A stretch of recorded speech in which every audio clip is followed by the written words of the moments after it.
likes his chest rubbed, which I love doing for him. Like, yeah, look at that. Like, nah, you won't be able to see him. He's a little sweetie. Yes, he is. He's so handsome. His little face. He has these little like pieces of white fur that come up on either side of his little like muzzle, and he looks so cute.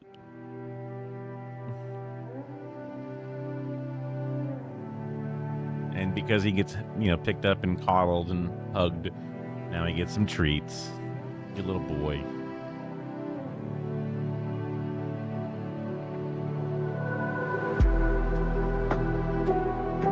Let's see. All right. Hello.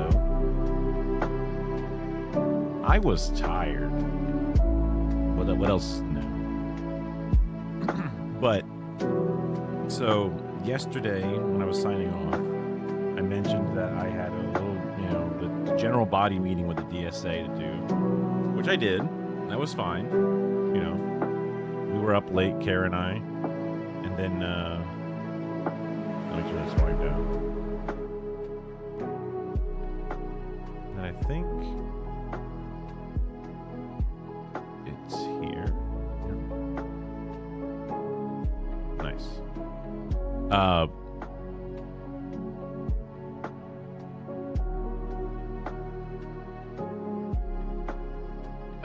What was it?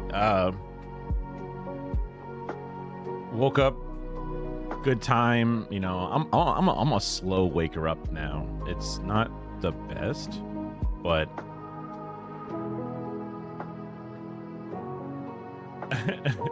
I used to have to I would wake up like and then have to just go to work, right? That was like I would have it down to as much time as possible. That was one of the things that I was happy to move closer to work way back when, because I used to have to drive over an hour, depending on how traffic would be, especially when you're factoring in possible 1 to 2 car accidents on the road between me and my work. So I had to leave with extra time. It got so bad that I would leave, and then the first accident, I'm totally expecting it, and the delay will be about that much time. But then the second accident, fuck, and then I end up being late to work 4 times in the first 90 days or the first year or something. And there was a certain amount of I forget what it wasn't even late by a lot, but even being late by 5 minutes or something would technically take off the tardy box or something.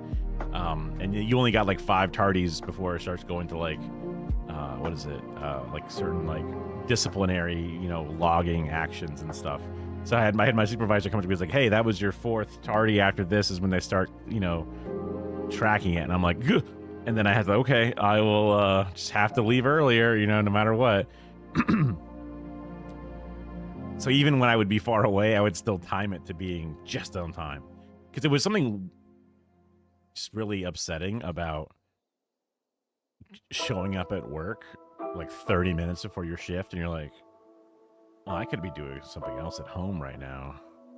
What a waste of time just to be sitting here off the clock.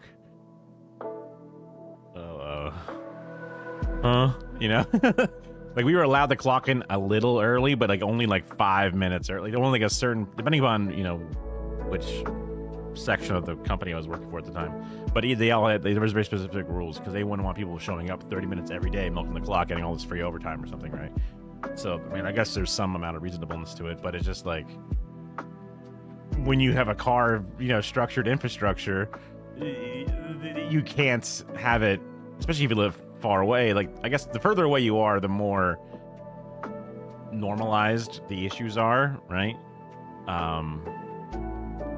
Whereas if we had trains running, it would almost arrive every day at the same time, right? So you could really have it factored down. But anyway, I am enjoying being able to wake up and take my time, which... But I woke up, had my time, shower, went to the DSA meeting, and then I had to make sure to record some footage for the editing training thing that I'll be doing next month. and then was talking to some people, and it was going, it was awesome. But then we like went to hang out at like the little DSA office for a little bit, and then I just kept talking to people, and then like I got kind of in a long conversation for a bunch of hours, and I have that thing where I didn't expect to take. I was like, okay, Kara, I'll see you. In a little over an hour for the thing. I'll probably be back in like 2-3 hours, whatever. And then I end up like staying and talking for like 5-7 hours or something. It's just like, whew, that took a big portion of my day, and like, fuck. I didn't even like drink anything while I was there because I didn't have anything to drink. So I'm just talking for like 7 hours, and I'm just like, I'm thirsty. But that's just me not being able to assert my like, hey, this has been great, but I gotta run. Like I don't have a shift I have to go for, right? My time is different, and then it's all for the DSA, so it's like, okay, this is like, there's a reason for it, and there's stuff to learn and whatever, but it's like I just want to go home and enjoy the weekend with my wife, like, so that's also a valid thing, and I'm just bad at like stopping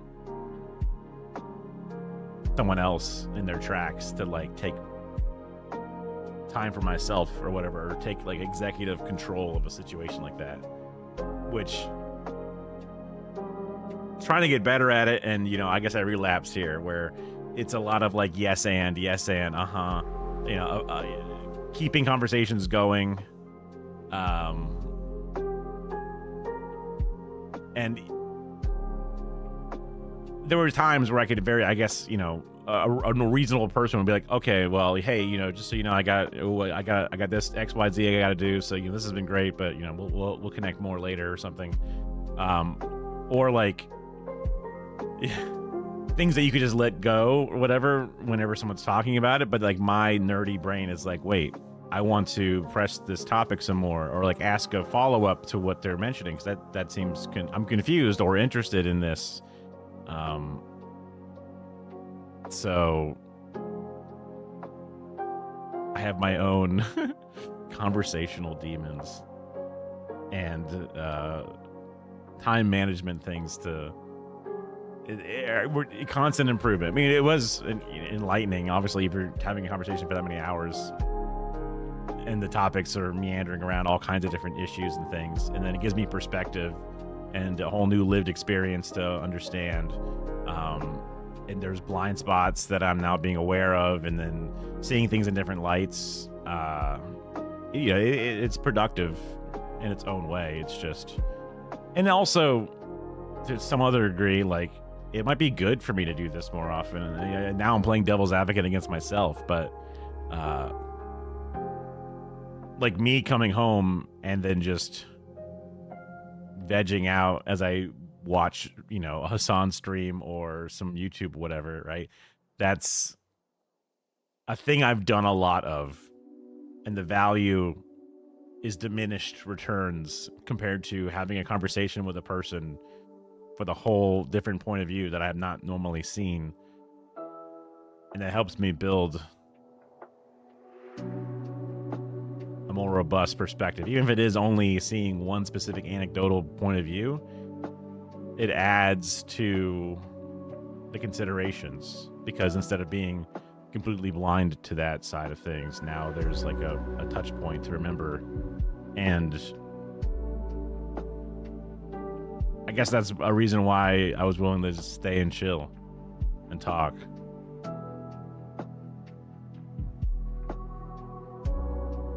I guess like some of the topics were about like certain medical issues and disabilities and things. And I'm usually a very science-focused individual. Even going back to that one fluoride video I keep talking about. And the more I talk about it, the more I'm like, I should go back and really look into that and make that a piece. And even if it's not perfect, it's important for me to publish frequently, because I think there's value to that. Oh, right, this light I turned off. Let me see, hold on.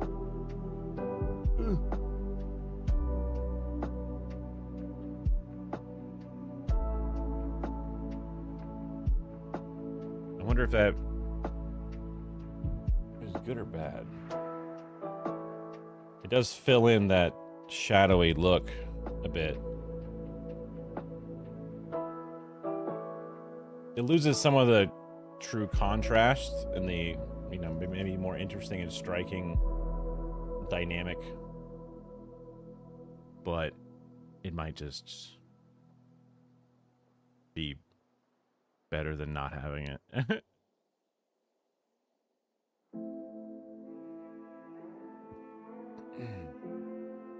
For lack of a specific conversation that we're having, and because I have an interest in TV production and lighting and all these elements, I only have one giant light, well, not giant, but I don't know, 10-inch wide box light here, and then like some ambient room light behind. But then I have like this little like double arm lamp thing that's pointed up at the white ceiling that shines and then provides some very light. Not only just my desk is now has some light and things instead of being completely in the dark, but it also helps give a little bit more room light. Like I said before, it provides that little extra side fill for the shadow side that's not on the same side as the light. But then sometimes you can hurt your eyes if you're looking at something and there's like a bright light in your eyes and nothing else is bright. So then like try to look at things. So then having that a little bit more, the wall behind my computer or whatever has a bit better light. It just helps my eyes not get completely ruined. But yeah, so after I came home, I was like kind of pooped. You know, I ended up standing up for a whole bunch of it and then talking and, you know, mental energy, keeping track of a conversation that's moving, and then all kinds of different pieces. There's some mental exhaustion, social exhaustion. So it was nice to just sit and chill and hang out with Kara for a bit. Also, I didn't take my medicine before I went, so then I was very like empty in the tank. But I'm fired up, I'm medicated, and I'm excited to get back to things that is business as usual, sort of. So apologies for not, like at 1 a.m. I was like, ugh, tired, you know. But I guess I also had eaten some food, and then that was like right at its like, it was digesting inside of me or whatever. So then that was taking. That's always been a thing that I kind of never really took for granted. I don't know if it's just being a big boy, you kind of forget about that, and like maybe like people who are smaller, like when people have a certain body fat percentage that's super low, they like if they miss a meal, they're having a medical emergency. And I'm like, I've never been in that level. So I always wondered if like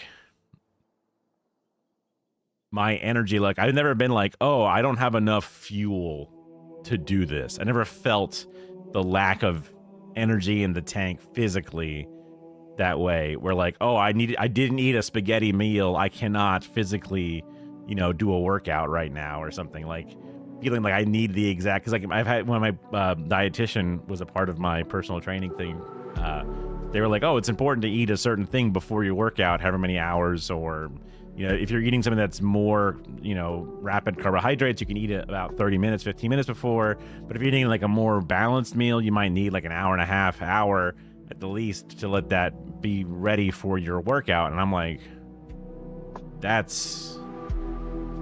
I've never thought of it so literally before.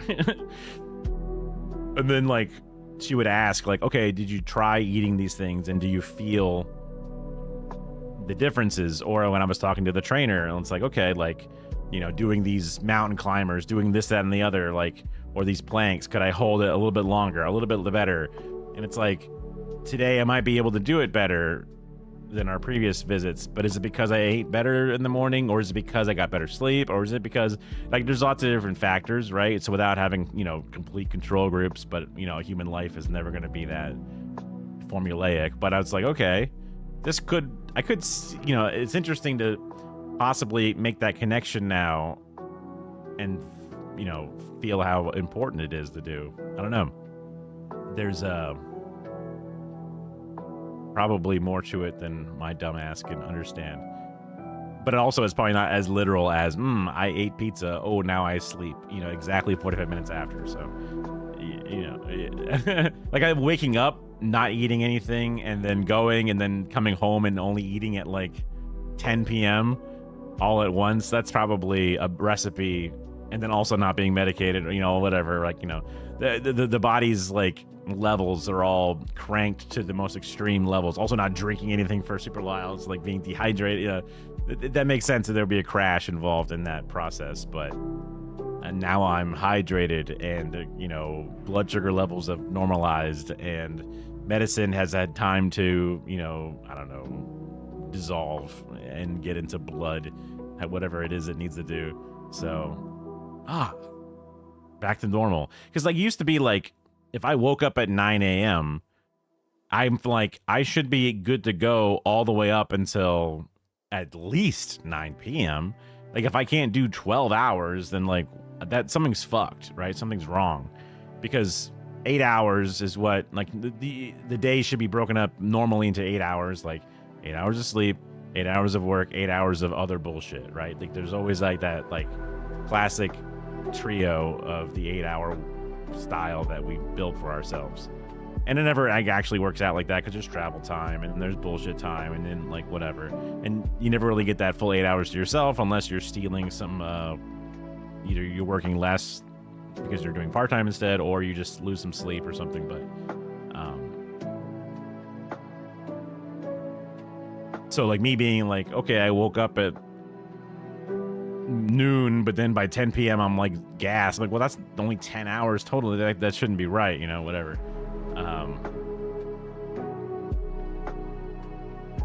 Yeah, so that's usually my barometer, is like, it hasn't even been 12 hours yet. I'm not allowed to be tired. But there's other biological factors to consider, so.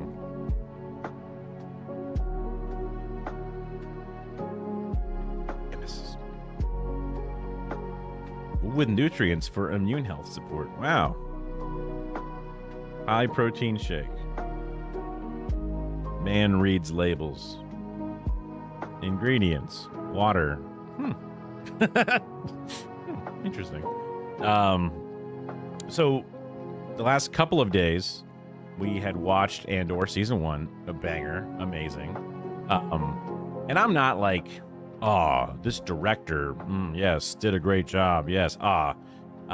It's easiest for me as a normal man, as a normal person, to easily understand that's good acting, or I like that acting. That's one of the easiest things to point out, because that's the thing right in front of your face. Yeah, I mean, I'm excited to watch season 2. I do think it's good to give it a little bit of airtime or breathing time between the 2 viewing sessions for ourselves, just because that's kind of how shows work. And also, we kind of just binge that shit, right? So like, give yourself some space. I mean, it could be the next thing, whenever we go to watch something, we could just hit that up again, or we could still like, space it out with some movies or some other things. I am a sucker for sci-fi, right? Breaking Bad and Game of Thrones. I mean, high praise, right? Things that have huge followings, and then critically acclaimed, at least depending upon how it's figured out. I don't think people were nearly as, like, whenever a show ends, it seems like it's really hard for it to be done good, right? Because it's like, it's a big thing to end your show. I'm pretty sure, at least the perspective from the outside is The Sopranos, people were mad that it ended on a black screen. But then some people were like, actually, it's smart, you see. And other people were like, nah, it's not smart, it's dumb, right? So there's like some ambiguity there. Lost finale, people are like, huh? People are like, some people really, really just don't get it. I'm sure there's a couple of fans that just, will simp for it or whatever. But Breaking Bad, I'm pretty sure people were like, okay, Yeah. I don't think. I think that's one of the shows that has ended, and people are like, okay. They weren't like, I couldn't believe the ending or whatever. I think people kind of saw the writing on the wall, but it still ended in a way that people were accepting of. And then there's like the Better Call Saul stuff, which I never really watched. more than like the first season or two, just because we started like losing connection with television at that point, just unbeknownst, not at the fault of the show. It was interesting and in a different speed than Breaking Bad, because Breaking Bad had more like just in your face crime. Better Call Saul is really good. Yeah, I mean, I remember liking it when I was watching it. It went off season, and then I was like ready to be like cutting the cord or whatever. I couldn't remember if it was 1 or 2 seasons, but I guess like because Breaking Bad had like that crime, avoiding the cops,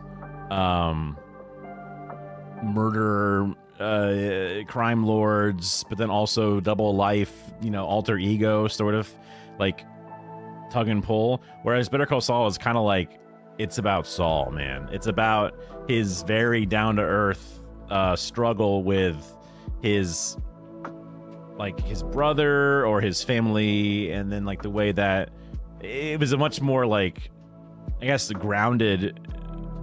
I mean, there probably is a connection to crime or other things that like I forgot about, but I just remember it being more a drama about one person's life. And again, I liked it. I thought it was cool. It just you watched it twice and think the first 1 to 5 seasons were a little slow before you get invested. I mean, I enjoyed it and I liked it, and I was like, okay, cool, looking forward to season 2. And then just when it came around, it was just like, oh, I didn't have the bandwidth to plug it back into our watching cycle or our personal time cycle, whatever it was. Maybe I was extra into Warhammer for that couple of months, getting ready for a big tournament, and then Kara's doing something, and then something else, and then something else, and then it's like, oh shoot, it's been a long time since this thing came out. Yeah. So it's like, not their fault. It's just, oops, it just fell out of my my loop.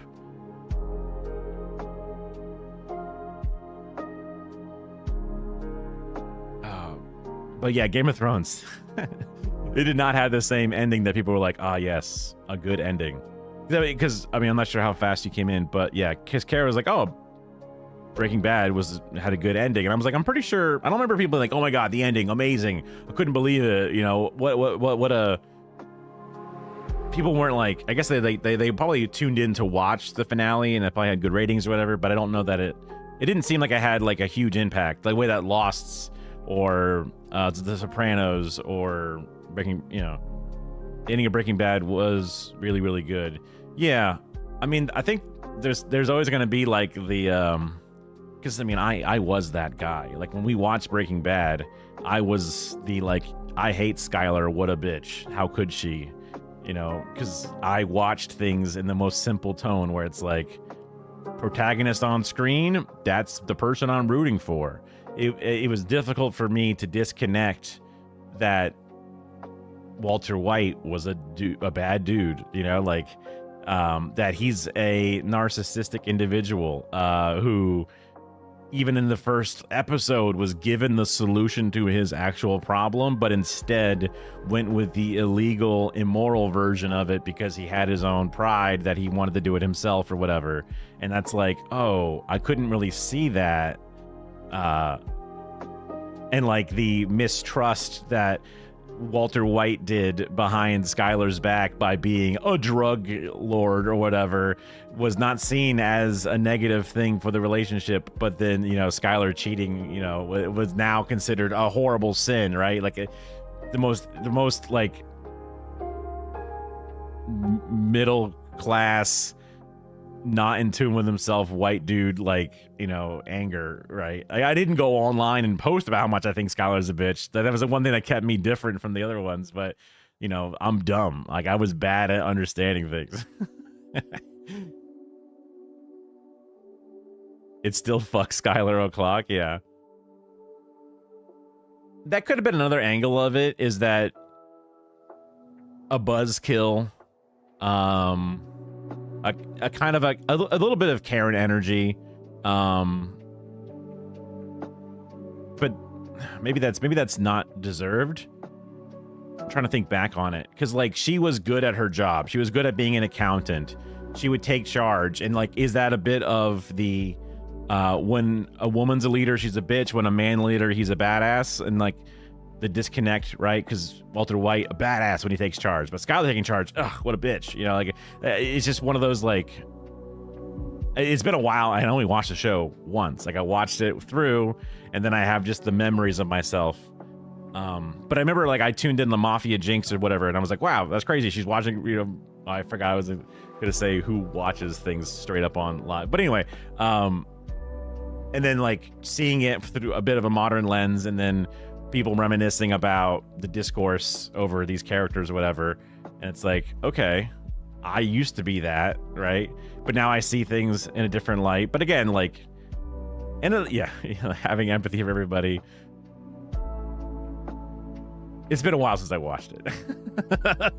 But I remember the things that made me upset, and it wasn't just the like being an annoying individual. It was what I thought was a misuse of the trust. Like, but also like when because we watched Kara and I had watched Mad Men together for a while, and then again eventually it fell out of the cycle. But also like I had a period where like there was a certain like trust issues that I had, and then watching shows that had infidelity really messed me up. But the entire show of Mad Men is about him being, you know, a womanizer, you know, behind people's backs, cheating shit. But then when Betty knew that he was cheating on her and then took it on herself to then do it for herself, I was still hurt and wounded because I again saw the Mad Man, whatever, I forget his name, Don Draper, there it is. Like him having his wife do that behind his back, you know, steals the value of her being, you know, just his. And it's like, that was pain that I felt. And that's like, I feel like it's good to, if I'm a person who has that mindset and saw, you know, people as objects or felt the power behind the unsaid objectification, and I could feel the negative emotions and then not sure why I'm so upset about it, and then either later or at the time being able to put the pieces together to understand my like, oh, I accept it when it's like this and I don't accept when it's like that. Why is this? Why do I feel so bad about this? Is it this? And then it's like it helps me come to terms with my own just like mental barriers, my the walls, the ways that society around me has helped build up what I think is right and wrong and what I think is correct. And then it's very similar to how when Louis C.K. did bad shit and there was articles even before me too, and I was like, huh, I like Louis C.K. He wouldn't do that. This must be something that's just out of pocket, you know, someone looking for money or whatever, right? And then I dismissed it, and then when the full evidence came out, I'm like, okay, got it, I'm on with it. But then I remembered, and people even talked about, but this is not a new story, it's just now being accepted because however many years ago this thing came out, and I was like, wait, I remember that. And I also remember being against it.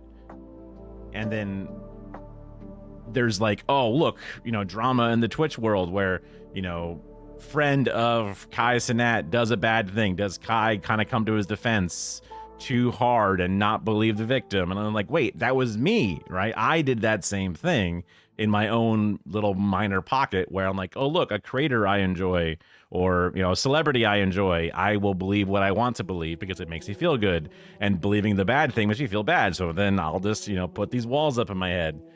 So then it's like, like, oh man, like at one point I asked my parents like why they were so willing to believe the moon landing was faked. And they go, well, we've been alive a long time when we're used to the government lying to us, but you're still young and naive, and maybe you want, you know, it's okay that you haven't been hurt as much. And in its own weird conspiracy way, that's sort of like, oh, look, I've been hurt by creators doing bad things, and then my own connection to them has kept me blind to it. But I've been hurt enough times to finally have that connection break that I'm like, okay, there's a combination of like separating the art from the artist, but there's also a bit of like, don't get overly connected that you lose your values over something. Hello. Because if I start making excuses for these individuals because I just want to keep them around, that's when I start doing bad things. It could be even in my real life, like in the example with the Kai thing or whatever. But he's also super young, so he maybe hadn't had a chance to have those things where, given credible evidence and what they should be taking more seriously, they go, well, I want this person, or I like this person. I don't want to believe they could do that, so therefore I will dismiss this or not work as, strongly forward. So by being hurt in different ways along the way, I guess that through that pain you build up the strength, right? When you work out and you hurt an arm or you hurt your muscles and they're sore, they're getting stronger over time. So now maybe there's some people out there who don't have to be hurt in order to make the right call, which is also, if anything, that's better, but whatever. I was not like that. So like when John Mulaney was getting really popular, and I started watching his, comedy specials or Netflix specials, whatever it was, I remember being like, dang, I really like this dude, but I've been hurt before.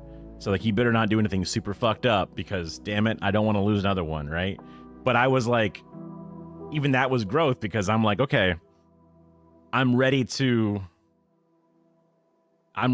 believe that somebody, when like it wasn't like I don't want to believe that they're gonna do a fucked up thing. Like it's just like, dang, I really hope they don't do a fucked up thing. Same thing with like Hassan, right? Like, I mean, I think that he's had enough literal enemies at this point that if there was shit, it probably would have come out by now. But who knows, right? Or like hell, he can do an evil thing in the future or something, and I don't want to be blind to those corrections, or I don't want to be blind to the negative aspects of it because of a cult of personality or because of what I want to be true versus what is true. So, but so far so good. It would definitely hurt to be like, dang, I either have to like stop watching or not watching in the same way or whatever, just because that's where I've learned a lot and made some other major changes and improvements in myself. But separating the art from the artist, depending upon, and not that there is anything, just saying in general. That's crazy that you don't know, just because, I mean, I guess if you only look out for smaller creators specifically, but it's just one of those like,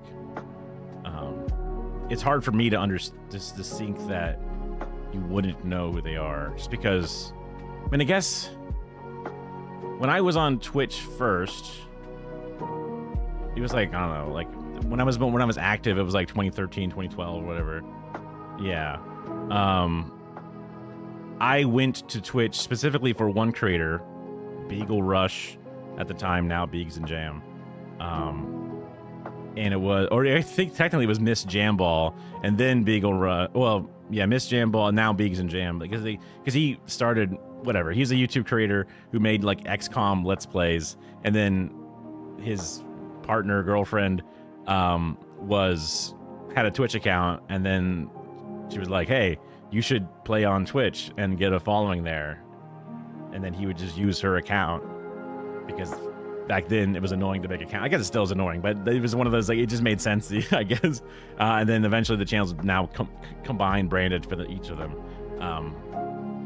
But I would only go to Twitch just to watch that one creator, basically, entirely. And there'd be raids, and I go, huh, okay, fine, whatever, and then leave. I was there to do one thing only, watch that stuff. But I guess I came in from YouTube or something.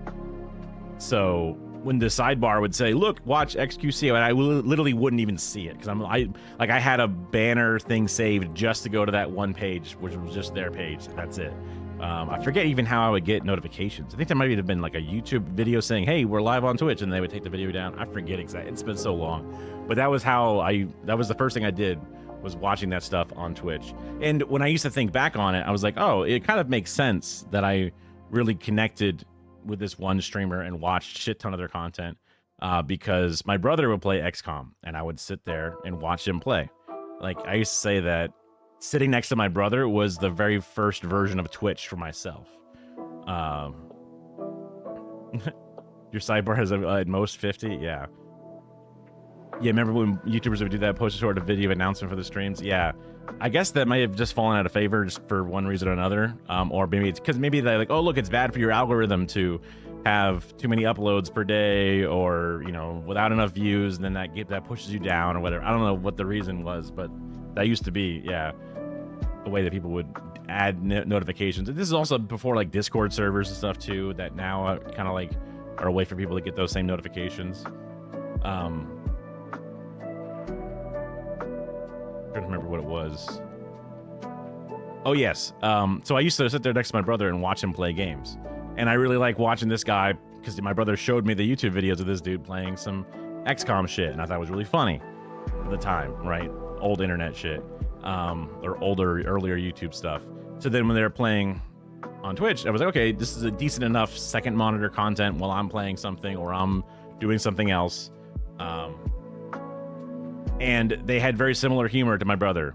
They played the same kind of games as my brother. And now my brother and I were in different colleges and we had grown apart.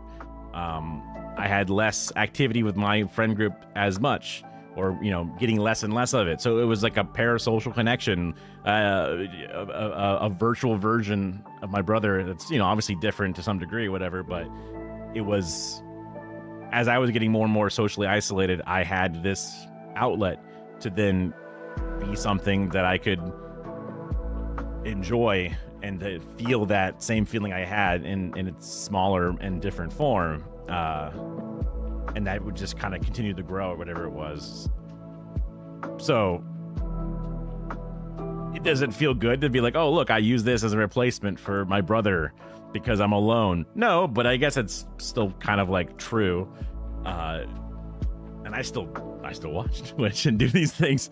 I guess it's just better to have a healthier look at it specifically. And now, because of people on Twitch, I've learned to make an important amount to, you know, go out and find other communities and organize with them locally, and, you know, canvas and do these other things I would normally never do.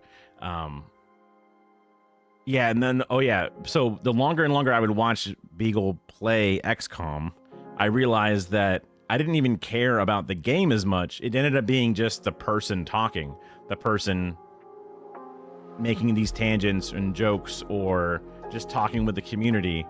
And that's, even this person was also like becoming more and more left-wing, specifically being woke or whatever. And then learning about some of that stuff through this lens as another person who's even younger than me, growing through things. And that's where I was like, wait, I don't really care about watching gameplay specifically. I just want to watch people chat. I just want to, well, it doesn't matter what they play. I'm just here for them, the personality. So that's where I understood that I actually, because I never even played XCOM. Like, I never really played it that much at all. I just like watching the gameplay be done. It is interesting though that the game is what brought me in, because when I think back to all my like male friendships, they were all centered around some form of game. I think games specifically, whether it was board games or video games or sports games, all of my connections with these individuals is around, are we going to go talk about this game? Are we going to, you know, theorize about playing World of Warcraft? Are we going to play it together? You know, or even like with the other people in my school, like talk about sports or talk about whatever it is. There was always this, it was always a hobby. It was always something to talk about. And I guess there must have been more, you know, personal talking about, you know, girls we like or whatever. There was probably a lot more of that mixed in between, but all I really remember doing was going to LAN parties, going to sleepovers to play these games, to talk about these things, to play board games, to play Magic the Gathering. It's all it was always around doing something, doing one of your side activities that you enjoy. And there's such a focus on that, where like girl sleepovers or whatever was just about, I guess, like, I don't know. I feel like it's being more human and more of a direct connection. Shared activities, yeah, it definitely was shared activities, but it was like always activity forward, right? Online friendships can be as real, sure, yeah. In a video game, huh? I mean, I've had some online only friends that I don't technically have anymore, just because, but for a long time they were about as much as a friend, and we would talk about, oh, one day we'll get to meet up and hang out. But if we met up and hang out, we would just talk about the same games that we do all day anyway. Because there was a while back where people were talking about how, like, girlfriends can talk about stuff with each other and open up and do different things, and then dudes don't have that layer of connection. And I was just like, at least in my experience, that kind of tracks. Like, I think there was a few moments here and there where it would get more serious, or you would have a more direct connection. But again, I probably am glossing over and forgetting a bunch of it because, I don't know, man, I got a bad memory when it comes to a lot of things. I mean, there's obviously certain things that stand out, but then, like, I mean, imagine everybody has that where all of a sudden someone brings something up and go, oh my God, I forgot all about that. That was the most important thing in my entire life for such a long period. How the fuck did I miss that? Right? That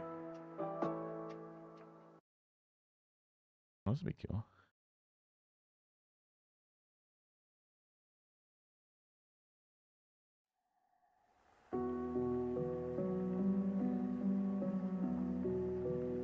Yeah, I mean, there was also, like, I also had a lack of female friends for a very long time. Like, pretty much all of my adolescence, it was just mostly male-focused friendships. I'm trying to figure out, because I definitely was a late bloomer, so there was girls have cooties or whatever. There was, like, I didn't mesh well with girls, maybe because I was too game focused or I was too nervous. There was all kinds of different things that I only had male focused friends, basically exclusively. I don't think, it's like trying to make it like elementary school, things were a little bit simpler and easier. Maybe when other people were getting crushes and things and I didn't, that made it go like, well, it's easy for me to avoid because I don't have that same interest. I don't know.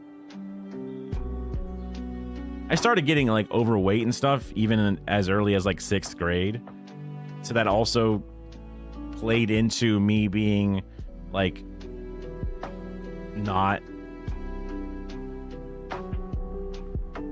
like, a combination of being a late bloomer and just not having decent prospects, right? Like, so I kind of lean into my adolescence or lean into my isolation from that whole field probably more than I'm willing to admit. Because I'm trying to think, like, I feel like when I was in 7th grade, I had crushes, but I just didn't, like, talk about them out loud because I knew that there was no chance or whatever,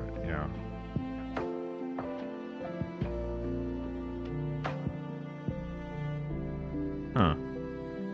I mean, I hear about, a lot of different people who have, like, sometimes their best friend was, like, I mean, Kara had a best friend who was a dude when she was growing up. A lot of friends who have their best friend was a girl, and I'm like, huh, interesting. And then that gave them a lot of insight at times into, like, the other side's world, and that seems like it would have been really helpful, but that's probably why I had a lot of, I ended up being like 25 years old and like the worst version of myself as a human because I just ignored half the population. When it came to, like, developing my social, understanding of the world and whatever. I mean, my mom, I love my mom. She's awesome. It wasn't like I hated girls entirely. It was just, they just never really interfaced. I mean, there was, like, one person who was a girl in our video game group, but, like, she was more of an acquaintance than like a full-on like super friend. Yeah. I mean, when I think back on, because like I was contrarian for the sake of being contrarian, because I thought that made me interesting. I was very team sports oriented, no matter, even with no stakes involved. Like I was like the color red, the best, because that's my favorite, because I picked it randomly. So I'm team red, mostly because the Red Ranger was named Jason when I was a kid. That's the Red Ranger was named Jason, at least character wise. So I was like, okay, cool. My name's Jason too. Therefore, red is the best. Also the leader, easy, right? Whatever. Then like I'm a boy and there's girls. I'm team boy, you know, like, okay, boys rule, girls drool, you know, like real simple shit. Making things black and white for the sake of it, because you know what, when I was going to college, a big thing was brand new. Hey, look, we're going to have smoke-free zones. You can't smoke inside. That was kind of already started a bit. But like there was still like smoking and non-smoking sections in restaurants.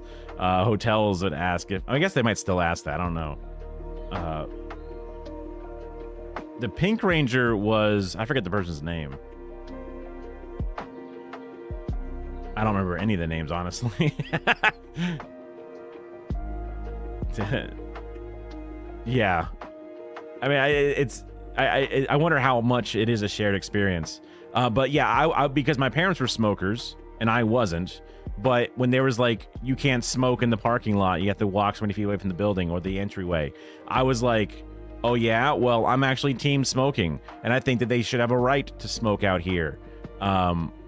And I was just being belligerent about this thing that didn't even directly impact me, because everyone was anti-smoking, so I wanted to be pro-smoking for the sake of it, right? A debate bro mindset.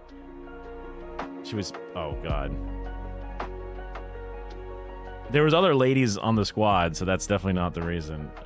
Also, I found out that the Black Ranger wasn't black because they were black. It just happened to be that way, yeah. But I was a Reddit atheist, right? I would seek out theists and try to have intellectual discussions, whatever, right? Annoying shit. Man,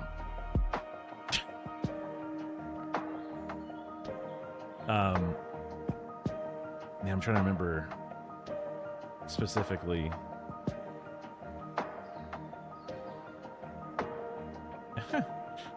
Kara sent this. Oh, I still have this blurred. Hold on. I should take away the thing. We're no longer watching Andor right now. Oh, and it's the wrong monitor. Well, good thing I didn't have anything crazy on the second monitor. Yeah. Yeah. Me watching Power Rangers, 6-year-old me. I am the red one. That's, I mean, that would be literally me.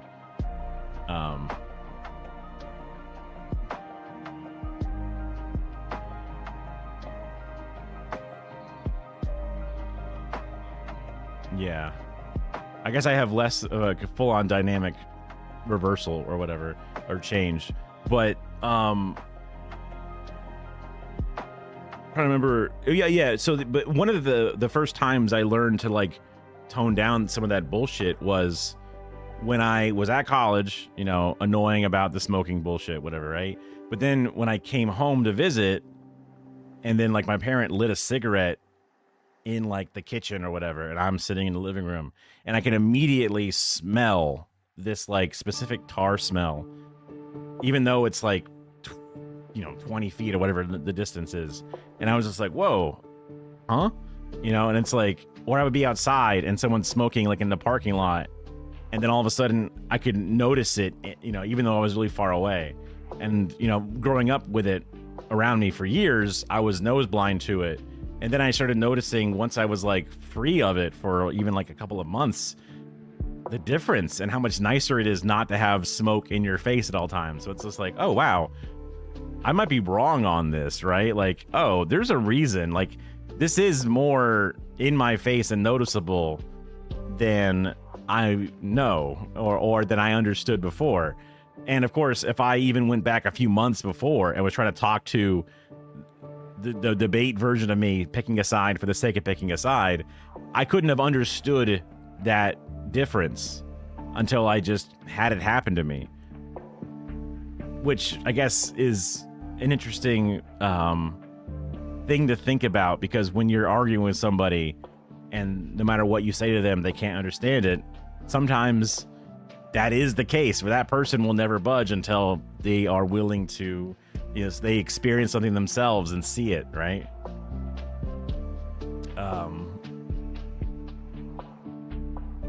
And I was still, air quote, the worst version or whatever. Yeah. Yeah. I mean, yeah.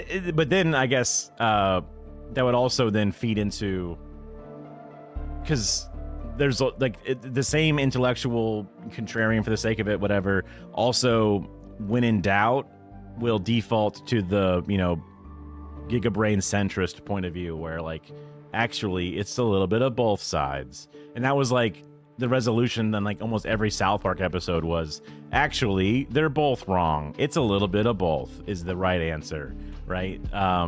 Which without realizing it, you find yourself in that spot where it's like, when I first had no idea about the Israel-Palestine thing, like there's a joke at the very end of The Naked Gun where like everybody is hugging and like there's like a Hasidic Jew and a Muslim person like wearing a turban and they go, and they hug. Like that was seen as like opposites attracts, a cat and a dog hugging, and then a Jewish person and a Muslim hugging. I didn't even understand that there was a problem in Palestine, right? I just knew that these are two forces that are diametrically opposed according to what media was telling me. And then I was always told that, that conflict, too complicated to understand. Literally centuries of, whatever, I was explained to me. So like, don't even bother. Just know they're both wrong. Oh, okay. Got it. Easy, right? The centrist point of view. You know what? There's problems on both sides, right? So whenever I didn't feel like I was willing or able to make a thing, it's just easy to default to the center. When in doubt, just do that. When you can't tell which side it's easier to be the contrarian for, you just hit the center. And I do still feel that, I guess it's a combination of contrarianism though, because like when someone's telling me that like, oh, I don't like XYZ, and I'm like, oh yeah, well, to be fair, ABC is probably talking about this, right? So that's a bit of contrarian to like counteract anything they're saying, but then also to try to push us back towards the center.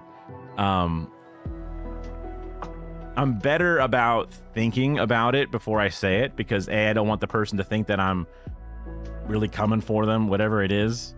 But then also to go like, wait, don't just give ABC a free ride just because it's a separate viewpoint, right? And so it's like, and I guess that was a good way for me to broach a subject with somebody and learn more, because like playing that devil's advocate would help tease out, because someone's like, man, I don't like doctors. They could just say that and you'd be like, I guess you could just ask why, right? But if I said like, I like doctors, then they'd be like, well, no, I really don't like them because of this, right? Man, it's a bad example just to come out of my head, but or if someone says that, I don't know, the earth is flat, but then you go, well, I know this science version, or someone says the earth is round, and I go, well, I can play devil's advocate here. This is a better example. The earth is flat because whatever a flat earth version of a science thing is, right? And then that person then has to then try to either debunk that thing or give you additional science information to the side that you may not have gotten otherwise. So the devil's advocate in my centrist brain is like, this is good to be this fake contrarian for the sake of it, because it stimulates deeper connections or deeper conversations, but it just annoys the fuck out of the other person and you're doing it for no reason. So then whenever I would do that, I would try to be like, instead of just saying the thing as if it's my take, I would try to be like, well, I've heard this other thing. What do you say about that? Which is a more polite way to be a devil's advocate, right? I mean, yeah, look at this map, right? Boom, flat. you know, you might show me this globe, but when I take a picture of that globe, it's flat. See? How is my phone shows it as a flat thing? So what do you say to that, right? Everything that I can see is technically 2D. You know what somebody says when they only have one eye, like, oh well, everything's flat as fuck, dude. I don't know what you're talking about. That looks flat to me. I have no depth perception.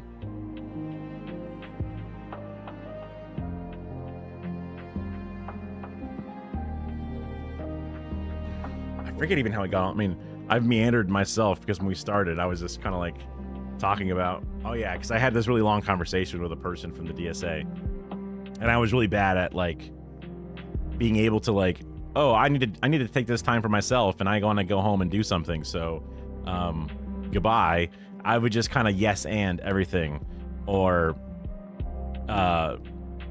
they would say something and I really want to add an anecdote to that, but then they want to add an anecdote back, and then it's just like we just keep going in these deeper and deeper rabbit holes. But you know, having a conversation with one person for like 7 hours on a Sunday was just like, dang, you know, I kind of just ripped this day, you know. The time I have is now not what it was before.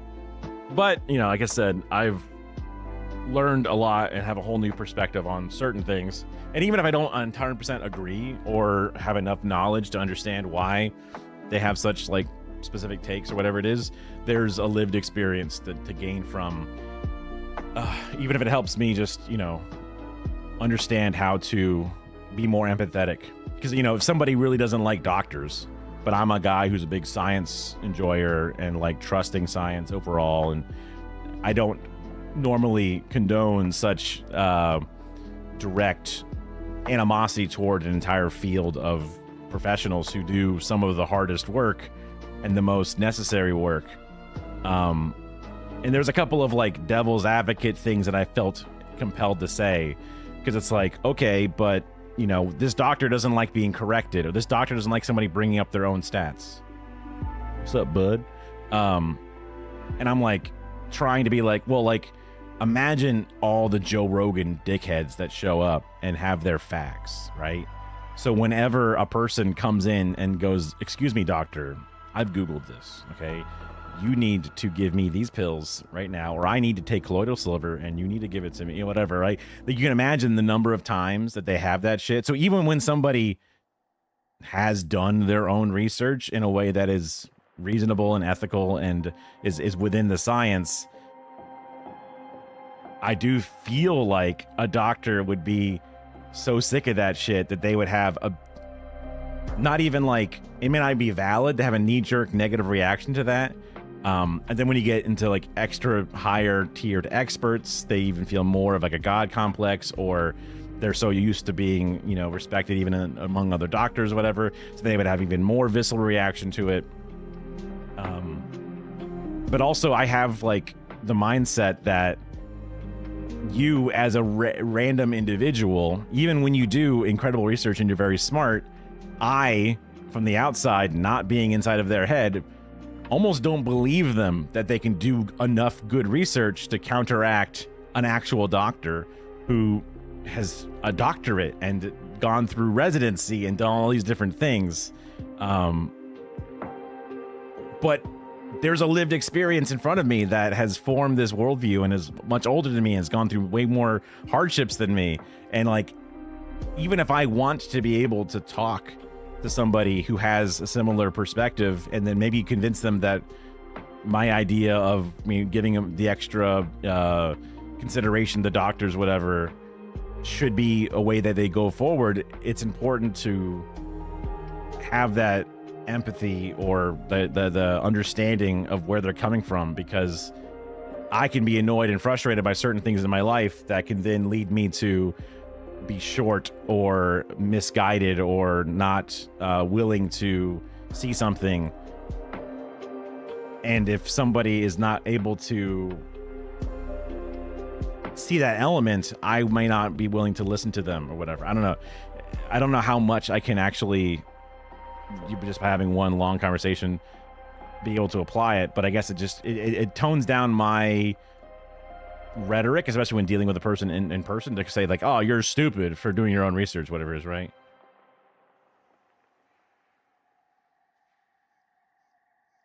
Yeah, no, that's true. Yeah, because this person was a lady, so like, there's a whole different layer of, like, my mom would tell me about how doctors dismiss her and don't believe her with things, and then just say she's crazy or whatever.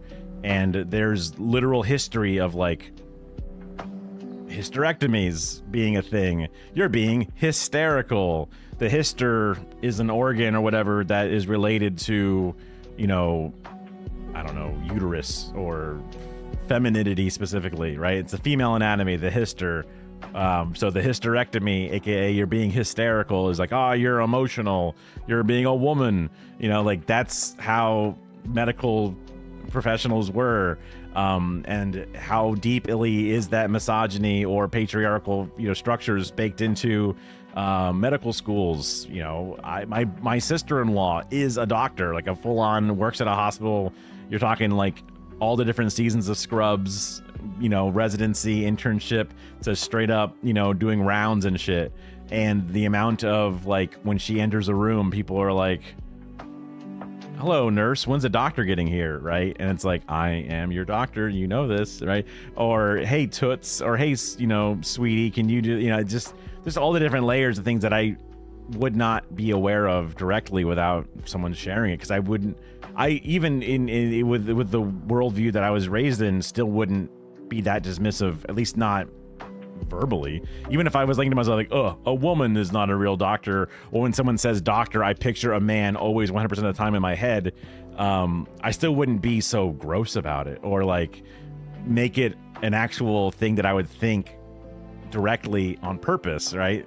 So then hearing those stories, I'm like, oh my God, of course, that makes sense with how I think about all the other negative things that are out there. But that's an experience I don't have. And then growing up and living through that in all the different areas, like, you'll have a different perspective, right? Because people have treated me a certain way, I think about them a certain way. And people have treated me a different way, I would think about them in a different way, right?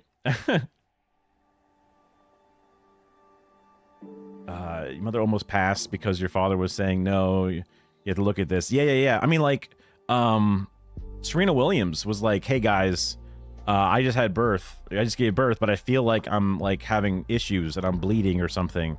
And they're like, no, you just don't understand. And there's also another layer of like people of color, like black people, they're seen as like having pain in a different way, which is like just not true. But it's one of those like biases that are still baked into certain, people, even in the medical field. And this person's like, no, like I'm a super athlete. I'm very in tune with my body.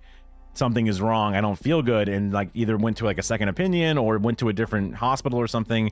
And there was like, internal bleeding that was like slowly killing them. And like, if they didn't get that sorted, they could have had serious medical problems or possibly even have like died as like a major celebrity, super rich. So like the biases are sort of shown in that light, in that one example where,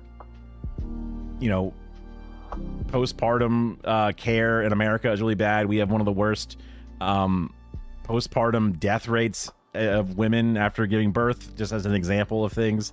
And then that's, if you look at those numbers, even more disproportionately against black people.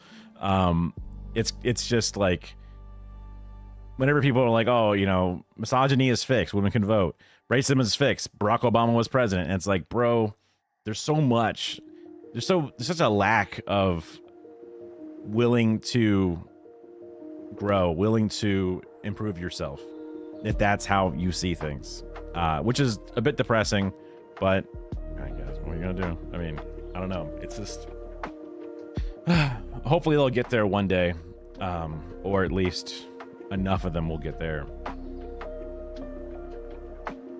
I hate being like such a one-trick pony, but I guess the willingness to change, just thinking back on all the different layers and times that it happened. I guess, sorry if the music's too loud. I didn't realize. I'll just bring it down a little bit more. It may have been more like, cause even back in that college thing, thinking about like the no smoking thing.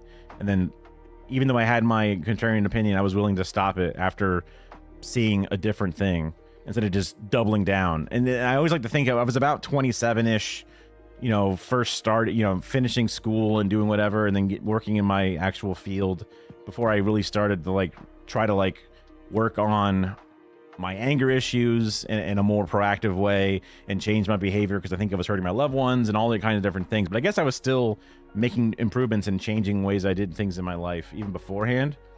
So I guess I have to again chalk it up to my parents, even though like they're very conservative and Trump supporting and whatever.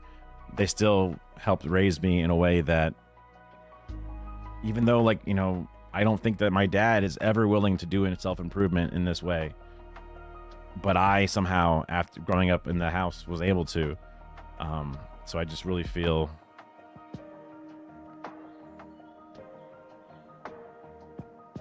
I guess it's good. Yeah. Redheaded African Americans and other minorities that have red hair have heightened risk of skin cancer. No doctor looks into it. I see. Because they go, oh, you have a higher, melatonin in your skin or whatever. So therefore, the chance of you having skin cancer is less. So we'll look at that last instead of first, right? That could be a problem. I could see that. Yeah. And then that, I guess, depending upon how, melatonin is like the sleeping chemical, right? Yeah. Melanin. Yeah. Words and memory. I do my best. Because like whenever people talk about doctors, it's always like, okay, get a second opinion. Like there's like the old knock jokes about like, hi, I'm your doctor, you're ugly. What? I want a second opinion. Okay, you're also stupid. Right, that's a joke, right? They don't mean from the same doctor, they mean a different doctor. But it's like, I have a hard enough time getting my one doctor's opinion. How the fuck am I supposed to go, hold on, pause, let's get another opinion, right? Like, how do I gotta leave the office, make a different appointment, do a first check-in, you do all these different things to get that second opinion. It's like, that's not reasonable to do. And then what, am I just re-rolling the dice until I get the number I want? Like, nope. Oh, a 6. Yahtzee. Okay, I'll take that one. Thank you, doctor. Right? I wish medical panels were available, especially for like major problems. Like, okay, do I need this invasive surgery? A medical panel should look at everything and decide, yes, we approve this surgery for you, or or I guess it would suck to be disapproved for something you think you need or whatever. But instead of like making it on you to go find your second opinion and then letting you find through your own biases, a different doctor that works for you. I would love to have, the death panel that I guess some conservatives and stuff are afraid of, because I would want to, like when I go to the doctor, I am ready to submit myself, because like, I don't know shit, right? And even if my doctor is not doing enough research or whatever it is, they're doing a better job of it than I am. That's just one of those things. And like, if my doctor doesn't look into my liver enzymes enough and then I end up having a liver problem or something, I was going to have that liver problem anyway. You know what I mean? Like, it's like, it's a bad roll of the dice that my doctor didn't do a good enough job. But that doctor's on there, it's Wednesday for them, it's hump day, and they just got off lunch, and they feel a little sluggish, and it just so happens that I was this appointment time, and then they just, didn't do enough, due diligence in our meeting that was only 15 minutes long, and, it sucks. News agencies are lasering out the wrinkles in people's brains. Yeah, I mean, in my lib era, I didn't think, I was like, Fox News bad, other news good, generally, right? And then the longer I've been paying attention to things in my new era or whatever it is, like the amount of times that creators, Mike from PA, other leftists, Hassan obviously, will watch CNN and just poke holes through all the bullshit they're saying and showing how, even though these are supposed to be liberal outlets, they are pushing right-wing framings on topics, especially with, you know, Mamdani winning the primary in NYC, and the way that they're just attacking these issues and being bad faith, the way they talk about Israel and Palestinians, and it's like, oh my God, it's just as bad. Like, what are we doing here? They have a panel, and they it's just, it's nuts. And I never would, I would have been like, oh, I'm team CNN, right? It's not fake news. It's the anti-Trump news. Damn it. I will believe everything they say and end up with the most liberal ass view of bullshit. Yeah. And then them being owned by a very small collective. The Sinclair Broadcasting, video where like a newscaster, even like a local newscaster, will be like, uh-oh, there's this big problem happening, and then it cuts to another one, and it cuts to another one, and all of a sudden, like, there's 75 little mini boxes, and it just like the most, like, the Brady Bunch, like, tic-tac-toe board of hell, as they're all just saying the same thing. And also, because it's news, they all have the news person speak, where they have a specific cadence, and they say it the same way. So, like, because they're all trained to talk in that very specific words per minute style, literally all their audio is synced, and it's even more like in 1984 or whatever, right? So you're right, it's smoothing people's brains.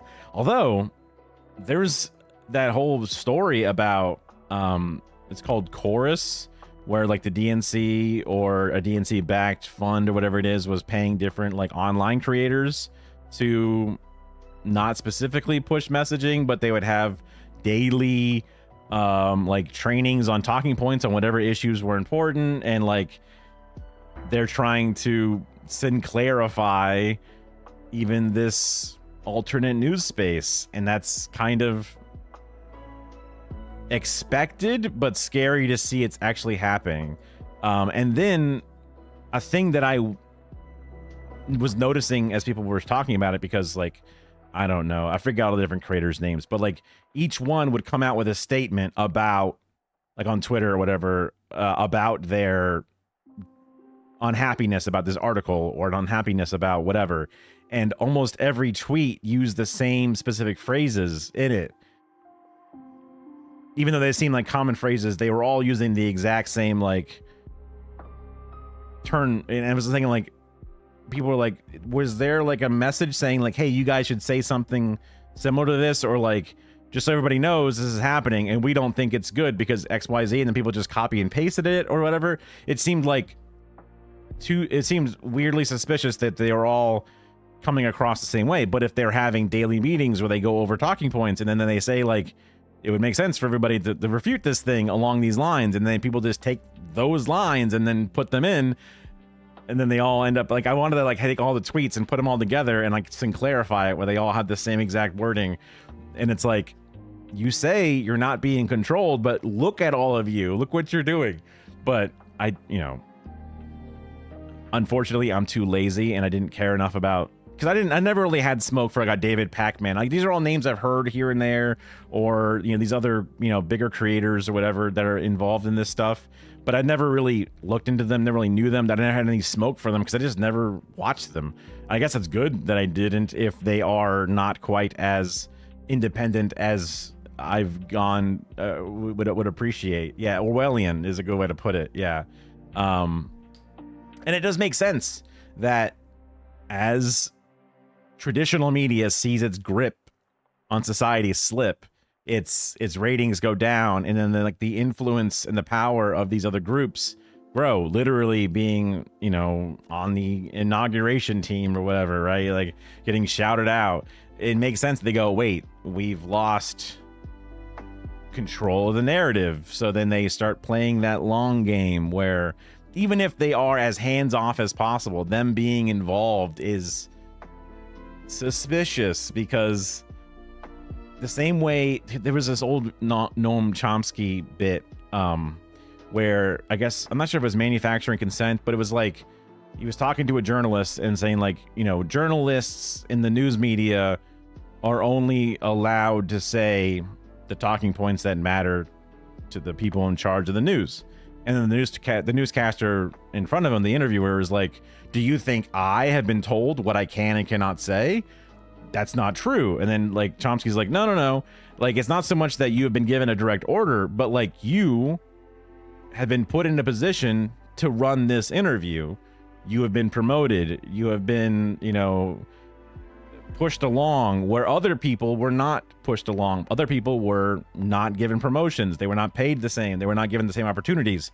So this process of building up a career is only given to those who either naturally or are willing to bend to this curriculum. It is a selective process that they are in control of, and then that's what gets put in front of people's faces. So even though you independently are just doing things on your own, you were selected because you have this specific view. And that's like, fuck, like, wait, shit. Yeah.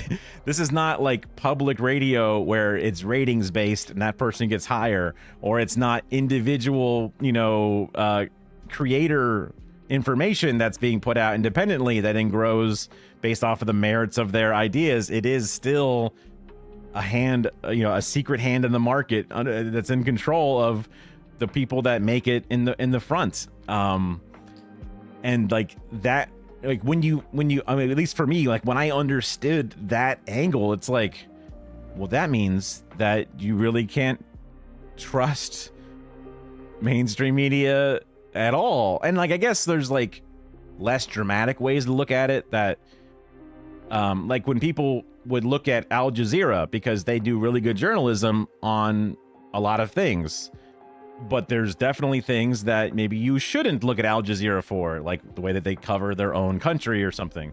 So like it makes sense to have a better understanding, because like there's value to what journalism provides. I am not going to be able to go and do some on-the-ground reporting in a country. I am not going to be able to get an interview with the CEO. I'm not going to be able to do any of these things, right? And even big creators like Hasan or whatever are not able to do it. But then, yes, understanding the biases helps you value the information they're giving, but then also not overvalue the information that you're getting. When there's the CNN broadcaster picking up the rubber bullets that the LAPD was shooting at the protesters and said, look, these are what the protesters are throwing at the ground, making popping sounds and scaring the cops. That's bullshit, because CNN is like very pro-cop, very anti-protester in their sort of biases. And I guess like, as an outsider, I very much appreciate when people are able to walk through or watch with them different coverage and then see the perspective that they're able to add. And like, not as like a full-on testing myself or whatever, but like when I first was watching things from all the different creators, I would watch and then learn from the person talking. I'm like, okay, I can see that understanding. But now, maybe because I've been trained in my own way, like I'll watch something and then I'll kind of like guess the take or think to myself, that's the fucked up thing. And then the person's like, hey, that's the fucked up thing. And I'm like, got it. Like getting better at it slowly but surely. Which has been fun and like rewarding to see that like I'm starting to understand the media landscape around me a bit. So that way I'm not as susceptible to things. I mean, definitely will be susceptible to things still, which is always important to know. Like it's classic smart guy to be like, I'm smart because I know I'm not smart. Right? It's like that's the easiest thing to say and not mean it, but when you mean it, it's a good message, because man, I used to really, again, back in that day, that late high school, early college years, where it's like, I'm smart and I value how smart I am with my like value as a person. And if anybody ever makes me feel like I'm not the smartest person in the room, I am now insanely insecure and upset and will most likely just not like that person. And the valedictorian of my high school class, graduating class, whatever, I did not like that person. There's probably valid reasons to not like them, but I know being honest with myself, I didn't like them because they were better than me at being smart. I had struggled with doing my homework. And like, I remember being at like, I was in the bleachers of my high school football practice or training or whatever. It wasn't even a game, but I'm in the bleachers with my mom and dad, and I'm there with my book in my lap doing some homework because I just take forever to do my homework.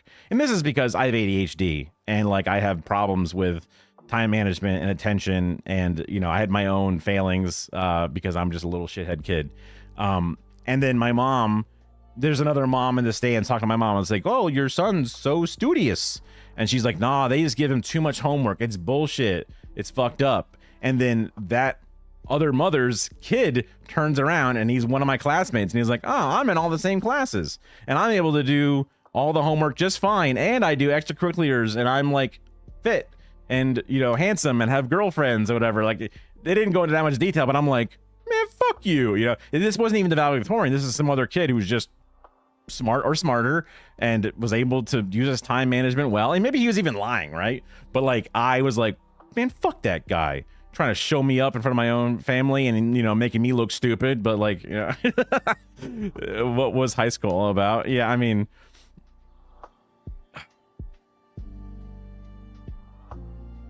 I was thinking back on it, I'm still impressed because there was like 7 periods in our high school the way we did it, and there was like first period, then homeroom, because there was a reason they really wanted that structure. I guess because they wanted the morning show to be able to be aired, but the morning show had to have time to be made by the first period. So I always had first period in TV production class. This is probably where, just thinking back on it, I had a problem with being on time for like showing up to things, because my first period was TV production class, and I had a very good relationship with my TV production teacher. I was in TV production in high school all 4 years because that was my interest, was production. What do you know, right? And I could be kind of late because it was all chill. And also, this wasn't like a class. This is a very unstructured, creative environment. And the morning show was pretty easy to make, and I was good at the show. And there was like also a rotation where like some people wouldn't even really be doing the morning show. Like the morning show had, you know, 2 anchors, a sports person, a birthday person, and then one person to run the VHS tapes, one person to run the switcher, one person to run the there was like 8 people in total that would actually work in the day, and everybody else would be kind of like, just like, you're there to work on your packages for the future shows, the SAT word of the day, whatever bullshit you were doing. So like, it was pretty easy for me to be late because I could show up, and not like super late, but like, you know, 5-10 minutes, whatever it was. Like, so like me getting to that, and then all of a sudden I have trouble getting to work perfectly on time because I'm so used to being very loose with things, I guess. But I would be able to, in first period, do all the homework I needed for like second and third period, and then I had lunch to then get 4th, 5th, and 7th period, whatever. I had time dedicated in my day that I could then get all the homework done for my day during the same day, which is insane that I would be able to do that bullshit every day on cycle. And then I would go home and play Dota all day. You know, I wouldn't actually do the homework when I needed to. I would just procrastinate it out. And then like during the school day, I'm just like, fuck, you know, like, which took a certain level of intelligence and also the ability to bullshit and to, you know, fake it or whatever. But I'm like, damn, that seems like so much work. I should have just done it all when I was home. I don't know. It's just thinking back on like when I've been able to fucking do all that shit, you know, maybe with all my modern distractions or whatever, I wouldn't be as disciplined, but it's crazy. High school is literally all about clicks and being two-faced. I was one of those guys who didn't really, I was a floater, right? That I'm sure that's kind of like a common subgroup or archetype, where like I didn't have deep connections with any one group. I can hang out with the goths. I could hang out with the country bumpkins. I can hang out with the preps at times. And then like the alternatives, whatever. Like I had like the different groups I could float around. Like at the lunch tables, if none of my other cliques were there, like during lunch, I would hang out with the redneck country bumpkins. I had a nickname Scooter with those guys, but then I was sniffing with somebody else. Yeah, and so I had lots of acquaintances, but like no like deep friendships. The only real friendships I had were like the nerds that would like play video games on our personal time or whatever. Like I had like that was my friend group, which was the one specific group, but otherwise I could still sort of like meander around the others. And it's coming from someone who was at the top of proverbial food chain. Interesting. Jealous of the kids who just didn't care. Yeah, I mean everyone was jealous of everybody else. Grass is always greener. Classic. Yeah. You took high school wait seriously and was a floater. Yeah. I mean, depending upon how old you are, because like I would go to homecoming and prom, but like whatever, it doesn't matter, I would go, the pep rallies were dumb and gay, because school spirit was lame, but I would be there just because it's a good way to get out of class.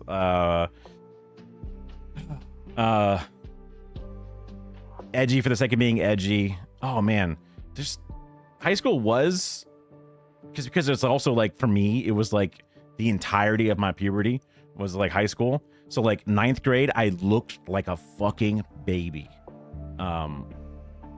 insanely prepubescent despite people being like full mustaches and shit, right? I had no armpit hair, but I was like beginning to get pubic hair. Like that's how like prepubescent I was, like literally pubescent. To the point that, man, this is a memory blast in the past. When I was in TV production the first year, right? I was at a table and there was like seniors, sophomores, the whole gambit, and there was like some like rocker alternative guys and then some like nerd dude, and then I'm pretty sure so like me and this girl, a preppy girl, out of my league, would never talk to me, wearing Abercrombie and Fitch everything with like this very specific blonde highlights and like the lip gloss, like very polite but polite because she was a fish out of water in this weird class full of a bunch of like mixed age people, but would be sort of a mean girls inside of her own group. But in this outnumbered situation, she was, and also a freshman, she's just kind of like quiet. I was trying to explain to these dudes that, and also I would be weird for attention, especially when I was younger and like 9th grade. So I would be like, guys, I have like a woman, a lady voice, a tiny baby, bitch, like no baritone in it whatsoever. And I'm like, guys, I do have pubic hair. I do have, I am, and they're like, no way you do. We don't believe you. And then I was like, I can prove it. I can pull some pubic hair and show it, right? And they were like, you could just have that. You could just have pubes taped to yourself and you've planned this, right? They're just high school kids fucking with me, but I'm like, what? Bullshit. I couldn't believe that was the case. So they convinced the freshman girl to look at my pubes in class. And I'm still like chubby. So I like, pull like, just down enough to show that like, pubic region and seeing the hair. And I had, there was hair physically there. And then she's like, yep, he has it. And they all laugh, whatever. It's crazy. And then we did this in class because it was like, the teacher wasn't like, directly around, or it was very unstructured. And then I remember at one point, I don't think it was the same year. I think it was years later even. I was like, hey, that was a crazy situation that happened when we were freshmen. I was like, did you even look at my pubes? And she was like, no, my eyes were closed and I just said you had them. And I'm like, oh, what? That's so sweet to be like, he has pubes, even though she doesn't even know if I did or not. Like, I mean, or she could be lying about it now because it's embarrassing, but I'm like, that's so sweet to like just be willing to lie for this tiny loser prepubescent kid to just to say I have them no matter what, right? Sorry, I had that story. I really wanted to get it out. Just for those people who spent years developing a persona instead of a personality, it doesn't get better. Interesting. Huh. Yeah, I could see that. I mean, that's the classic, like, I'm the quarterback of the football and she's the leader of the cheerleading squad. That's probably the peak, right? And they could have a wonderful life after, whatever it is, but generally speaking, when that is your persona, you might, especially once you get into the real world, and you have to deal with the problems and you have less of your, you know, your other, because like the people who are middle and upper class have certain advantages. Obviously, the more upper class, even the more advantages you have. It probably extends a little bit into college nowadays, with the way the whole, like, at least maybe not nowadays, but like when college was the most accepted continued path, where it's like high school too is going to college or whatever, it might extend a little bit. But even then, there's a growth period where either you're growing out of the home and moving away, although some people still lived at home because they were going to local colleges and stuff, but they might still have that, like, daddy's money or whatever coming in. But the more you get separated, the more you become your own individual adult, the more you're going to lose out on all that. Like, you don't have that same bubble of a safety net. You don't have that same structure to give you the direct advantage. So a lot of that artificial importance and also the artificial leg up that you have just fall away, and then all of a sudden you got to do the same shit. Like the DMV don't give a fuck, you know what I mean? Now maybe like somebody can like get a job at their daddy's firm and they can keep that fucking nepotism rolling forever. That's if, I guess, if they're a certain like class of wealth, but most people still don't even have that. You know, they just have some other, you know, simpler forms of it. You were a floater in a sense. You're able to socialize anybody in our school. Yep. But there were not people to fully have cliques. Oh, okay. I forget the total class size. I can't remember if it's 500 kids entirely in the school or if it was 500 kids in the graduating class. I remember 500 being a very specific number when it came to like the year I graduated. Again, don't remember if it was, you know, I think it may have been 2,000 kids in the entire class. I'm sure I have a yearbook somewhere I can find where I can get the information, but I don't care that much. But, you know, when people talk about graduating class, because like the Tampa Bay area, it's a pretty big area, and all the high schools are pretty big high schools with lots of kids. So it probably was 500 kids in the graduating class, but maybe that's wrong. I don't know. It's one or the other. But some people have like, oh man, we only have like 100 kids in the entire school, let alone a graduating class. Like, dang, that's a small school, you know? You hated the fact that there were loser groups and you noticed how differently they treated you if you weren't in. Yeah, I mean, geez. Yes. Yeah. And like just thinking back on it, like if you were in the loser group, yeah, you can treat each other as regular ass people. I wish, and I hope that whenever those groups, either the people who were in the loser group or people who treated the loser group poorly, think back on it, they're like, dang, you know, that's so gross what we did back then or whatever. Like, it's so crazy. I'm glad that that's over. You know, I hope that they can see it in that light and they don't somehow believe like, yeah, well, you know, that loser is probably doing worse than me now. Like, even though I picked on them then, I really hope they're still doing worse than I am now. And it's like, I don't hope that, you know.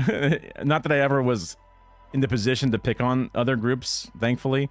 That was never really in my wheelhouse. I'm sure I was cruel or whatever as a kid in different ways, but it wasn't like I have these people that I constantly pick on and fuck with or bully or whatever. I never had that much status to be able to do that, thankfully. You it's a cheerleader valedictorian and one of the theater kids, and all it did was lead to burnout. Yeah, I mean, I'm thinking back, like my valedictorian wasn't a cheerleader, but it was a theater kid. You know, I'm trying to remember all the different clubs and stuff that they did, but yeah. We had the most we had the most graduating in our class that the school ever had was like 25. Wow. The school was 200 people. Oh, and a 1st through 12th. Wow. That's like very old school schoolhouse kind of shit. Yeah, because at least in Florida, elementary, there's preschool, and then elementary school is 1 through 5. And then middle school is just 3 years, 6th, 7th, 8th. And then high school is 9 through 12. And I think there was a couple of schools that would kind of have a weird, like, mixing with like 8th grade and 9th grade. There was some kind of like combination stuff. But most of the time, that's how it was structured. Middle school is those 3 middle years. Elementary school is the 1 through 5, and then high school is those last 4. I know that like different countries also have whole different structures, and like they don't even say like, first grade, second grade. They have like a whole different word for all those different things.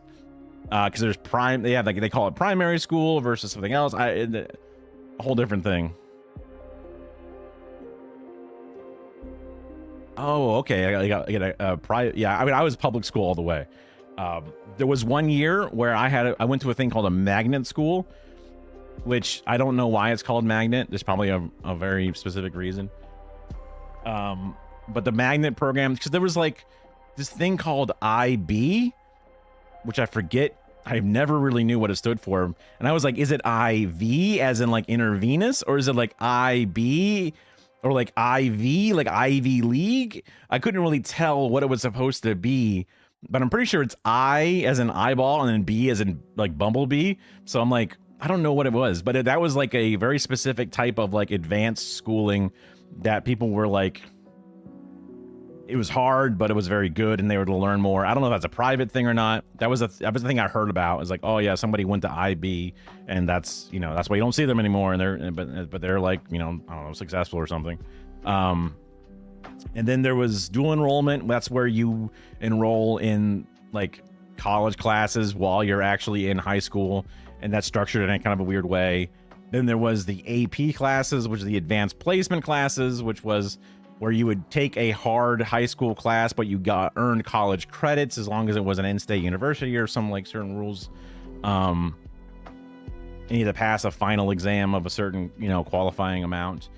But a magnet school was a very specific type of school that focused on a certain like field highly, and it was like reputable, or like it was supposed to give you a better program and a better leg up for different things. So my 7th grade, my brother's 8th grade, because he was 1 school year ahead of me, despite being a year and a half older. That was a school that we found out that the program for magnet schools generally works where a school is underfunded or fails, and then because of the rules of Florida or the rules of America in general, they would have to restructure the school if it failed so poorly. And what do you know, the schools that fail the most are the ones in the poorest districts. And this was a brand new magnet school, and there's rules about like people who are currently enrolled in this school are still allowed to stay in the school even if they don't qualify for all the different like hierarchies or like high grades and certain marks and being like proposition to go to it, whatever it was.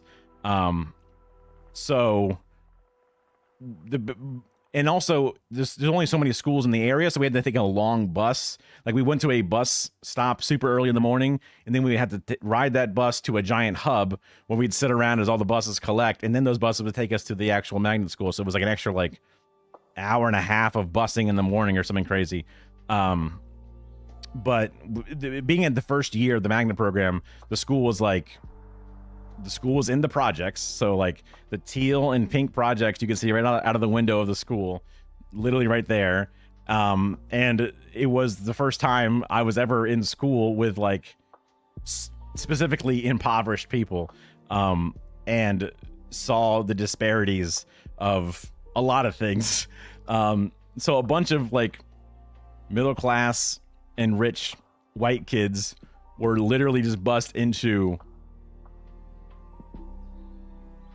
a very inner city, very projects, very, so that's where, and it wasn't even that like good of a school. We had like computers, there was a lot of funding, but like it was, and then there was like some technology classes we had. This school was supposed to be like science and technology focused, whatever. but I just remember like the most vivid memories I have is working in the math room where there's like a monitor inside the desk. So like you had a desk, but the desk had a big glass piece in the middle, and then there's a gigantic CRT monitor because this is still like the 2000s under the desk where you would see your thing, and you had a little rollout, tray to do your typing and stuff. Or you can still do paper and do work on the desk itself. But that was like, wow, every desk has a computer. Insane. But I remember like being in like the gym class, and it's a bunch of kids from the projects, and I'm a bitch-titted, pasty, prepubescent white boy, and I got picked on a lot in the locker room. And I did my best to stay out of shit, whatever it was, but like, oh my God. And then like presidential fitness test did not do well for me. I was laughed at quite a lot, even by like the coach, who was like, our PE teacher. Like I couldn't do a pull-up, and everyone would laugh, and then the guy would be like, damn son, like you really, and I wouldn't be able to do a push-up, and they would all make fun of me and laugh. And there'd be other fat, white kids as well. So it wasn't like I was the only one, but like that was a tough experience. Not the best. Yeah. I see. Sorry, that wasn't for me. Guess who's in the hospital? Oh shit! Needing to get a chunk of wood removed after a night on antibiotics. Not really. Yeah. Extremely infected. A piece of wood. Goodness. Well, hopefully you got to the hospital within X number of hours of the wood being lodged in your foot. Surgically removed. Interesting. Yeah, I mean, if you want to talk about it, whatever. 2 days? Oh my God. Was it, yeah, if you want to talk about it, you can, but like, also if you don't want to, just, thoughts and prayers or whatever. I couldn't, it's hard to say if you like, oh, look, you want to talk about it, or if it's just one of those, like, here's just a small update, and, because I can still yap about everything else forever, so.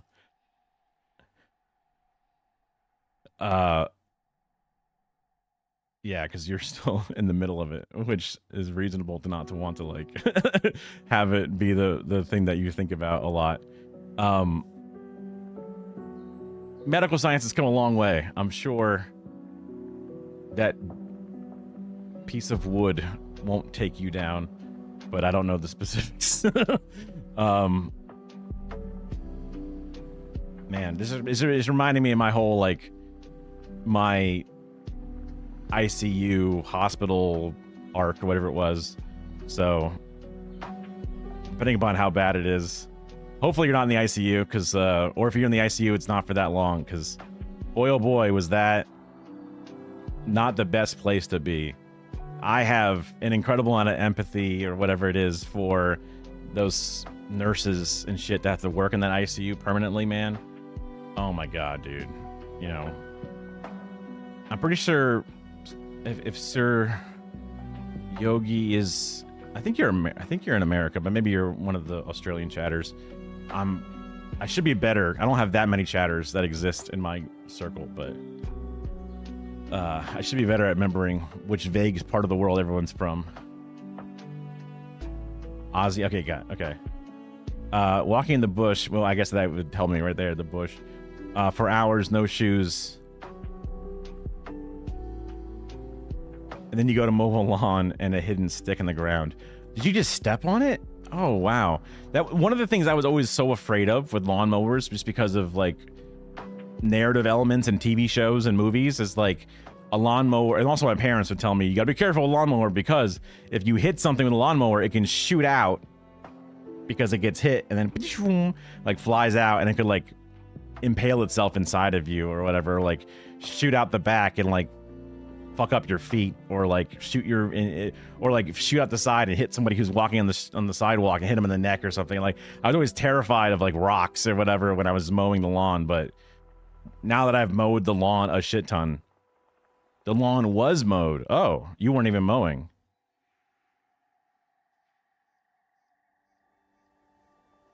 Go to a mowed lawn and then a hidden stick in the ground. Okay, got you. Dang. Yeah, I mean, I used to know somebody who was barefoot as much as she could be. Um, ooh. I mean, well, you're probably meaning like toes and then, right? Like, it instead of going like, oh look, it just, you know, you stepped between it and then it just kind of like, you're talking like the whole like, ow, like that's probably what you're referring to based on it being infected and whatever. So like, oh shit, man, that's like a torture level shit, basically. That's crazy. I knew somebody who was as barefoot as much as she could be, and had incredible calluses and enjoyed walking around, you know, in nature or even parking lots and sidewalks just barefoot. She was a very hippie kind of girl, very sweet. And then she ended up moving to Australia, even like right out of high school or something, or like vaguely into college, whatever it was. And she was one of the people I first had a crush on. I'm pretty sure my brother did too, because she was friends with both of us. So I guess I had some female friends, but it was like, it was friends of friends that would then become a part of the friend groups. So it wasn't so much as like finding it on its own, which was healthy for me for sure. But then my fucking not used to being around girls' ass is like, girl in the group, I have a crush on them, you know, like kind of shit, which was, I'm sure, insanely obvious to all the girls in the group, no matter what, which is crazy to think about, just thinking back on it. But I forget what I think she was just like really interested in like marine biology specifically. I think that's what it was. So like, it's not like, hey, do you know this person named Rachel, who's interested in marine biology by chance? You know, like, of course not, right? Yeah. There's like 40 million people in Australia. So my dumb ass is like, well, maybe they know this person also moved to Australia. It's silly. But yeah, that's probably the only no shoes person I've ever known. Yeah.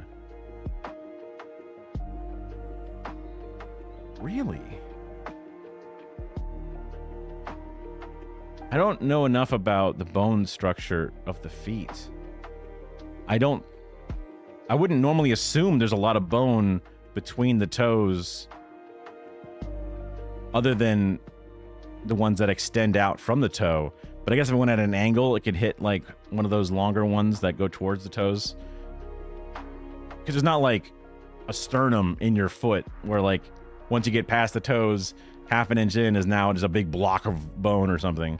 Like your heel is a big bone, but that's on the backside of it, obviously. Yeah.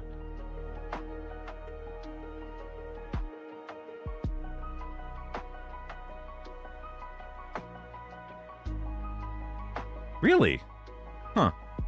Yeah, I guess I'm just thinking of the x-ray pictures I've seen where they just kind of look like 5 long fingers or whatever, right? And then connect. There's lots of little bones, like kind of all around. Like on the hands, there's lots of shit in there, right?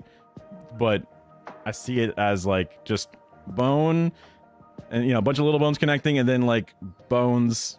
And then it was like, you know, a couple of little ones floating, spattered in between. But for the most part, it's like the long bones. But yeah, interesting.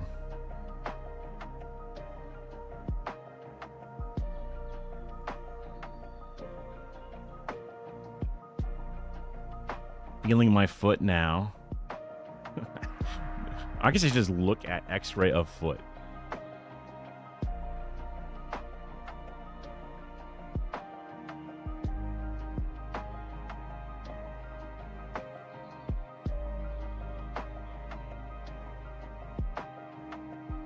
Okay, so this is, I guess, does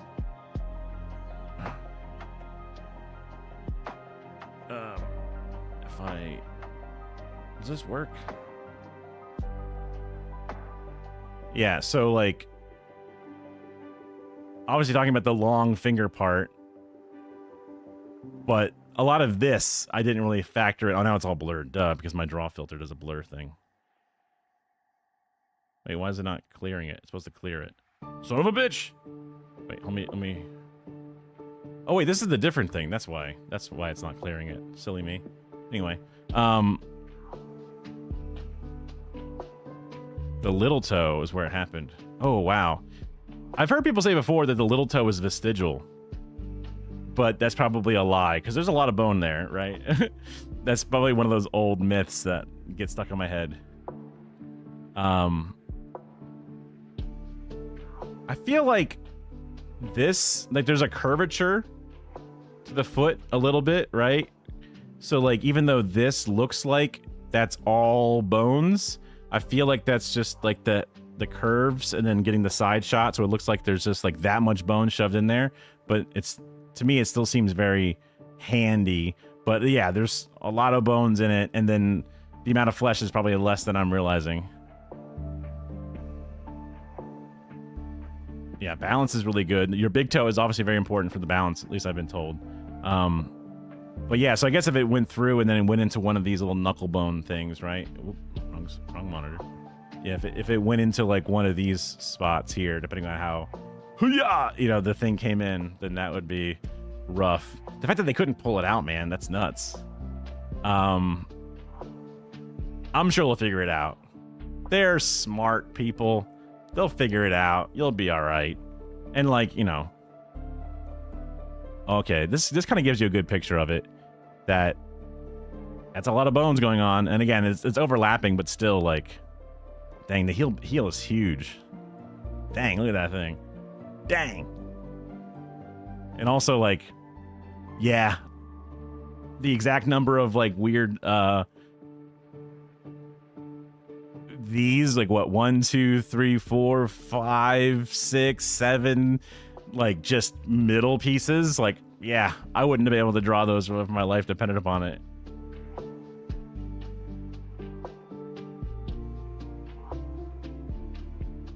If they, yeah, need to get into it. The plates, sure, that sounds right. When I was a kid, I broke my growth plate in my, that's what they call it, the growth plate. So let's see. Wait, epiphyseal is this. Where the hell is the growth? It must be such a small ass little thing. So look, there was just one thing there. They were both pointing to the same chunk of bone. Oh yeah, I should. It looks like they're both pointing to the same thing here, but there's two different things there.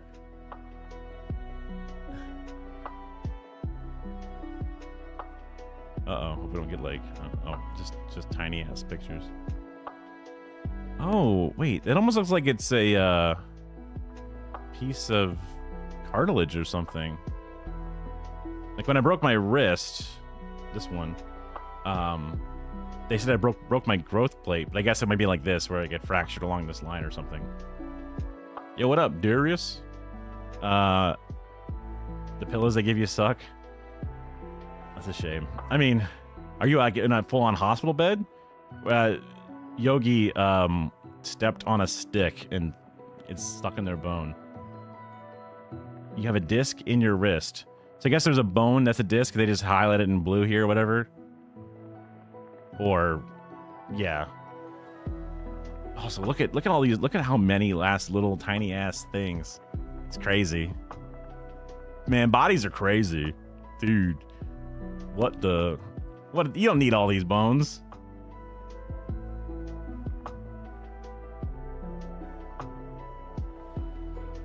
You didn't hear what part? Yeah.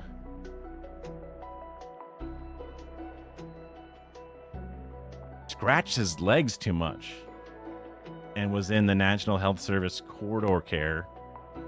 Is that like a urgent care or like a, so we use the term urgent care for like a quick, not the full-on hospital, but just like a quick clinic that you would go to that just deals with, I guess, like straight up shit that you need to work on. Like you go to your, you know, primary care physician to like talk to your doctor about scheduling blood work and doing like, hey, you know, doc, I'm having trouble sleeping. What do you think I should do? Like that's like your average doctor. But then like an actual like urgent care is where you go to get some like just quick hospital-y style stuff without going to a full-on hospital. I don't know how else to describe it. Or should I say you put urgent patients in corridors? Oh, I see what you're saying. Like the hallways, you know, because the rooms are full or whatever it is. Gotcha. Okay.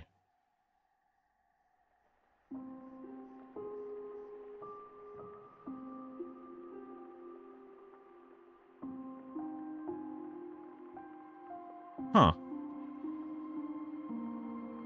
You slipped mine as a kid, spun everyone out. I was laughing how kinked my arm was.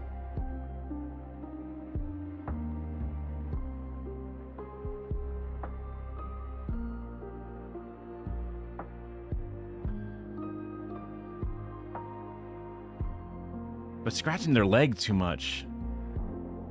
18 hours on drip.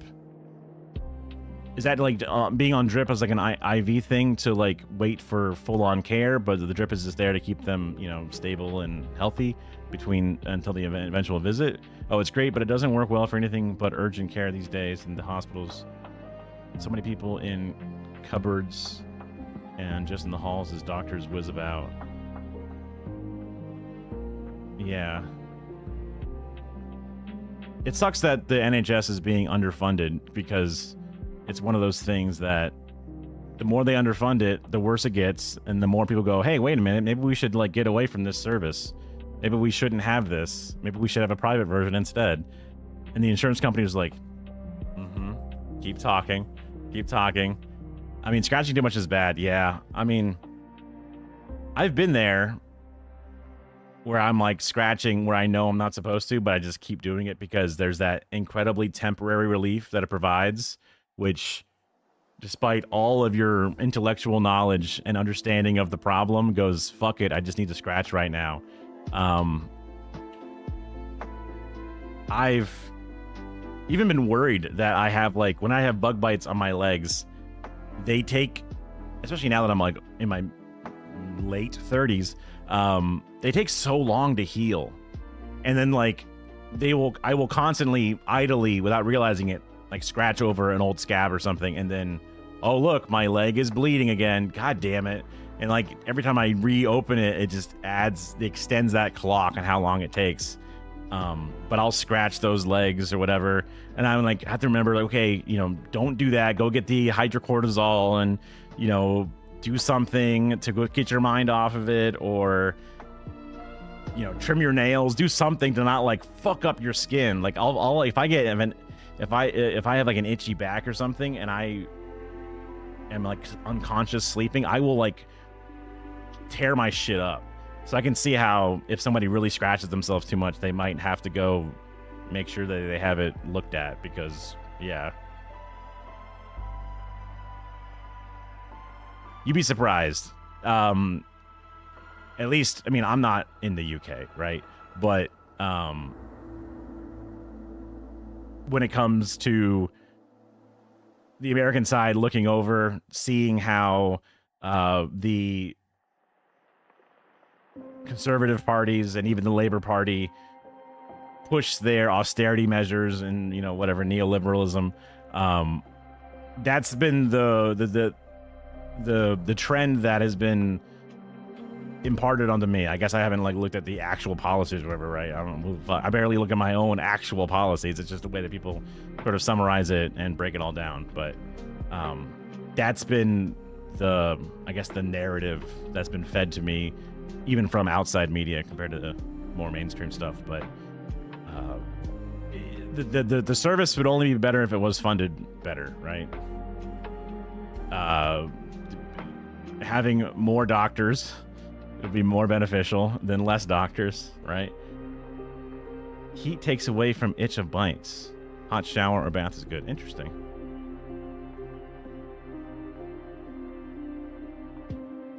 A rework rather than chucking. I mean, sure. I mean, I don't think a reasonable rework would be out of the question. Scabies. Wait, isn't that like when you don't have enough fruits?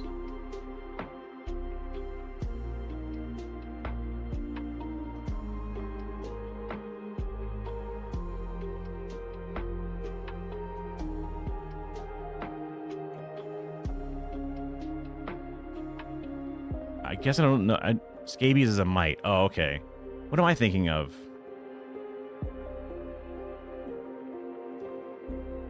Damn it, the word is so similar in my head that I just keep coming back to scabies. Like like when like a pirate said like, oh, you landlubbers, there's like a certain thing that they say that's very similar to like people that have this specific ailment that comes from lack of fruits. Scurvy. Thank you. Oh man, it helps my brain. Yes, scurvy. Yeah, there it is. It's rolling in.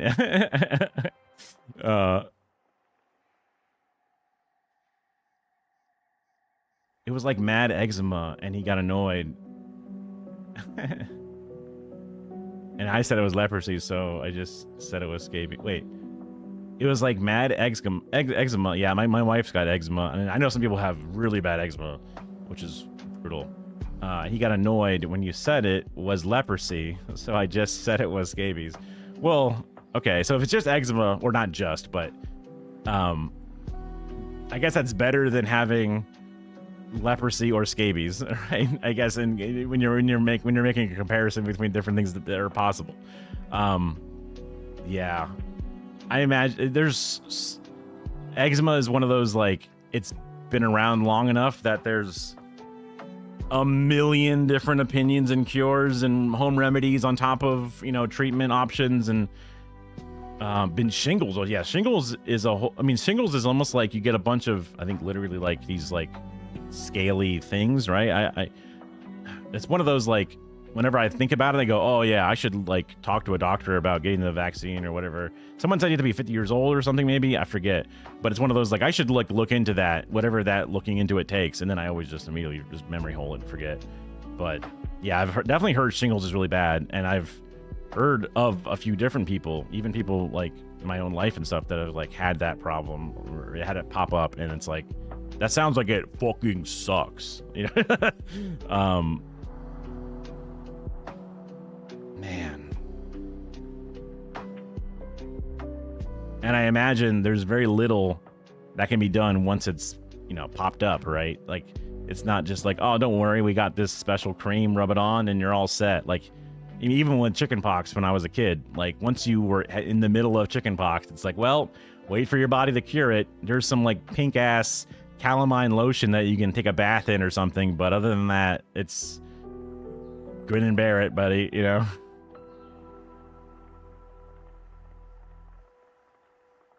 I mean, being in a quarter for 18 hours would be pretty brutal for anybody. And I know that the older you get, the less you have patience for being, like, I would, it took about probably like 9 days in the ICU before I got crazy. And I was like, get me the fuck out of here, right? But I was in my early 20s.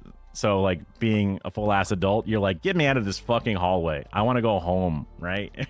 You know?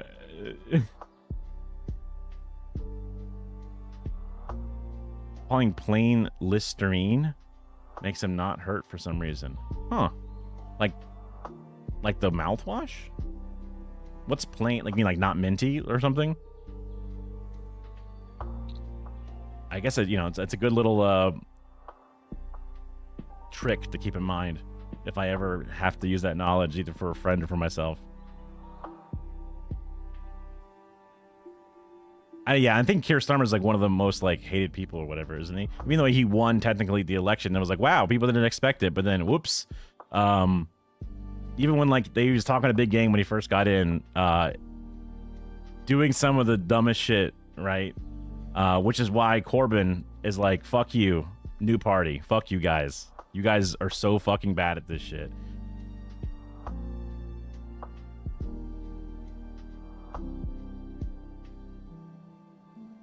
Yeah, that's a whole other thing where, like, the prime ministers aren't done in the way that the American presidents are. There's elections and stuff, but then, like,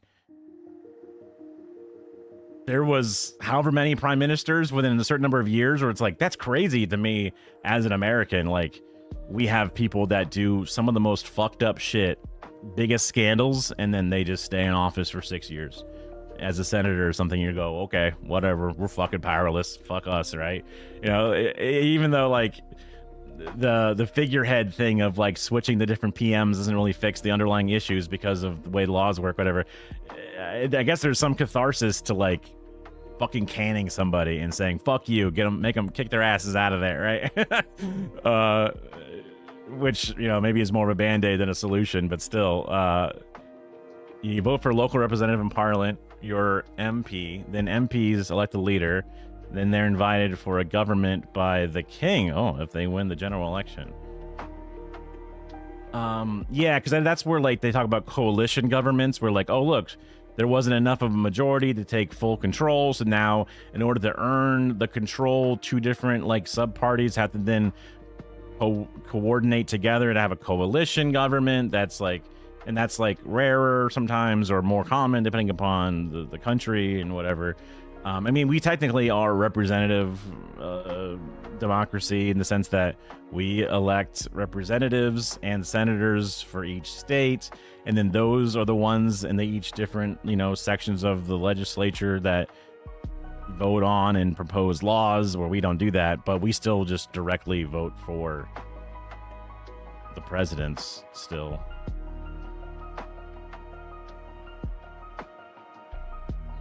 So, like, we don't have to wait for the MPs to, like, we don't have to, like, but, like, you know, I guess, like, the people that run the House are voted on by the people in the House. So, like, the Speaker of the House is a position that is voted on by House people. So we don't necessarily have a direct way. So I guess maybe if there is a parallel, at least in this way that they're elected, our Speaker of the House is similar to your Prime Minister. And technically, the Speaker of the House is the third in line to the presidency, or I guess second in line, because the president, oops, dies. They farted too hard and died. Vice president's next, but then oops, they farted too hard too. Then boom, Speaker of the House is now the president. And then there's some other shit that happens after, I forget. It's never really gotten that far ever, so it's one of those, like, yeah, you know, we'll look it up if we have to when it comes to it. Usually you don't even get to the first stage. With first past the post votes, and you get a full majority, or you normally get a full majority. They have to live in their constituency to hold town hall equivalents every week. Yeah, I mean, technically, every district in a state, so, like, some states have very few representatives because there's not enough population. So, like, for us, a state is a state, right? There's 50 of them. And every state gets 2 senators no matter what. So everybody in the state votes on the senators. But then inside of the state, there's different districts that are drawn up based on some gerrymandering, which is basically them, like, deciding how to cut the population. But it's all based on certain parts of the population. And each district would elect its own individual representative. And the representatives, I believe, is supposed to live in that district in order to be technically allowed to be elected from that district. But then they also live in DC, where they work a lot, so they have, like, multiple homes, or at least an apartment in one place and a home in the other, and they might not ever come back to the home state because national politics, people are too busy, no one really, you know, even if they have to have a town hall or something, the attendance is limited or very partisan. Like, there's problems with it. Like, I could not tell you who my MP or my representative for my district is, because we're very disconnected from that. It's probably a failing more on me than most other, but honestly, most people wouldn't be able to tell you, which, again, isn't a great defense for myself, but it's just the way it is, yeah. You've seen them a bunch because you shop at the same supermarket. That's crazy. Okay, that's definitely more accessible, I think, than the way we do it, or at least because I have a very populated state. Florida is one of the, I don't know, top 4 easily populations in America, so it's like has some of the most representatives. Also, even just the area has however many millions of people, and then I'm not, like, rich and powerful, so they don't go to the same Walmart that I do, right? They go to they get their shit delivered, probably. Let's be real. I mean, hell, even I get my Walmart shit delivered usually, so but they probably go to, like, some fucking Whole Foods shit, or have someone doing the shopping for them. I don't know, but maybe not. Maybe it still is more straight up. Like, I don't know if AOC is, like, you know, walking down the street a lot in her district and just having casual conversations at a bodega. Maybe. Be kind of cool, but I don't know. I don't live in New York either, so. Giving you a few minutes in the cheese aisle. Yeah, I mean, I imagine that's got to swing both ways, where there's some crank who's just mad about something. Like, so, and a similar but different thing, we have like a city council in the city. I don't technically live in the city for the city council, so I don't get to vote on it or whatever, but they are much more direct community members as far as people could expect to find them randomly in a local store. And they have city council meetings that are open to the public, while they also, talk about things openly online and whatever, and have the public meeting, and the news is there. And then you can also set up direct meetings with them individually.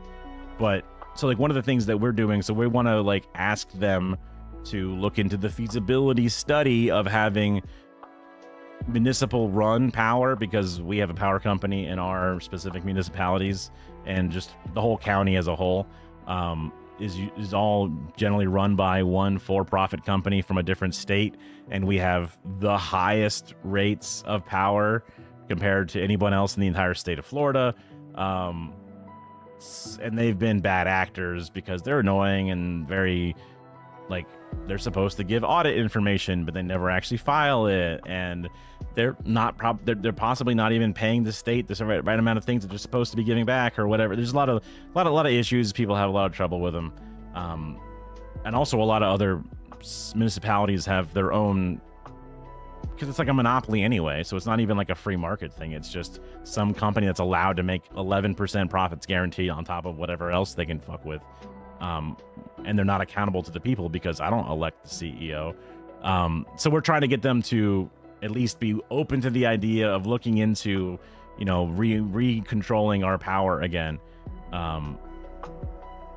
And when people go up in the city council town hall meeting and like go to talk and leave a comment, if it's the same person every visit, it's more likely to think that this is just one crank and they don't matter. But when we bring new people to every meeting and have them say, hi, I have a public comment about this, I want us to look into this, it's really good for us, the more that we bring in new faces for that, the more impactful it is for them on the council to go, dang, these are all different people and they're all having these issues. That means more and more, like when one person would call person would call up and say, hey, network that's on TV, I don't like the way that they're using negative language. That's one complaint. But when like 100 people complain, they can then understand that like per phone call, it's about 1 million or however many thousand people that are upset about something, but only one person will actually make the phone call. But when there's 100 people that make a phone call, they go, whoa, fuck, something's really fucked, right? When one random old man starts calling saying, this network looks like shit to me, it's all dark or black, and they'll go, that old guy probably has his TV turned off. But when 100 people call in and say, your network's black, what's going on? Why aren't you on the air? Like, oh, fuck, there's probably actually a real problem. So where like being able to diversify who we put up to make their valid, personal complaints, the more they're willing to listen. So I wonder how often the guy's walking down the cheese aisle and goes, oh fuck, it's old man Patterson or whatever, and he's like, I gotta talk to you about all these butterflies in the neighborhood, I are fucking all over, and you're like, oh my god, dude, okay man, sure, I really gotta run, shucks, like they might just be like over it. People still vote along party lines. Yeah, team sports, man, it's one of those things. And then a lot of the MPs in the same way then end up focusing on the party stuff and then the local stuff. Yeah, that's like the two hands shake each other, and that's just reinforcing each other. Utilities like phone reception and rural internet, it works really well because they can't escape it from people. Yeah. No, yeah. The same way that like someone's job sucks because they have to deal with the bullshit customers or the bullshit, annoying things at the workplace. Their workplace is to improve the lives of their constituents. So they're supposed to be bitched at and yelled at. That's like, even though a lot of times it's been like insulated because receptionists are the ones that answer the phones, or the emails all get put into a folder and they're out of the way, they don't bother the person as much.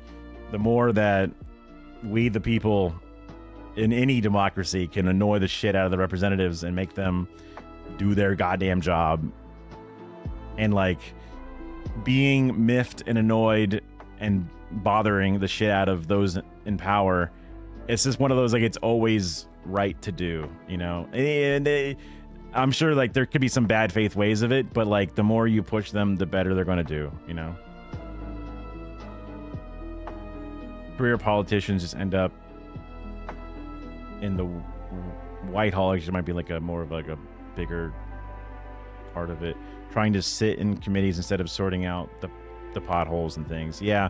Man, that's interesting, because I was you know, they were looking for volunteers to come to, because the city council members, also at least a good number of them, were willing to have one-on-one meetings with our campaign to talk about their, you know, to learn more about it from our perspective, but then also for them to provide questions to us that we could again try to answer or look into answers. And a lot of them were very much like, hey, we can't do anything. Hey, we're powerless. And a friend of mine, or, you know, I guess an acquaintance of mine from the DSA, I like to think we're friends, but that person who was running and ended up losing to the person that we were sitting across from, that person's like, sorry, I can't do anything. And we're like, well, you can do something. And it's just so weird for somebody to run an election and campaign and push so hard to then get a position where they say, sorry guys, I can't do anything, I'm powerless, right? Like, it's true that they're not the president of the United States, but they have things that they can do, and it just seems very obvious that that excuse is used as an excuse for something that they don't want to do, but they don't want to say they don't want to do it. But it seems like there's a long amount of people who get into office that then say, sorry guys, I'm powerless. Because then why the fuck did you go for it then? Why did it mean so much for you to be the one who has to say, I can't do anything? Because we don't believe that you can't do anything, because you know you can do stuff. That's what you're there for. Whitehall is like London / Parliament, where the... I get you. Yeah. Yeah. I mean, there's like the big picture stuff, right? That might be like more national governments, whatever it is, but that just the straight up pothole problem, you know, these little things. There was an issue with like a lot of the storms that we had where some people's water bills are like way too high. And it's not just like one person trying to like lie and cheat and get a better water bill. There's a lot of people who have like weirdly obscene water bills. And I was like, I was there at the town meetings, people were talking about it. And then other people have seen this effect a lot. And it's like, if we want people to have faith in the city council, whatever it is, like, if we're able to solve this problem and treat it with empathy, and like, even though it's not a big national issue, it's not a huge rights measure for gays, or, you know, it's just a very like specific municipal grievance that only affects a handful, but it really affects these people. And like, if you can't get this solved for them, then you're not really, you're not doing the good that you're supposed to do, you know. And even just like a simple thing like a pothole, you know, like, you got to be able to do the stupid gross bullshit. That's a part of, you know, that's the annoying bullshit work that you may not do. It's not flashy, but it's one of those things. And I'm sure there's some way that a person can be smart and campaign off of it and make it flashy and good, but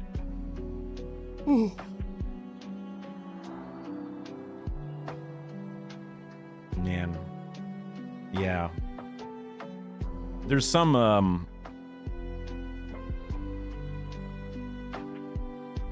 there's an amount of corporate backing, even at the local level, where even in these small elections, PACs and firms will come in and specifically help certain candidates or push people to get into place, or it's just a small business person who wants to help this specific thing for themselves. I wish there was more of a separation between people in political power and their investments and shit. It's so crazy. Like, my wife works for a financial service company, financial advising company, and I had to move my personal IRA and my bank accounts and shit around because they go, oh, you have a conflict. I mean, my wife's a graphic designer. She works in like the pamphlet making department, but not only did she have to move things that she had, but then I had to move things. Like, oh, I had a IRA with Charles Schwab, have to, you know, transfer it all over to this other company. And like, they say it's to avoid conflict of interest, but the investment is not like, I want Charles Schwab stock to do good. The investments are in companies that exist in the market. It just happens to be through this one bank instead of a different one. So where they just want to make the money off of my IRA instead. They want to be the ones holding all of those funds so that they can invest it. They paint it as if it's this other thing. So if the husband of a graphic designer at a financial aid company has to completely, you know, rework how do I have any of my, you know, deeper money or whatever it is, then the motherfuck, of course, people in political power should be the ones putting things in blind trusts or not be allowed, and even their families. And like, if their parents and brothers and husbands can then immediately get funded or have investments in these things, then that's still a conflict of, you know, if they do that shit for just a random ass graphic design job, of course we should be doing it to the people who run the things, you know. And the fact that it's not is like eye-rollingly upsetting.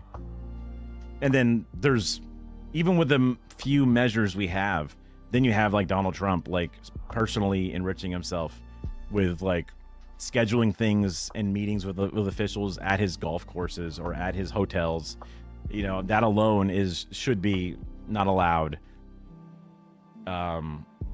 Technically him moving it to his, you know, firstborn son is like obviously not disconnecting it from his personal wealth. It's like a joke to pretend that it is. And then like the Trump fucking meme coins and shit literally should be a criminal offense. Also the fact that they're rug pulled out, and like the Melania coin was rug pulled the same day it launched or whatever. It's like, again, clearly I have never met a person who's like, yeah, that's pretty based and good and like totally on the up and up. They just like to just never think about it instead. We live in a joke country. Hell, a joke world to some extent. Maybe China will eventually take us all over and then we can live in the prosperity. Maybe.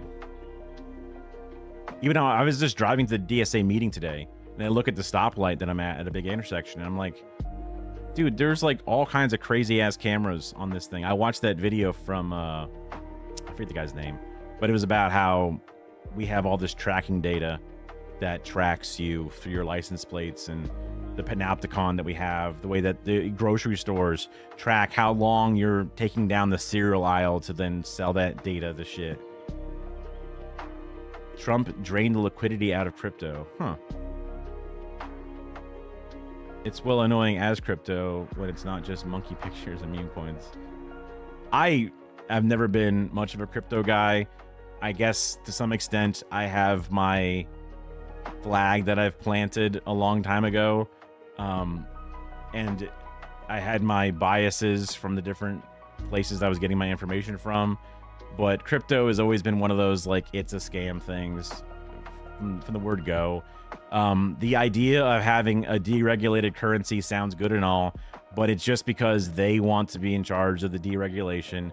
The regulation that's set up is actually there to prevent scams and bullshit, like, and then they're slowly repeating every scam all over again in the cryptoverse.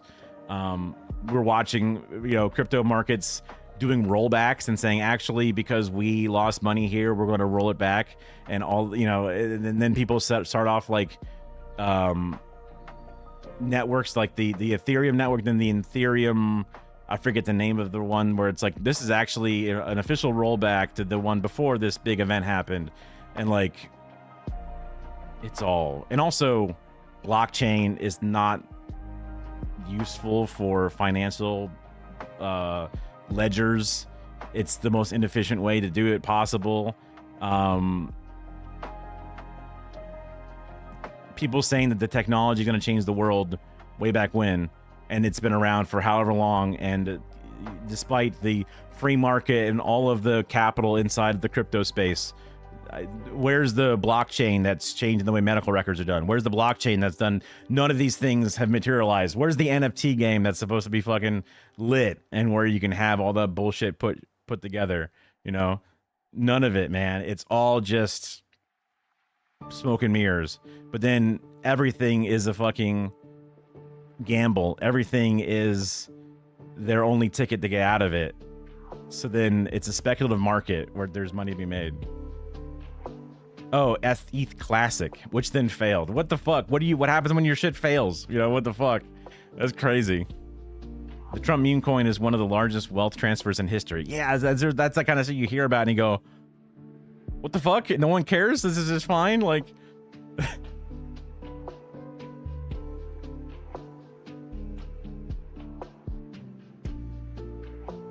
Cardano? I don't know what that is.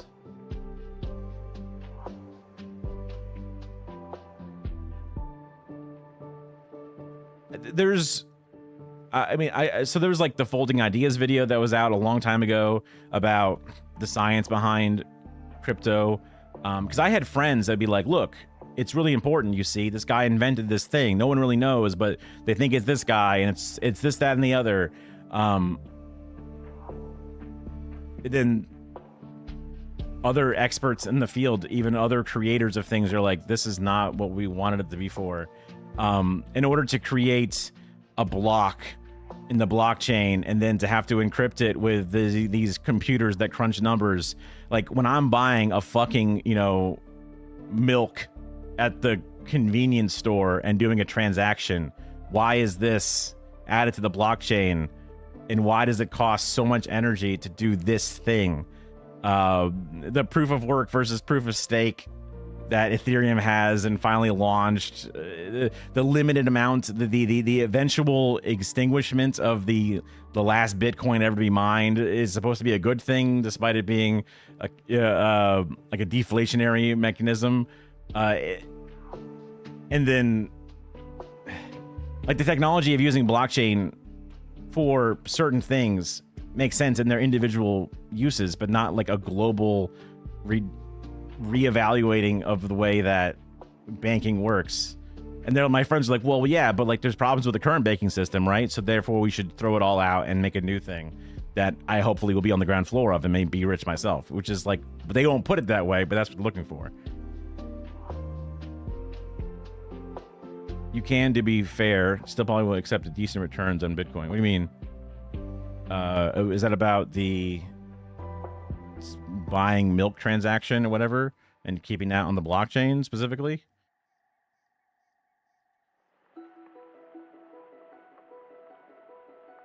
It's got some decent aspects for decentralized finance, but it's in other ways you see the most uplift. I mean,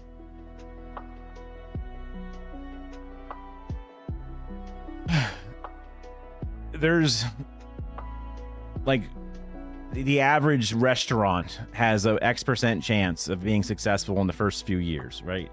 There's a certain like fall off rate of most businesses and things. So the immediate amount of companies that dissolve and fall apart inside of the crypto space to some extent is expected, but obviously the rate is much higher than anyone in the field would ever want. And then, especially to the layman, selling crypto as this, like, it's going to fix the world, and then feasibly there's nothing you see that works off of crypto blockchain bullshit. There are other encryption methods that can keep ledgers safe and useful without having all the bullshit attached to this thing. If there is a specific type of proof of work thing that works with the blockchain system, then that's fine. But then just shoehorning it into one of the most used things that is currency and making that as like it's a complete overestimation of the use and value of it, because they just want to have a new ground floor.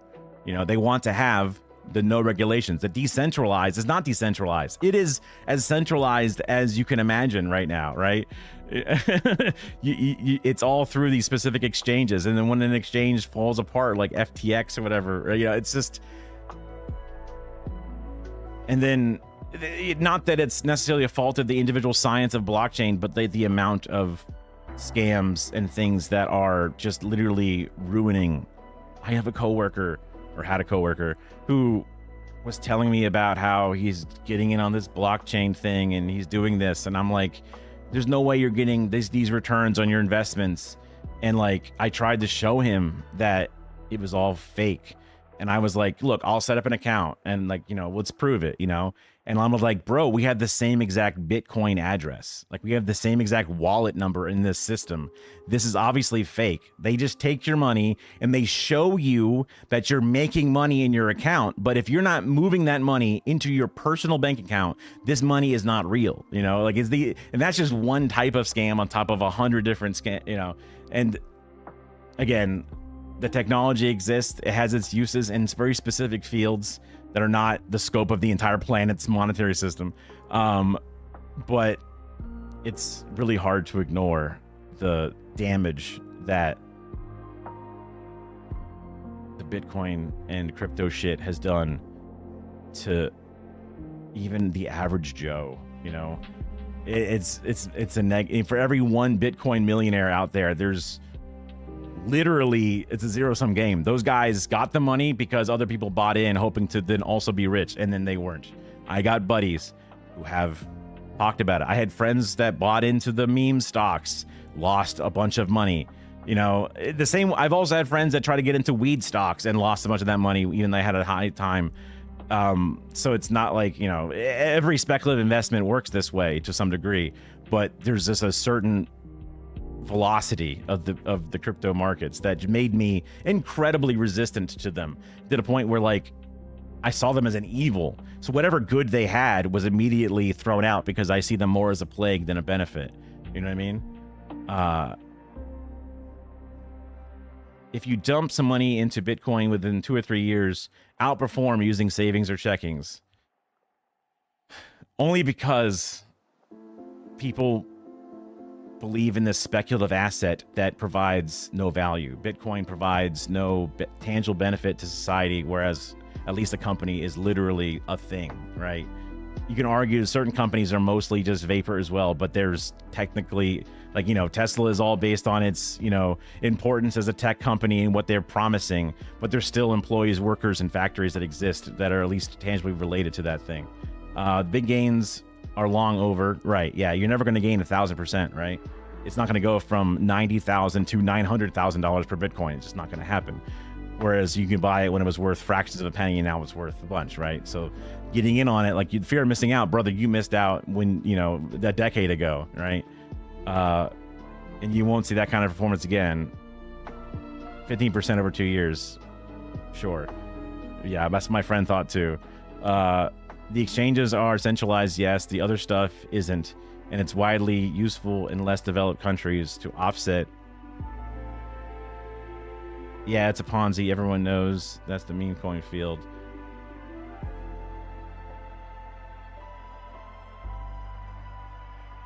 Argentina, they got on the fucking crypto. Oops, that didn't work out so good for them.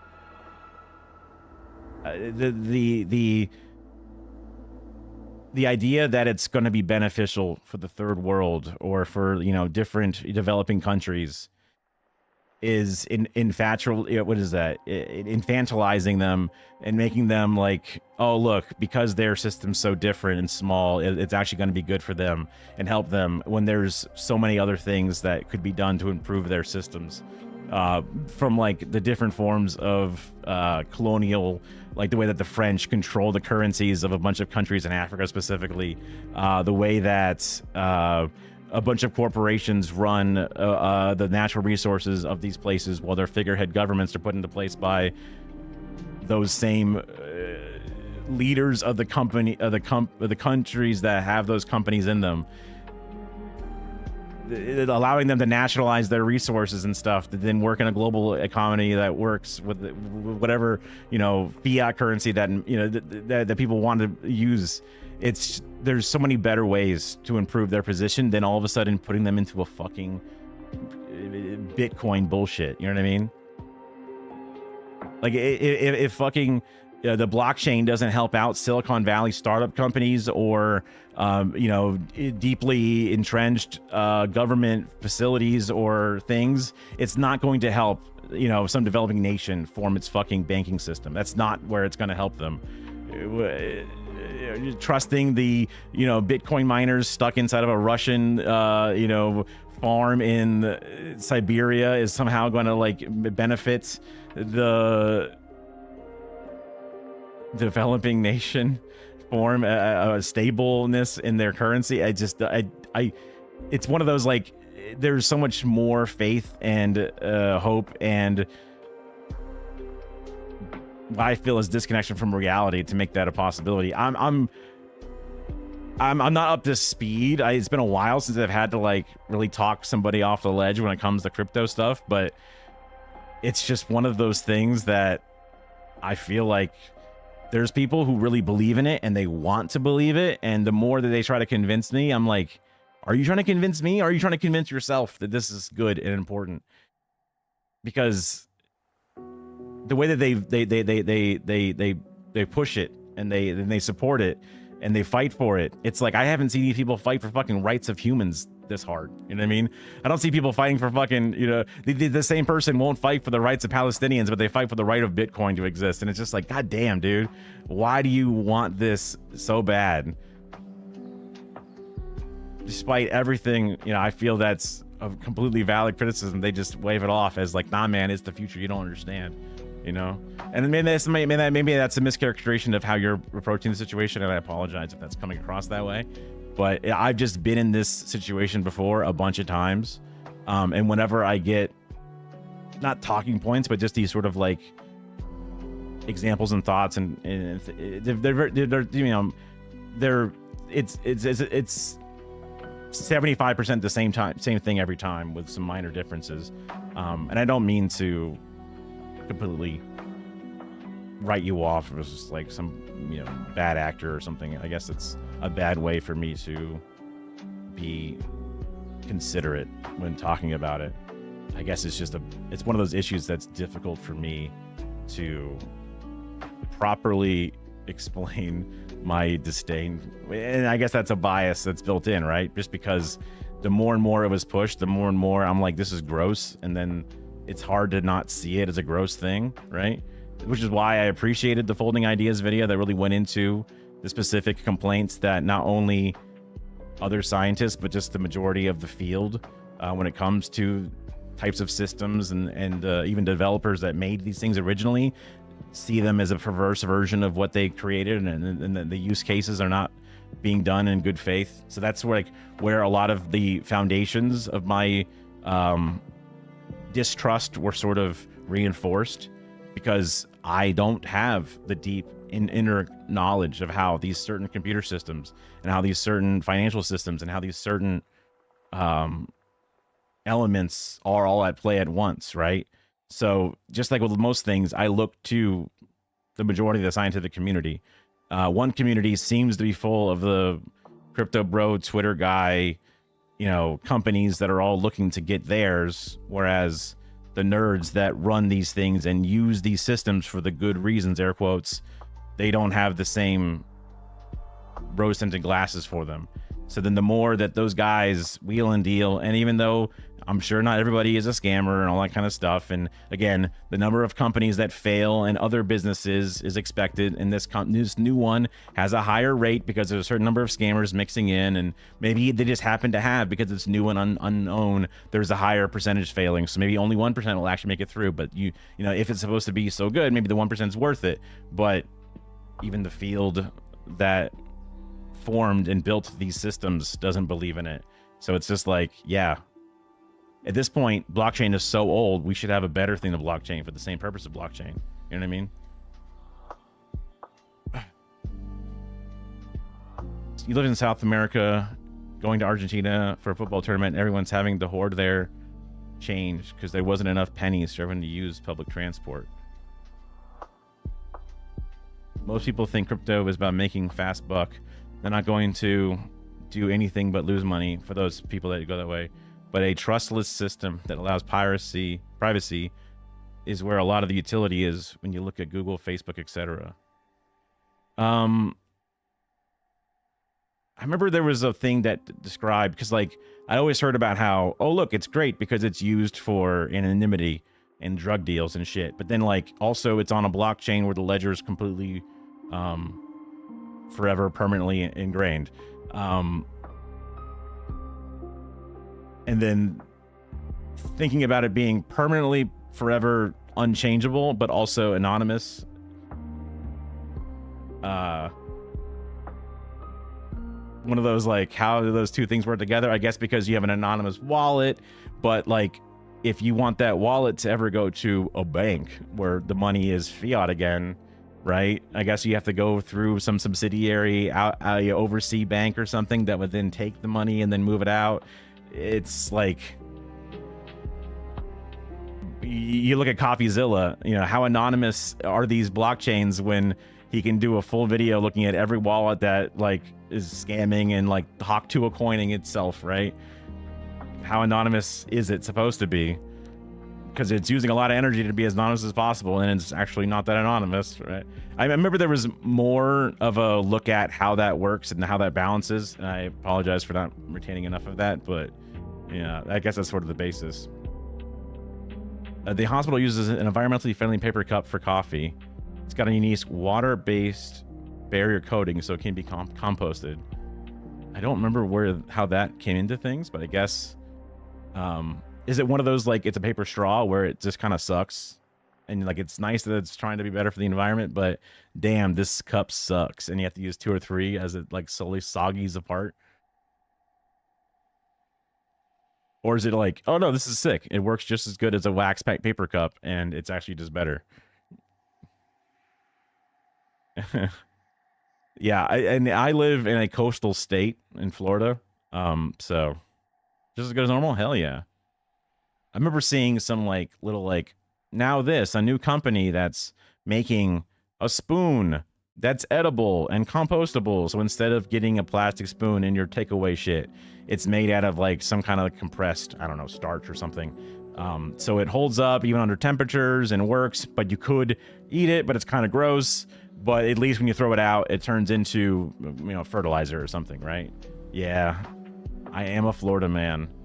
I think it's a bit of a, it's not oversaid, but it's said a lot more. The sunshine laws, I forget the name of it specifically, but there's like a there's a law about public information in Florida that's very public forward. It's very robust, so that's why like every mugshot is put on a website very fast. Public records are very opened, so that's where a lot of those Florida man stories come from. As good as normal crying face. Maybe that was meant for the sea levels rising, but it's like, oh no, the cup's not as good. The public records is why there's so many Florida man stories, because those informations come straight out. GTA 6 is in Florida. I mean, Miami Vice or GTA Vice City was, I guess, I don't know if Vice City was in Florida or was in a fake state. I forget. I have never even played GTA 5. I played GTA 4. Nico, my cousin. It is Miami. Okay. That was the last GTA I played. I never played 5. I'll be like one of the only people who like goes from 4 to 6. Even though 6 is obviously taking however many years to come out. Yeah. I think it might have been literally in India where it was like being made and it was like being used first or something. It just, the chances of displacing an oil company that produces plastic forks, right, in an American market, it's just one of those, like, you're not just fighting in the marketplace, you're fighting against the the invisible hand outside the market. That's not, you know, consumer choice, but more or less big business.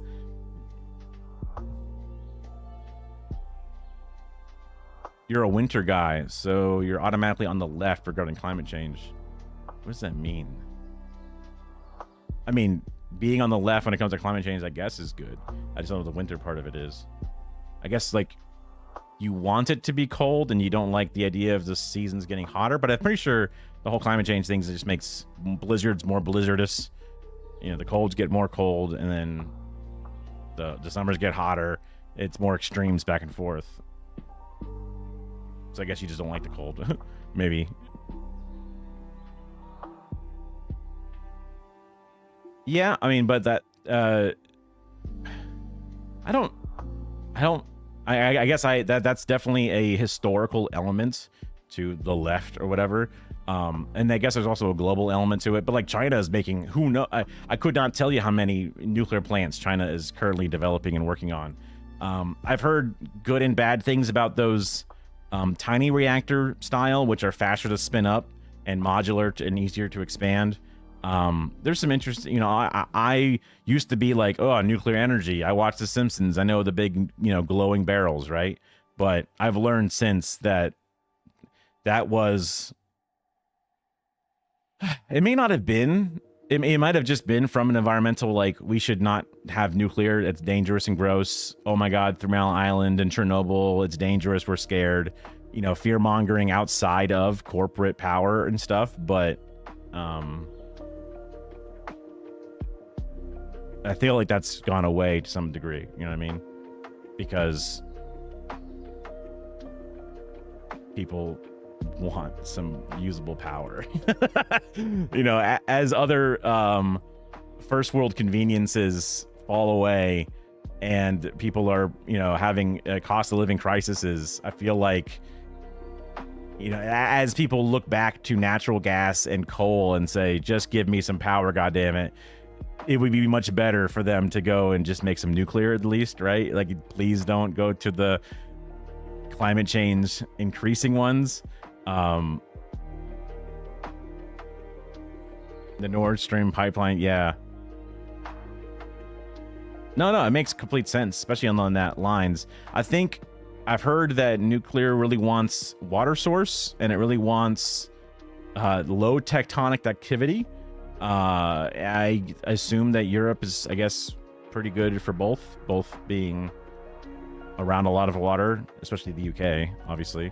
And then I don't know of a lot of earthquakes in the European subcontinent. There might be a certain fault line that I'm not aware of, but people are still going on about the Kirk. Yeah, I mean, it was quite the story. And then the manhunt element of it, and then the guessing of what that could mean, the conspiracies of like the different governments possibly doing it, right? And then talking people off the ledge on that. And now, okay, what drove this one deranged individual to do an insane thing? Ultimately, doesn't matter what camp this one individual ended up on. And it seems like it might actually be one of the new ironic campless camps, which is a whole new layer of irony in the Gen Z section of things, which is kind of terrifying.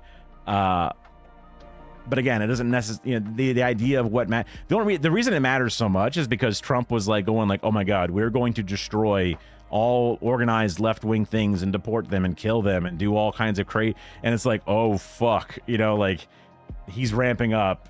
They already have the now largest form of like all the different parts of the DOJ combined now, or like how much money is going to ICE. The Gestapo forces that are already kidnapping citizens and doing extrajudicial, no due process seizures and rights stomping. And now they're saying they're going to, you know, like when Big Balls got beat up by, you know, the dozen people that he pushed off, and it ended up being two 15-year-old children. He locked down all of DC and had tanks rolling down the street, you know. Now his best friend, his, you know, the only real sun in his eyes, was assassinated. If he's gonna put that on the left, oh my God, what's gonna happen to America? You know, like, I'm a member of the DSA. Am I gonna be black bagged and fucking, you know, strung up for organ meat? You know, what the fuck? So that's why people are like terrified and looking into the specific background of this one random deranged individual. Again, doesn't matter what this one deranged individual was on a team for. Ultimately, no. Also, you look at the numbers. The number of right-wing sided, you know, shooters has been well documented, to the point that even our DOJ website now, under Kash Patel's policy, has removed the study that they did on it to hide that information from the public, which is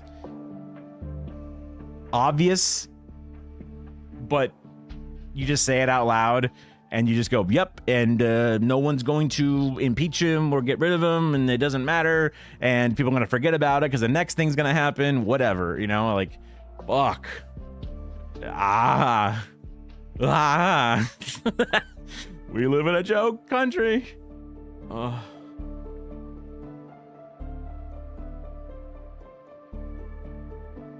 They're tame. You have some, I don't know if that's just the irony pilled ones or if it was nuclear power plants. Nuclear is not as good as people think it is. That's why Australia's gone solar and wind. I mean, hey, going renewable specifically outside of nuclear is great. There's no reason to poo-poo that. There's disadvantages to some aspects of solar, 24-hour use, you know, transmission lines to run across Australia from the deserts to the coastal regions would be so expensive, and then there's a certain amount of efficiency loss. You could use the super expensive high transfer lines that are recently built in China, but like, are they as useful inside of Australia? Whatever. Like, benefits to having a robust and multi-layered system, so that way when there are more storms that create more cloud cover, or wind patterns shift because of a jet stream change, you know, all these different things, like, it makes sense to have a diversification of the ways that your infrastructure is robust, right?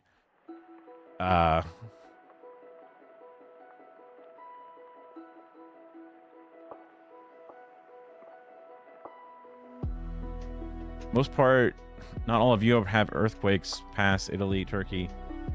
Oh, you have some earthquakes. Gotcha. Sorry, that's what you're talking about. Not all of Europe have the earthquakes past Italy, Turkey are the only ones that have an issue. Oh, right, because I forgot the big earthquake in Turkey not that long ago. Well, long ago by modern, yeah. The largest cable system in the world linking our solar power system to supply Asia. Oh, interesting. I guess that would be like Indonesia and I mean, like, you know, Siam, and maybe not Vietnam. I guess like all the, you know, because like obviously China has its own crazy energy network. It seems like a lot to like go over that whole ocean to like try to interconnect from Australia continent out.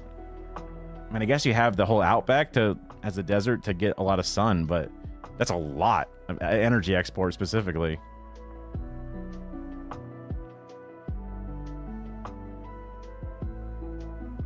That's awesome that you're able to 100% run through your solar with no bill.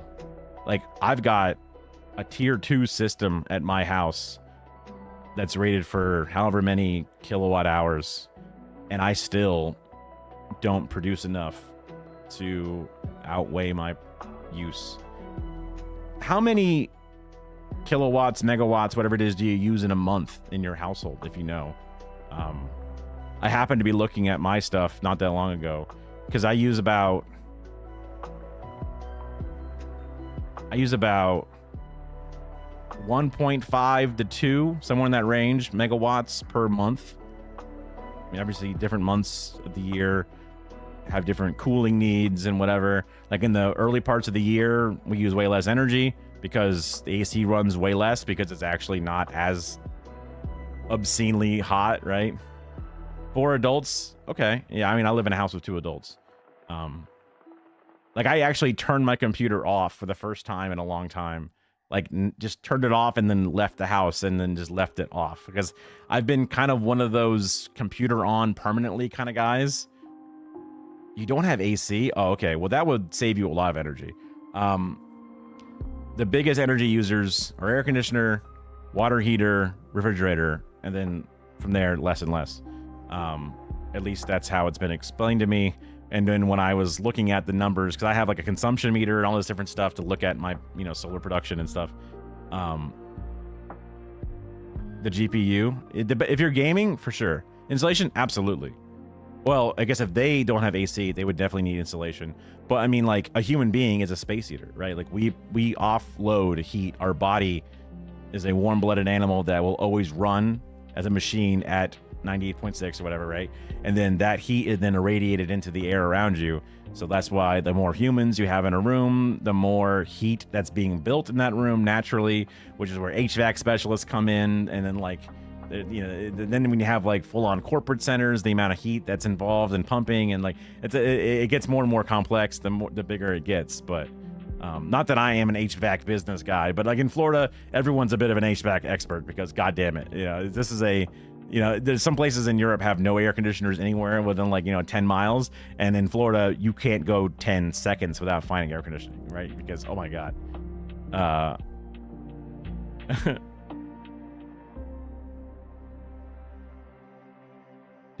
Dad running his welders draw heaps. Sure. Yeah. Insane amount of energy on those things. Even like a hairdryer runs an incredible amount of energy. You're just not supposed to use it that long. But the wattage that gets sucked out is like more than your water heater will have and shit.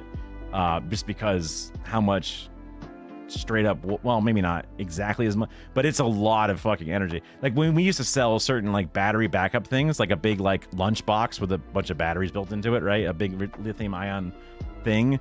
They're like companies like EcoFlow and stuff. The toasters are like 1.5 kilowatts an hour. Yeah, because a toaster is just like a raw element plugged into the wall that just lits it out. It just literally radiates as much electrical heat as it can build, right? The toaster is such a simple thing. Like when you take a piece of metal and you plug it into a light socket and it glows, that's basically what a toaster is, right? It's kind of crazy. Like there's a spring mechanism that has a timed release or whatever. Like there's certain elements that, and then like there's like little things that holds the toast and catches crumbs and a little dial for whatever.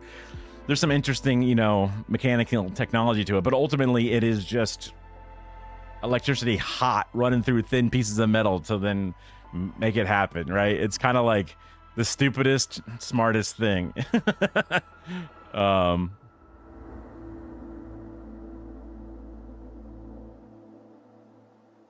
You're rural, but a few miles from the city. Oh, America, let's just have Does it? I mean, I've only ever known our 2 or 3 prong plugs. The bigger, well, so there's the standard, the most basic, simple, like a lamp, will have just the 2 prongs sticking out. Negative and positive, I guess. I forget, because I'm not an electrician, obviously. I forget they call it neutral or if they call it, they don't call it, because ground is its own thing. That's the 3rd pin, the big bottom pin out of our, if we have 3, there's like the 2 vertical ones and then the little circle on the bottom. Our light outlets look like a little face going, I always think that's funny and cute, but yeah, the bottom one's the ground one. So anything that's a bit more substantial will use a ground plug. And it's kind of annoying because a lot of cheaper extension cords are just built for those small 2-prong things. Something like a phone charger, 5 volt, 1 amp, whatever, little nothing. It just plugs into 2 prongs. Most lamps, simple, 2 prongs. But then like, a mini fridge obviously will have a ground plug. The lights for my stream setup have a ground plug. Lots of things, most things generally nowadays have a ground plug, both because of the amount of power it draws, but also become extra safe. Why not? But, your extension cords don't always have a damn ground. You're like, damn it, you spend a little bit more. Do you have fuses in those plugs? Sometimes. Obviously, the power strips have them more often. And I remember back in the day, there used to be a little section that I could pull out with a fuse. The newer ones I've gotten have like a more sleek in the home look. The cable around the cable is like braided with like cloth and shit. Just to make it look a little bit nicer than like a white scraggly ass cable.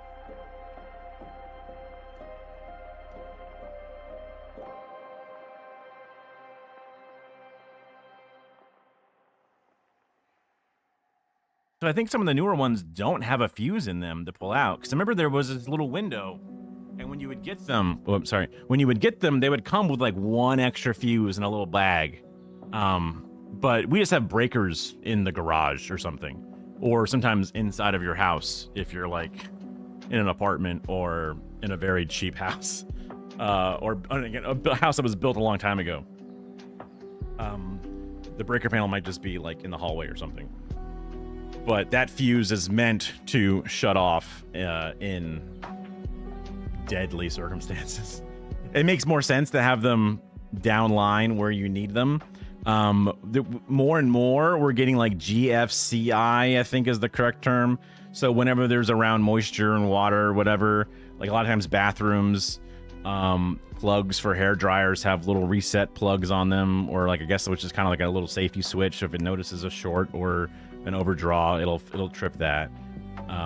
But yeah, I mean, generally speaking, I know that the American electrical system is not as safe as others. I get that entirely. I have learned a lot about the American electrical system. I follow the channel Electronic Connections, whatever. Very nerdy, very weird, Midwestern dude just going over shit. It's interesting. So there's certain things like, we use 60 hertz power. You guys use that 50 hertz. Weird, I don't know. I don't really have a horse in that fight.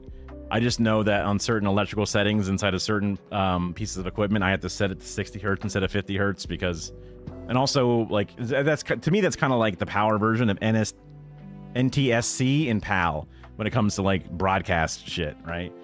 When you're having frame rates in an export, it could be PAL or it could be NTSC. That may have even been back only interlace analog shit. I don't know if that's still around for digital. Obviously, I don't see that on the exports of any digital files, so I guess maybe that's fading away to some degree. I don't know, with like global distribution and shit, if everyone just fiber optically sending their internet protocol shit instead of analog signal, it might just be a thing of the past. Huh.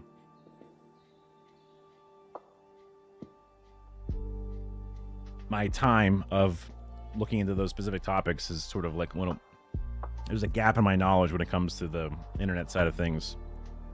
Interesting.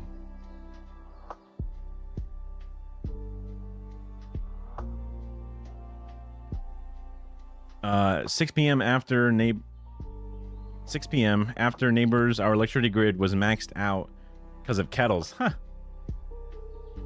Same day on Xmas after the Queen's speech. That's funny.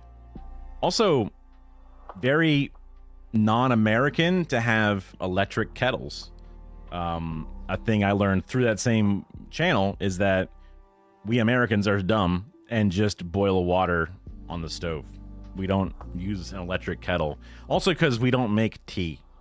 So I guess the closest thing to the electric kettle we have is our insanely cheap pour-over coffee makers that boil water, push it down into a big bucket of grounds. Yeah. Yeah, I mean, we just don't boil water that much. There was a time where I was like really into like cup of noodles, and sure, we just don't feel like buying it. Even though we're the most consumerist motherfuckers, right? And we sell you every kitchen gadget under the sun. Nobody feels the need to have an electric kettle because, I don't know, we don't boil water that much. We just don't drink tea. We drink soda or coffee. It's just one of those things, man. Different culture.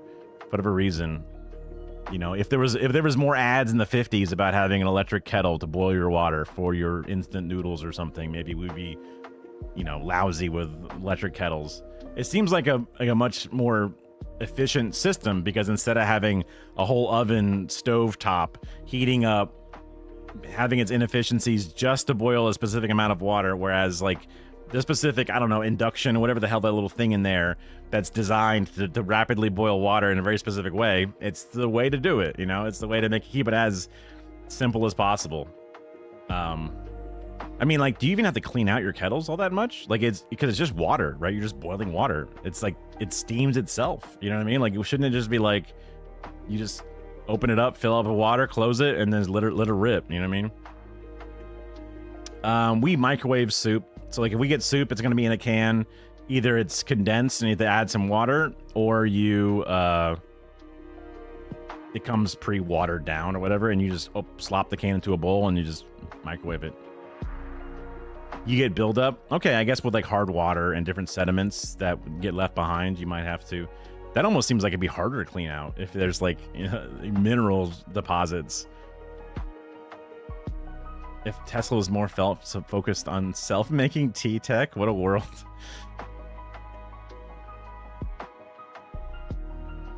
Again, from my knowledge of those big batteries that we would sell, it would be like, look, you can run your refrigerator for 12 hours. You can run your, you know, little radio for, you know, 48 hours. You can run your hairdryer for 1 hour. And it's like, what? That small amount of time for something as simple as a hairdryer?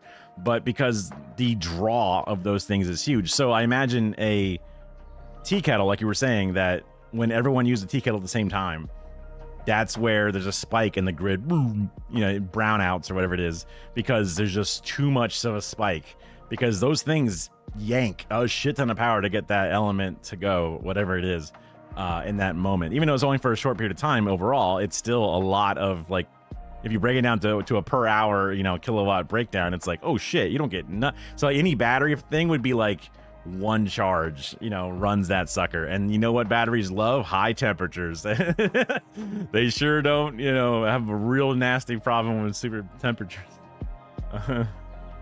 They have line scale filters and stuff and like that. Okay, that makes sense.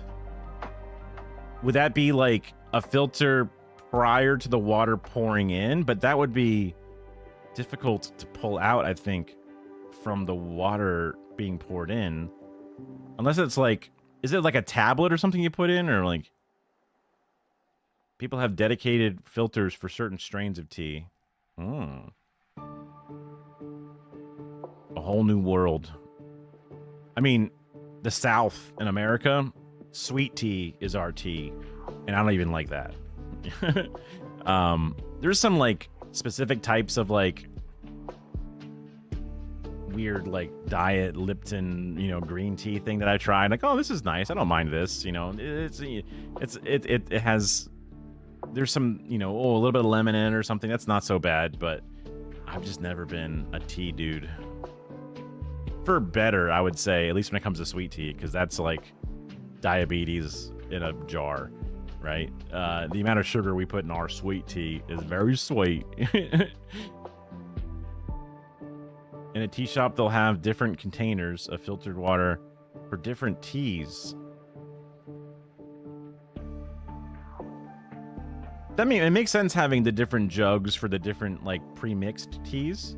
Unless you mean like, this is our water that we use this water for this type of tea, and then move it aside. Now this water, this water just looks like a jar of water. That water is used for a different tea, because that would make no sense to me, because I think that water's water, right? I don't get it.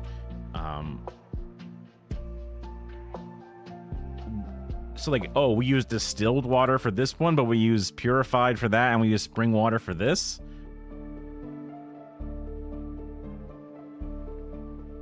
Yeah. To me, you know, the American sweet tea is a very specific type of brown tea. And then there's like the weird, you know, green teas and stuff that I've tried that are more mild, but still very, not quite like a jasmine tea or something where it's super floral. But yeah, the floral ones are like really weird for me. They're not like, I don't drink flowers. Yeah. I'll drink a root beer. I mean, like, if you guys aren't from America, have you ever had root beer before? I mean, I imagine that export may not be as, because at one point root beer was a very American specific type of drink with a very unique flavor that some people who would visit it go, wow, this is really bizarre. But I imagine this probably been disseminated out just fine. Yeah, you love root beer? Yeah, I love root beer. The only negative thing I have with root beer is that it's not a caffeinated drink, generally speaking.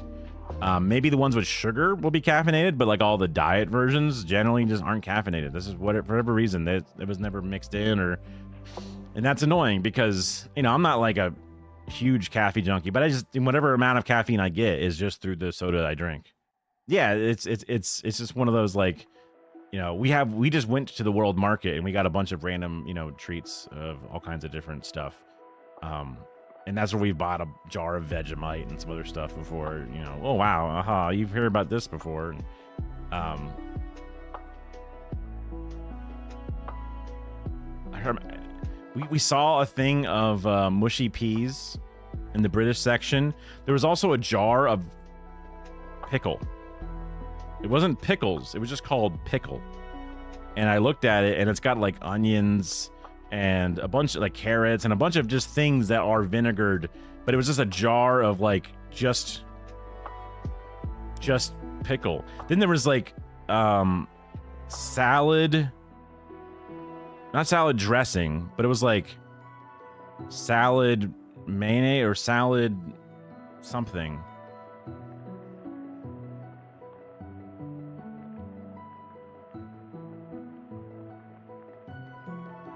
Nobody liked it. Yeah, I mean, it's a very unique thing. It's a Balkan thing. You put veggies in jars. Yeah, I mean, I guess if you wanted to get a bunch of different vegetables and having it all pickled together, you have it with cheese, lettuce, and tomato. A plogmuns? I have no idea what that is. I'm trying to think of what the salad thing was called. Fuck. It was like a big jar of like white dressing for, I guess, a salad. It wasn't called salad water. It wasn't called salad milk. It was like salad something, salad single word, or single word salad or something. I forget.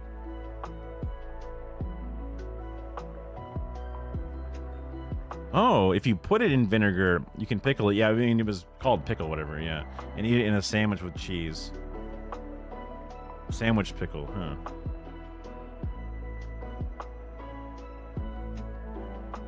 Well, they're cucumbers, right? Technically, they're a pickled cucumber, right? But we just call them pickles. Yeah. Salad cream. Yes, salad cream. That's what it was. Yeah. I was like, what is this? Like, is it just mayonnaise, but like for a salad? Like because we have ranch, which is a very specific type of, I don't know, mixture of like herbs in a creamy base. Then there's buttermilk ranch, which is just a more creamier version of the same thing. But this one didn't look like it had any of those same like flakes of spice in it. It was just a big, very, very cream to white colored jar with like a squeeze top or something. And Kara's like, oh yeah, I've had that before. My wife. I think she said it was fine. I've heard, yes. The mushy peas I thought was really funny to see as a jar.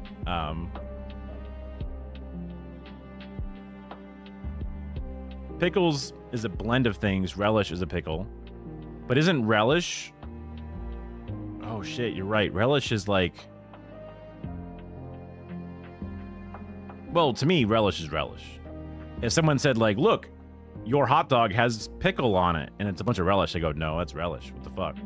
But if it's a chopped up pickle, I guess that would be, it would look like relish, but usually relish is like green. It's like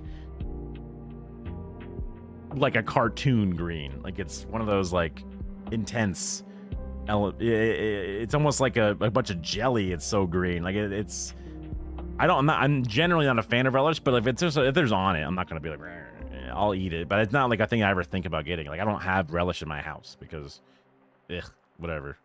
But yeah, relish is pickled. And I know that, like, I think on a California hot dog, there's a literal spear of pickle, right, or cucumber pickle, or pickled cucumber on that hot dog. Um, I like pickles. I also like pickle juice, just like the brine. I just sip that sucker. It's so good. It's just enjoyably salty, I guess. There's a limit to how much you can drink for sure. You'll probably get real upset stomach if you chug a jar of pickle juice. But I like, because there's like the different seasonings that go into the vinegar, the dill, and all that, depending upon what kind of pickle it is. The cure for hangover. Interesting. I think I've heard that before. All your pickle is a vinegar soaked item. Same as pickled onions. Yeah, I saw there was a thing of onion, like crispy onions in something. It was these little like white ball onions inside of some reddish tinted material. And it's like crunchy and, something was like what those little like onion balls were. Again, that was in the British section. Yeah, it's like pickle juice for a hangover. It's supposed to be because it's like electrolytes intense, so it's like very hydrating despite it being salty. And the headaches that you get from a hangover a lot of times is a very intense form of dehydration. And then also the vinegar might have some sort of like stomach calming qualities. Like there's a bunch of things all kind of in combination that can sort of be soothing to the side effects of what a hangover feels like. I've only had like an actual hangover like once or twice. I didn't really drink so much. I've only ever drank the pickle juice of pickled cucumbers and the American dill / I don't know what the other types of pickling we have, but the traditional American pickle jar, the Vlasic pickle with a little like stork with a blue, mailer person's hat on. Kosher dill pickles is kind of another way that I see it written out a lot. I'm not sure what the kosher element is, if it's kosher salt or if it's literally blessed by a rabbi. It's just one of those like it's just there and that's a part of our thing. A full English fry up? Is that like a, eggs and toast and beans and blood sausage and all that? Like the English breakfast, you mean? Or is that like a whole different thing?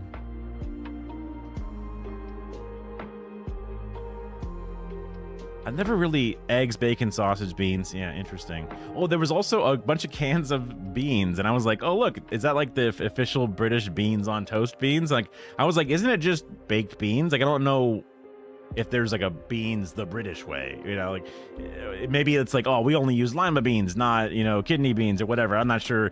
Like the traditional American, like baked beans with barbecues or barbecue sauce or, barbecue baked beans or whatever, like that you might see in a lot of Southern dishes and stuff. It's a very specific tiny ass little bean. Just beans in it. I mean, yeah.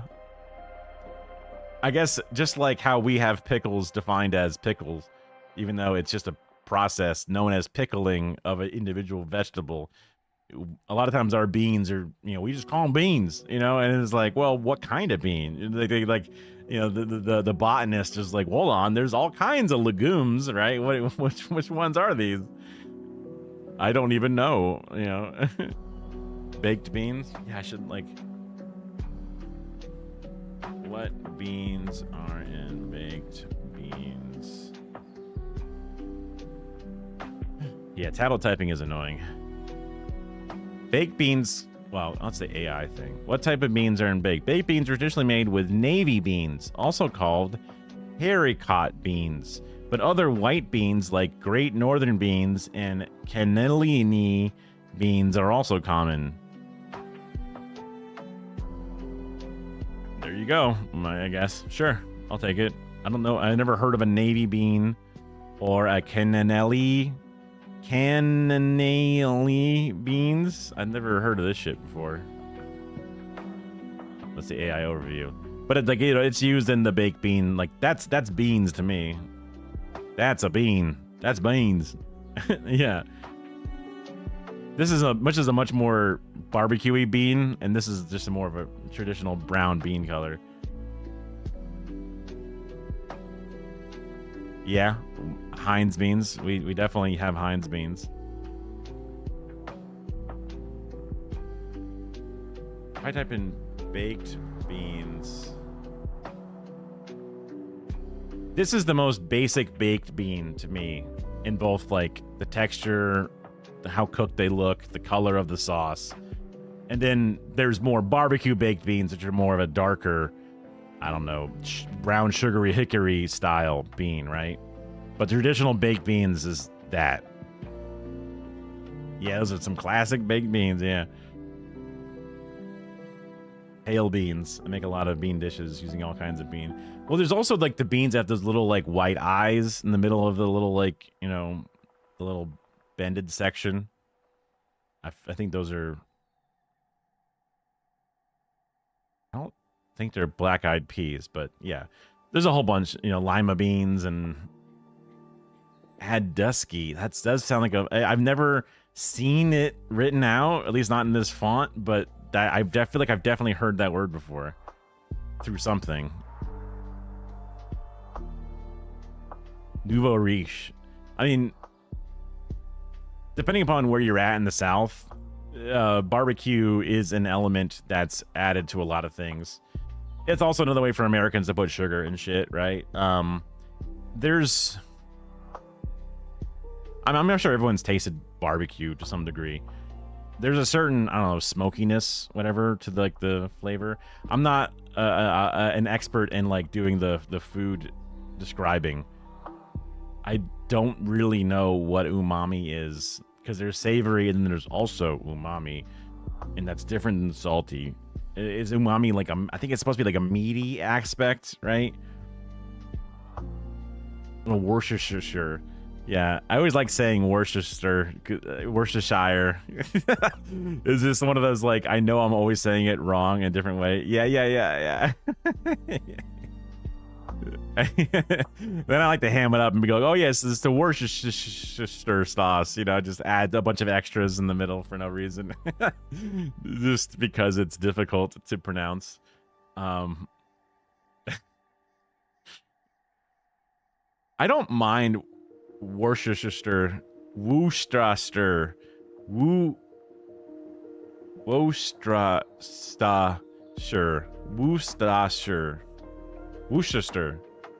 Worcestershire. Really? You don't go west? You don't go, I guess, W-O-R, not W-E-R. Okay. Yeah, Worcestershire. Sure. Yeah. Just the more confidence you say in it, the more you're gonna be able to convince. Yeah, there we go. Yeah.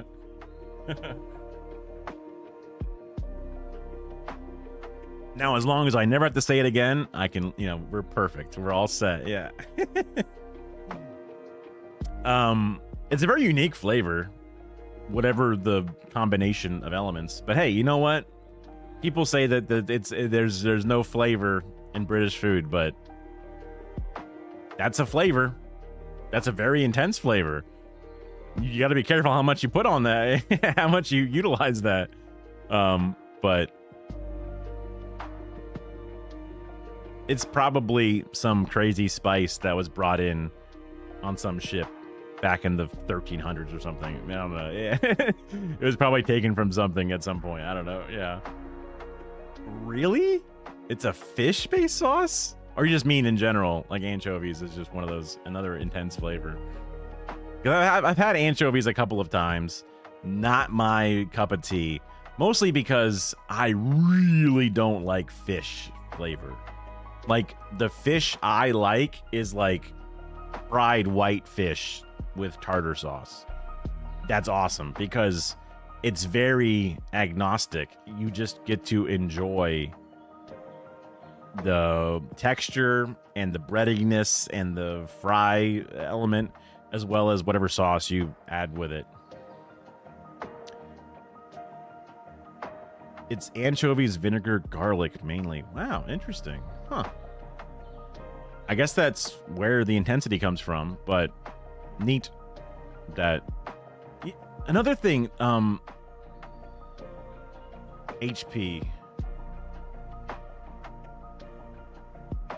Maybe, let's see. Is that just A1? It looks like A1. It looks like just an A1 bottle with a different label on it. Versus A1. HP sauce, the thick, sweet, and tangy brown sauce featuring... Oh, this is AI shit. HP sauce. What is HP sauce? And is it the same as American steak sauce? Hewlett Packard. Yeah, so this is our A1 shit. This is what we have. And it's a very unique steak sauce that I guess would be similar to Worcestershire sauce. But like there's a certain element of flavor that's similar, but it has its own spin specifically. I don't know if horseradish is the right way to put it, but the British people have pantries full of condiments. From the nutty tasting malt vinegar. That was what I was going to talk about. Is like I've seen like my brother, even when we go to a fish place, instead of using tartar sauce, he'll put the malt vinegar on the fish, you know, fillets. And I'm like, oh, that's different. Or even put it on the fries, even sometimes, or I guess the chips, which is like, oh, that's interesting. I never really would have thought to do that specifically. To the fierce Coleman's mustard and the wildly popular Worcestershire sauce. I think I fucked it up again. All of these, none of them quite reach the cult status as the HP. Oh, wow. As brown sauce. Fair enough. Okay. Grocer in 1880, whatever. Tomatoes, dates. Okay, molasses, soy. Okay, that to me, that is very different than A1, but maybe I don't understand how those flavors combine. Exotic. Oh, tamarind. Before blending all that together with other fruits.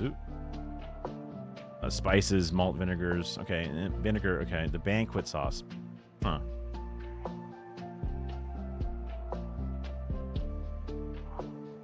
The particular... Oh, wait. The particular catsup versus ketchup. Yeah. All I know is the Simpson bit where Mr. Burns is like, ketchup, ketchup, ketchup, ketchup. And I'm like, I don't know what the fucking difference is between ketchup and ketchup. I don't know. I don't know. It would be better. I guess it would be good if I did know the difference, but to me, it's all the same shit. I like ketchup. I know there are some people I know who are vehement ketchup haters. That's not me. I'm cool with it. I'll enjoy it. I could eat a fry on its own, and I can eat it with ketchup. I love both. They're both great. They got their ups and downs, whatever. Story behind A1. What messed the difference? Yeah, so I don't know. A1 has a story. I don't really give a shit. 1820, sure. Seem like copycat recipes of each other. The only similarities they share, they're both tinted brown. A1's ingredients are... I guess A1's ingredients are tomato, vinegar, corn, syrup, salt, raisin paste. Okay, that's different than dates, but how different? Puree, orange puree, spices. Each sauce has one ingredient that sets it apart. A1 that would come from the raisin paste. HP with the sweeter differentiation that comes from addition of tamarind. Some have compared flavor of Worcestershire, which is versatile enough to be enjoyed in a wide range of dishes. Blah, blah, blah. Okay, so it's just, I guess, a different version, but somewhat similar. So we have the American version, better for worse, but some amount of it. I would definitely try it. And next time we go to the world market, I'll make sure to keep an eye out for some brown sauce or HP sauce, just because why not? Although we don't really eat a lot of like steak, so we might not have a good dish to go with it, unfortunately. Malt vinegar is awesome on chips. Okay, I mean, I should definitely give it a shot more than... I don't know if I've ever even actually tried it on chips before. I think I've always like, you know, I'll just stick with the ketchup. But the ketchup has a lot of vinegar in it, right? So...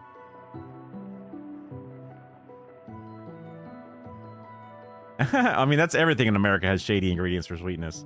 And also, this is I mean, like, if this is the brown color you get out of this, that might be more gravy-like brown gravy like in the American sense, versus the very, like, if you ever seen A1 on steak,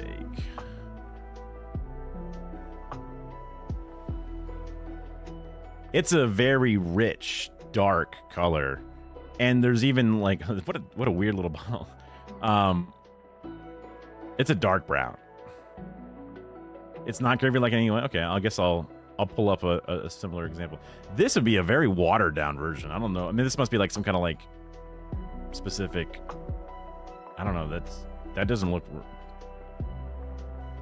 Okay, I guess it looks less watered down than the fuller HD version of it, but that's just a weird. I would never see somebody just lay it as an underlay or whatever.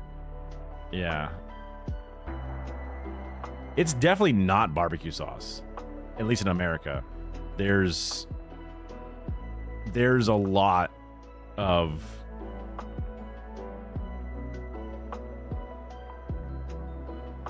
like back of the throat, not kick. It has a bit of that, even though it doesn't have it in it, but it has a bit of that like horseradish, like just like a certain like burn, and like intensity that comes from that.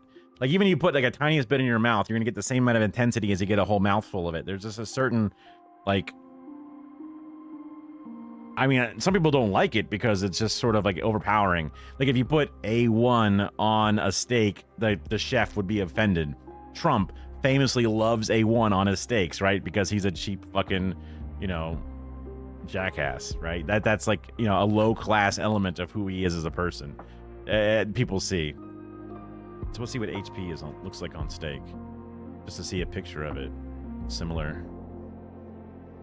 Okay, that's more red than the gravy that I would consider, at least for like what? Oh my god, get the tub. Yeah, that's a family that eats. Yeah, why? What's this? I guess it's like what? I guess marinating in HP or something. I mean, that's interesting that I'm seeing a lot. Well, this one looks more like the A1 that I would think of as far as the color wise. What a weird looking bottle of A1. Wait, this is all A1. What the fuck?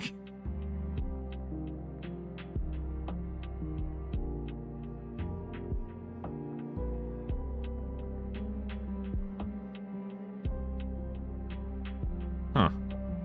I'm not even like a steak guy, but it's just interesting to think about the whole different aspect. Okay, so this is an entire saucepan of it. If this is legit, that's darker than I was thinking it was being, although it's a little desaturated in the color. That feels a little, it's a little brown. I'm missing the redness from it.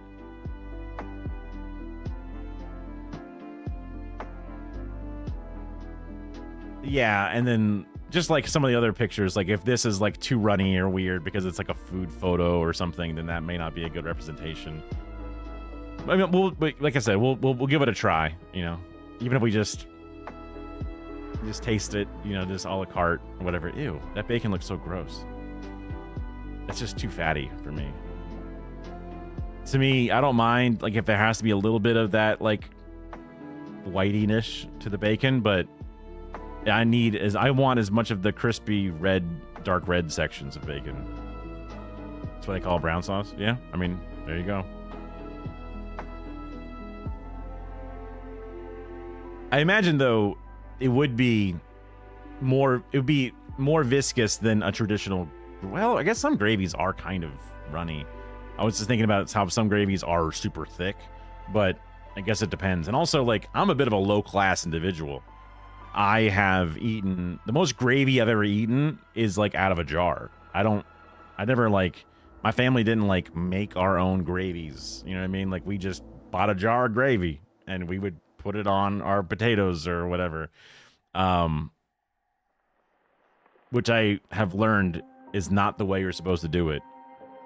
Not even like the way you're supposed to, but like the way you just normally do it. Do you mean the brown sauce or you mean the gravy or specifically? It slaps on bacon and egg roll.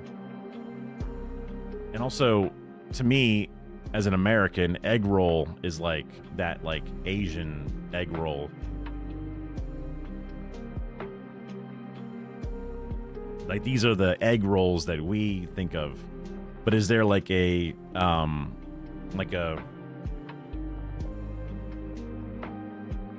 breakfast burrito is sort of maybe what you might be referring to as a, like I could see how someone would call this an egg roll because it's a rolled up sandwich that has breakfast food in it. No, bread roll, not egg roll. Oh, slaps on bacon and bread roll. These are fine. I don't mind these. So usually a flour tortilla because Americans love flour tortillas. I don't like a corn tortilla.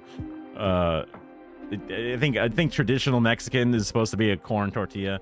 Now we're getting into an entirely different food group with Mexican food, which is I've only really had like the Americanized Tex-Mex version of things. Just bacon and egg on bread.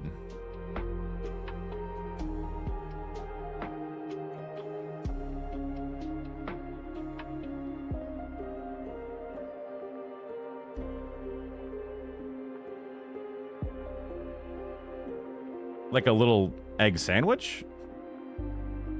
Kind of? Is it like a biscuit? Well, to me, a biscuit would be like...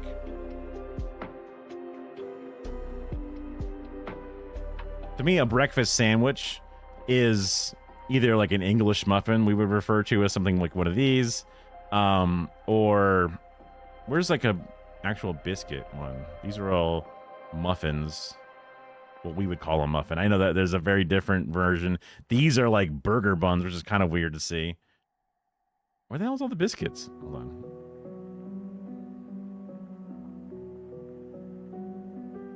Yeah, so these are like biscuit sandwiches. So the biscuit's kind of cut in half, and then you put, sometimes we put a lot of sausage in our, like a sausage patty in ours, but also there's like, you know, egg, cheese, bacon, biscuit, right? Like there's all different kinds of those.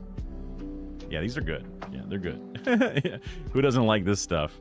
Damn, breakfast sandwiches hit. They hit good. Hot dog style or burger style? Oh, interesting. The full-on bun. Yeah.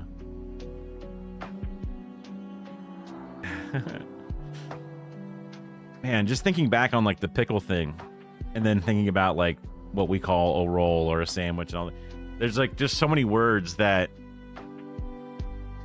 like us calling a pickle, even though it's a pickled cucumber, but we just call it a pickle. Like it's just, and then like what we call a roll, like a roll, if I just type in like bread roll, like that's going to be this, just a little ball of bread. That's a bread roll. But so many things are just counterintuitive in the way it works. It's just kind of funny, just thinking back on it. And that's language in total. I imagine every individual language and dialect has their own sort of silly mismatched words or whatever. The classic one I always like to think of is like, we drive on a parkway and we park in a driveway, right? It's stupid. It's silly.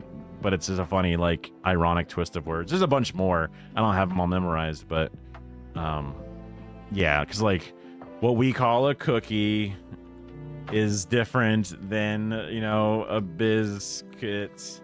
I misspelled it, but yeah, like to us these are biscuits, but to other people these are biscuits. But like no, we're like, no, that's a cookie. They go, isn't that a cracker? Like, no, a cracker would be more of a savory, non-sweet thing. You know, there's a whole breakdown of how it all uses the same few words, but it means so much. And, you know, it's just one of those, oh, how interesting to be humans. I don't know. So weird. Roll as in you roll it, simple. Yeah, but even the bread rolls that like is a sandwich, it's not really rolled, right? Like maybe a hot dog bun you could argue is kind of rollable, but like a traditional, like, you know, top bun, bottom bun, burger bun is like, that's not a roll. You don't, I guess you could turn it sideways like a coin and roll it, but then you can roll anything. But yeah, I mean, I like the other one where like people talk about how like, you know, we have the season of autumn. What about you, American? Like, we have fall because leaf fall down. You know, like it's like it's, like we're so fucking stupid sometimes. Oh, you mean like you roll the dough and shit? Okay, yeah, sure, maybe. I don't do a lot of baking, especially with like breads. So, man, I really have had a very specific experience in life, and I've not gone out of my way. Like, I've never baked a cake. You know, it's a thing that I've seen a bunch on TV, and I have an understanding of it, but I've never like made bread from dough. You know, bread isn't rolled. Well, I thought maybe like when you pull off the pieces, you'd like roll it before you put it into the sheet or something. I don't know. Again, that's me being like.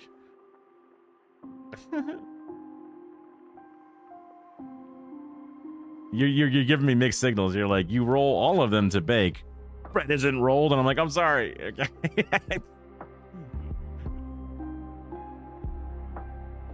Unless you mean like bread as in like sandwich bread is different because that is a loaf, which is not a roll.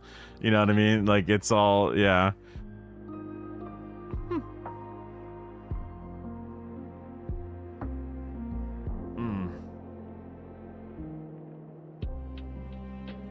But I do like that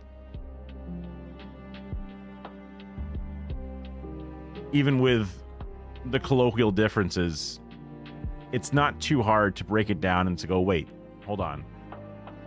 Yeah, loaf isn't rolled. That makes sense. Yeah. It's, you know, even like the most backroad southern dude, I might have difficulty understanding what the fuck they're saying sometimes, but I could still like we could slow it down and make it happen. Whereas like other than like sign language or like pointing and going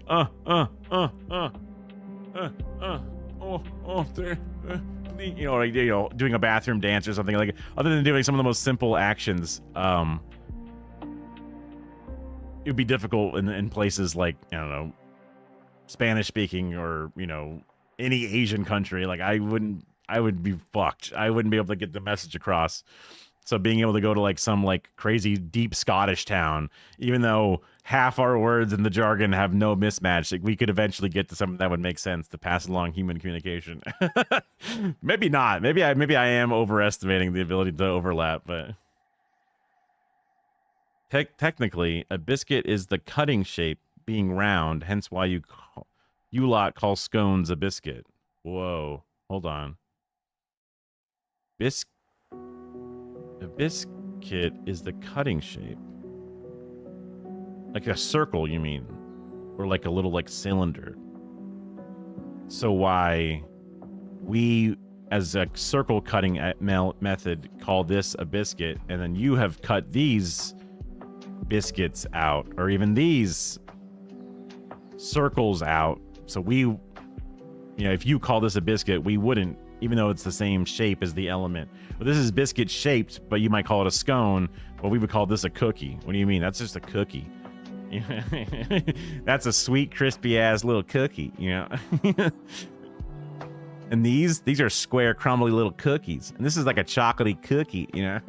You know, it doesn't matter that it has the holes and it's made out of a cracker fate. And then, no, that's a cookie. You know, it's sweet.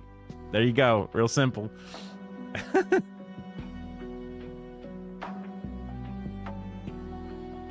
Are scones the ones that are like super sweet and they're meant to be dipped in like tea or coffee, right?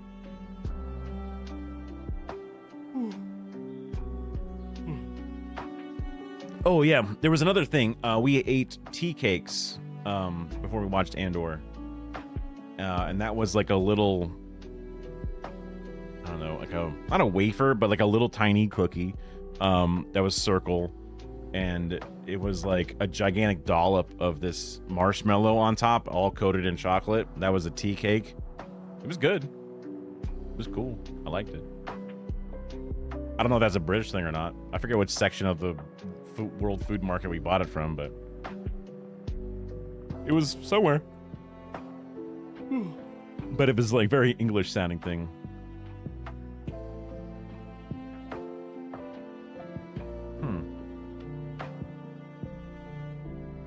makes sense to me to think of culinary, origins coming from France, just because France has been, a culinary whatever. Very interesting that scones can be sweet or savory, because we have cookie or cracker. Cracker is the savory, cookie is the sweet. I can't imagine a way that that doesn't work in the American lexicon.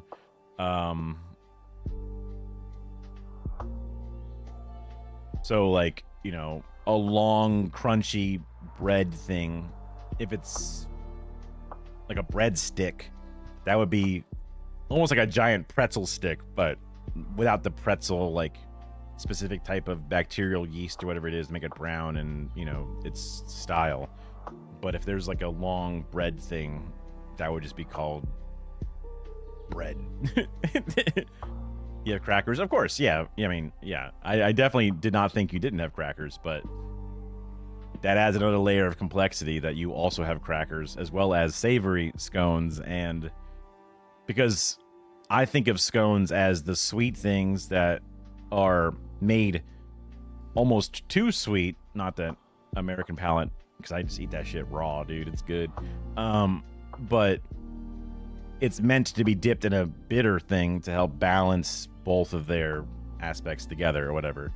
So to think of a savory scone, and it's like, well, then what do you also dip that in your tea, but it's just savory, or do you use it in a different aspect? Because, like, to me, scone is almost entirely a dipped type of treat for the most part, at least the intention behind it. That's what makes it a scone. But I guess you can also dip a cookie, like we have Oreos, obviously. So you're supposed to dip those in milk, which maybe that's what you're supposed to do with a savory scone. Yeah.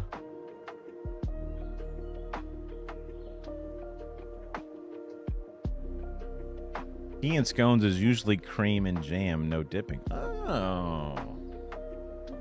Okay. So that might just be the American in me. Just, where'd I dip in sauce? I do love sauces. Maybe it's because we have poor quality food, so you just need a sauce to cover it up. Or the trash food that I eat is poor quality food that need to be covered up.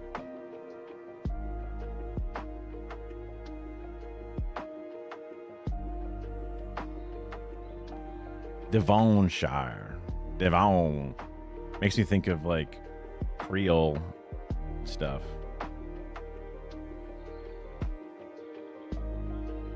Is this more of the biscuit pastry thing than the actual tea? Or is this usually paired together, maybe?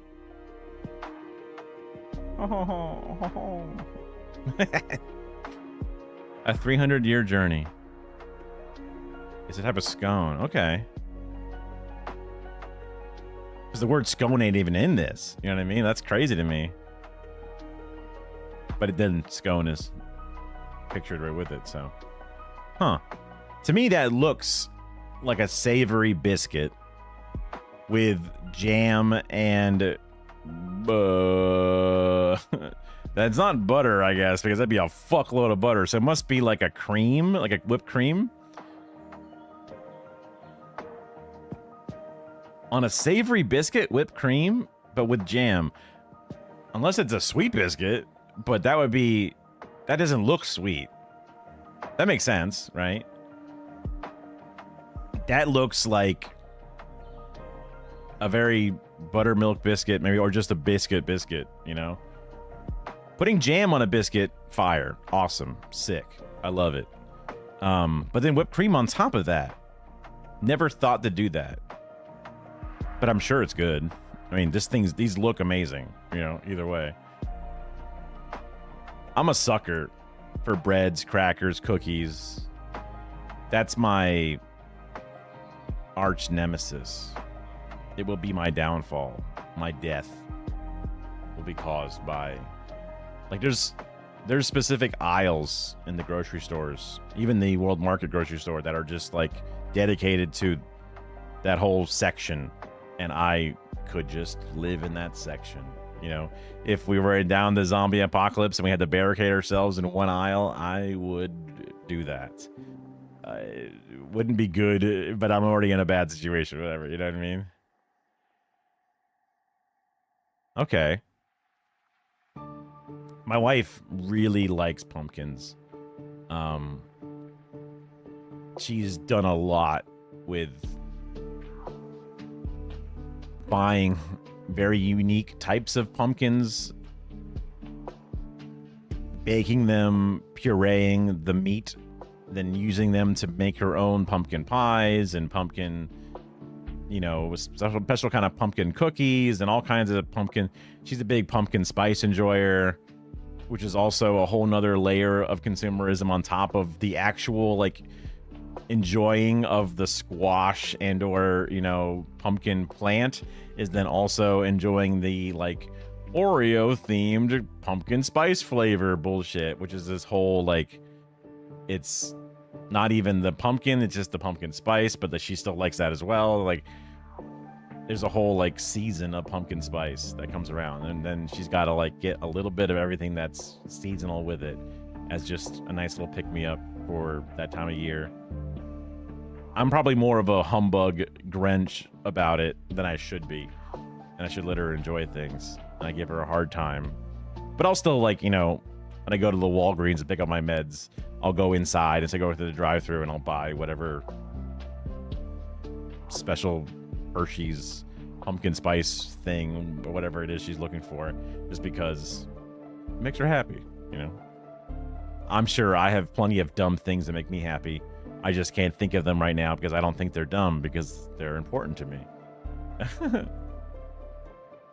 I tried to, like, one of those things that I do is because my mom always like poo-pooed the idea of getting like a card that you would sign because it's kind of a waste of money, and they're overly expensive for what they are, or buying flowers or whatever. She was like, very, don't do that, you don't have to do that for me. And then I kind of like proposed the like, look, you know, how would you feel about not feeding into the idea of Valentine's Day, or, you know, cards and flowers? And like my whole idea was about making every day enjoyable and important, and the unnecessary, you know, wastefulness of those other days, or the added, you know, weirdly specific importance on them to do some sort of gesture, is misplaced. But then if I don't follow that up with making the other days special and surprising and interesting, because even like with Christmas or Boxing Day, whatever, I am bad at getting gifts, because like if I see something I think my wife wants, I'll just be like, hey, do you want this? This is cool. Have you ever seen this before? Let's buy it. Let's have it today, to live with it, to have it now. Just because, like, why wait until X number of months away from now before you even get to enjoy it? Why not include you in the purchasing decision of it? Because you might not be alive tomorrow. Enjoy it today if you can. And also, I'm eager to see her happiness, to have it and to enjoy it. So, I mean, there's probably more to do with the memory of the season. There's probably an element of surprise and anticipation waiting for that day, and you're excited for what you may or may not get. Even though you might be humble, you're still super happy to get something awesome.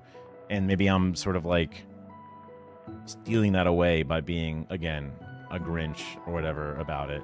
So will I make a sizable change in my personality over this one thought? Probably not, but it's, you know, it's a step in the direction. Maybe just try to continue making not only every day decent and fun, but then also still be able to make those other days special too. That sounds like the best of both worlds. Maybe I shouldn't fight against it so hard. Here I am being a contrarian and a centrist against myself now. Oh God, I'm going to talk myself into a hole.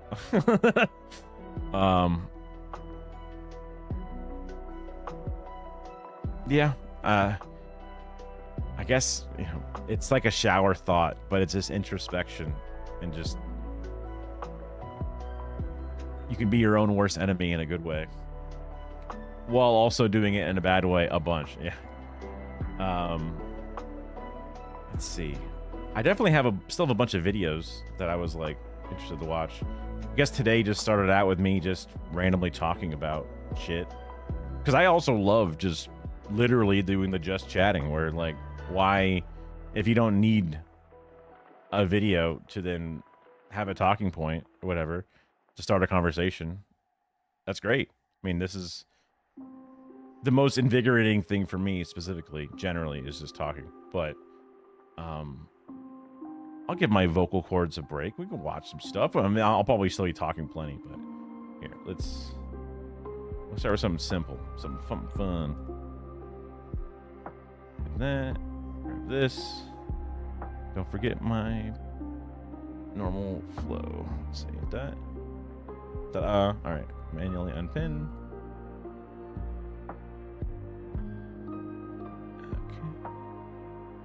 Get to pause my lo-fi Hollow Knight.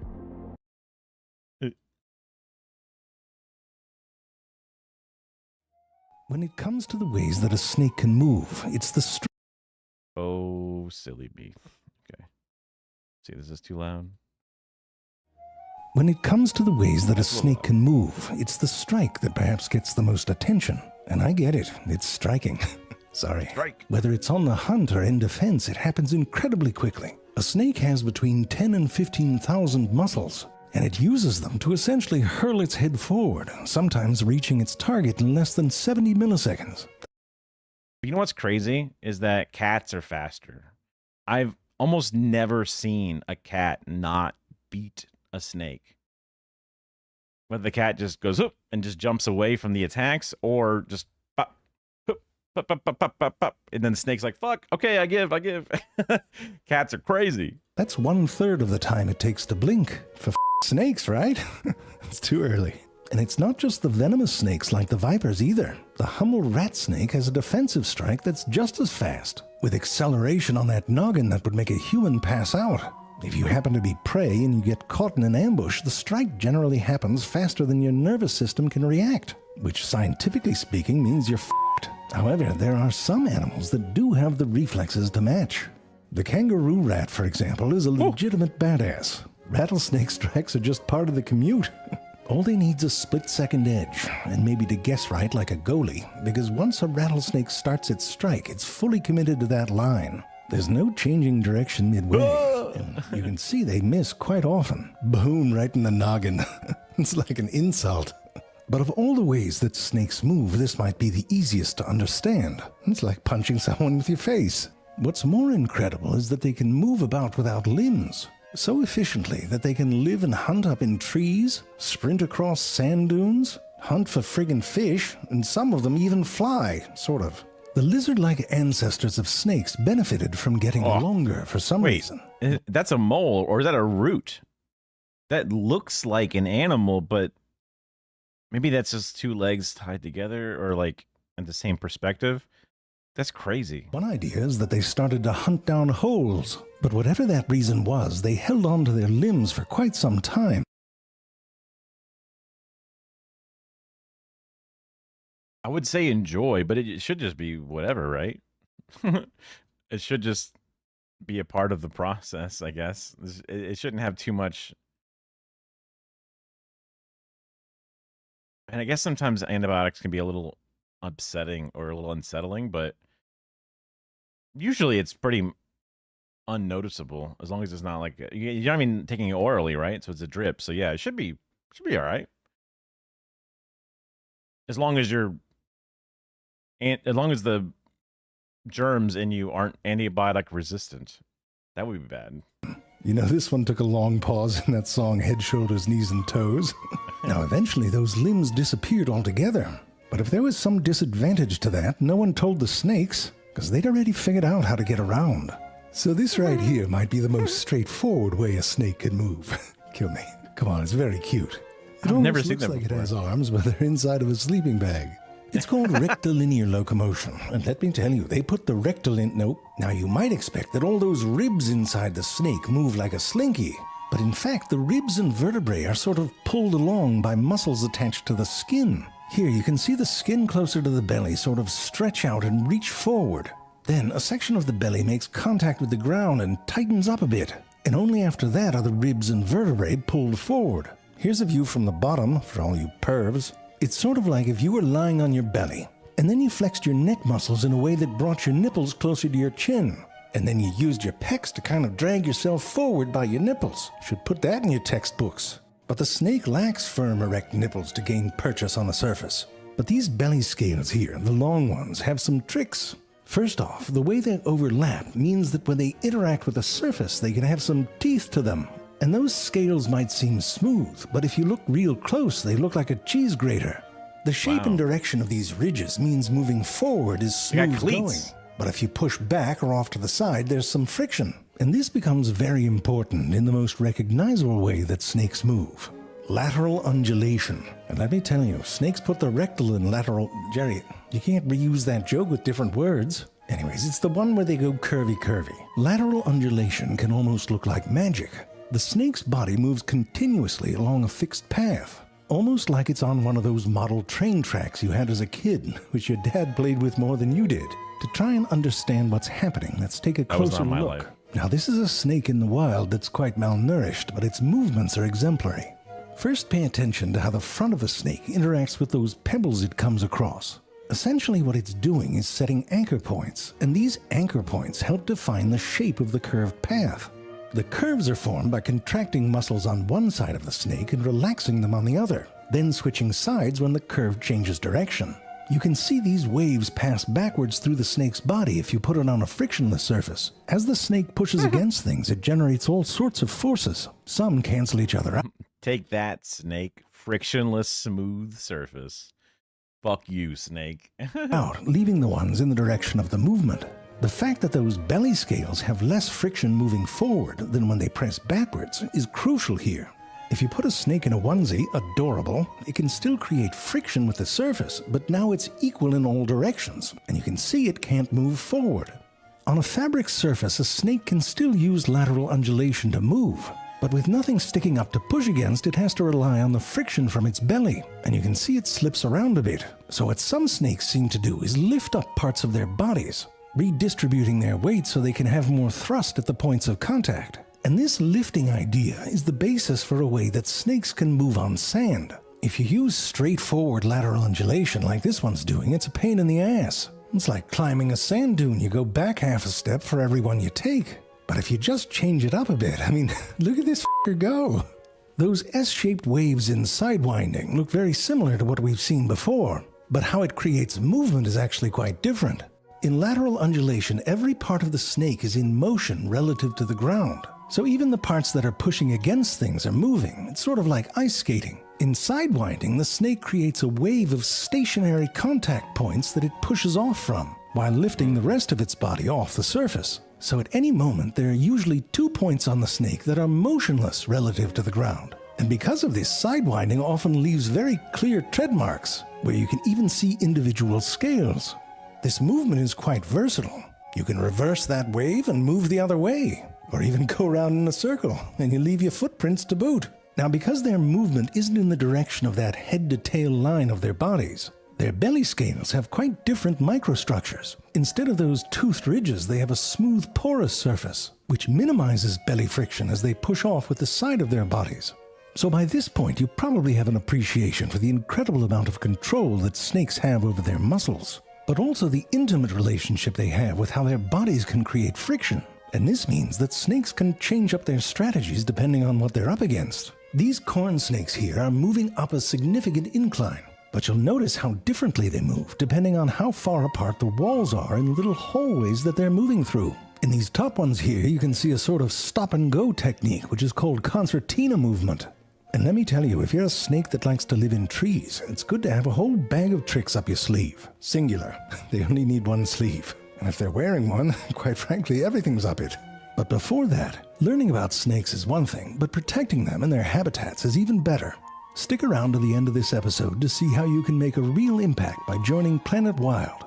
Now, if the tree they want to get up in has a fairly rough surface like this bark, a snake might find enough crags and crevices to slither right up it. And along the way, if you need a rest stop, those belly scales can grab onto an edge, maybe while you pee on someone.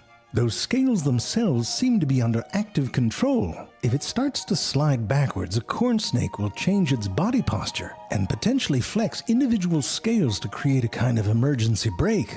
It's like if you were sliding on your belly and could stop yourself with an erection that pointed down, whatever. Many tree snakes look a bit more flat-bottomed, and that's because they can bend their skin and these specialized scales so that they have an edge when they climb. Get it? An edge? I can't stop. You can't make me. A brown tree snake can use that edge to glide right over a pole studded with only 2mm nubbins, while the boa has to scooch. It's the technical term. Tickle, tickle. I like to think that they're going, stop. They can use that edge to climb on the underside of branches, or glide straight up, and those nubbins are only 1mm. But if you take all the nubbins away, well, a snake gotta do what a snake gotta do. You got the reticulated python in the middle doing the ringy-dingy. Good solid grippage like a firm handshake. Amazon tree boa on the left does the loopy-loopy. Leaves a nice space in case you want to avoid a branch or a spider. And then the brown tree snake on the right just showing off again. He's so good at climbing. Sorry, I know what you're thinking. What about a pole that has some girth to it? Come on, brown tree snake, how are you going to climb yourself a fat pole? Well, like this. Starts out simple enough. But look what it's doing around back. It uses its tail to create a sort of lasso, sometimes with a simple crossover and sometimes with a knot. Once that's done, it starts to shimmy. Now, it's not exactly the express train. The snake moves up just a tiny bit at a time. That's while wild. The rest of its bits hold on. I mean, it works. If you speed it up 5 times, you can see it's making progress. But you might be wondering, why go through all the trouble?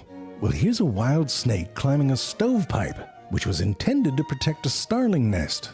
But brown tree snake don't care. And I don't know if you can see that little lizard there, but he's watching the whole thing.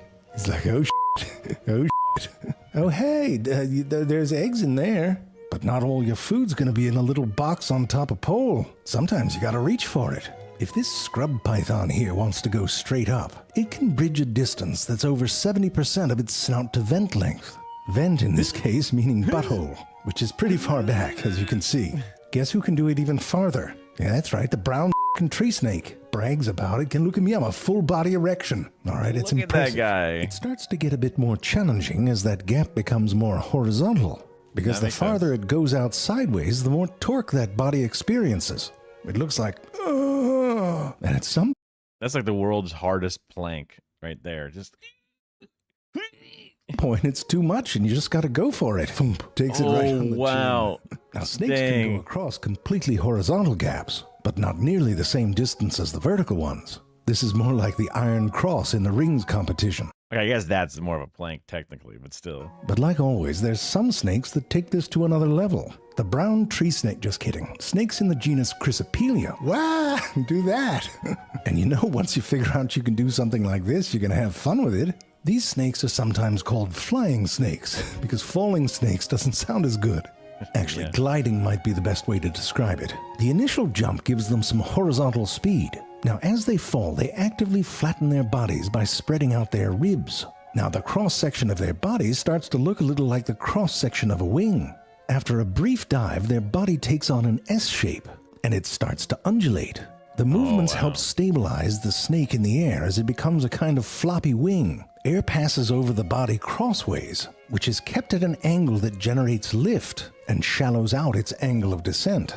Now, they haven't evolved landing gear yet, so the touchdown can be a bit abrupt. But they're a light snake, so they can take it.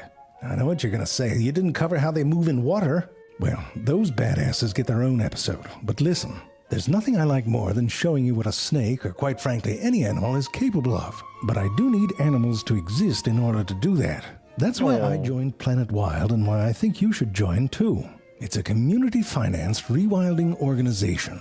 It does so by protecting biodiversity worldwide by funding frontline ecosystem restoration projects. Each month, Planet Wild picks a project to help fund that either protects endangered species, supports aquatic life, or helps rewild landscapes. And those funds come from the memberships of the Planet Wild community. And the best part? Planet Wild documents their missions with video reports, so you can immediately see the impact of your contribution and understand where your contribution is going. The most recent project is about a new way of reintroducing families of little owls, not just individuals, into areas where they're critically endangered. And that's the sort of project you'll be funding. Choose a membership tier that fits your budget. Every dollar counts in protecting nature. Even better, the first 150 people to sign up will get their first month free as a special welcome gift. And you'll see your impact at the latest 30 days later. If you don't feel like supporting Planet Wild anymore, you can cancel anytime. This was a snake that was in our bathroom, but it's actually not a snake at all. It's a specific lizard.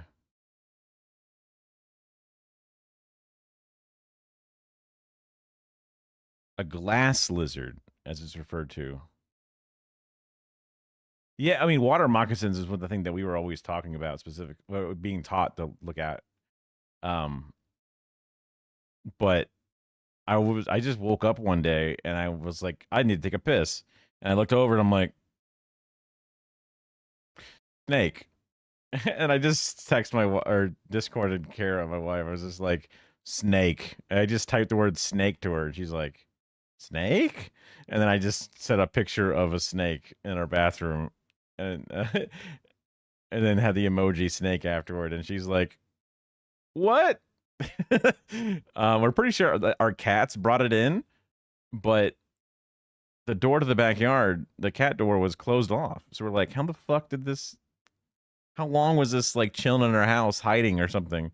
But yeah, it's actually a glass lizard, which is a legless lizard.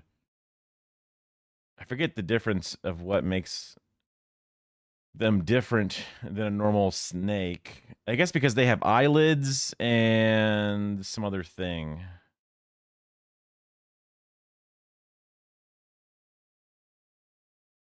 You might think, oh wow, 2 snakes together? That's crazy. Wrong. This is even crazier than that. These are not snakes. These are basically legless lizards. These are glass lizards. And what's wild about glass lizards is that they basically look and move exactly like a snake. They have no legs. But there's 2 key ways you can tell that these are lizards and not snakes. First off, they have kind of a blockier, more sturdy pattern, and their scales are quite different, especially around their head, if you get a close enough look. But the other thing, they can blink their eyes, because unlike snakes, lizards have eyelids. What's really weird about this situation right now is that there's not 1, but there's 2. Why are they together? Well, this makes us think kind of like a scientist. Why would these 2 non-social creatures be together? I think these are officially legless, but I think I do know of some weird looking things that do have these super tiny legs, but then having scales for legs, because even like the snakes from the other video were kind of like using the scales and shit in certain ways. My theory is love is in the air. There's something else really cool about these glass lizards though. Check out the tail. See that little nub?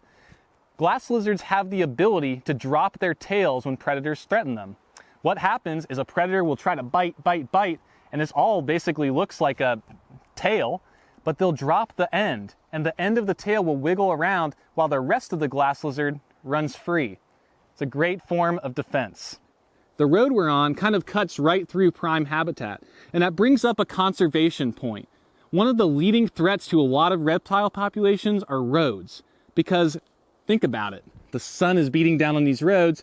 It's like, bro, they're trying to fuck. Can you give them some space?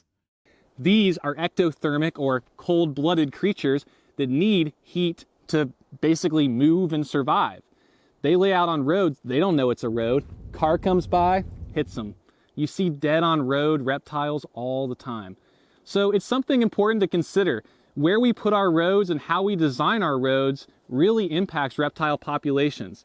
But for now, let's not think about the problems. Let's just think about how cool these creatures are. Kind of a weird, like, breathing thing, too. That looks different than a lizard to me, but I did not notice it when we had the one. We just have these little, like, tiny little nets.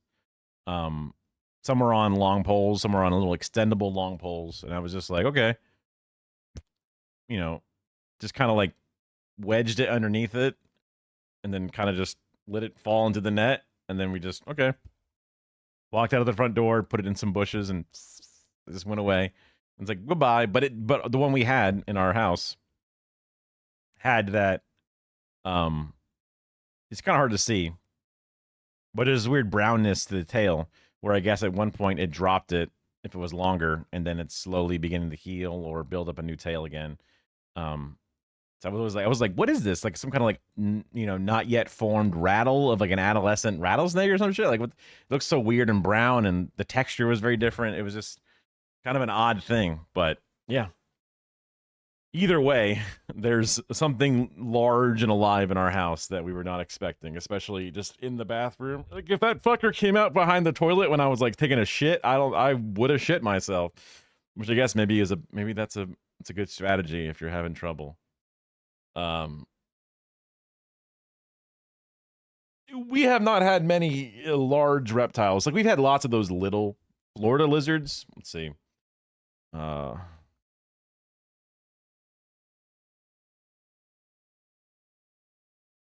So like, oh yeah, anoles. These are things we got a million of. This is a big one. They're not always throwing out their little, like, every photo is just them fucking peacocking. What the hell? Yeah, they're usually looking like one of these dogs. They're just a little guy. They're just a little guy. They're cute as hell though. We used to like grab them when we were kids, and you'd like put them near your earlobe, and they would eventually bite, and then you'd wear them, and they would just dangle. You'd have lizard earrings, and they would just be just little lizards that you'd catch by hand. I remember, I think I may have said this story before. I forget if you were here or not, but I was a kid. I caught, I would catch these things all the time because we had no internet back then.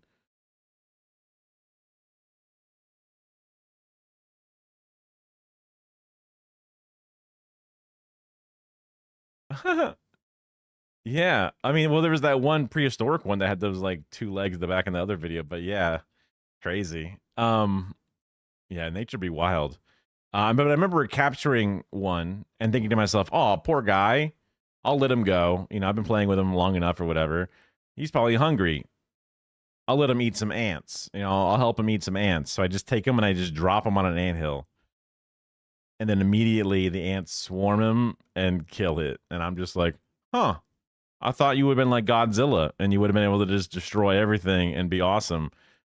Huh, I guess I just killed this lizard without realizing it. And I felt really bad, but it was a learning experience. Don't underestimate ants. And lizards are not Godzillas. Oops. I didn't do it on purpose. Okay, I was trying to help. My bad. Oh, yeah, I had this one on I just saw this randomly and I was like, oh, this one looks fun. I love the old Onion videos. Calling it the most effective means to reaching one's full earning potential, a new report issued by the Employee Benefit Research Institute this week found that violently slamming one's supervisor against a wall and shouting, "Cash, I need more cash," is still the leading tactic for securing a raise amongst American workers. We found that employees have the most success negotiating their salaries when they stride confidently into their supervisor's office, manhandle them like a rag doll, and demand more goddamn money right fucking now. Experts confirmed that the majority of employees who managed to increase their salaries maintained direct eye contact with their supervisors while reiterating that they were not fucking around, emphasizing their position with phrases such as, "Give me the money now," and "I said more cash, old man." The Onion sat down with local sales associate Kevin Simmons, who recently applied these methods in negotiating a competitive bump in his annual salary. I want more money, and I need my boss to give it to me. So the other day I walked right into his office, grabbed his throat with my hand, and told him straight up, "Start paying me more fucking money today." And I grabbed $100 out of his wallet and told him that was a good start. I'm happy to reward motivated, self-starting employees who really show they're dedicated to rising in this company. So if you have initiative and you communicate your goals in a straightforward way, I'm here to help you. Starting right now, really.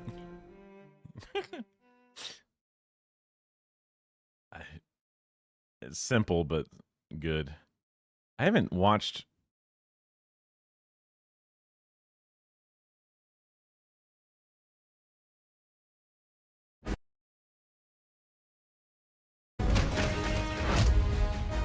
from the newer stuff. What you're seeing now is disturbing new video released today of Chicago police officers appearing to handle a situation non-violently. Hey there, how you doing? Body cam footage obtained exclusively by ONN captured what began as a routine traffic stop before turning into something far more shocking.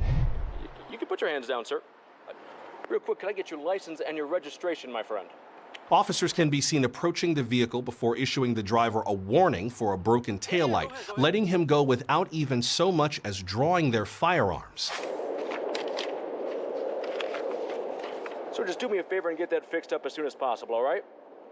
Hey, you take care. Drive safe. Cameron Howard, who was seen in the video not being brutalized, says he was stunned. I just never imagined anyone would ever be treated that way by the police, especially not someone like me.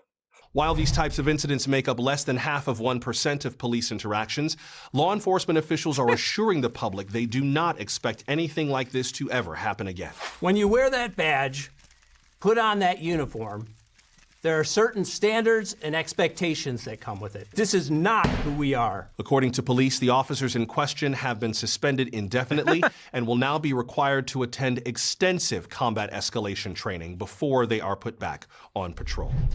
Coming up next, it's becoming an annual tradition for many. We'll have more on the record crowds pouring into Ohio's annual opioid festival. You're watching the Onion News Network, the only cable news network that watches back. Oh, did I not click it in time? I guess I didn't.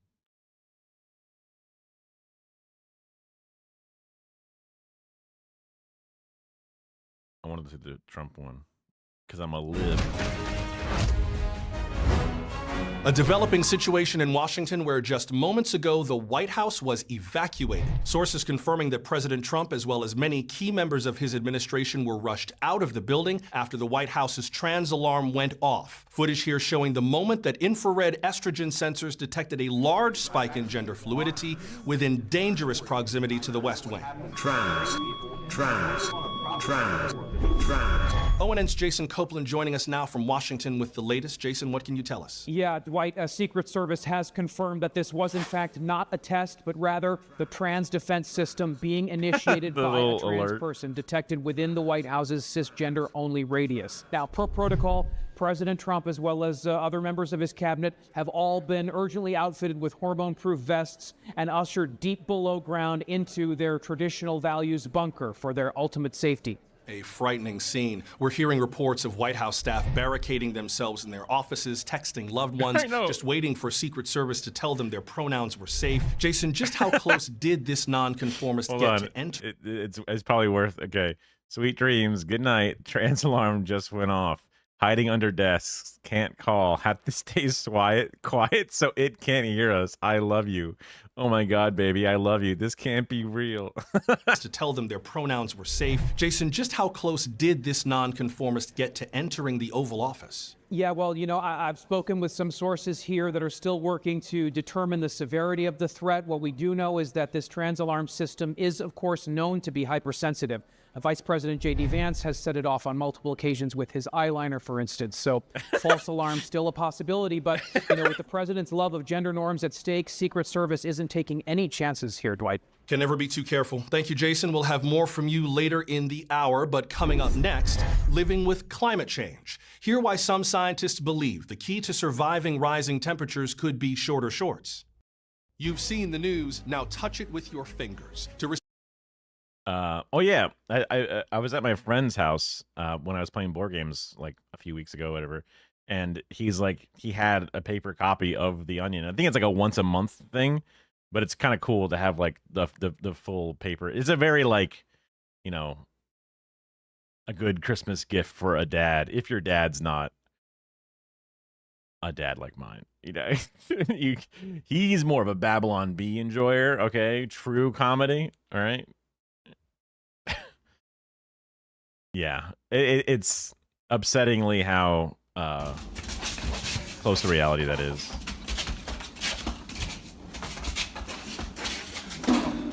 Look at that weird dog. What a weird dog, but a good boy still.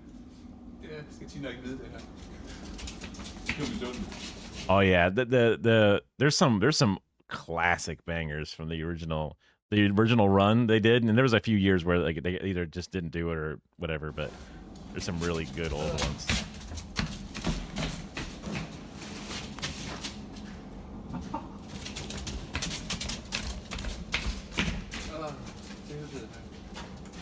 Jeg er faktisk travlt i dag. Jeg ved ikke, du har tænkt over det. Det er du selvfølgelig også. Ja, ja. Men næsehånd. Hvis sådan bliver ved at trykke ved det, så vil den jo få lov til at løbe rundt meget mere. Ja. Det fandme af vejen, når hun kommer. Jamen, det er sjældent, de løber direkte ind i os, så det her kan jeg ikke huske, de gør, men når de kommer i dem horn, så skal man altså fjerne sig, fordi Ja.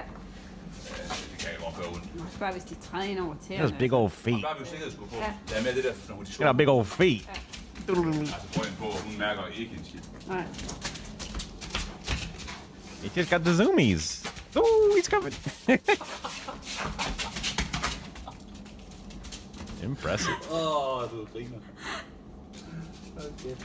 Det er, vi sender tit ud på B2, og så ordner vi to bare det her sammen. I gotta scroll back through all the old Onion ones. There's a certain era, at least that I remember. And it's possible that maybe like with rose-tinted glasses, it's different.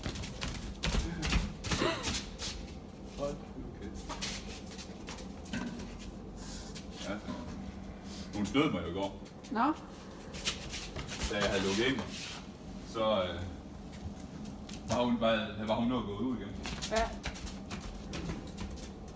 Nå, hun kan lige klemme sig I guess hurtigt. they've been doing it for a while. Så da jeg så skulle stå og vente på de andre, så kunne jeg høre tumlet rundt. I assume this is German. I don't know what they're saying. Ja, ja. Yeah.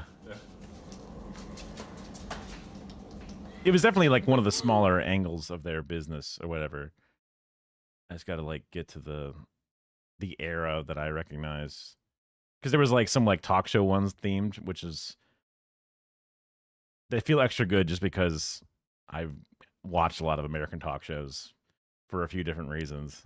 So it really hits the nostalgia in a good way for multiple reasons.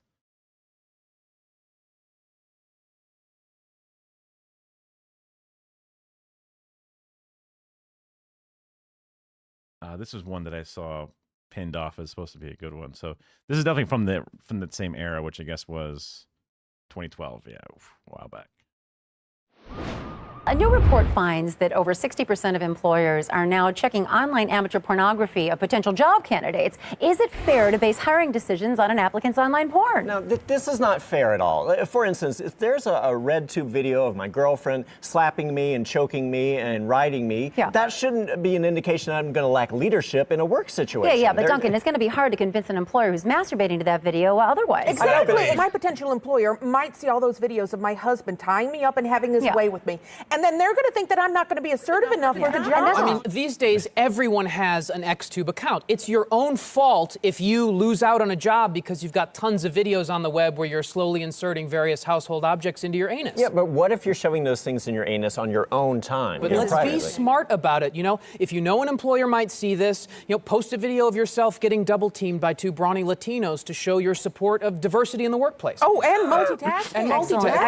But I still want to have the right to badmouth my employer while shooting a POV hand job without fear of affecting my future prospects for work. If you don't want to jeopardize the content of your porn, you can always shoot from the eyes down. Oh, but that's not the same if you cover the eyes. That's where the innocence is. Yeah, but guys, don't these amateur sites also have privacy settings that you can set so that future employers don't have access to these questionable videos? Right. Okay, but that doesn't protect you from appearing in other people's videos.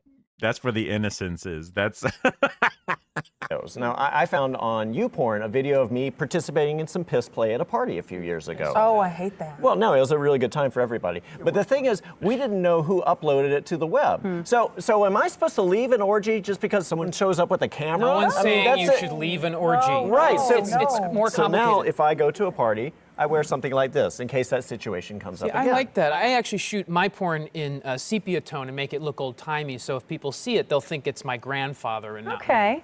Very interesting. All right. Thank you so much, first responders. This is good advice.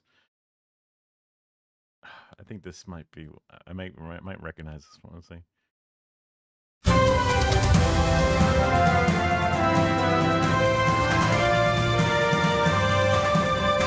We've got An update to a truly inspirational story we first told you about earlier this week. I'm talking about Brian Pete, the fat boy from Richmond, Virginia, who successfully averted ridicule by swimming, get this, with his shirt on. Amazing. Now, for those of you who aren't familiar, Brian, who's been fat since birth, was tired of being made fun of at the community pool. So when it came time to hit the water, Brian devised a plan to keep his upper body covered.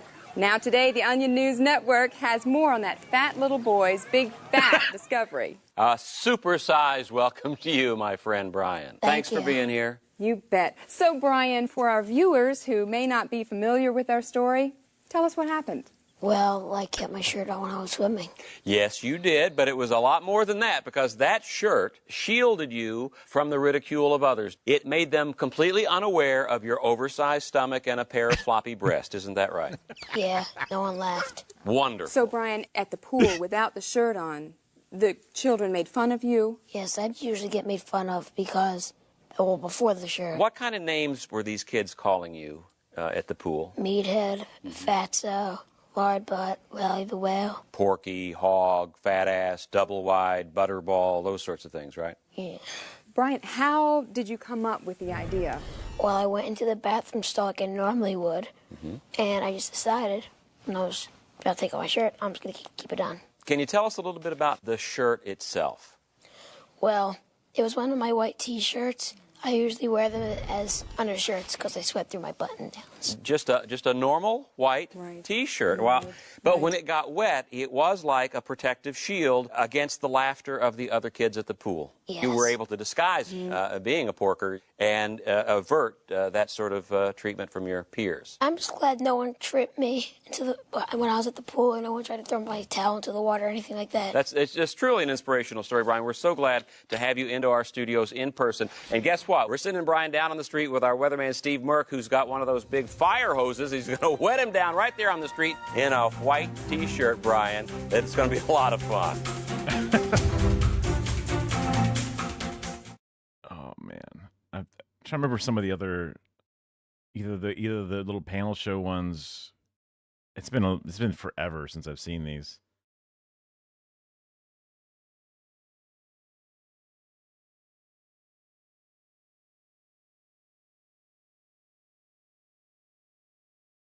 I feel like I recognize a certain amount of comedians from some of these things. I guess they've either gone on to do other stuff or whatever it is, which makes sense because some of the shit is funny.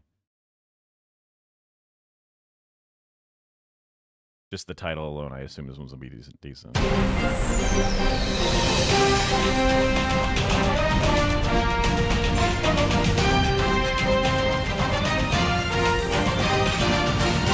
I'm Juliana Buchanan, filling in for Clifford Baines, who told me to say hello to all of you. A recent poll finds that many Capitol Hill lobbyists are fed up with politicians accepting their money and then not coming through with promised legislation. Are politicians failing our lobbyists? The voice of the corporate lobbyist has long been ignored by the politicians. Nowadays, as soon as the politicians get in office, they forget whose money put them there. That's right. These lobbyists are going out every single day. This is like straight up. This might as well. This would be obviously the more honest version, but holy shit. Making sure that their corporate sponsorship is but I getting don't think through. that we can just blame the members of Congress. I mean, honestly, I think the lobbyists have to stand up for themselves. Oh, great, Duncan. Yeah. Now we're blaming the lobbyists. Well, I'm just saying that they need to stand up and not let these politicians walk You all know what? over I'm them. going to agree with Duncan because if they don't like the legislation that a politician is passing, that they need to find a different politician who will do what they want and accept tens of millions of dollars to fall in line with the But lobbyists. they're doing everything they're supposed to be he's doing. saying- They are paying millions, and they're not being listened to. deal, you make a deal. Since politicians are so unreliable, should lobbyists just cut out the middleman and start giving their money directly to voters? Yes, pay the voters. Forget about the greedy politicians. My rates, right? $50 on the local vote, $75 for a national vote. Oh, that's nothing. What, are you Nothing. serious? $500 is my lowest. $500. It depends on what state I'm 500? living What in is at yours? the time. Right. An article in The Economist this week argues that nations also should cut out the middleman, and they should just put corporations in office. That could improve our image abroad. Yeah, I personally respond to logos, and I would love to have a president that is identified more by a logo, you know, some kind of little shape, you know, like some kind of amorphous blob. Hold on. We might have. Hold on. The amorphous blob in office. Hold on. Maybe. I think I remember this one from years ago. They have all these different intro styles too. In Washington today, the U.S. Supreme Court handed down a landmark decision. Despite the growing number of death row inmates who've been exonerated due to DNA evidence, the court reaffirmed the legality of the death penalty on the grounds that it is, quote, totally badass. For more on the case, we go live now to Onion News Network Washington correspondent Jane Carmichael. Hi, Jane. Good to see you, Michael. How did the Supreme Court come to their decision on this ruling? Well, Michael, it began this morning when the lawyers for the petitioner presented to the court a videotaped lethal injection that showed an inmate writhing in pain before dying. As the tape played, Justice Kennedy said, quote, whoa. Justice Alito remarked, quote, holy shit. And Justice Ginsburg said, quote, that's wicked. And what was the defense counsel's response to that? Well, following the video, Chief Justice John Roberts said, while evidence presented to the court indicates a degree of fallibility in the procedural methods of capital punishment, it is the opinion of this court that the practice remains hella fucking balls to the wall awesome. At that point, the decision seemed fairly certain. Was there any dissent to the opinion by the Chief Justice? Actually, very little. Justice Clarence Thomas supported the argument immediately, citing the precedent set by the movie 300, in which the offending parties were, quote, kicked into a huge fucking pit. Justice Samuel Alito then stated, yeah, or like Judge Dredd. Justice Antonin Scalia then stated quite loudly, quote, I am the law. That's the catchphrase from the film, yes. Judge Dredd? Yes, it is. Then there followed approximately 1 minute of all of the justices individually claiming that they were the law. Now, the justices, I'm told, came down with a decision fairly quickly. Is that correct? They certainly did. The court also took the rather unusual step today of submitting not just a written decision, but also drawings by all of the justices illustrating, quote, more badass punishments. The final ruling was 8-1 in favor of the respondent. Tell us about the lone dissenting vote then. Sure. That one came from Justice Anthony Kennedy. He stated that the death penalty is, in fact, too lenient a punishment, and that sentencing inmates to life without parole seemed, quote, way more brutal because it's like they're on some sort of prison colony in the future where they just have to fight for the rest of their lives. Some Supreme Court experts are saying that today's ruling is similar to the 2005 ruling in Torchinsky versus Peterson, that it is legal to carry a concealed weapon as long as the weapon is totally slick, like a huge-ass machine gun that you carry under a trench coat, like in The Matrix. Is that right? Right, that's correct.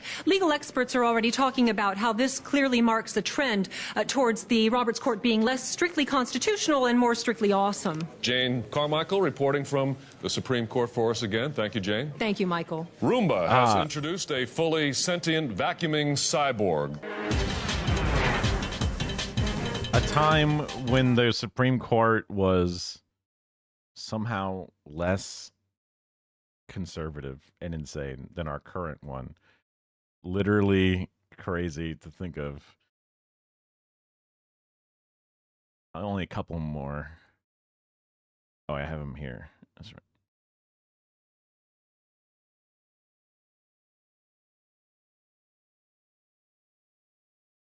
All right, well, while I'm getting this spray cheese up off the floor, Tracy's going to be talking to two special young men who are really making a difference in their community. Thanks, Jim. I'm sitting here right now with two very special Boy Scouts, Zach Hannaford and Brian Seitz of Troop 128 in Whitehall, New York. They've decided to take on the challenge of promoting the early detection of breast cancer.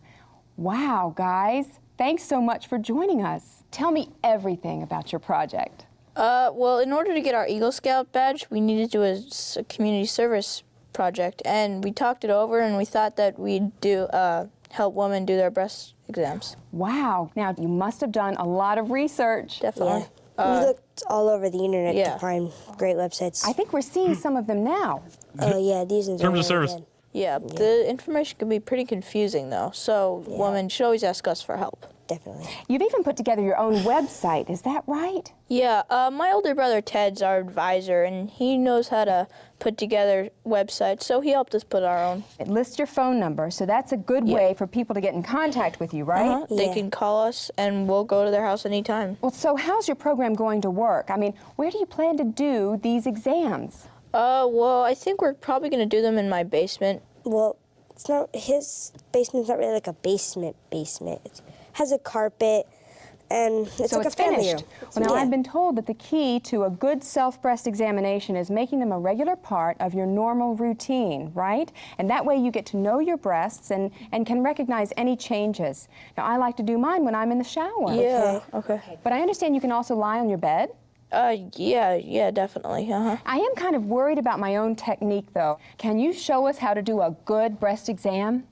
Well, you first, you know, you kind of have to, like, look around and, like, feel for the lump. This is obviously funnier way back in the day, I guess.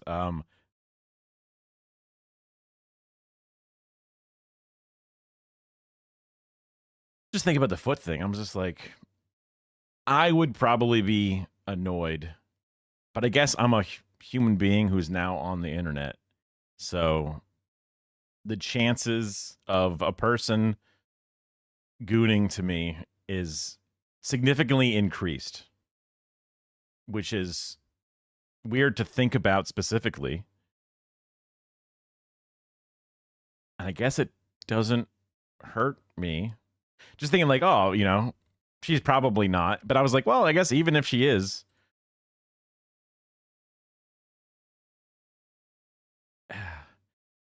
no, I mean, I guess like thinking about it deeper, there's some sort of odd lack of consent stuff there, especially because it's taken under the guise of being for healthcare purposes. I mean, I don't know that there's ever like an official hospital phone to take pictures with. So taking a picture,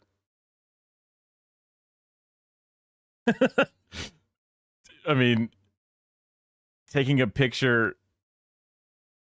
of a foot could be useful to keep something or to get a better look at something real fast. I'm sure you could probably ask them to delete the photo and then they could show it to you. But maybe it auto backed up to the cloud and she's got it forever. I mean,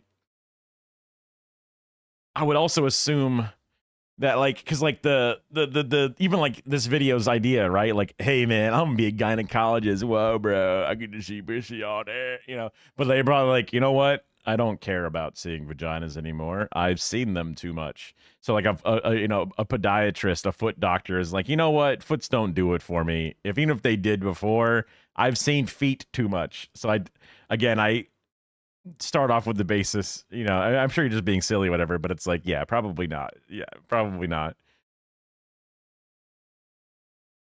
All right, last one. This one's kind of losing its speed.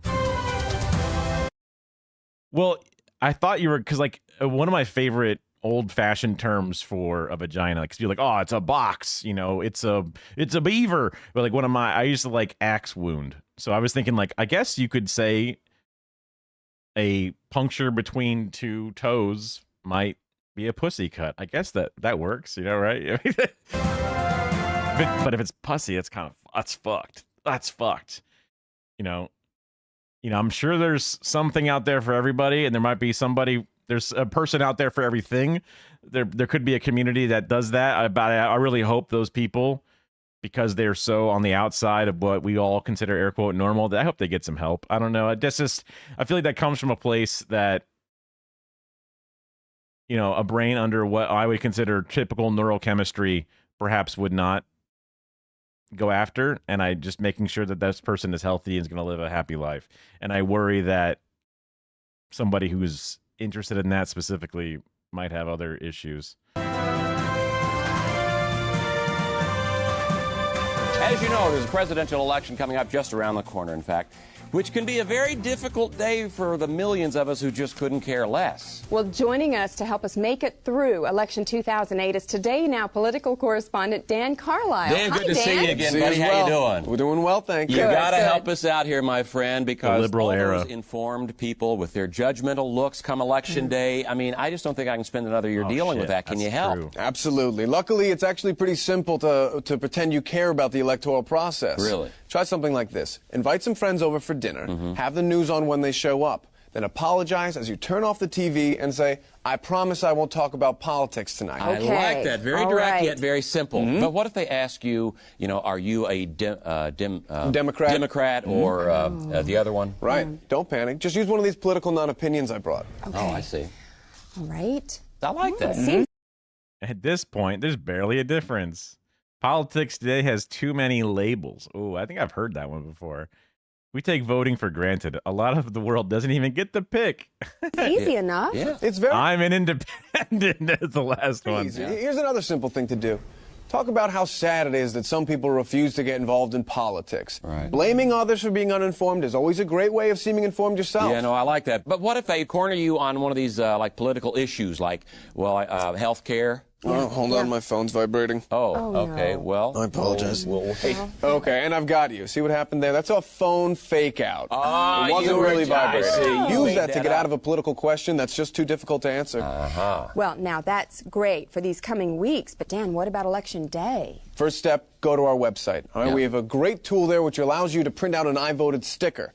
So during work, you go act like you voted, you come back, you wear the sticker. Right, and questions don't need to be asked anymore because you're right up front with It it. says right there, it says I Yeah. voted. Be sure you come back, though, with the poll anecdote. Yeah. What's the poll anecdote? It's a story or observation that you come back after you're done fake voting. You wouldn't believe it, they had my last name misspelled at the polling station. Something like that. You okay. see how that was specific, but not so specific that someone could check it out? Right, right. So I ended up in line right behind my old college roommate works. The roof caved in doesn't. But what if, despite all that, they still just don't believe that you went to the polls that day? You got to up the ante again, Jim. Yeah. Here, scroll a quick child's drawing on a piece of paper, something like this here. You can use marker, crayon, or crayons, nothing too sophisticated. Then, say to your voting friend, I pulled this off the wall at the elementary school. I couldn't resist. It was just so cute. Oh, that is, you did this yourself then? Yes, I made this one. Well, now, after all you've told us, there is no excuse to not vote. Yes, absolutely. Every single person out there can take part in pretending to take part in the political process. Dan, we got to have you back in November because we will not know what to say about who won. I'll be here. I'm not going to say a word till I've talked to you. That's smart. All right, Dan, thanks a lot. Thanks, Dan. And when we come back, three-time Grammy Award winner Shenandrana.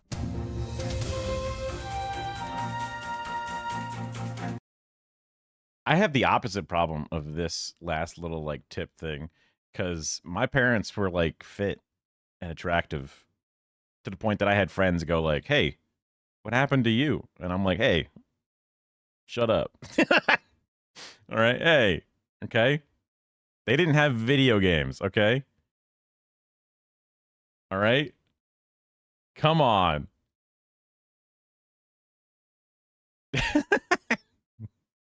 I mean, they said it with, I wouldn't say hatred or whatever. They're typical friends will like riff the shit out of each other because nobody knows how to fuck with you more than your friends, for better or for worse. Let's see. Let's do another real video. All right, a real video. I saw a new B-sides video. So I immediately, boom, add it to my playlist. Let me grab the title here. I haven't updated this since the fucking, I mean, I guess we were just watching little Onion videos or whatever. Da-da-da. And then add this, my blank title thing. Recent events have brought it to my attention that niggas don't know what capitalism is or how it works. Now, I wouldn't classify myself, but I might have an issue with a proper definition. So, even though I guess specifically I wouldn't be under the black liberals category, it's just, this should be reinforcing and good for a lot of reasons. I also recently made a video talking about black conservatism, and I said this. Black conservatives do not deserve to be put on the same playing field of even an Amanda Seales. They do not represent a viable political ideology worthy louder now. He had his intro, was a little quiet.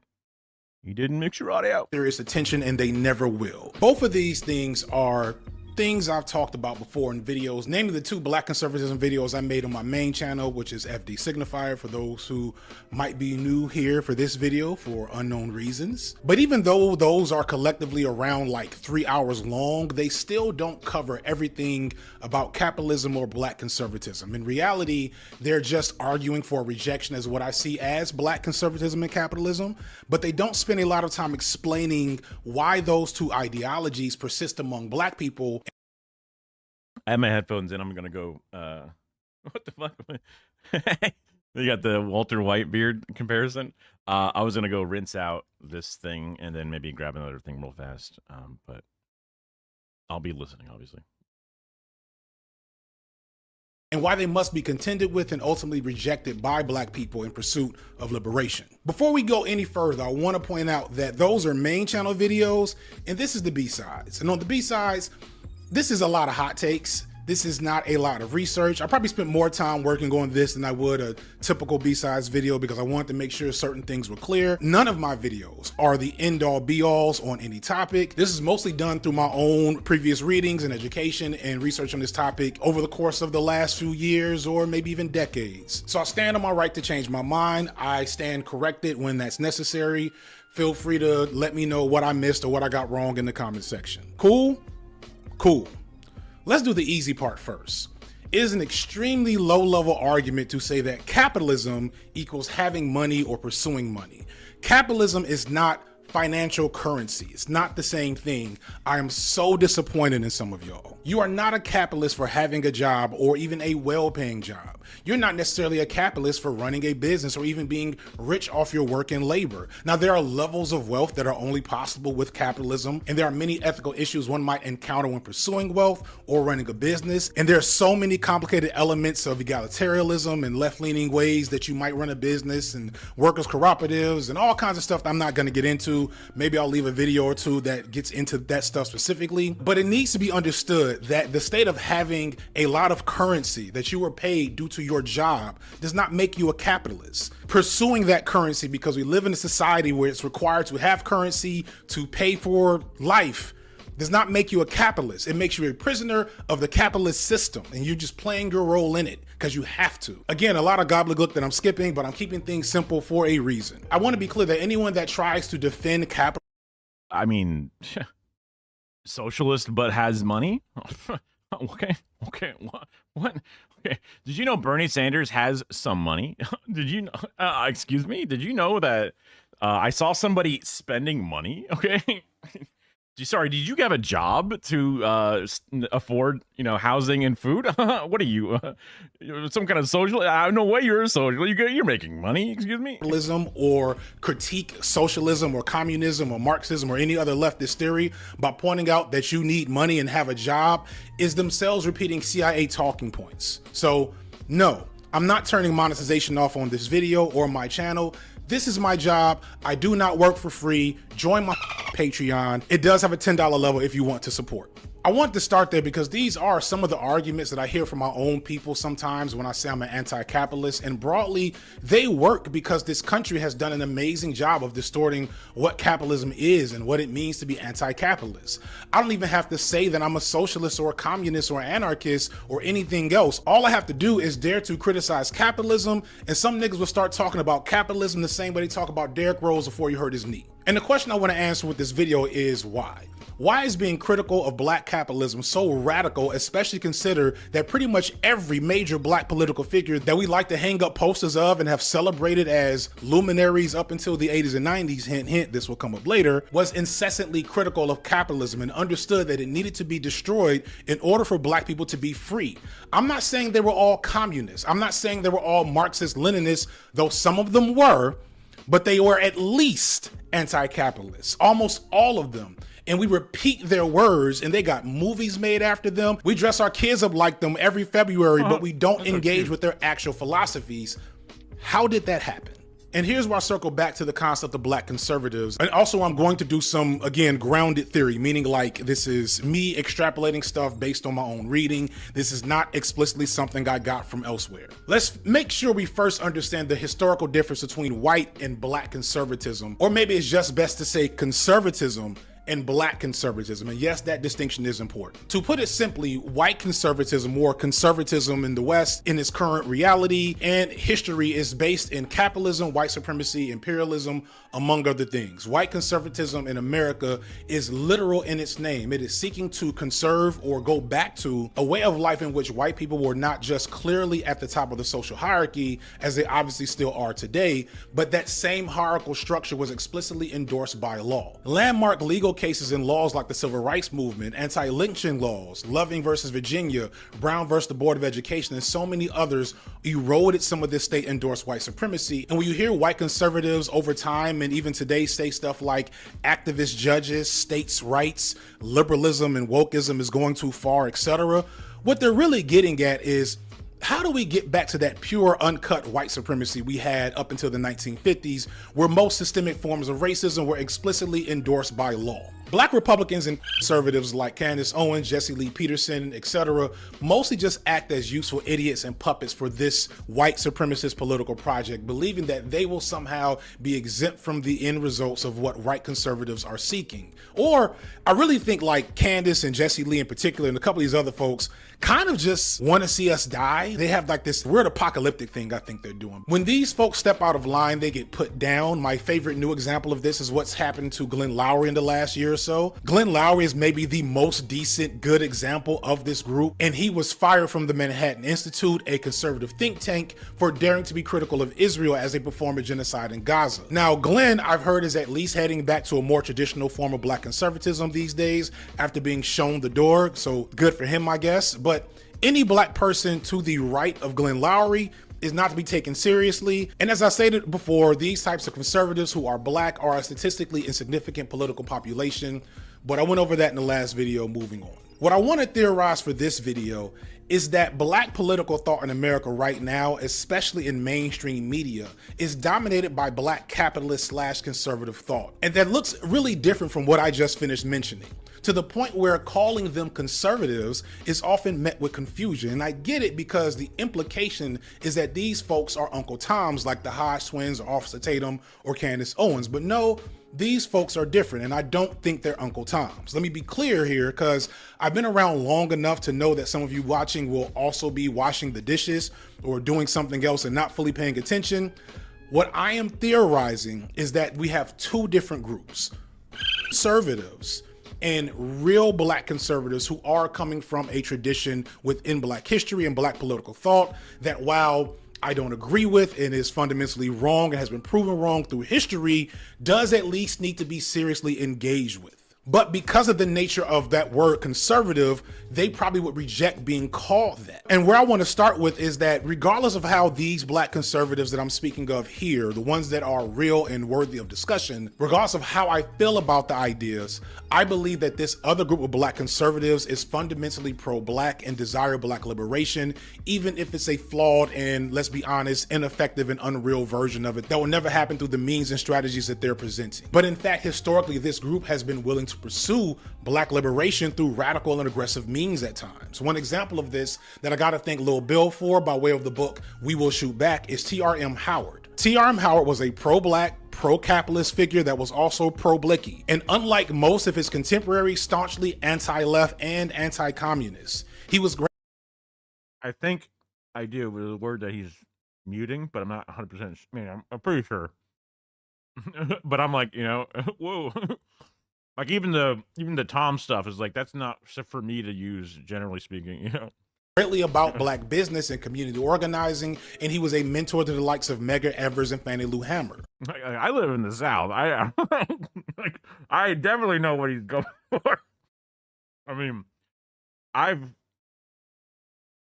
my grandfather famously loved to use the alternative name for Brazil nuts. So yeah, I know. And when Emmett Till A different word still there, but yes, yeah. Was murdered in Mississippi. He was in a position to do something about it, and he organized an independent investigation and armed his people to the teeth and led a caravan of gun-toting Negroes in trucks from Mississippi to Chicago to seek justice. So for him, being anti-left and being conservative didn't mean being anti-black. And I don't think he would have called himself a conservative by today's standards, nor would he have hung out with the modern brigade that we see in conservative media today. However, I can imagine him finding synergy with the likes of Roland Martin, Boyce Watkins, and other black leadership figures who focus on racial uplift, black entrepreneurship, and buying power as tools of liberation. In other words, he'd have probably been the modern black liberal, minus the whole armed and dangerous part. And this is because the idea that black people could achieve an entrepreneur and economy their way to freedom is not new. It's just newly prominent. And if you're one of my more moderate viewers, you're probably I wonder if this aspect is failing to appreciate or failing to it's like undervaluing the damage of the other aspects of modern white supremacy built into our system, right? The impacts of the historical redlining, the generational gaps, and then the societal push where people are like, well, I don't want to hire too many. You know, they got like all the different layers. They have their like, I'm going to specifically work against the idea of DEI and or that's a bit of a newer term, but like the anti, what we used to call affirmative action before that got fucking outlawed or whatever. Like being that like, nah, we can just be equal partners in business and, you know, build it up, and then once we're rich they'll respect it. But it's like I feel like that aspect is just again undervaluing the severity and the impact or the damage that's deeper into the system. I mean, I guess like it is okay, it exists, but there is no way to beat that, so the best you can do is if you can't beat them, join them and be a fellow capitalist in this system, and then just make, you know, your own Wall Street safe spaces, whatever it is, so that way you can be respected. So they look over and they see like, oh look, there's like a siloed community. But again, I think I just from my own outside perspective, obviously, but and maybe the outside perspective is useful because I mean, the complaints and things I've seen said loudly and quietly and implied and implicit, all the different combinations come down to a lot of sentiments that are not even about the capitalism aspect. The Black Entrepreneurship Alliance, I could see lots of people who would see that and it would not change much about what they say. And I think that is minimizing that element of it. But again, do you think that you're going to be able to scold those same freaks into accepting you? Probably not. So I can understand where that framework comes from, because it's one of those like it's a simple capitulation to the idea that they're not going to change. We need to get our foot in society, right? So at least from that's how I'm reading it so far. Be thinking to yourself, high black achievement and black excellence and black business doesn't sound so bad or outlandish. Why are you against it? I'm not. And most people are not. The problem is the role that is playing in the idea of what black politics and black leadership and black liberation looks like. There was a time when black leadership was far more critical of capitalism and far less invested in the myth of black excellence and black buying power. There was a time when everyone from the more moderate folks to the more real radicals were denouncing the idea that black people should be attempting to recreate the same structures white America kept us under. And you would think the black radical tradition would help balance that out over time, but this is why I'm always critical of folks like Umar Johnson, who turned that black radical imagery and ideology into a farce and ended up having the exact same political outlook as his multi-millionaire friends. And I want to engage that first from the legitimate tree that this comes from, not all the CIA nonsense that sometimes ends up being put back into the atmosphere when people just thinking of the Dr. Umar thing being conservative minded, because I mean he's in many ways not that different than Andrew Tate's layer of messaging, just wrapped up in a different package, and then has different severity levels for certain aspects of things. You know, he's not advocating to pimp people out, so not as far as I've seen, but still, labeling it specifically as a conservative mindset, I guess, because of the racial element, I had never really thought about it in that binary term, in that political compass, if you will. And it's like, okay, hold on, no, that's really, because there's the social values element, and then he's talking about the financial success element as well, which is like, and that also applies into that same kind of model. Get pressed about their beliefs, but the parts of it that at a time were inherently pro-black and valuable for black liberation. And to do that, we have to look at the core figure in modern black conservative history, Booker T. Washington. Booker T. Washington is the quintessential black conservative. Remember he had, did he have a special DDT? I remember he had like dreadlocks. I think he had like a yellow and black boots and a belt, I think. I remember Booker T. That's the wrestler though I'm thinking of specifically from the Attitude Era wrestling that my friend really wanted us to get into, so we were into it with him. And the best that term has to offer. He emphasized all those things I mentioned a second ago. He also emphasized not directly engaging with or agitating white supremacist structures in favor of building black institutions up separately. He was a big fan of black business, and he had a less radical, more gradual framework for liberation. He wanted to build up black people in a racial uplift ideology, and he thought that that would be the key to black people being treated more. I mean, again, limited understanding of the deeper historical elements for myself, the exact timing of when this is and when it was, whatever. But it makes more sense to me applying this lens from an era closer to the Lincoln stuff, you know, prior to the Civil Rights Act being enforced. Or being, you know, pulled up and being required, because it assumes a level of good faith from the other side that hasn't been soured, perhaps. Think about the timing specifically.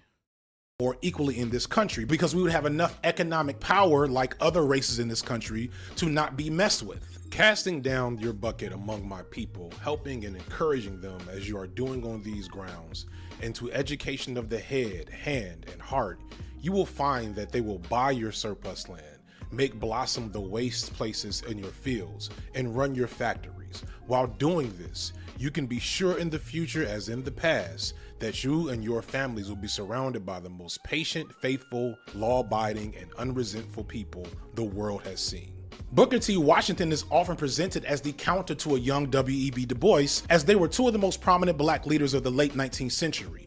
And it's usually presented as if Washington and Du Bois were diametrically opposed in terms of their ideology, and in many ways they were, but I'd argue that from a modern perspective, Washington and Du Bois have both been repurposed to undergird the same ideology of black capitalism and black conservatism. And this is where we get to the main thing I want to get at. What we have now, unlike even back then, is an imbalance on what black political thought is taken seriously and is seriously engaged in our media and our political imagination. We're often taught that Washington and Du Bois were on opposite sides of what black people were doing at the time. Most of you have heard about the Atlanta Compromise, where Booker T. Washington basically said, don't worry about ending segregation or fighting for equal rights under the law. Instead, focus on building internal institutions for power for black people. This was popular among a lot of black elites and, of course, white Southerners. Washington was definitely more accommodating to white supremacy, which is something that has tarnished his legacy. And he did work explicitly behind the word equality on that political cartoon. The scenes to quell and undermine black radical action that Du Bois was trying to undertake. And yes, on the flip side, Du Bois wanted to be more direct in resisting segregation through protests, and this made Du Bois a radical for the time. But in reality, Du Bois was still very much black excellence pilled. By the way, because I know somebody's probably about to do it, it is Du Bois. And if I see one of y'all try to correct me in the comments, it's Du Bois. Moving on. Du Bois was an elitist himself and not completely committed to a more radical or leftist response to racial injustice at this time in his life. Wait. Du Bois. I guess I'm pronouncing it not B-O-Y-S-S in my head. I'm pronouncing it with that weird UI thing, thinking it's some kind of like French-based word or something. But it's interesting that it comes out as Du Bois. Du Bois, right? How else do you say it? Du Bois? I guess that's probably the real French way of saying it. And my dumb ass is like, yeah, Du Bois. Oh, no. Wait, I've always heard it as Du Bois, though. So that's why I guess I heard it when he said it. It made sense to me. Did people say W-E-D-B Du Bois? Is that what people say, maybe? So the idea that they were complete opposites is really not accurate. They even wrote a book together in 1907. But Du Bois is the father of American sociology and the most important figure in American leftist thought, black or otherwise. But he didn't start out like this. He started out much more aligned with black elitism, black capitalism, etc., just with a more aggressive view than Washington. And this is in part because Du Bois was a born elite from the Northeast, and Washington was born a slave and knew the realities of white Southerner violence in a way that Du Bois didn't understand. So again, to be gracious to this different ideology, Washington, knowing what white Southerners were capable of, wanted a gradual change, partly because he didn't want people to be killed. But here's the thing. Booker T. Washington died in 1915, and a few years later, Du Bois witnessed the Bolshevik Revolution and began moving much further left and incorporating Marxist ideology into his own. Soon we get Du Bois's involved in Pan-Africanism and so on. And it's Du Bois who lived. Yeah, I mean, because like I don't have a good knowledge of a lot of American leftism, especially, but I definitely heard of Du Bois being. I was pretty sure that was supposed to be more socialist minded or whatever. To be 95 years old, who becomes the most prominent thought leader in black political thought, being a key but often under-discussed influence on one Martin Luther King. It was because of Du Bois that King read Marx and studied socialism, and after seeing the limitations of even the Civil Rights Act in the 1960s, King returned to those ideologies and began moving further left in his final years. I'm repeating stuff I talked about in my first Black Conservatives video, but please understand that King was assassinated in 1968, 5 years after the I Have a Dream speech. Yeah, because a thing that's been passed along was that even my dad talked about how, because my dad's sort of a weirdly economically a leftist in certain ways. He's very American with his opinions on all kinds of bullshit, but he hates the rich, and like he's like, they killed MLK because he talked about redistributing wealth or whatever, not because, you know, racism. But it's like that there's some racism in there too. Because he was becoming more anti-capitalist, more anti-imperialist, and more radical after he made that speech. He was in fact assassinated on his way back to Washington for a second time to argue for reparations. And just a week before his assassination, he was getting into it with Andrew Young about direct resistance to the system and the need for being more anti-capitalist, as recounted in the book Profit of Discontent by Andrew Douglas and Jared Loggins. As Belafonte recalls the conversation that evening, it was Andrew Young, the future U.S. congressman and ambassador to the United Nations, who unwittingly ratcheted up King's anger.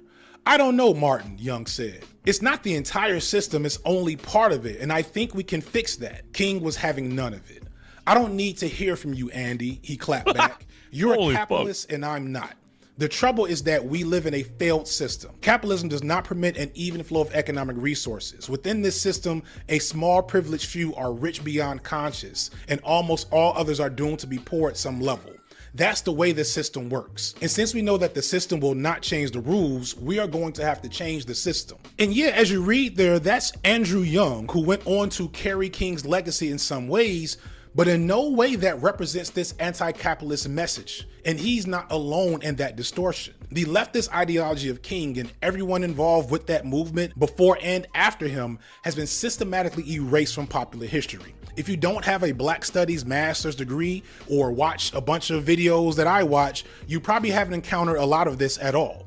Understand, the civil rights movement at its core was a leftist, anti-capitalist movement that was greatly focused on workers' rights. The first March on Washington started out as a labor and jobs march, and a lot of progress is made because of these actions. And when King and Malcolm were assassinated, the Black Power movement sprung up, and the Panthers sprung up, and they were even more. I didn't realize that was a part of the timing in that way, and it makes fucking so much sense. The Boondocks, again, I'm woefully out of my league with a lot of this, but the Boondocks had that episode where they like kind of had like a what if, or like a version of the world where MLK was not ever assassinated and then kind of lived on, and then was sort of just like ignored in obscurity, like a lot of different Black individuals, like the Al Sharptons and whatever, and Jesse Jacksons. They have their element, they're talked to get sound bites on TV, but they don't have as a powerful and pivotal role in changing the full decorum of the nation.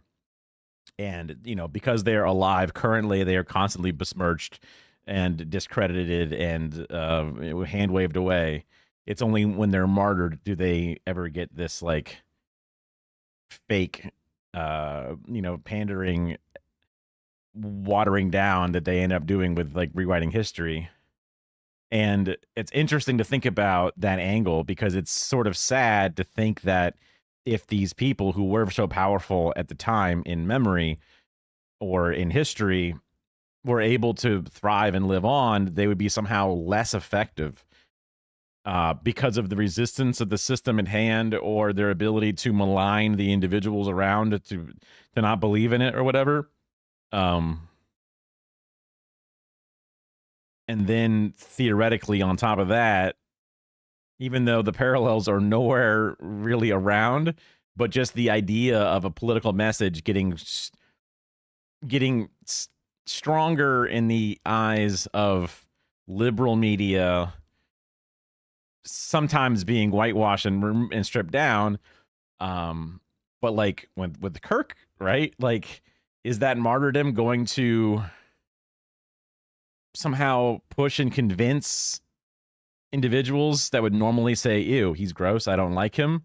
Because like theoretically, MLK was seen as a negative influence and a bad person according to the masses at the time. They saw him as a pest and annoying, and they did not like his ideas. And I mean, I would hope that people as a whole in America also saw Charlie as the same way. But is this supposed to be the similar model where now those ideas are going to be championed? I mean, I don't think there's any I had a dream speech that Charlie's ever made where you can have, 2 or 3 sentences starting together without it having some kind of vitriolic hate inside of it.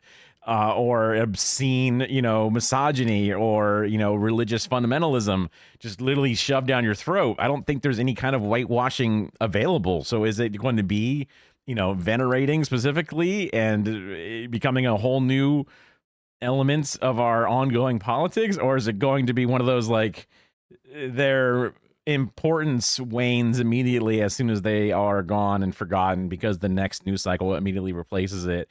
And then it's one of those, it doesn't matter anymore. It's hard to say the call, like instead of being a Monday morning quarterback, we're being like a Thursday night before the big game kind of quarterback. And it's, I'm not smart enough, and I have not been doing this long enough to know for sure. I hope it is the latter, where because there's nothing neoliberalism can sort of pull out and sanitize to then make them into a statued individual. But then again, we have the fucking fascism that's going on, so Jesus Christ, man, I can see it. The centrist in my brain can totally understand the two different ways. The social anxiety that I have with even basic conversations where I if I go to talk to my boss and say, hey boss, I unplugged the cord, and then they're mad. Or I go, hey boss, I plugged in the cord, and then they're mad. I can imagine both things happening to me. And I'm like, I'm in the shower and I'm like, I don't know what to do.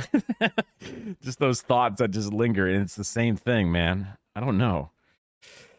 But just, talking about MLK and then the final years and the way it went, and then the response action from the community and from the other side as well. It's just sort of like, oh wow, interesting seeing it. Does that mean that we're gonna have the, I don't know, anti-fascist, party?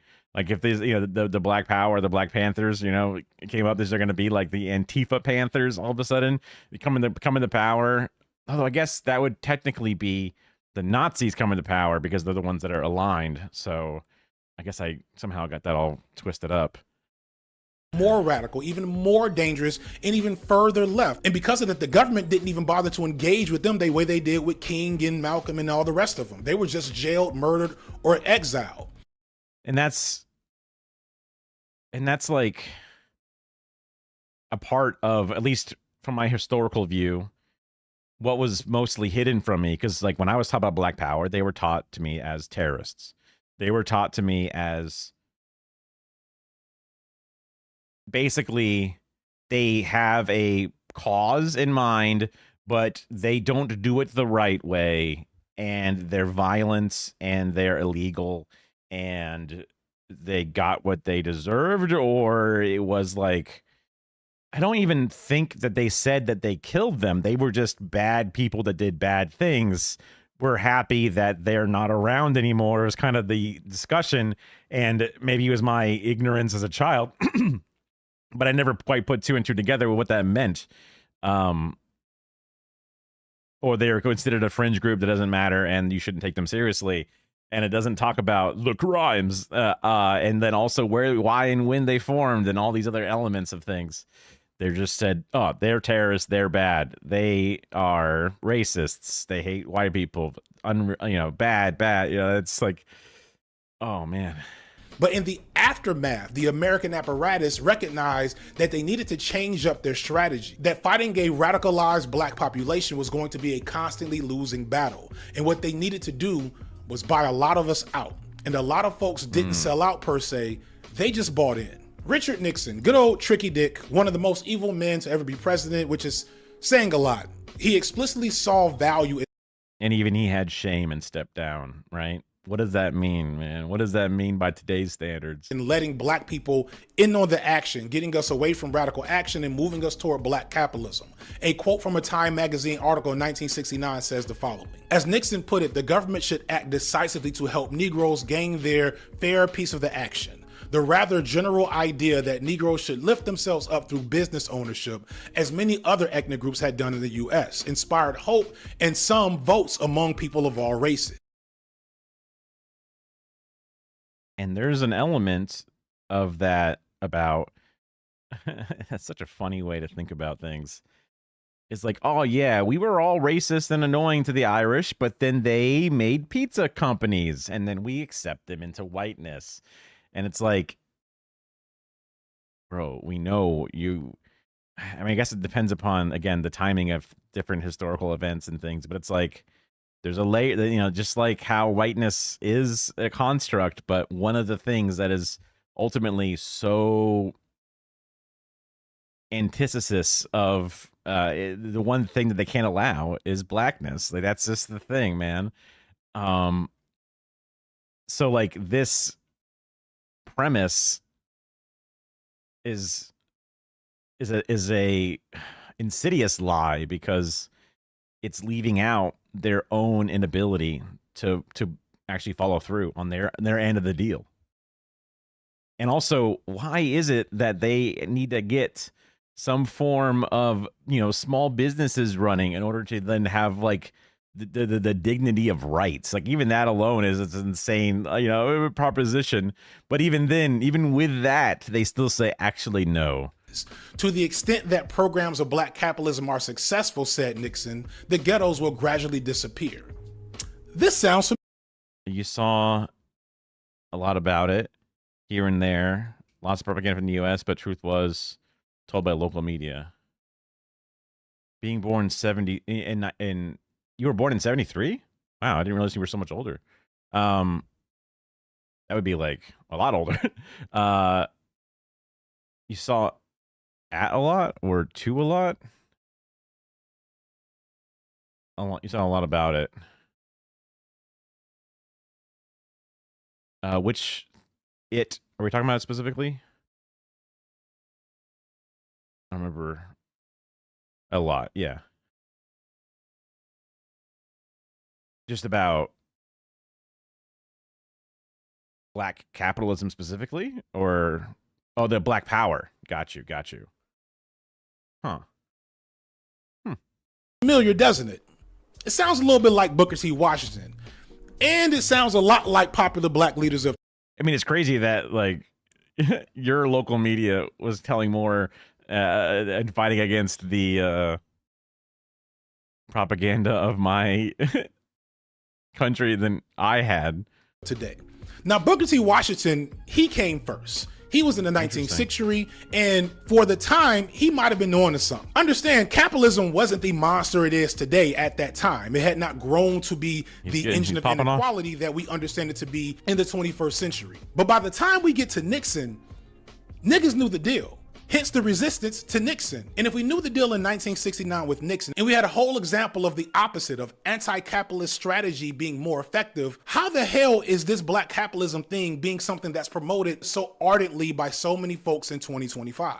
Well, if you're wondering, this is where the most evil president of all time, Satan's favorite himself, Ronald Reagan, this is where he comes in.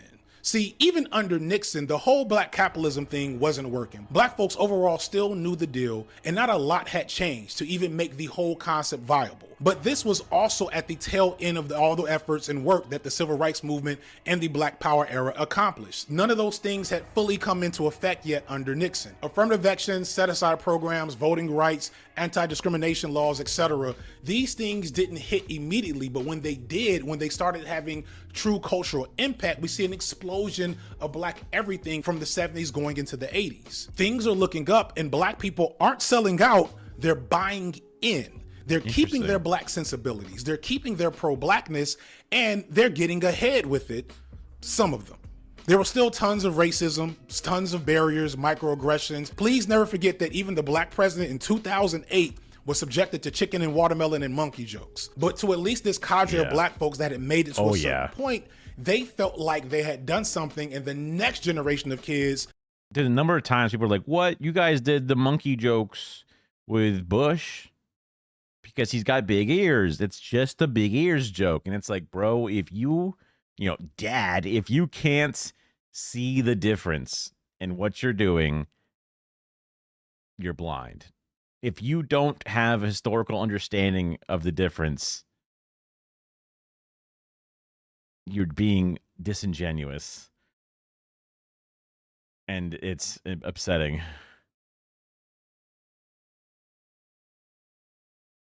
The fist statue. Oh, yeah. That's right, yeah, because the Aussie, yeah. I remember that he was Australian. Yeah,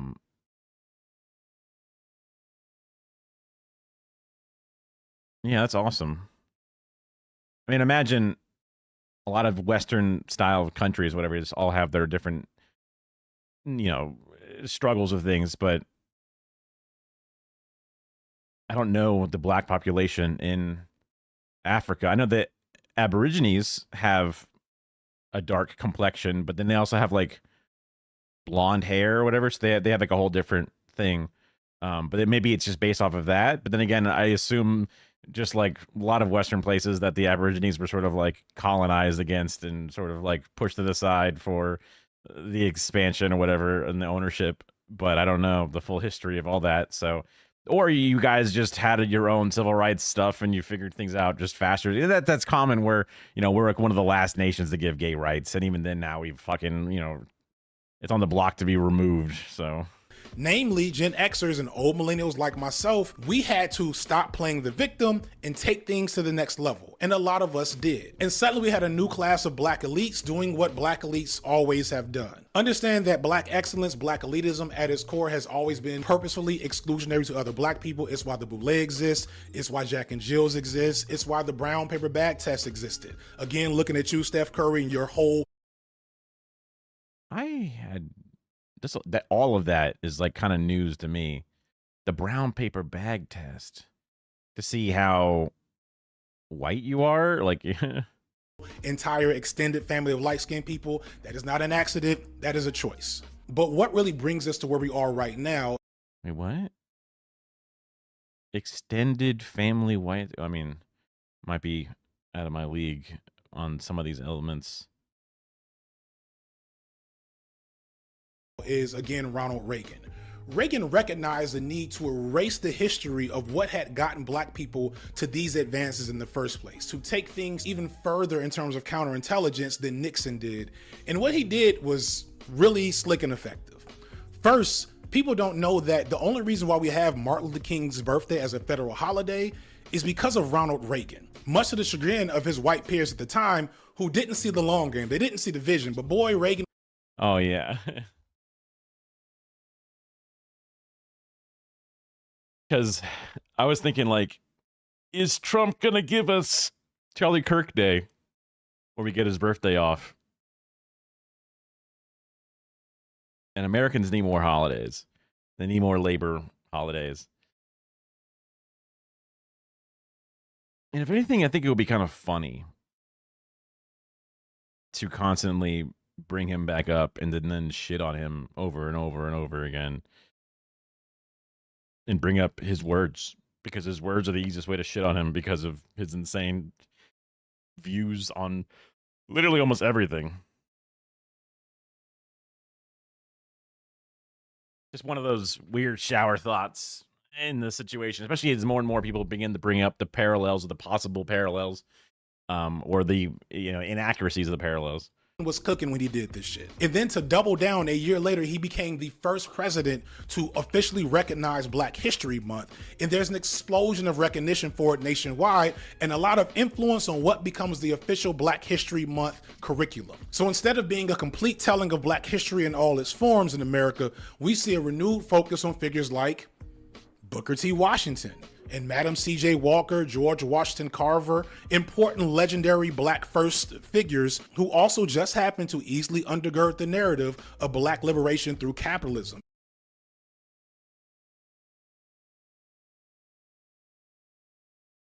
Top end. Huh. Interesting. I didn't realize it was so geographical. That's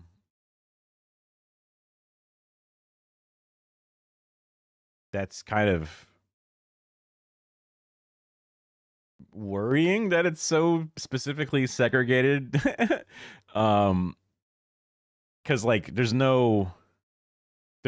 at least definitely in the South, there's a smattering of all the different sort of blends or whatever of skin tones. There's not like lighter browns in these states versus those states. Even, I mean, I guess if I had to make a guess without the actual like evidence or whatever, I would just, because of the Black population is more or less more densely packed into the South. Wonder how that happened. That would be where, the darker complexions are specifically in America just because of the population density. But like if you see a Black person in New York, there's, I guess, based off of just the normal bell curve of the different tones that are common, you're going to have the standard bell curve either way, whether it's in California or New York or Florida or, even in, Nebraska, where it's just rare to find, a person of color or whatever. You're still going to get like what you're going to get. There's a whatever percent chance, because a certain percent have, maintained a certain amount of, dark complexion. It's just one of those things.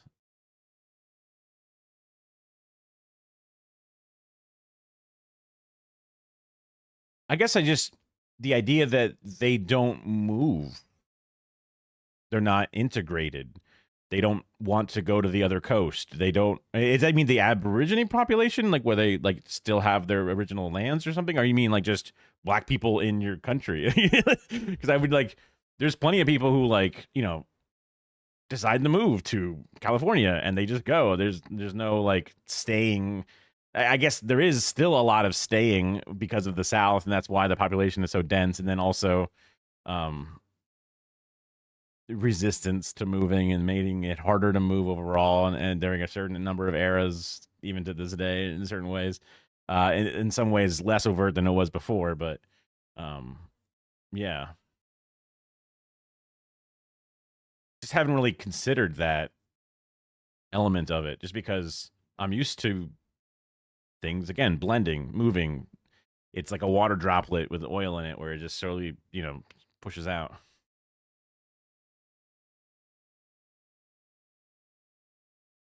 I'm just talking about just, citizens of a country moving within their country, right? Or miscegenating within their country. That, like, regardless, like, Seminole people of the Seminole tribe could be in Texas, right? Because they just wanted to move, Now, if they're specifically trying to, like, live within the reservation of a land that they're, given within a certain area, and that would be another reason to make them stay versus going or something, that's different. But, like, people of color don't have specific weird, reservation styles of living.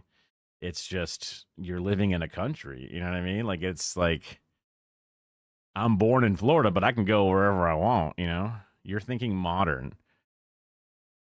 I'm talking about modern, right? I'm talking about today, I guess.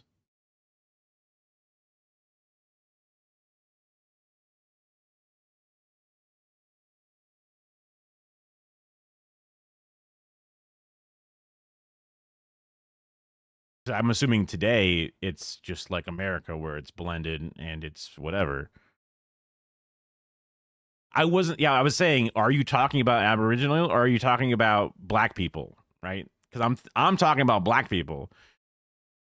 Then I was like, wait, are you talking about Aborigines specifically, or are you talking about black people? Because I'm talking about modern day Australia with its black population, right?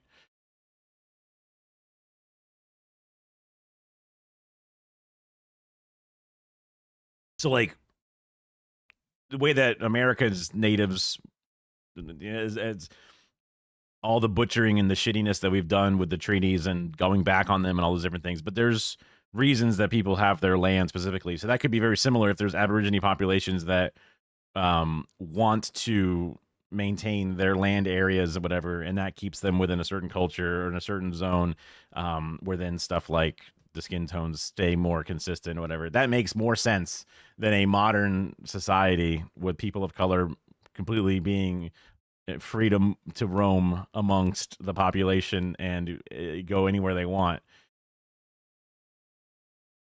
I just don't know how it works, but I guess there's not a lot of outside people of color coming to Australia. So I guess the people of color that you have are generally born from the Aborigine population, one way or the other. Whereas a lot of Europe has people brought over and then other migrations and things happen. But yeah, I don't know. So maybe we're both talking about the same thing, but I have a misunderstanding of how that works. Because I would have thought there would be a similar number of, not a similar number specifically, but just like there would still be black people that make it to Australia that are not Aborigine. They're just people that are black, right?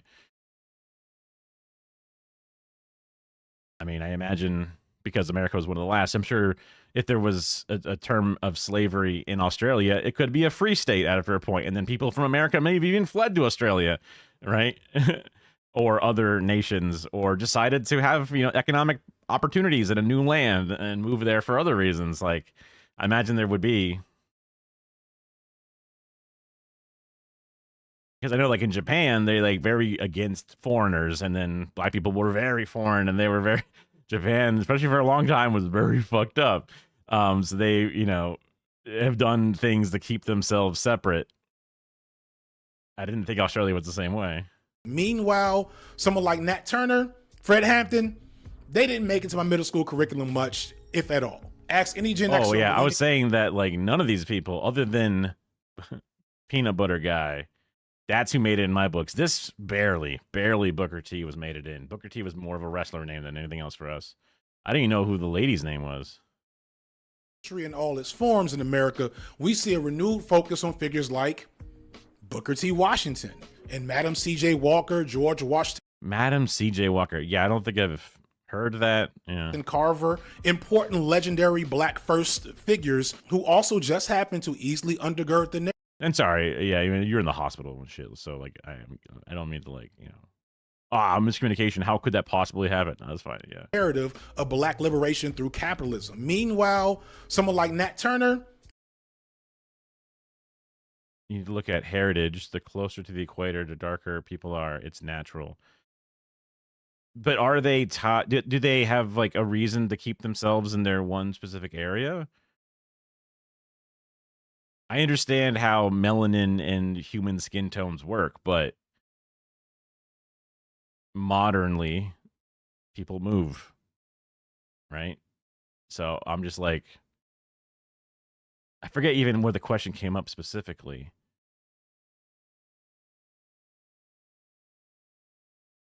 Oh yeah, because it was about the Aussie dude being like chill with the Americans. I'm like, man, America fucks with you guys. Here, take this glove for your power fist thing that you're doing. And I was like, oh, cool. I guess you guys are like chill with black people. You don't lose your color from moving. Yes, but when you move, oh, interesting. That's interesting. So I guess that's where the miscommunication may have come from. Because I guess I was asking if like, generally speaking, like in Sydney, there's just a mix of color because people have all the different flavors, right? All the different timelines, and then, crossbreeding or whatever, right? Genetically inheriting different elements of it, miscegenation, different groups make, instead of being like, no, because Sydney is in the colder southern climate, that means they are more chocolate skinned. And then the ones who are on the north, all of those are, and I'm like, they're still that segregated where like those people don't live, like the people that are from the equator area don't ever move to the south and live there. Like I thought that you were just saying like, nah, they keep to where they belong or whatever. I was just like, huh? Yeah. I thought you guys were chill, So like, yeah, sure, their heritage if they're from that area, but then also like again, over time things blend and shift as well. But yeah, I understand that like they're not like a pair of like those reading glasses that like shift as the sun hits them. They're not like coloring only because they're in the area with UV currently, But those people that have a certain color should be totally chill to just move to another area. Again, maybe if there's a very specific type of land agreement with the government to keep them in their certain land area because that helps them have their sovereignty or something, then obviously that's like a border of their own country, sort of in its own way. So that's what keep, those border lines do stop people from moving, whatever it is. We still defer to a nation as a part of us. So is that what you're talking about? Like with like to us, it's the reservations, which has its own tonality to it. But to nation is nation what you say as far as like the indigenous sort of like lands or whatever? I don't know.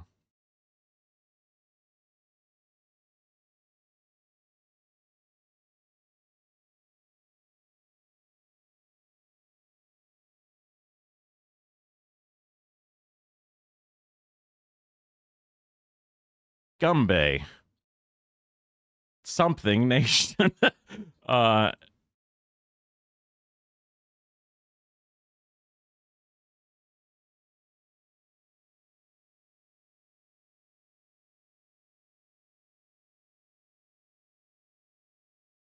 So you live on a nation. You live on nation land, which I guess is like our similar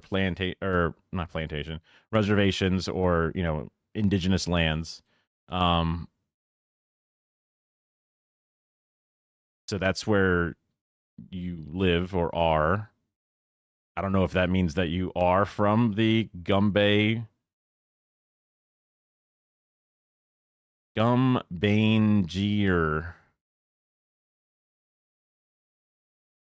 I was just worried that there were some typos in there and it's something different. You know, I was like, benefit of the doubt, obviously, for a lot of it, but I was just like, "Ooh, boy, that looks rough." You know, I was just like, "Okay, sure." You know, I mean, there's the country of Niger, right? Like, so like, you know, it's not totally unreasonable to have certain names that are, you know, a combination of letters that are, you know, very similar, or whatever it is. But I was just like, just double check, you know. Yeah.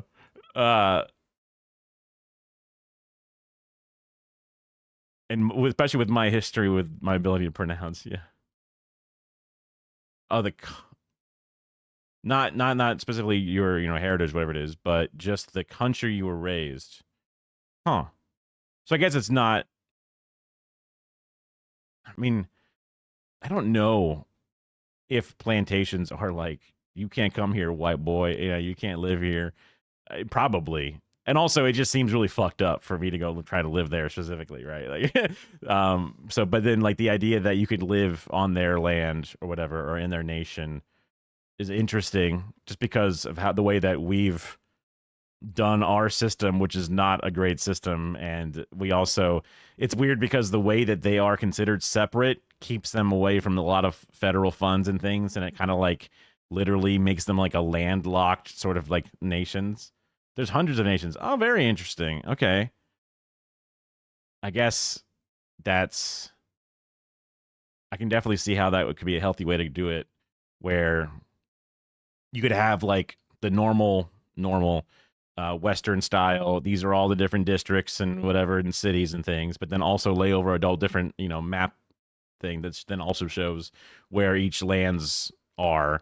And like a district of a voting block or whatever could be one sort of like circle shape, but then a nation might have like a more of a figure 8 shape that bisects it in different ways, because that's more of the natural history of that, which, you know, because you can be in, I don't know, Queensland, but then also be a part of a different nation land, because it's, you know, they share the same, you know, latitude and longitude in certain areas. There's just the sort of the Western, you know, designation addresses style, but then also a nod and representation and understanding of, because it's like, I technically would be living on Seminole land while also being in the Tampa Bay area, right? Like that could be two different ways, like a land acknowledgement sort of, right?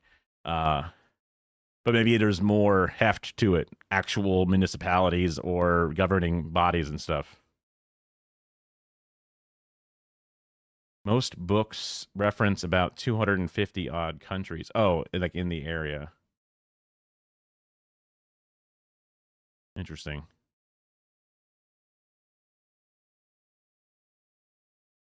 And are people of those nations in their 250 odd countries just stay in their specific countries? They don't move about? Is there some sort of like incentive to try to keep them within their area to discourage moving out? Because that's kind of what the American systems have an impact of doing, because it's racist, you know, in many ways. Yeah, I guess I'm learning from trying to learn from FD Signifier, and I'm also learning a little bit on the other side. Fred Hampton, they didn't make it to my middle school curriculum much. Yeah, neither one of these made it in my school. If at all. Ask any Gen Xer or millennial what they taught you during Black History Month. It's the same handful of people that fit a specific narrative. It's always about Black Americans who contributed to and found ways to flourish in the American dream, not the Black Americans who resisted and fought against American racism as an inner colony. And this is no more apparent than how the legacy of King is bastardized today. Martin Luther King during his time was one of the most hated men in America. But now he's Black Santa Claus to an entire generation of kids, because they get to see him do the I Have a Dream speech while they're controlling Spider-Man and playing Fortnite. Yes, that's a real thing. And it's this generation of Black Gen Xers, me and my older brothers and sisters, that had this type of teaching that now are the most influential figures in our media today telling you that black capitalism is going to save us and that anyone that questions it is a fool or is repeating something that white liberals made up. It's really bad. But it wouldn't bother me so much if that weren't a complete monopoly of thought. If the resources and attention that these specific figures had was not so completely focused on their specific narrative and all the dissenting opinions were excluded. Again, being gracious, I believe their family had to marry out. Huh. That adds a whole new layer of questions that may not be best done through Twitch comments, but it's like, huh? So like, it's like old-fashioned kingdoms where they like make alliances with families through specific, marriages. I guess it's less of like an individual one household, but more or less combinations of like all households are kind of handled as many elements like that and have to be married out. That's odd. I guess I think of it in the modern American version, and I think of it in the Palestine version, where it's like, I want the humans to have full legal freedom in all areas and not to have I guess if there's like a cultural thing where they still, there's layers of like, my parents, my mom's side is very German, and then the grandmothers were at the wedding of my mom and dad, and they're like, is he German? Is he German enough to marry? And they were like, yes, don't worry. Because they wanted to keep it, whatever, German is just fucking crazy on its own, especially back then. What the fuck? But sometimes that's what a culture wants. And then also it falls apart usually, especially as you get a couple generations in. So just thinking that it's still so rigid is unusual to me. And with the ways that I've, tried to understand other, groups, and when it's subjugated upon others, I see it as much worse. When it's done internally, I worry that there's just like a conservative mindset that keeps it in such a cycle. But there's probably lots, like you said, 60,000 years of history. But it's like, as long as there's not like strict, fundamentals and rules that discourage and inhibit, that's where I would think that it has a bit more of a fucked up angle. You know what I mean?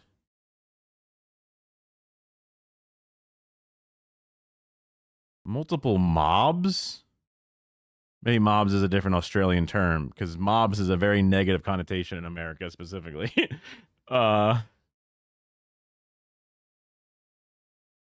No inbreeding. That just seems unhuman and unnatural. Right? Like, I worry that it's just either a very fundamentalist form of culture that is oppressive, but again, I guess, like, as long as it seems like I don't feel like anywhere else in the planet have humans across all the different cultures that have ever done has not done natural humans slowly breeding, crossbreeding, mixing, and disseminating, right? What? Miscegenation. Oh, okay. You say no inbreeding. Okay, sorry. I guess I misunderstood entirely. But like, I thought you were saying there's no crossbreeding, which is different than in, right? It's literally the opposite. But yeah. So then having those multiple mobs, sure,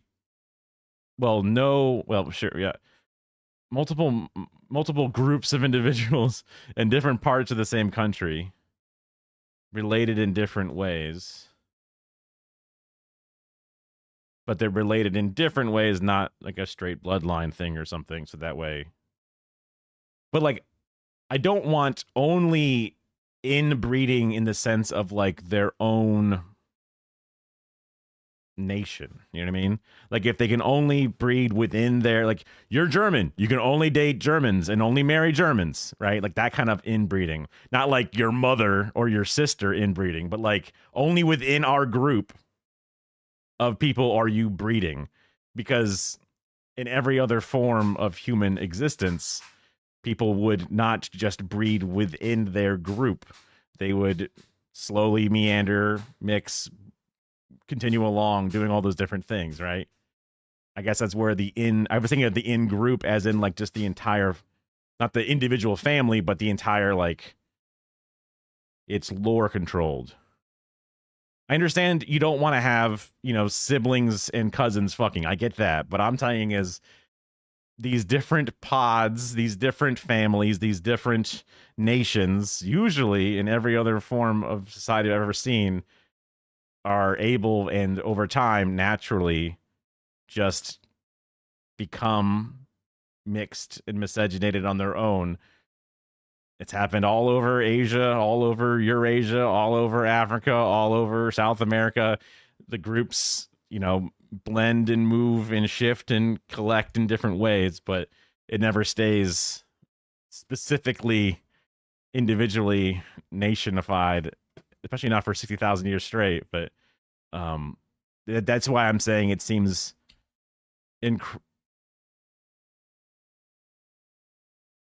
what? Huh? That's the opposite of inbreeding. If you're from the Gumbanger sorta nation, the best way to not inbreed is to go to a different nation, right? That's your best chance to not fuck a cousin, is to go to the other group. I don't understand. I'm really having trouble understanding.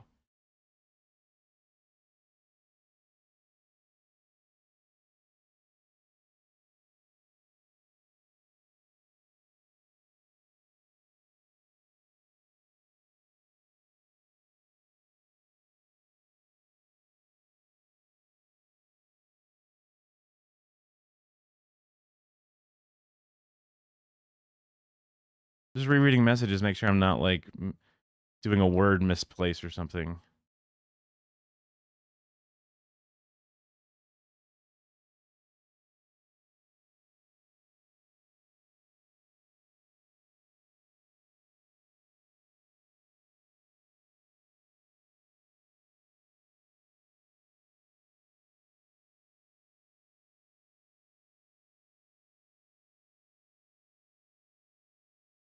Because to me, it sounds like this is a way to get inbreeding.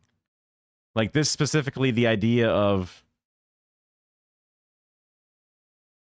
only living within your nation's areas.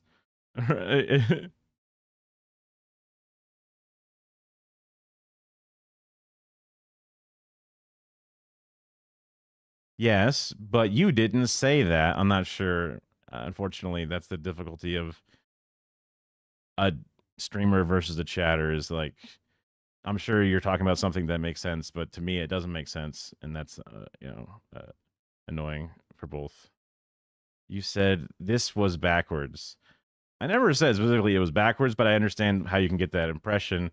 I was saying that specifically locking populations of individuals to a part of land, and then they never seem to leave that land, and there's nothing keeping them there, but there's some reason they're kept there, right? And they say this is great against inbreeding, but like you're keeping a group of people specifically in one spot of land. I don't see.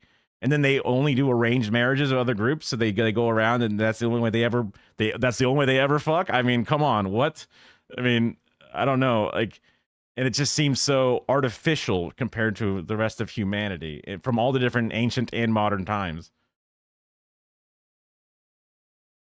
Yes, you say that they specifically will, you know, designate to marry out into certain ways, but marrying is not the only way people fuck. Also, why are they so specifically segregated out into very specific groups and areas that their skin color never shifts and their populations don't? You said that they travel across the country to do their ceremonies, but they still live in their specific areas.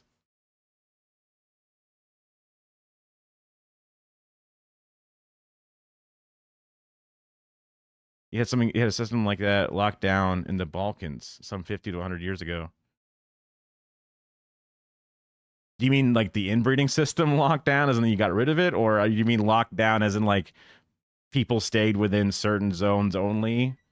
I guess I'm not sure exactly which part of it you're picking up on and then making that statement.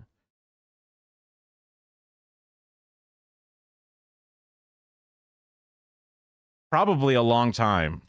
Whatever. But you say that the people in the north have dark skin, and that's just how it is. And there's not a mix of people in the north. It's just people with dark skin there. And I'm like, well, that's unusual because usually people mix and cross-pollinate and move about, right? So I don't, you keep mentioning that like, oh, they marry out and stuff, but they never change in these geographical regions. Like the population is staying there specifically, which is like, huh? That's doesn't seem like it seems like it's artificially put that way. You know what I mean? Like, because we're not, I mean, like, are these considered specifically tribal structures where the people still live the way that it was done 60,000 years ago? Or are they modern where they have fucking cars and jobs and houses? Like,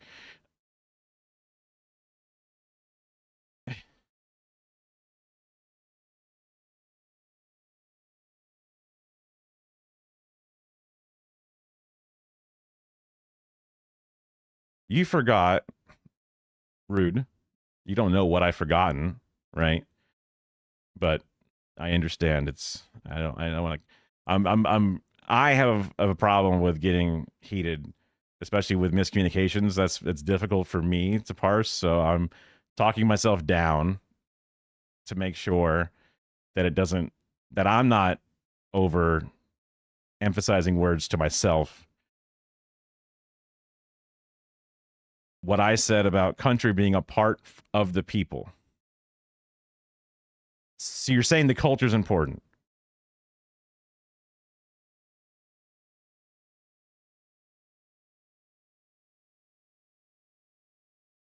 People used to live in small villages far apart. What they used to do is young men would travel to another village and try to get a bride and bring the bride to their village. Yeah. I mean, that's very feudal in my limited understanding. It's not like Americans and patriotism.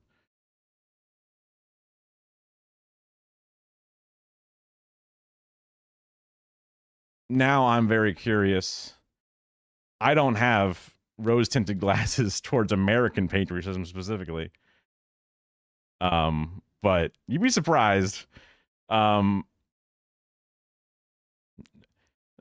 You're saying it's cultural, the same way that my German ancestors of my mother's side were concerned that the person that she was marrying was not of a similar of the specific lineage that they cared about, right? They care about being German. They have their German traditions and roots and whatever it is, even though these Germans are in America hanging out because those people move is, part of the natural thing that I talk about.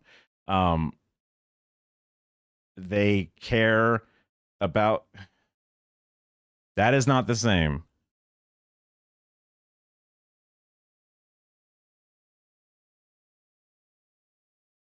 Country being a part of the people. So you're saying the land is a part of the people. So they walk a long time. It takes them years to walk. I'm not sure why that matters. But they still care about their land. So they go back to the land specifically. All this time walking sure does take a long time, wowee, but they then go back to the land.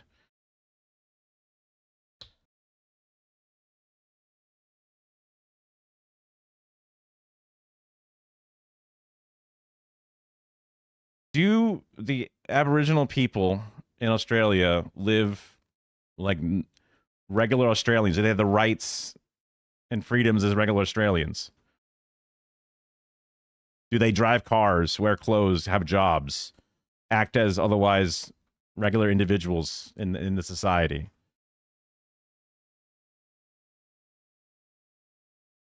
Or do they still walk across the country on foot?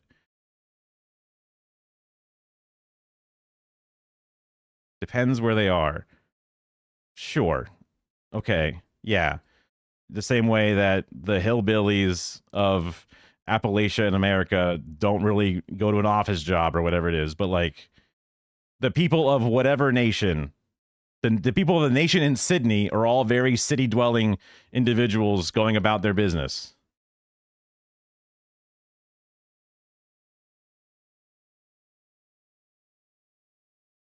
Or is it, well, it still kind of depends. They're kind of like, well, they're sort of, they keep to themselves and we don't really talk to them and they don't really talk to us. And they kind of just exist in their own little mini dimension.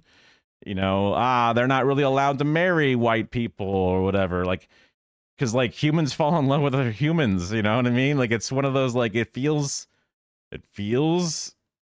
unusual because every other form of humanity has, even the most like, you know, even the fucking, you know, what is it? The American would be the Amish. The Amish have their very specific area where they are from. And they have very specific religious ways. And they even have their one, you know, Mungspringer or what the fuck it is, where they get to go out into the regular world where there's like electronics and things. But some of them don't come back. And that Amish blood is then, you know, shared out. You know what I mean? It makes it sound like there are no people of color in Australia other than these Aborigine nations that are incredibly segregated. According to some, it's because it was. That sounds like a form of apartheid, if that makes sense. How long ago was it changed? I guess I could just look it up instead of like forcing it. I mean, I could just be looking at all of this instead of asking.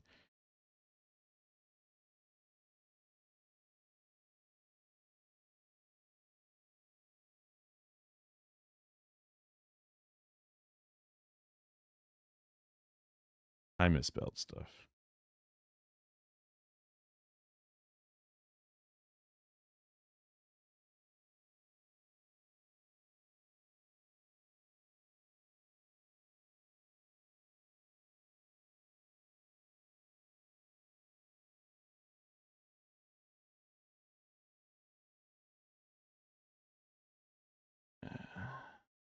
Oh, it's the same thing.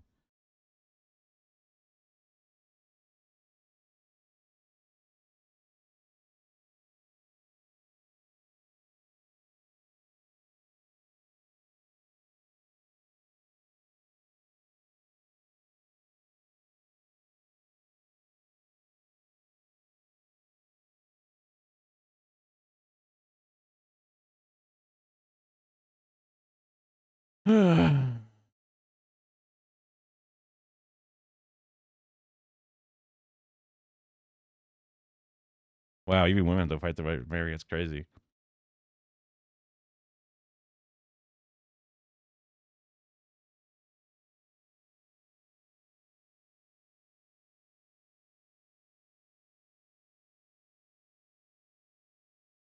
In Queensland, the purpose was to prevent miscegenation by preventing black/white marriages.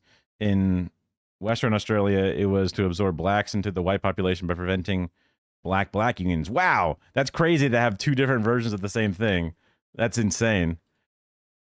The adverse effects on Indigenous people was always the same, and as with conflicts, some Aboriginal resisted control. Women deliberately fell pregnant to their forbidden fiancés. Couples escaped to states without marriage controls. Half Castle of Women Broome petition declaring, sometimes we have a chance to marry a man of our own choice. Therefore, we ask for our freedom so that when the chance comes along, we can rule our lives and make ourselves true and good citizens. See, that's what I mean by it just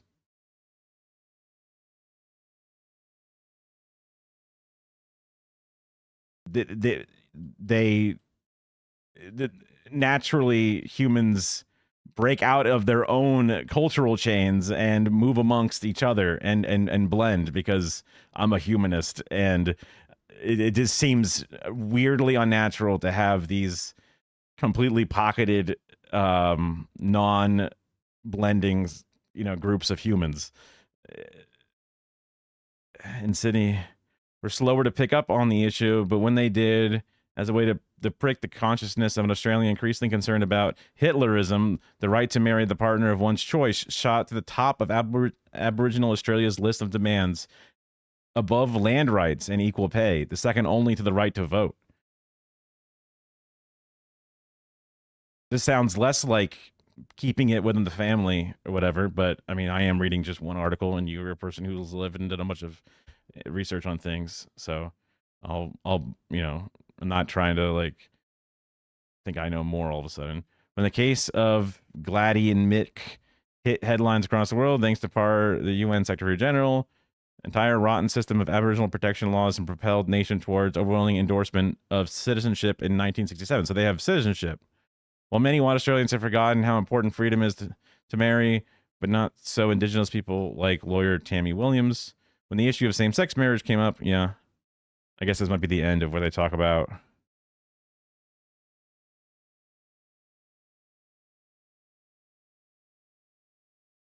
biblical values. Oh, God.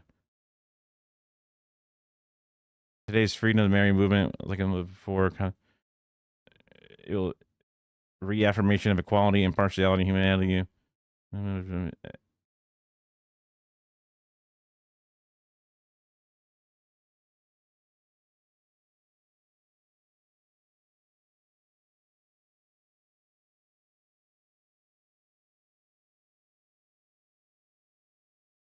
Sometimes, yes.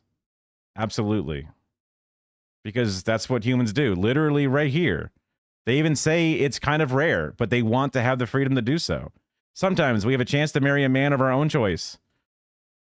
So therefore, we ask for our freedom so that when the chance comes along, not like a thing that's super common, but like, you know what? When it comes up, we want to be able to rule our lives and make ourselves true and good. We want the ability to make the decision, right?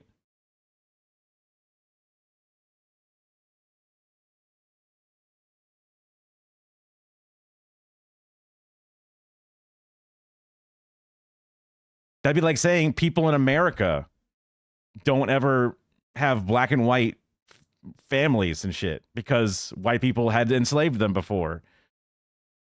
But we do.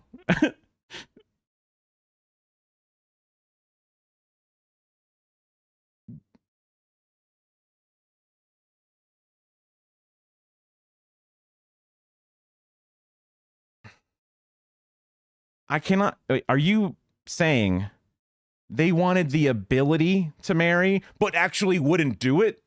But they just want the ability to do it?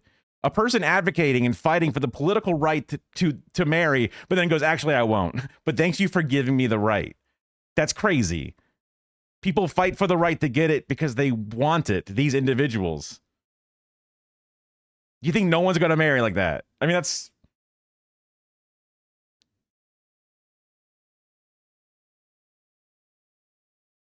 That implies that it never comes up and they never actually want to do it, but they just want the right just for fun. Like, that's kind of like, to me, that's like, what? Why would that ever be a point? Like, fighting for rights as a human being is like a very difficult thing. You know what I mean? Like, they're literally having to fight for labor rights and housing rights and land rights. And it was the second most important right of all the ones they were fighting for.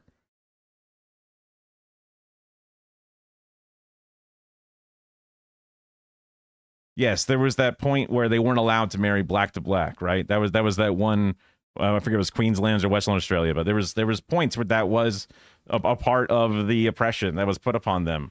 But especially in modern times, you know, that was generations ago at this point, right? When the laws were done to make it free. So this is where you start to notice the mixing of humans. especially as the laws make it, you would see it regardless of the laws, but you'll see it now more as the laws are freed. You remove those artificial barriers that keep people tied into a spot. Now, I understand. Interrace, I understand.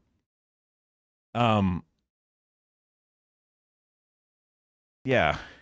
Like, when I see a population that's been stuck in one area to the point that none of the skin tones have been able to, you know, sort of blend and have a mixture or whatever it is, it's because there's an artificial barrier. In some cases, it's the law, right? In some cases, it's walls. In some cases, it's guns, right? But that's where, as those barriers lift, that's where you see the typical human timeline begin to move. Populations have moved literally across history forever, but then all of a sudden it's stuck there for, you know, all of a sudden it's stuck there, and it's like, huh? How come all of a sudden it's now stuck there? Like, something's stuck it in place. Just kind of how I was approaching the learning of it, and a combination of trying to make sure I have an understanding from my improved perspective on things, but also not being impossible to understand newer, even more nuanced layers of perspective. The forced miscegenation was an interesting one that I had never seen before.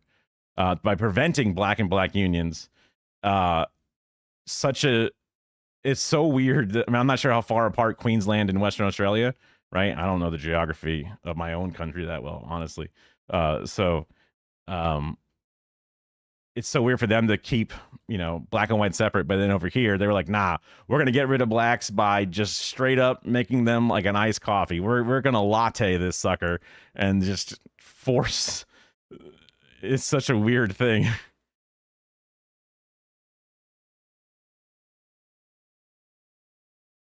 I don't get what was done to Aboriginal people. Well, I know what chattel slavery was in America, and I've been told that was one of the worst forms of slavery to exist. I guess Oppression Olympics is not always the most worthwhile endeavor, because it's a way of minimizing someone else because someone else may have had it worse by some degree. But I think humans are humans. Right? Culture is culture. You know, I get that. I'm not mad when a black person marries a black person. I'm like, damn it, they should have miscegenated. I'm not like freaking out about it. You know what I mean? It's fine. It's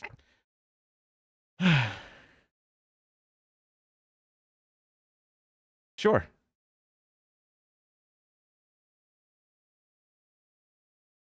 Describes Aboriginal people in the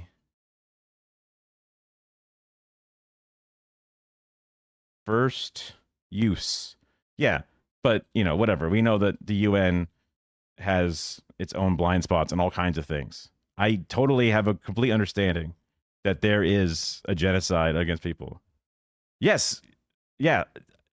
I have no doubt that when Westerners showed up, they were like, ah, good. People of color, time to be evil again, right? Yes, absolutely.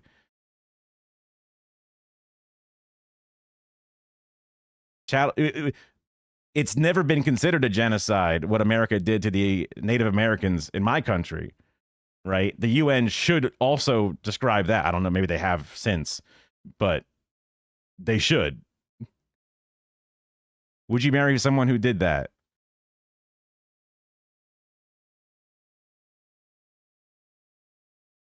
Eventually, people do. Yes. Me specifically? No. I mean, it's like, I'm literally currently married to somebody, so I'm not going to divorce my wife for somebody who then also ran people off of a cliff. You know what I mean? Like, people do, right? People live. The more you keep them segregated specifically because of a weird white savior purity thing, that's just a different form of segregation, whatever, you know what I mean? If they want to stay within that's fine, but as long as it's allowed, you know what I mean? Equal rights to all citizens within. Sure, I understand that, but also it's a weird hypothetical because I'm not a person who's had to live through that specific thing. But straight up right here, that people were saying that they wanted to be able to marry outside. That's just what they wanted. They specifically, remember, I forget what the quote was in this thing, but they were like, they wanted to. So the answer right here is yes. These people back in 1960 were fighting for this thing.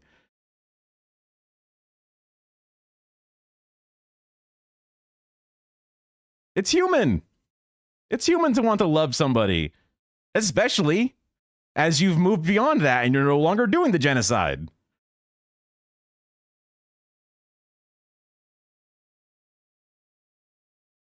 To say that black people in America should never be allowed to marry a white person because white people did a bad thing a long time ago is just stripping rights away from black people. You know what I mean?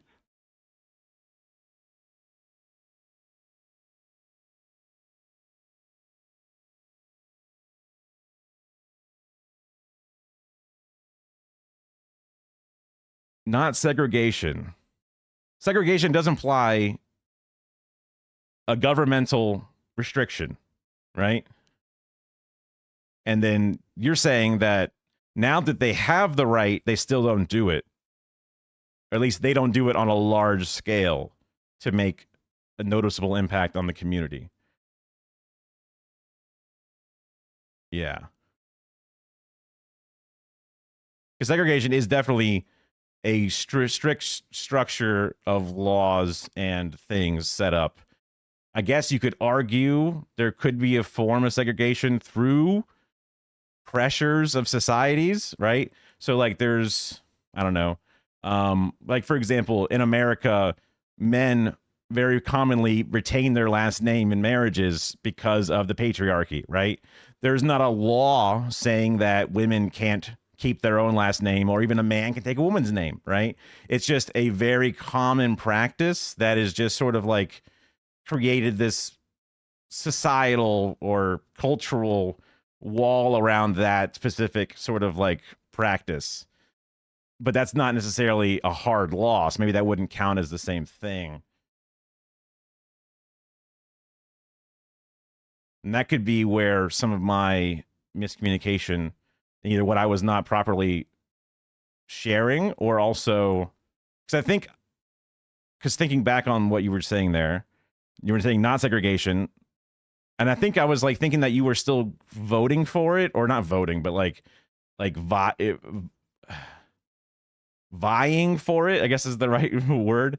Like saying like it's good and it should stay that way, and based on the idea that that's what they want, which is good. It's because like you want their consent to be respected, and their consent in this case is to continue what they've got. But it almost seems like it's good that they don't want to because I don't want them to, or something, right? Or like I want them to never change their minds on this, is the way maybe the smoke that I was putting on it, or what the negative connotation that I was feeling for some reason or another, maybe because of, you know, the American system or all these other different things. And it seemed like you were like, this is how it is, and it's good that it is this way, right? It was just kind of like, and that could be wrong on me for having read that in the words where they weren't there, or adding something extra to it. No, yeah, totally. That makes a lot of sense about where the mixing would happen. And like, there's been, at least in different communities that I'm aware of, when people were mixed skin, then they were seen to look down on because of the way that they were formed, and or the way that, you know, generally that mixing of the bloodlines happened. And it wasn't through traditional happy loving family, but through, you know, abuse. And then those people were seen as like physical human forms of the evidence of abuse, and then that was seen negatively in the communities, and that had a lot of its own stigma and all these different layers that have, you know, since been eroded away as we, you know, evolve as a society. And I see that evolving as a good thing, and I see the stigma as a bad thing, right? Even though the causes of those, you know, those people in those eras was definitely a bad thing. I don't want to diminish that part of it. When last names had an actual meaning, like if your last name was Smith, your family did Smith. Yeah. Yeah. Wait, what did my family do? Our name is Sniffin. Wait, what did we do? Wait, what could we do if we were? Who needs a professional sniffer on cue? You know, quick, you get the Sniffin family. We have a job for them. Yes. I even told Kara, like, hey, Kara, you don't have to take my name. It's a weird last name. You're totally fine to keep your current last name. Yeah, they want rights to be like everyone else, whether they choose or not. Yeah. I mean, because I had that statement made no sense to me. Like, no, they just want the right. They don't actually want to do it. Because I agree, they want the rights like everybody else. But you I guess with this verbiage, it sounded much better because they want the right to choose yes or no. Not they want the right, but they don't want to. Because it seemed very definitive that you know what they want or don't want. And like, you don't, you know what I mean? They're them. And like, maybe they do want, maybe they really want to, but the law makes it tough. So then they say, you know, we want the law. Not that we're going to do it. We just want the law. Okay, now that we have the law, thank God we can finally do it. You know, who knows, right? I mean, just freedom for humans in all lands is my general basis. The simple Palestine of like, you can call Israel Israel, you can call it Israel Palestine, you can call it Netanyahu Funland if you want to, as long as everybody has equal and free rights in the lands. They are all citizens, they vote, you can have your own, you know, traditional birthright and or specific citizenship that's, you know, similar to, you know, nations that we consider to be, you know, non-cruel or whatever. I'm not sure. I'm only used to birthright citizenship, but I guess it's somewhat odd when it comes to the way that nations work. But as long as they have their citizenship and their rights, like, it's fine. I don't know if it's like based off of family heritage in some places or other. Like, I don't really know. I think like people in Canada, like if your parents are Canadian and you're born overseas, you're just still a Canadian regardless, right? Yeah. You give yourself a middle name. Yeah, you never had a middle name, yeah. Your maiden name, your middle name is what you mean, but yeah. No, I mean, it's cool. I mean, I don't have it in either way.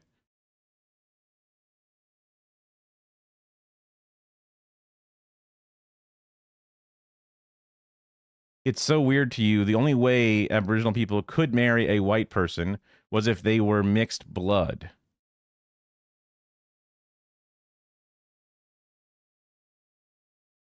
You mean like in the past? The only way Aboriginal people could marry a white person? Because now, at least according to my understanding, is they can marry whoever they want.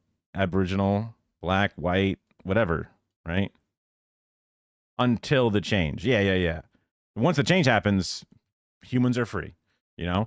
And if they want to keep it in the family or whatever, and not like the literal family, but like keep it within the nation, you know? There's some people, you know, like one of my good friends, Cole, who used to stream on here, and she probably will at some point again, but the dates, 60s? What do you mean? Did I miss some parts of this? Because beginning in the 1860s and culminating in the 1930s, assumed even more control over who they could marry. They prevented miscegenation, and nowadays they actually specifically stopped black-on-black unions. The adverse effect on the people was always the same, and as with convicts, some Aborigines resisted control, as you know, humans do. Women deliberately fell pregnant to their forbidden fiancés in either case, Queensland or Western Australia. Couples escapes to states with different, so I guess outside of, I don't know, Melbourne, whatever, is that considered a region, or is that just a city? Identify half-caste women of Broome petitioned WA for the declared. Oh wait, do you mean is half-caste like specifically people? Huh? The vax was evil. How do you get out of this fiat system, though? Are you like the most mobile of chatters ever? And I'm like, when that one guy came in talking about crypto, and then you just randomly in the middle of this conversation brought up crypto again, I gotta scroll up. Huh? Yeah. Oh, more Australian people.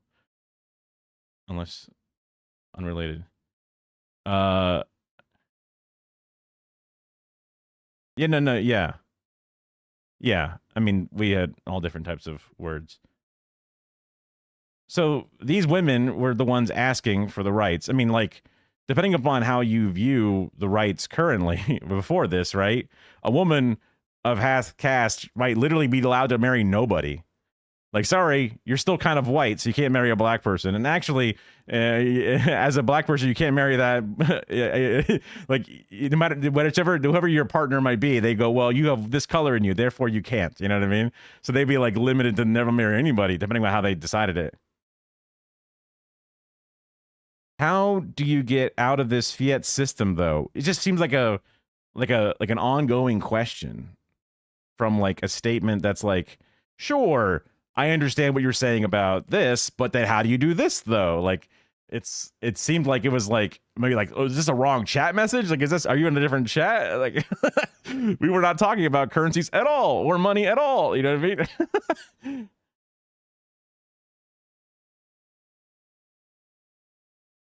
This is, you know, this very long conversation about like my struggling with language of exactly what Yogi was talking about with the condensed skin tones in Australia, and I thought that was unusual, right? What do cars have to do with this? I was just thinking about people even have the right to drive or whatever, right? Like if they were like keeping the Aboriginal population within like the keeping them out of regular society, so they wouldn't have the rights to buy the traditional homes or to have a job, or to, you know, they have to file taxes in a different way or whatever it is, right? I have no idea what was being proposed. You're talking about how long it takes to walk across Australia. I'm like, don't they have cars? What do you mean? Like, can't get on a plane? You know what I mean?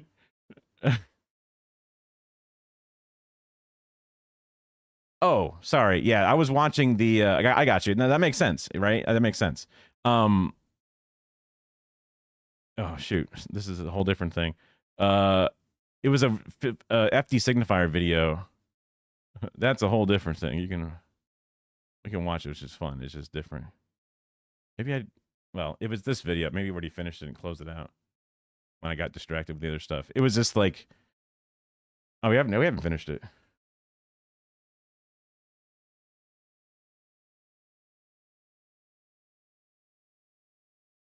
Oh, I see. I got you. White liberals made up. It's really bad. But also, the beginning of this video was that it's not about like the idea of money and capitalism and socialism and money. Not like it's not the simple idea that like, oh, socialist means no money and capitalist means they're the only ones that get money. Like, that's not what he was trying to say by that title of his video. Why black liberals refuse to abandon capitalism. The black liberals that do abandon capitalism and look for more of a, you know, liberation form of economy, including socialism and other things, would still use money. You know what I mean? That's not a mutually exclusive element. Literally, China, one of the biggest socialist countries out there, a lot of money. They literally have, I think, more billionaires than America does now, technically. Even though they have way less control over what happens, thankfully, at least for them. At least for now. I don't know if it might change eventually if they add more dangism or whatever. I'm very, you know, limited on my knowledge of the very specific different styles of the different regimes of China or leaderships of China. You know, let's see. Did we finish this one? Maybe you just rewind it a little bit. Me so much if that weren't a complete monopoly of thought, if the resources and attention that these specific figures had was not so completely focused on their specific narrative and all the dissenting opinions were excluded. Again, being gracious, I believe most of these black folks think they're doing right by black people. But how would they know if they never actually engage with any of the thinkers to the left of them? You go back to the 60s and 70s and you see constant engagement with the black left, the Black Panthers, the Black Power movement, even Malcolm X was doing TV interviews. And yes, there were still black moderates and people talking that black capitalism shit then, but there was a balance of thought in our media, even if I didn't agree with it. But now the balance is having Amanda Seales argue with 20. And shout out to Amanda Seales, because whatever criticisms you have of Amanda, she is, in my opinion, an anti-capitalist and a leftist, and her politics are good. Check mark for Amanda Seales. I didn't know enough of the creators in this Jubilee segment or whatever. So when I saw the image before of the crazy suit versus other people, I was like, is this black capitalist versus black leftists or whatever? Or is she the one capitalist? Everyone else is a leftist. I couldn't tell. But if you wanted this to be an actual valuable engagement with black political thought, we leave the out of the equation. It would be Amanda Seales versus 20 black liberals. Jubilee. I will go to that one. Jubilee. Oh, that's crazy. Hop back in my DMs. Because once we do that, we're actually engaging in centering black political thought, not black political spectacle and counterinsurgency. And look, y'all, these days you haven't noticed, I'm not trying to start no internet fights with no one. I'm not trying to air nobody out. This wasn't even the plan. I was supposed to be talking about Bill Belichick and his fetish for white wide receivers right now in time for football season. And I have been going out of my way recently, to my detriment, in fact, to be amenable and palatable to black liberals and moderates, because I realize that while I may have a big YouTube platform, I'm still a very small drop in the bucket. And the black left and the black radicalism is pretty much the same. There's not enough flow of our ideas into the cultural zeitgeist of black people. And I think that can only be done by having cordial conversations and fair criticism rather than hit pieces. Although I may have one last one I'm working on for later this year. And all of this, a lot of people have spoke for Tyler Perry. Probably, deserved, right? I've just never really... It felt a lot of Tyler Perry stuff as an outsider. There was an uncomfortableness to it that seemed like, am I the one that... Am I weird for feeling that? Like, there's a certain, bizarre minstrelness to it. It's just kind of I don't know. It just always just seemed wrong. I don't know. There was something odd about it. I guess it's kind of British with the constant use of cross-dressing because that's the funny element of what's happening or whatever. I mean, there's lots of different, behaviors and things. And also I think outside of the film industry and shit.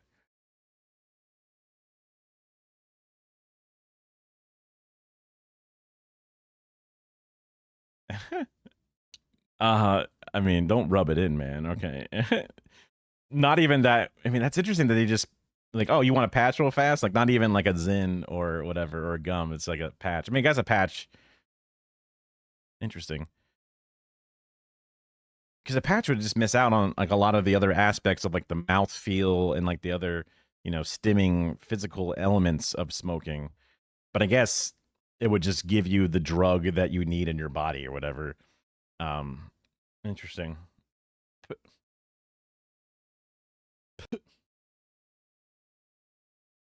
Either a taste bud is falling off my tongue or a random piece of plastic is in my mouth. I think it's the latter.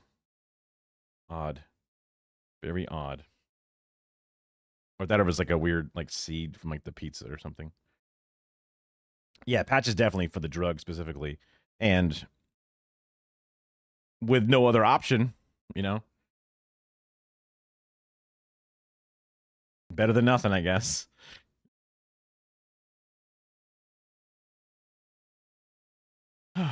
Let's finish. Is why I think we should regard black cap. Yeah. That makes sense why if you're quitting.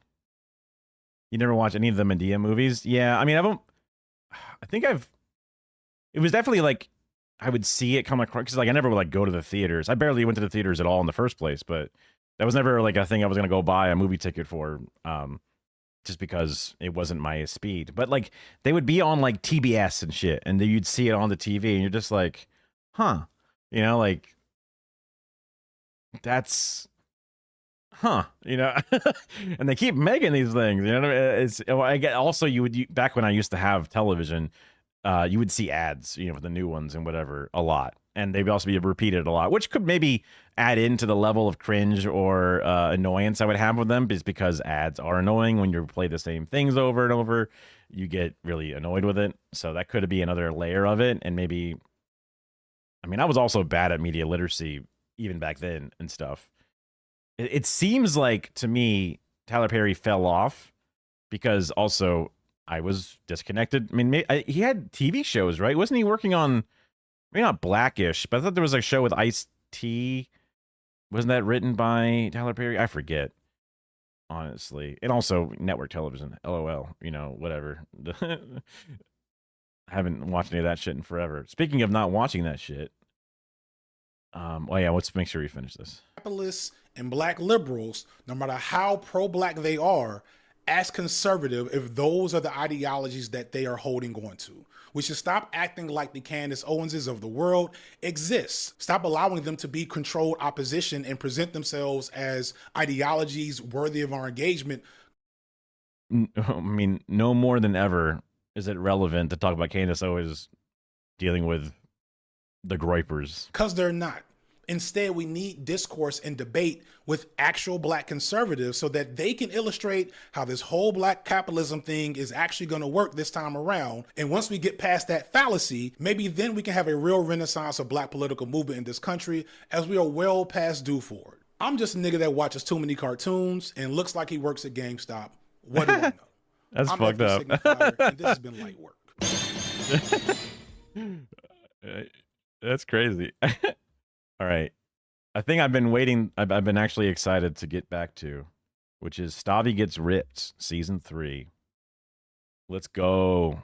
Let's go. My big Greek king, my fellow fat man.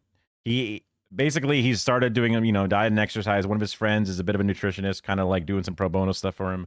And he's taking an Ozempic-like drug this time.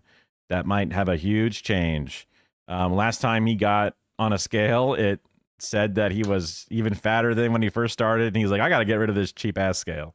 So I think that's gonna be an element of this episode. Also, there's an anime intro.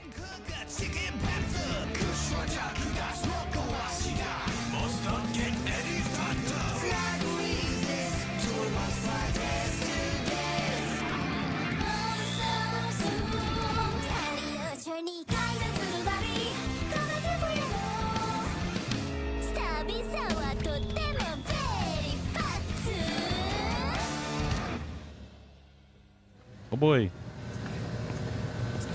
In the past, so comedian Stavros Halkias, Greek man, he's done these like Stavi Gets Ripped shows, and usually by the end of the thing, it seems like he just gets fatter. It seems like it's the only workout show where the guy gets fatter. Although I think in season 2 he did lose a certain number of pounds, but then he kind of, you know, put it back on, just like we all do. You know, we as a fat community, I say. Well, I have strep throat. So I'm a fucking idiot. I slept for 4 hours the first 2 nights of the tour, and then I said, let's have a day full of activity, and I feel like dog shit. So we're gonna go to urgent care. My fucking lymph nodes are swollen. I'm just very. Wait, is that where your lymph nodes are? But the good news is, if that's what it is, I get some antibiotics. I'm fat. I'm better very fast. I flew out our boy Robert so we could get swole together, and we just ended up hanging out, getting high, and eating snacks. But I still made sure to use my time with Robert wisely and ask him incredibly important fitness questions. Was there some sultan, like, did you have to fight his strongest, So I got his birthday guy? party. He had a fucking mongoloid that you had to wrestle into the wall. Baby Ruth? Simpler times yesterday. Today, I have to meal prep for the week and do my best to recover because we have a photo shoot scheduled for 6 a.m. in the Oregon mountains, and then shows in a different city every night for 5 days straight. There's actually a lot of shit that needs to be done. I'm gonna go get an IV to get rehydrated and get the placebo effect of thinking the medicine is helping me. Why did I do this? Why didn't I just take a few days off? But yeah, I have strep throat 3 days. That seems very Hollywood to go and just get an IV to get rehydrated. It's like, bro, just drink a bottle of water. I don't understand. I guess it gets it in you a little faster or whatever. But I'm like, huh? Doesn't that?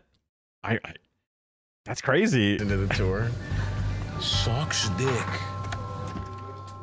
What's up? How you doing? I feel pretty bad, but I took an antibiotic. By this time tomorrow, I'll be sucking pussy and ass. When it was all said and done, I got like 3 hours in bed, and normally I'd be pissed, but we're about to do something that, even in my weakened state, I am absolutely pumped for.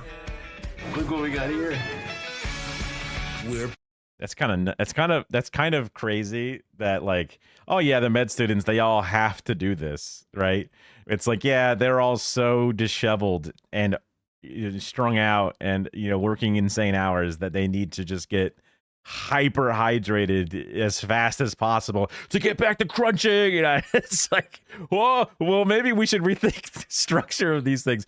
But I guess being an actual doctor, it's not any fucking, especially like when I think about my sister-in-law working at the hospital, like, yo, it's what the fuck? The fact that I could also have a job and be allowed to live in the same society does not seem fair, because that seems like a whole fucking life-ruining amount of everything. Picking up the tour bus.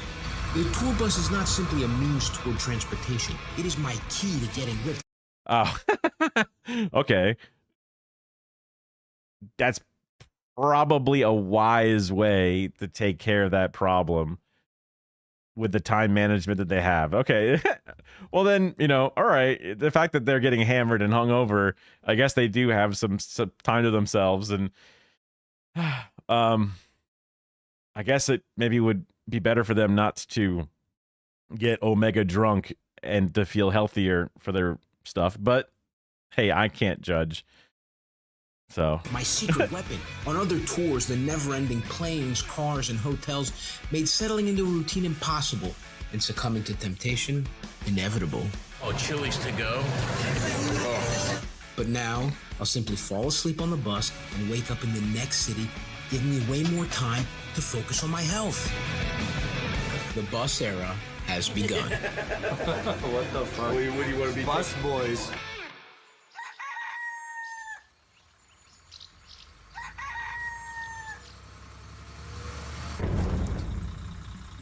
The bus and 1 day of antibiotics have me feeling so refreshed that I was frolicking nude in the snow first thing in the morning. But not everybody had such a restful night. I thought the bus were gonna be like a little bigger, a little wider, more of a good sanctuary. What are you talking? Fuck Eldest. The bus is incredible. Now it's time to explore beautiful Eugene, Oregon.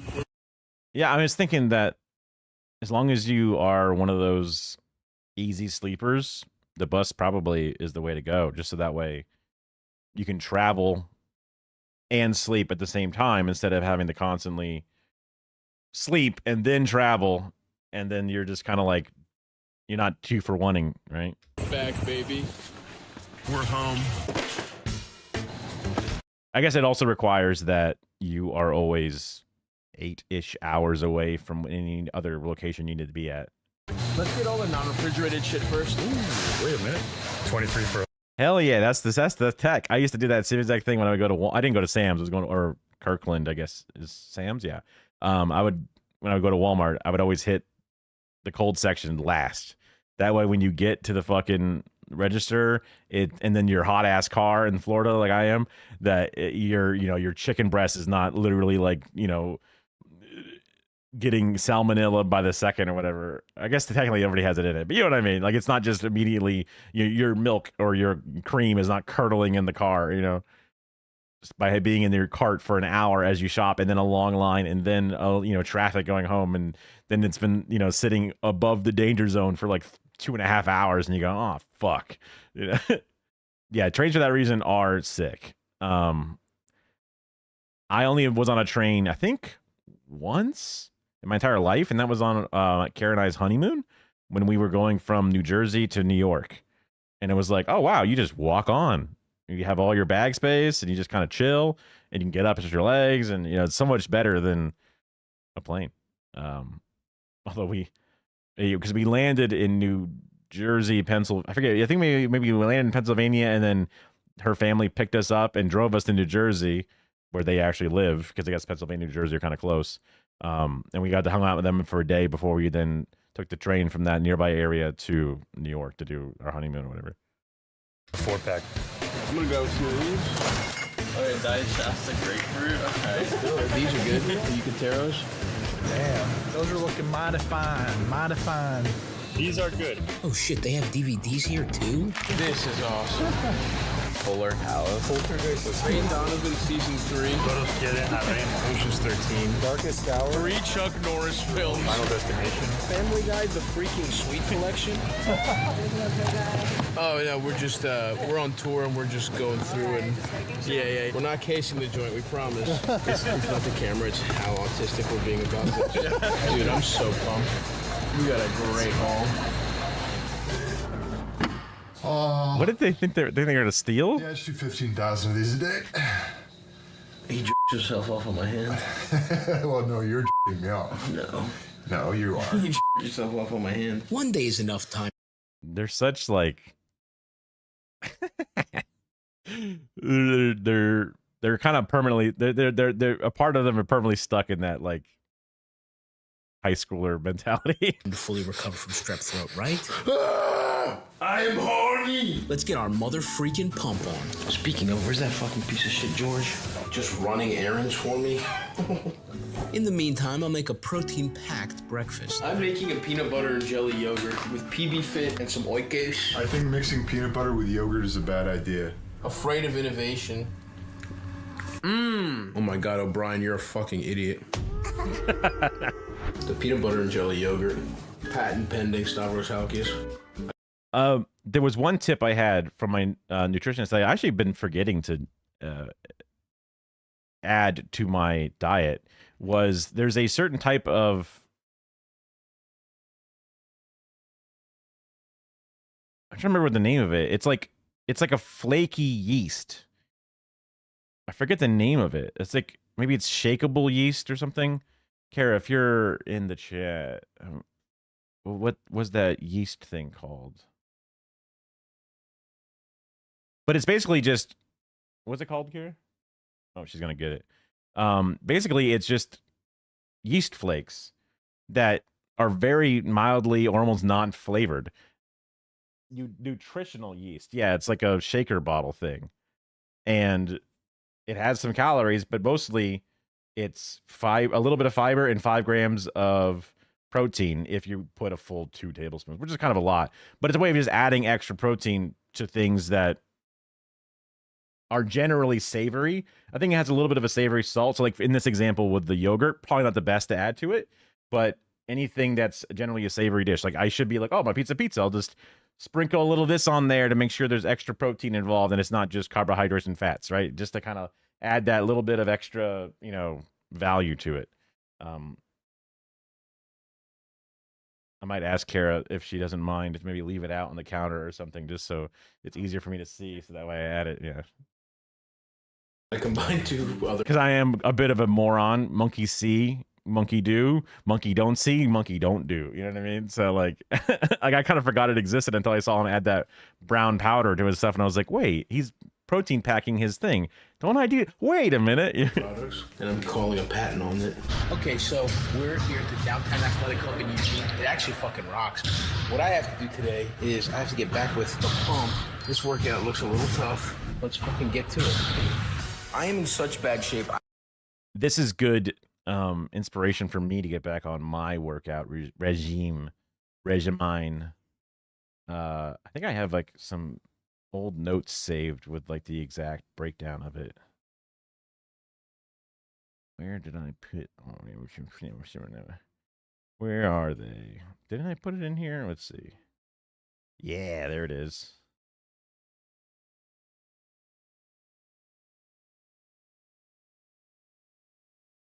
Just in case, this is probably the easiest way to do this. Sorry, hold on. Stand by. If it's something like this. Oh, it's basically, yeah, I guess, yeah, you're right, because, what is it? Vegemite is just like a yeast paste, right? We have Vegemite that we meant to do a taste test, but we never actually did it. It might be expired. It's like years old now, just sitting in the in the pantry. Kara's like, it's fine. Yeah, it's easy, says the person not eating it. Let's see. So bent single arm row. Those are for the lumbars, I'm pretty sure. 12 time 15-pound dumbbell. It's harder than it seems. 15 pounds doesn't seem like a lot, but I'm a weakling. I am a shapeless man, not out of shape, just never been in shape. Barbell press, This was 25 plus 15 per side. Oh my, yes. That's a whopping, what the fuck, 40 pounds per side. And the bar is not quite a 45-pound bar. It's not an Olympic bar. It's a standard bar, I think is the name of it. I see. You know, it's Best Buy. Not that it's expired, but it's Best Buy. You know, the sealed for freshness. You know, in order for the proper taste that we recommend is Best Buy. Yeah. So what? 40 and 40 is 80. So that was close to about 90 or 100 pounds. I think how much the bar officially is weighed. Barbell deadlift. Yeah. Wait. Oh, deadlift. Yeah. Same thing. A little bit. Yeah. And then squats, 25s per hand. But I was running out of this was too easy for me because leg muscles are bigger and I'm a big fat guy. So picking up a big fat body is pretty easy. So then I was having to learn how to do the barbell in my squats. And then day 2, lunges, reverse lunges are tough. And my balance is probably all fucked again because I haven't done this stuff in over a year now. Overhead presses and small squat. That I'm interested in doing because I got a lot of back problems and shit. Just weird little twinges and little tweaks and twists that then randomly will peak up. It never, I would have them very rarely. They would happen for a couple of days and they go away. Now it seems to be this lingering problem. And one of the best ways to avoid certain muscle pains is musculoskeletal exercises where you just make sure your routine is keeping your muscles stretched, exercised, well fed, and used. So that way you're not likely to accidentally tweak a muscle that is underused and overstretching it. And, it's just mobility is one of the best things that you can do for those things. And generally, when you go to a physical therapist and or a chiropractor, all they're doing is giving you a form of physical therapy / exercise into those muscles and things. And then it seems wow, all better. But it's just, if you just need to add this into your daily thing. I can swim. Yeah, I grew up in Florida, so yeah, 100%. Yeah, no issues there. I just don't have a pool. I have a neighbor's pool, but again, we're in Florida, and she does not have a cage, a screen cage. And there's all these beetles and shit in it all the time. And I'm a weird dude, and I don't like bugs. And maybe that's not weird, but it's I'm a pussy, right? I don't like wasps and spiders and beetles all up in the pool. So, and also, I'm a bit of a anxious fool, so I don't really talk to my neighbors, right? I'm a shut-in. I am, one bad bullying session away from I shouldn't say I would be a school shooter, so that's really fucked up. Don't worry, I'm American, I can say it. Don't worry. It's okay. It's my culture, okay? It's fine. I'm allowed to use that word, okay? But I don't like feeling like I'm bothering her.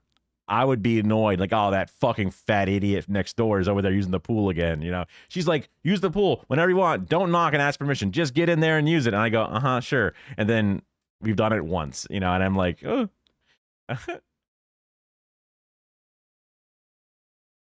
Ooh, use a teaspoon like stock in beef-flavored dishes. Okay. When I make my beef-flavored, ramen, I can just throw it in there, right? Add a little extra protein to my ramen. Interesting idea to not waste the Vegemite itself because it's just a more pasty, liquidy version of, I guess, the flakes. But yeah,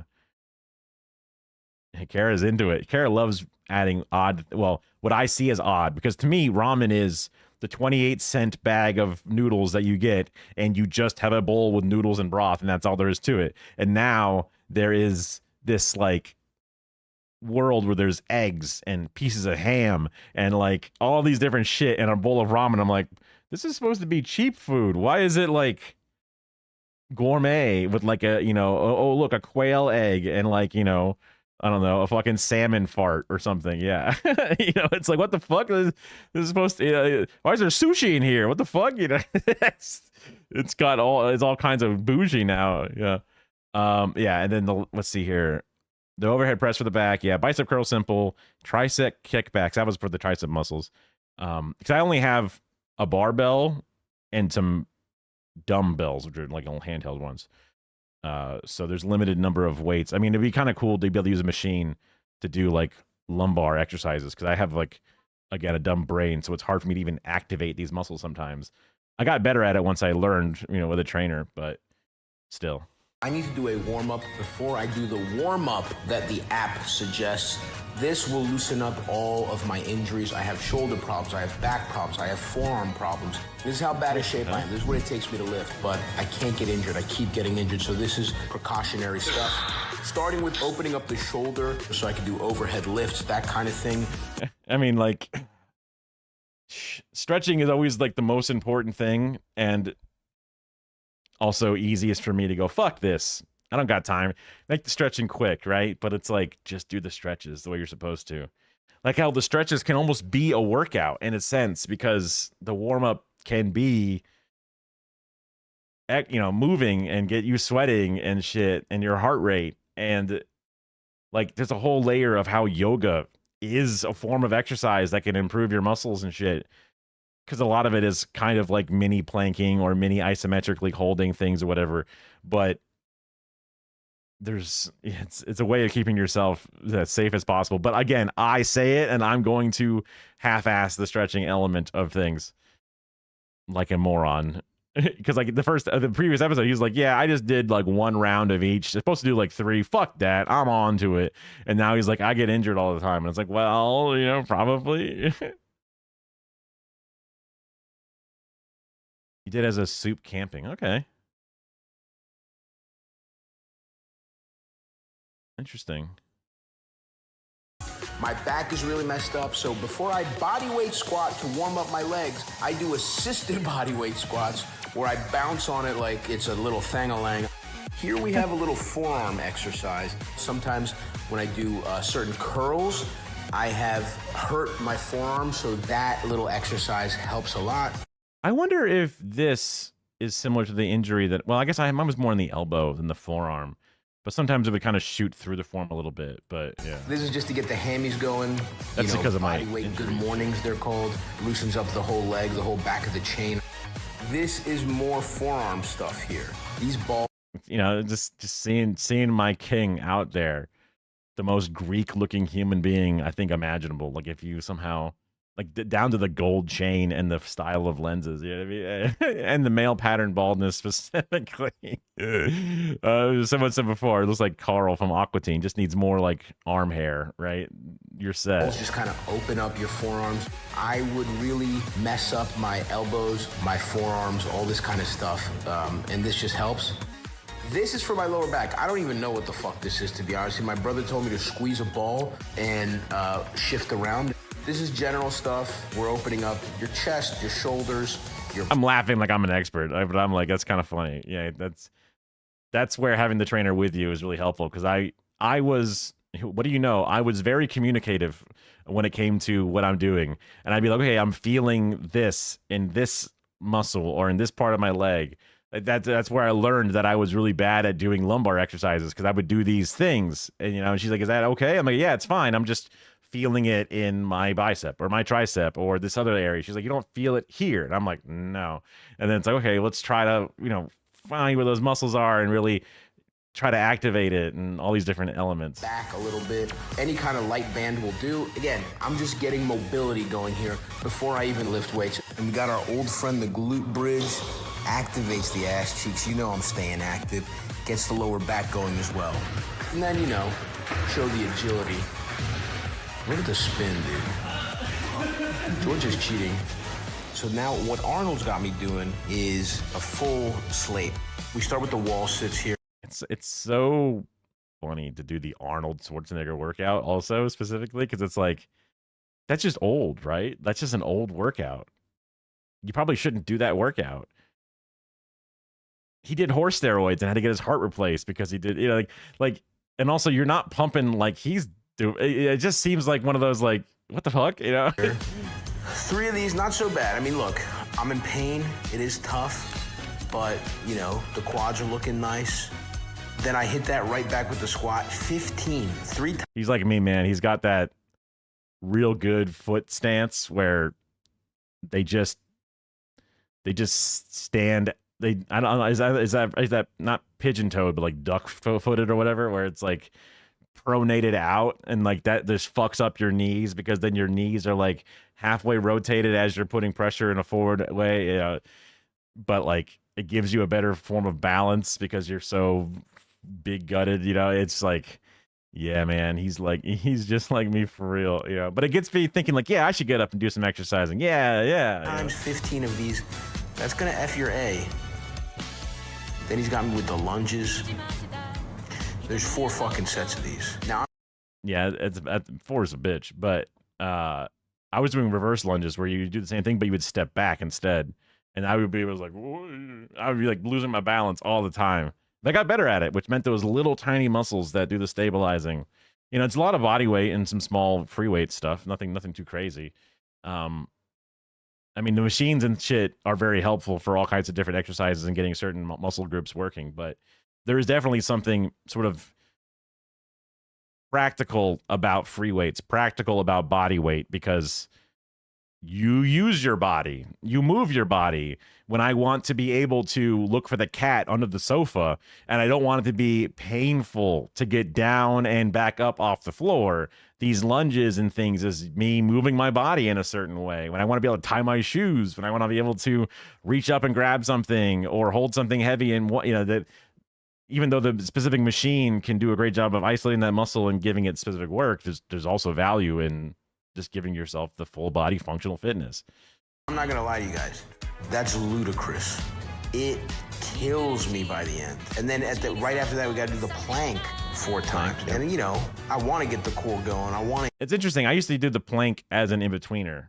So like I would do a plank like at the start and then in between the 2 different sets and then once to end. So I would the plank would like sit around or like be a different element and different, like it would sort of end cap or whatever, different segments of the workout. Engage that shit, but I'm getting my ass. That's tough to engage when you got this kind of meat hanging off your shit. And that leads into incline push-ups, which I like. I like squeezing the titties up. 4 sets of that. 16 lat pull downs to go. But just looking at this, I can just feel my lats going like, oh, that would be perfect. You get the exact right angle, and then you get that pull, and you could just like you can even see he's active. He's just scared, but it's like, yeah, it just looks like, oh, finally that would find those muscles so much better than me like leaning on a bench and then just kind of pulling an arm up. Like I feel like I'm using my tricep more than a random back muscle, but okay, like this seems like this is the perfect way. This one exercise, I'm like, damn, I wish I had this machine for that. With that, I like, again, lat pull down, like feeling strong, feeling like my back's getting big. Calf raises, if you got pussy based. Dumbass video editor, they accidentally put an extra box with no text in it. What an idiot. Getting big. Calf raises, if you got pussy based off your calves, bro, forget about it. I would be the fucking Don Dada of this whole shit. I guess that's also perhaps being a chubby lad is I have weirdly cut shins. Maybe not weirdly, because like a person who actually works out probably has a better looking calf or whatever. But that's like the one muscle I could flex, and they're like, "Ooh, strong," It's also like, I guess, where like other than like some cankle weight or whatever, it's where there's a very easily obtained cut because you use your legs a lot to carry your entire body weight, and it doesn't grow as much fat in that one region specifically. So it's like, yes. Look at this. You put this little ball in there to kind of maintain your form. Hip abductions, hip adductors. That wasn't in the workout, but it helps your back. Even though this was the hardest workout Arnold had me do, I'm still finishing off pretty strong. I'm jealous. This is 41 second. Oh, he's only doing 45-second planes, but he's got a bigger weight thing. I was going up to like a minute, if not maybe a little bit more. I forget. There's a section, yeah.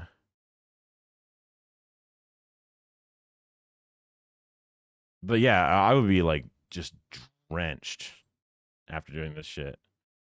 Yeah, he did 4 lats too, and the push-ups. Crazy. We got swole. Day 1 of the Pacific Northwest run. We want to track things over this next 5 days because it's our first really crazy stretch. Last time, disappointing weigh-in. What? How the fuck did that happen? So, here we go, folks. Let's see what we're at. Oh, you didn't buy a new scale. 306.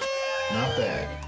I feel like we normalized because I was coming off food poisoning. I feel like this is the weight I actually am. This is for the Pacific Northwest run for posterity. We started 306. Let's see what 5 days of an insane run like that does to us. I'm pretty sure there's another episode in here. Or maybe it's just, I can just like go here. Yeah. Oh, maybe not. I thought there was 2 lined up. I guess not. Oh, well. Oh, well. I guess we'll just have one more coming up. When it happens. Oh. Ugh. Excuse me. Ugh. Let's see. I'm sure we can get another video in here.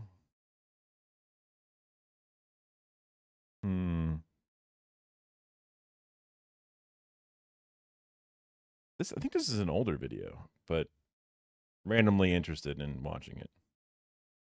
A Big Joel video. I love me some Big Joel. He's got such a quirky little way of doing things and saying things.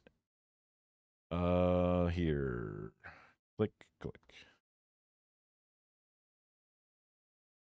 In 1992, Gary Chapman, the Christian minister, life coach, and radio personality, released the book, The 5 Love Languages. The basic claim made by the book is that there are I'll use the restroom. I can still hear in my headphones. 5 primary love languages: acts of service, quality time, physical touch, words of affirmation, and gift giving. The vast majority of us have one dominant love language, one way that we feel and communicate love, and a good way to make our marriages happier is to learn and practice the love language of our partner. Since its release, the claims made by this book have taken on a life of their own. There are TikToks about the love languages, YouTube videos, online quizzes, card games you can play. It is a cultural phenomenon. And if I wanted to, I could come up with a few problems with this book and with the arguments it describes. For one thing, Chapman presents these languages as 5 separate ways that people can love.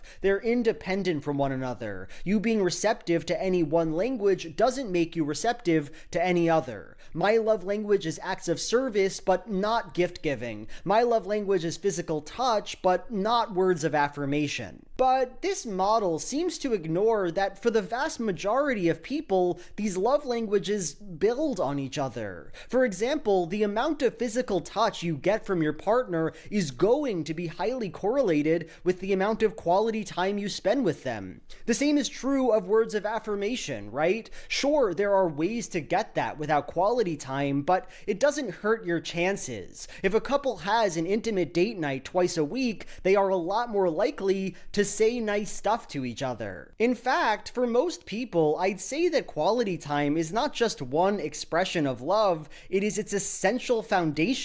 Wanting to spend time with your spouse enables the relationship to exist and have meaning. These aren't just unrelated variables, different languages. They fundamentally connect. Another gripe I have is that it's unclear why these in particular are supposed to be the 5 elemental love languages. You know, when I think about what makes me feel loved, a huge aspect of that is joking, laughing, and making someone else laugh. Booby. I did not realize this was a book. I definitely remember this mini era where love languages were a big deal. But didn't know it was all because of a book. All right. Also, it seems like ZZ is looking to play. Maybe she just wants catnip. We'll see. But I need to pull up the camera controller, and I have it selected. Oops, that's wrong button. This one. There you are, little girl.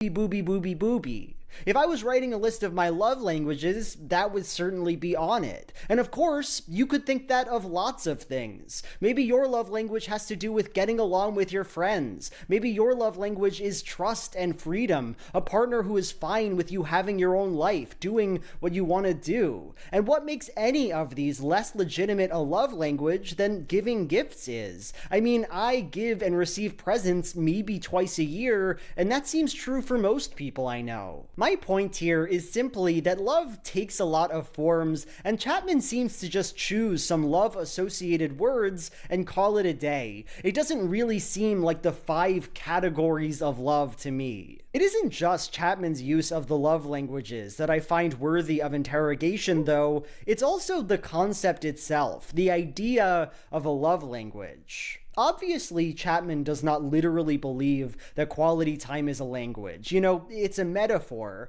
but metaphor shapes feelings, shapes the way we interpret stories and events. And in the case of this book, I'm not sure its central metaphor does its subject justice. Very often in this book, Chapman will take the concept of love as language very seriously, say that learning to listen may be as difficult as learning another language, or that the emotional love language you and your partner speak may be as different as English and Chinese, and it's just super weird to read. I understand this might be true of some people. There are individuals who very well might absolutely not understand their partner's desires, but is this really the case for a sizable number of couples? English and Chinese are mutually incomprehensible, and to make the claim that your love language, your desire to spend quality time with your partner, or to have them say nice stuff to you, might plausibly be completely incoherent to the person you love,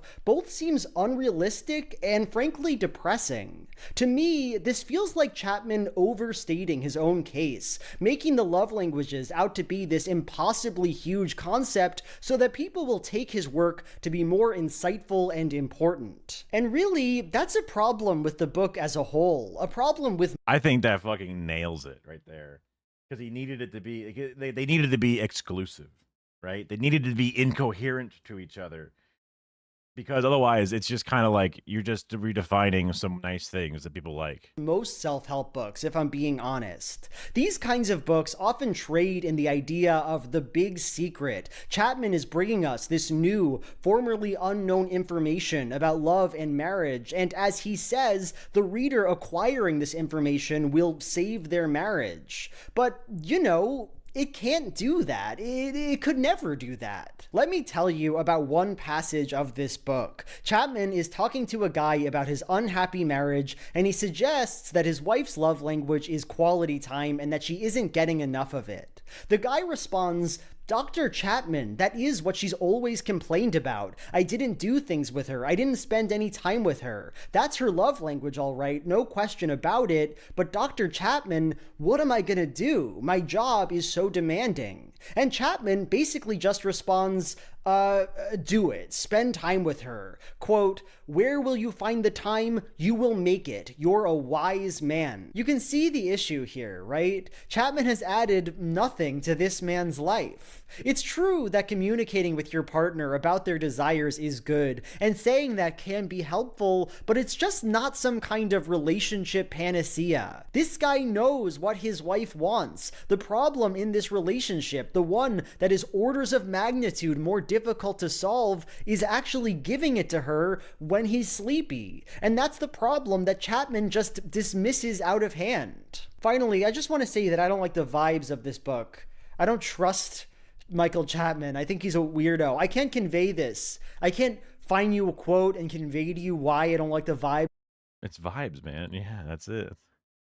Sometimes look a little bite. Let's see. Will he do it? Was he be a little biter right now? He's an orange boy. That's his love language. Is biting. Also, it's Kara's love. I'm just kidding.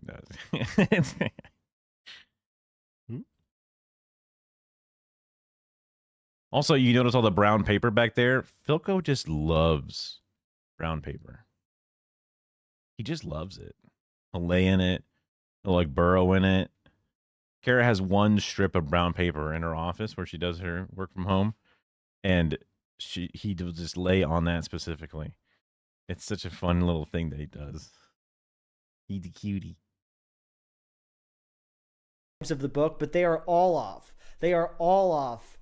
Every page I found myself just feeling weird about the vibes of the book. Maybe I'll talk some other time about these vibes, but for now I'll just say it. I'll just say that I don't like them. Anyway, I imagine I'm getting some comments right now explaining how and why I'm wrong about love languages. And while I'm sure I won't agree with those comments, let me just say this. If you like the love languages, I don't think you should care all that much about the problems I just raised. I think tarot is cool, pulling cards from a deck and learning what they say about your life. And I don't like it because I think the cards hold psychic power or because it's helpful in a clinical setting. I like it. It's so weird. So Kara just walked in and let me know that, because she's on a little bit of delay like everybody. But as soon as I was saying that Philco loves paper, he walked into Kara's office and immediately laid down on the paper right as I was saying it, which is like, that's him. Because it's fun, because it's an excuse to connect with your friends and loved ones, because no matter what card you get, there will always be some way to connect it to yourself. And love languages are, in my opinion, a bit like that. I wonder if he's going to get more smoke for his tarot card, take than any of this love language stuff. Like, you got to be careful, man. Those people love their hobbies, and then they include the tarot and astronomy or and I always worry that when these hobbies somehow try to blend with the real world. I mean, I guess that's sort of what these self-help shit and like people who love working out, but then that working out changes their idea about how human beings actually deserve to exist in the real world or whatever. They apply those elements in just toxic, negative ways. You really got to keep those things separate. And the bummer is my newest interest and hobby is politics, which is literally only connected to reality. It's like my core tenet of keep your hobby separate from your understanding of reality falls apart on that part, Enable some people to communicate their desires and feelings, and that is ultimately fine. No, my real problem with love languages doesn't concern any particular methodological problem the model has. Rather, my question for this book is much more broad and much more simple. Why does it exist? One of William Shakespeare's most famous and beloved sonnets is Sonnet 116, and let me read it to you now. Let me not to the marriage of true minds admit impediments. Love is not love, which alters when it alteration finds, or bends with the remover to remove. Oh no, it is an ever-fixed mark that looks on tempests and is never shaken. It is the star to every wandering bark whose worth's unknown, although his height be taken. Love's not time's fool, though rosy lips and cheeks within his bending sickle's compass come. Love alters not with his brief hours and weeks, but bears it out even to the edge of doom. If this be error and upon me proved, I never writ, no man ever loved. So this poem is about Shakespeare establishing the permanence of love. Love doesn't change or go away, it is an ever-fixed mark. Very simple. I think what's so appealing about this poem, though, is the really odd way that Shakespeare approaches that thesis, the way he argues his point. Look at lines 2 through 4. Love is not love which alters when it alteration finds or bends with the remover to remove.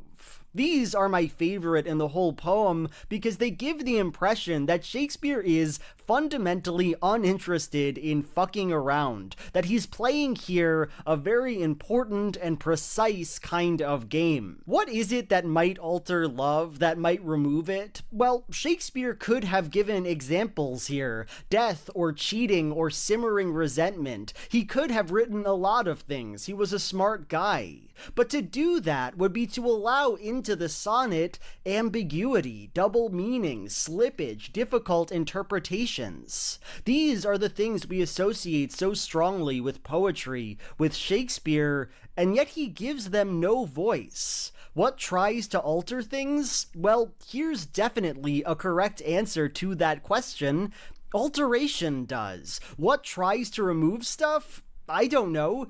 How about a remover? There is a powerful sense that in this poem, all Shakespeare wants is precision, to be understood, that his logic must be as rigid and unchanging as the love that he describes. You can get this sense, too, from the abstraction of this poem. You know, sonnets are most often associated with love poems. Shakespeare isn't breaking the mold there, but normally, a love sonnet is about your feelings for someone. Shall I compare thee to a summer's day? My mistress's eyes are nothing like the sun, etc. But this poem is addressed to nobody. It is not about any particular true minds or the marriage that they share. No, it is only about the concept of love at its broadest level. It's so interesting to add, because I think I've noticed a bit of a trend with video essays or this type of review or whatever, or at least his writing style, where he has that whole beginning setup and then he hits it with, no, the question I'm asking is, why is it even written, right? And then immediately he just starts reading the Shakespeare. It's not even like okay, now let me compare it to something like Shakespeare and see the difference. Things are left unsaid. The transition is quick, and it's things like that I really want to be able to understand the use and the power and the intrigue that it builds,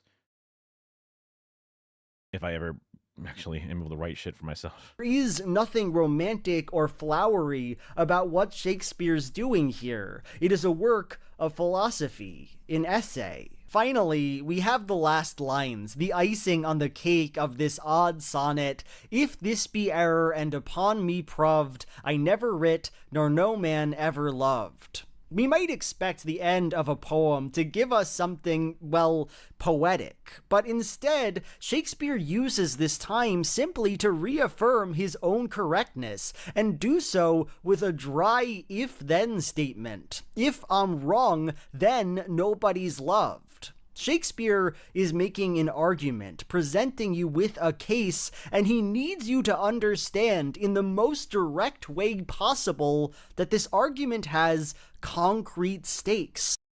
Yeah, it sounds like it's almost a theory, right? It's a theorem where this love exists as this long, even through alterations and removals, and if this is deemed to be unequal, then that means there has never been love, right? It's like a proof. It's a mathematical equation. That it means something that he's right. But here's the problem. None of this logic actually holds up. In fact, the poem is tearing apart at its seams.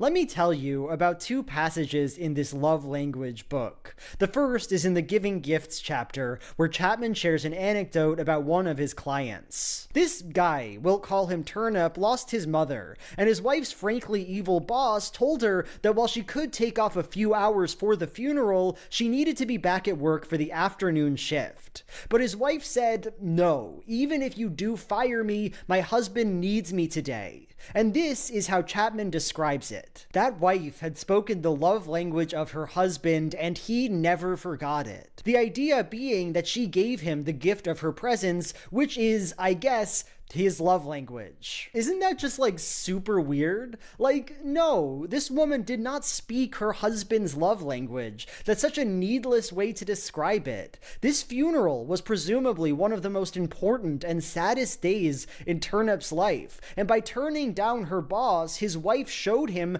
how much she cared about him, how much she was there for him. We all already know that that is a loving thing to do, and so Chapman's line about how actually Turnip's Bob's love language is gift-giving only serves to confuse the point. Most of us want our partners with us on days of mourning. That's kind of all there is to say. The second passage I want to read is way more strange, though. In the Discovering Your Primary Love Language chapter, Chapman talks about a guy, Bob, who doesn't know what his love language is, words of affirmation or physical touch. And I'll just read from the book. I said, let me ask you this. If Carol were meeting your sexual needs, that is, if you were having quality sexual intercourse as often as you desired, but she was giving you negative words, making critical remarks, sometimes putting you down in front of others, do you think you would feel loved by her?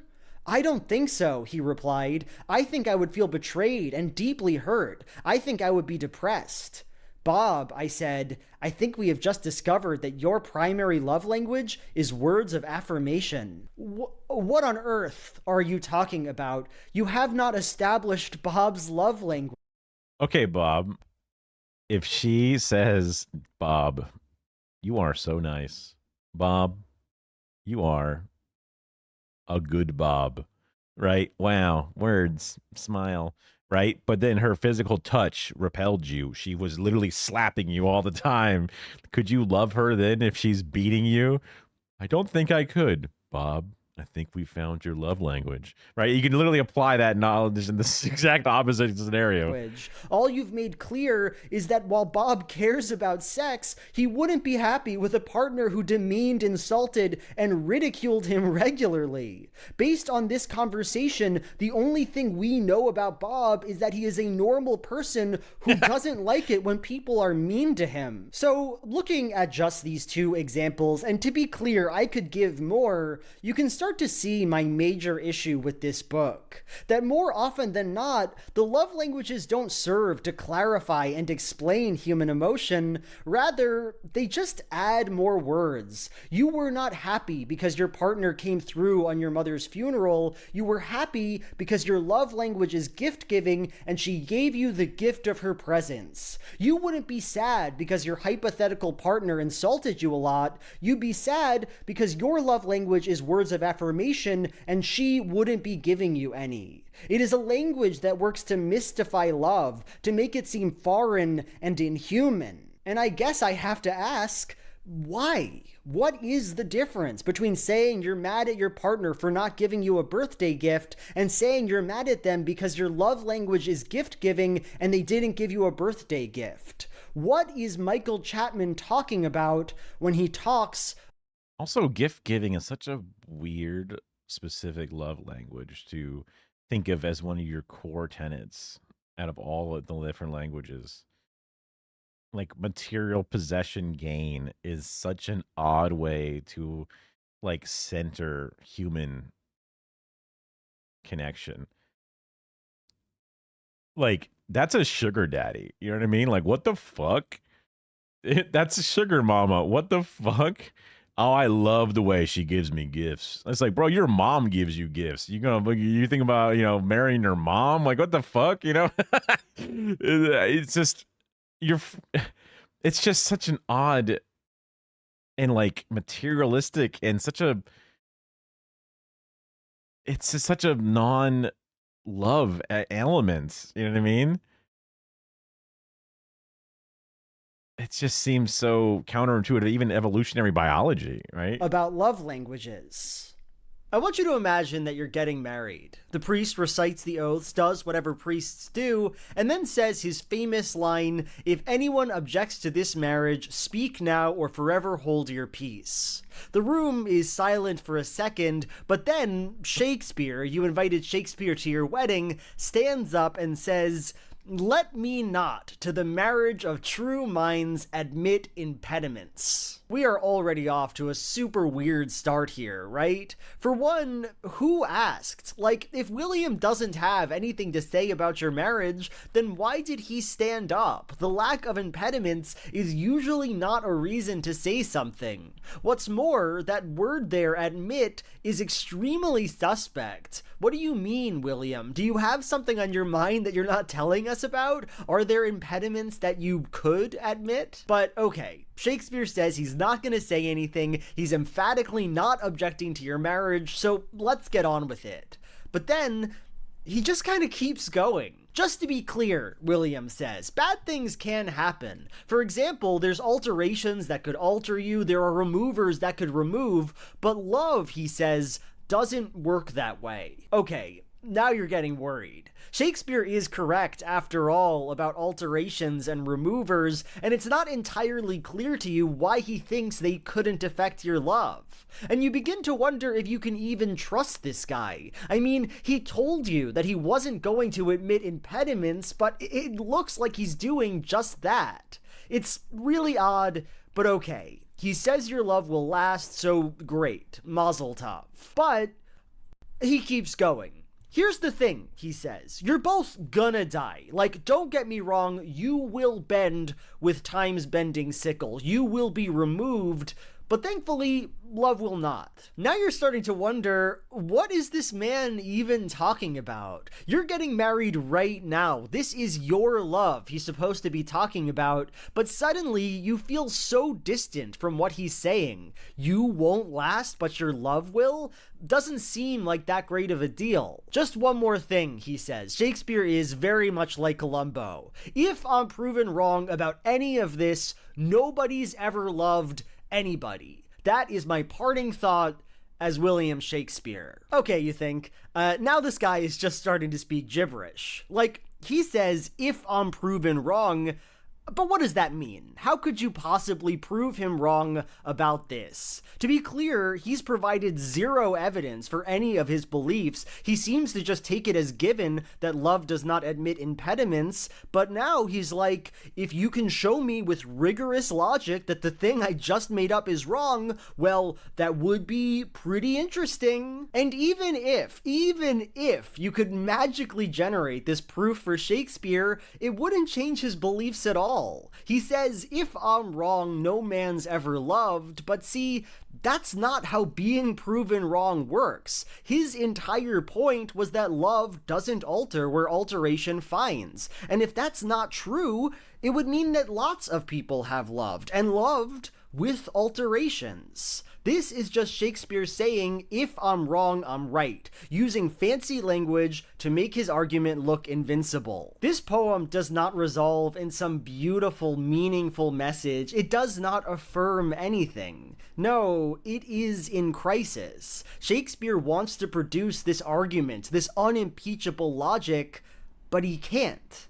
Of course he can't. In the introduction of his 5 Love Languages book, Chapman tries to make an argument establishing when love is not love. It's definitely interesting. I did not expect this back and forth element to this parallel or perhaps comparison or tangential disconnect. I'm not sure if the third and final act with the Shakespeare element is going to reveal a form of connection or disconnection from this main thesis, but I was expecting more of a one and done aspect and element to the story.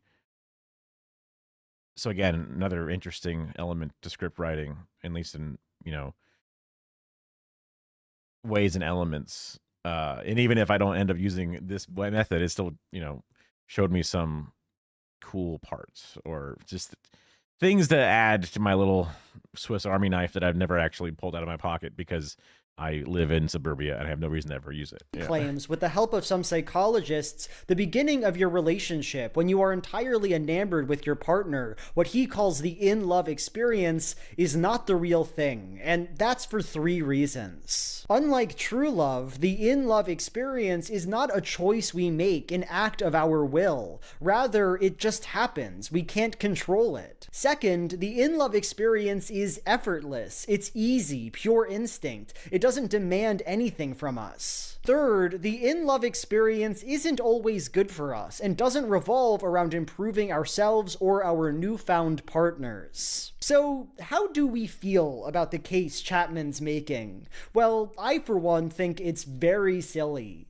For one, I don't think he or the psychologists he cites have some kind of particular license for policing words we all happily use every day. The very idea that some researcher or minister can define people out of love is the height of arrogance, and I don't trust anyone who thinks they can make such a claim. What's more, I just don't agree with Chapman here. Why would I accept that love had to be some conscious, effortful act? When did I choose to love my mother, my friends, my dog? Are these all illegitimate, or is there some special carve-out he's making for romantic relationships for no apparent reason? No, I don't think I have some ultimate control over the people I love, and that does include romantic love. What I find special about this argument, though, isn't so much that I disagree with it, but that it leads us into a kind of existential abyss. Like, if this so-called falling in love experience isn't that deep or valuable, if it should not even be termed love, then what makes his version of love so special? Why is this intentional, work-intensive relationship that Chapman likes important? He goes on in this section to write the following. Does that mean that having been tricked into marriage by the illusion of being in love, we are now faced with two options? One, we are destined to a life of misery with our spouse, or two, we must jump ship and try again? And it's like, at this point, who honestly cares what happens with the marriage? If we are all just duped into our relationships by arbitrary forces that mean nothing about us or the people we are with, then it's hard to see why preserving those fraudulent relationships matters. In other words, if the feelings we have for each other, the intensity of our connections, and the joy and intimacy they bring us are not enough to be called beautiful, enough to be called love, then why call anything love? What difference does any of this make? Through his strange logic, Chapman has dug himself into a void of meaninglessness. And here we can come back to the love languages, because we can almost read them as a desperate bid to claw that meaning back. What if love was more than love? What if there were official ways it was spoken and almost all of us liked one way the most? What if doing a nice thing for your partner wasn't just nice, but an essential piece of some grand design, an eternal code that we can access? I asked before, what is the difference between saying you're sad your partner didn't get you a gift and saying your love language is gift giving so you're sad they didn't get you a gift? And the answer, I think, is that everyone likes presents. Everyone feels loved when they get one. People during the in-love illusion celebrate birthdays and buy each other nice stuff. So there must be more to it. Something that tells us we matter, that tells us our relationship is meaningful, that this isn't all just empty. So why not produce some psychological sounding jargon? Why not invent a language? A few months ago, Nerdwriter, a video essayist who kind of pioneered the genre, made a video about Sonnet 116. The video is, in general, really quite good. He makes a lot of insightful points about the poem and comes to roughly the same conclusion that I did here. We're hearing a speaker in a void, trying to convince himself that love is somehow different than every other thing in the ephemeral universe, and not succeeding. What interests me about the video, though, is the final 30 seconds. After he finishes his interpretation of Shakespeare, Nerdwriter says this. This doesn't mean that true love, the marriage of true minds, is any less real or any less beautiful. It's the opposite, in fact, something Shakespeare knew very well. Beauty belongs to what's impermanent, and we cherish the most the things we can lose. There's a lot to unpack here in these concluding thoughts, but to start, I think I should say that I disagree with Nerdwriter here. Like, I disagree with him about love. I don't think our relationships are any more beautiful because they end. Sure, he's correct that beauty belongs to the impermanent and that we cherish most the things we can lose, but that's pretty vacuous, isn't it? We also hate the things most that we can lose. We're apathetic most about the things we can lose. 'Cause, you know, we're gonna lose everything. We're all gonna fucking die. Here's the thing. I can't speak to the perspective of an immortal. I can't say what it would be like if we had forever to love and be loved, but neither can Nerdwriter. Oh, yeah, dude, that's a really interesting element. Just because it's like, people have said, like, oh, you see, life has meaning because you die. And it's like, I feel like I would still enjoy life and it would have meaning to me if I could live forever. I want to live forever. I don't think that because I'm going to die is what makes the days beautiful. I feel like the experiences that I have in the days was what make it beautiful. The fact that I end up being dead as fuck at the end of it doesn't really make the day that I'm feeling today any better or worse.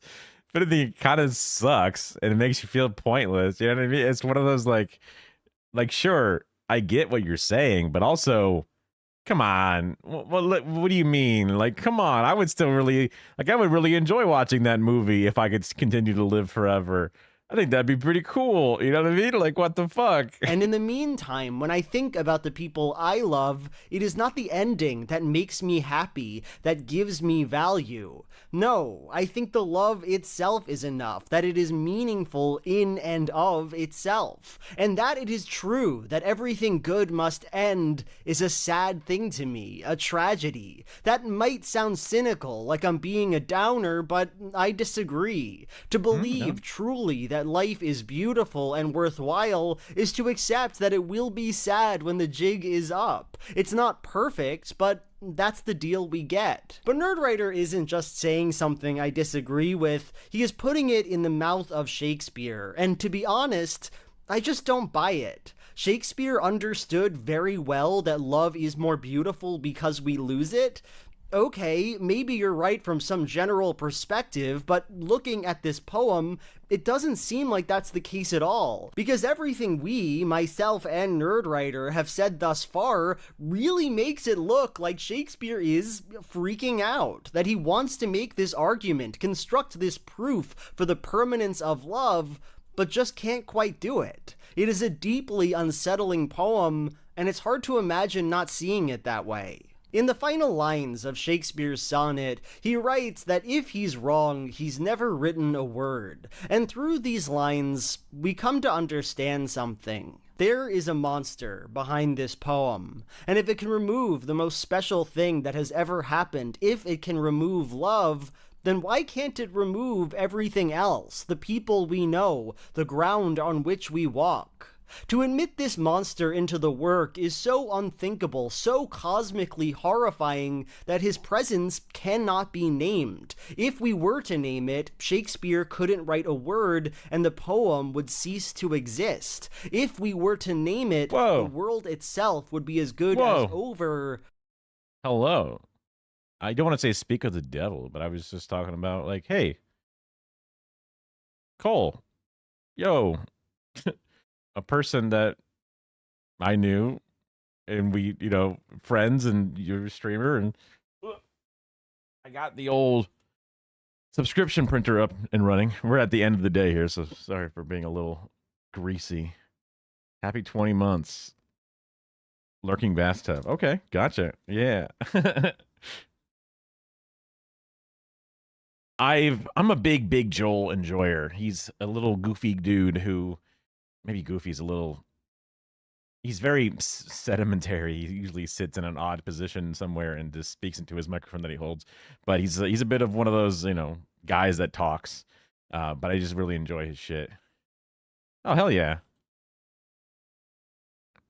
Because it would have no meaning. And in his own way, Nerdwriter plays along. There's nothing scary here, he says. There is no ghost haunting this poem. The sonnet is kind of like a joke. It's mocking anyone who would care about something as trivial as the permanence of love and the death of everything. Shakespeare knows that all love will end, and he's...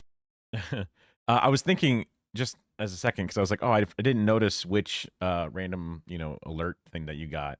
And I was like, I probably should have, like, a jingle to alert my attention to a sub, and then, because sometimes my alerts are very fast. They could be even as much as like 1 second or less. So it's like, should probably configure that, because it always usually isn't past my mind. So I want to make sure that it's a bit more of a noticeable experience. That shouldn't be too hard to add. Or I can just, you know, because like it's like a Alex Jones joke video about like, you know, Warhammer 40K stuff. So it's like also hyper specific. And maybe not everybody even understands what the hell is going on. But it was just something I decided to just whip up.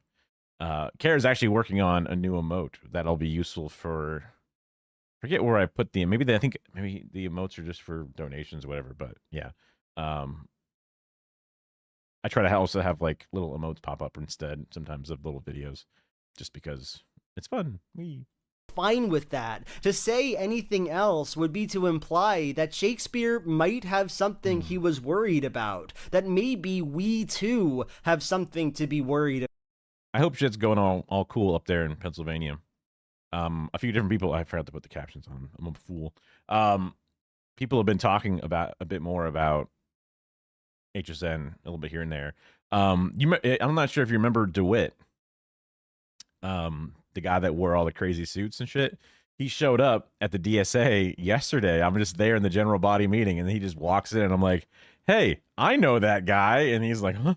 And I made sure to introduce myself just in case. Like, I work with this guy over here at HSN, you know. And he's like, "Oh, okay, cool." He's like, "I knew I recognized you, but I don't remember exactly." You know, obviously it's fine. I only work with him a very little bit, but everyone else knows him because of the outfits he would wear. So it's like, oh, cool. He's becoming a socialist. Hell yeah, awesome. You know. Also, he kind of takes some of the pressure off of me because there's a whole social media team. And so a lot of people are interested in certain types of like, you know, social posting. And I'm like, you know, I love video. I love streaming. I've already helped them do some other videos in a bunch of other ways, but it's like, damn, I'm a bit of a dumbass when it comes to certain, you know, social stuff. And he was the producer for a lot of the social media things. So it's like, you know what? Maybe it'd be nice because might want to, you know, stretch his legs again and get back involved in things. And he might want to do some of that stuff. So that'll take some pressure off of me. So I'm like, hey, welcome in. Here's a bunch of shit. Tell you this instead. About it would name the monster, and we can't have that. Shakespeare takes us to the edge of doom and stares into it for a moment, and then he needs to look back. And I think it's beautiful somehow that so many years... Wait, where's my alerts?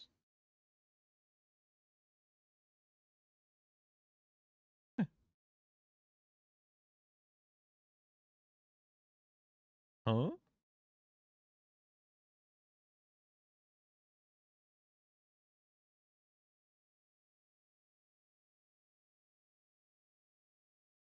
Oh shit, they were, wait, the overlay defaults were hidden. Did I accidentally hide them?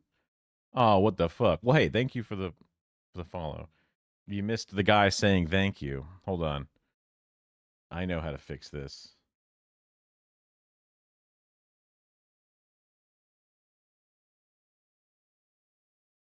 Wait, I don't know how to fix this.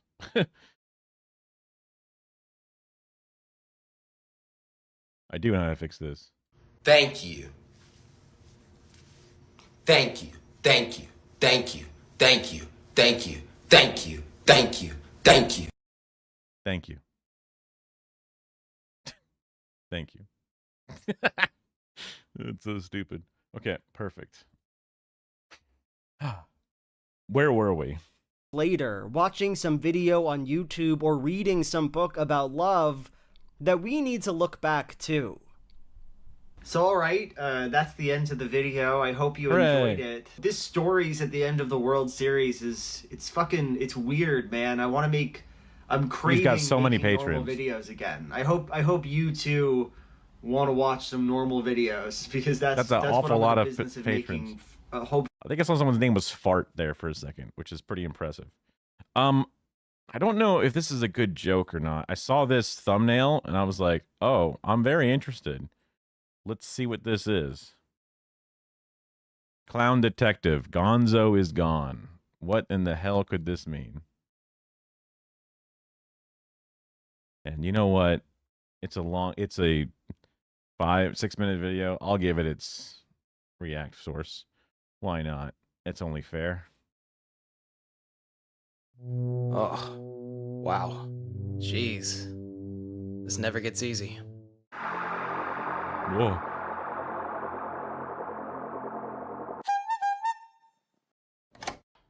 at the scene of the crime, boss. Time to get to work detecting. You's gotta figure this out. This kind of thing happening right under our red, honking noses. Makes me sick. Is this gonna be the entire thing? Is this style? I also swallowed a whole bunch of silly string today by accident. That's also making me sick. You're the best guy we got, Clown Detective. He's... Gonzo, he's... gone. Sideshow Roadfish. Local psychic. Judging by the looks of it, this was another mime crime, yes? I arrived after it all went down, but they got him. With an invisible rope. I've seen it before. A true master of the silly string arts, taken from this clown world. Just like that. A spectral image of what just may be the perpetrator appeared on my seeing ball. Maybe this would help you? Oh, that's great, actually. Can we use that in court? We can just wrap the whole thing up right now. No, the court case of Salzaram v. Johnson ruled that out years ago. Looks like I've got a meeting with this mime. Down at the Mime Time Club. Jean-Louis, I presume? I've got a few questions for you. Sir would like to keep his voice unheard. I will interpret for you. Okay. Jean, where exactly were you at 2 a.m.? Sir was taking care of some business at the club. I'd like to see the security footage of that. Please. Well, I guess you knocking that guy off gives you an alibi. But we're on to you, mime. Would you like the butler's opinion, sir? Sure, go for it. What do you got? A trail of silly string is an easy to miss thing. You were too busy looking up at the clown. You might have forgotten to look down at the ground.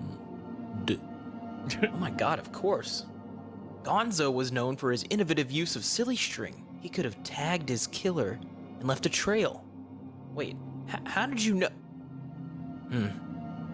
He's gone. Roadfish, you're still here? I would have guessed you'd have left by now. Gonzo, he was my friend. I've known him my whole life. I even tried my first mind reading on him. It didn't work, but I tried. Well, you want to help catch the killer? Follow me. That silly string trail is getting more and more serious string. It leads here. Are you ready for this? Is that water gun going to be enough? This baby isn't packing water. You know I'm not fully in the family yet, right? Just because the boss adopted me doesn't mean I have to do everything their way. A jester's behind all this? Why? Why'd you do it?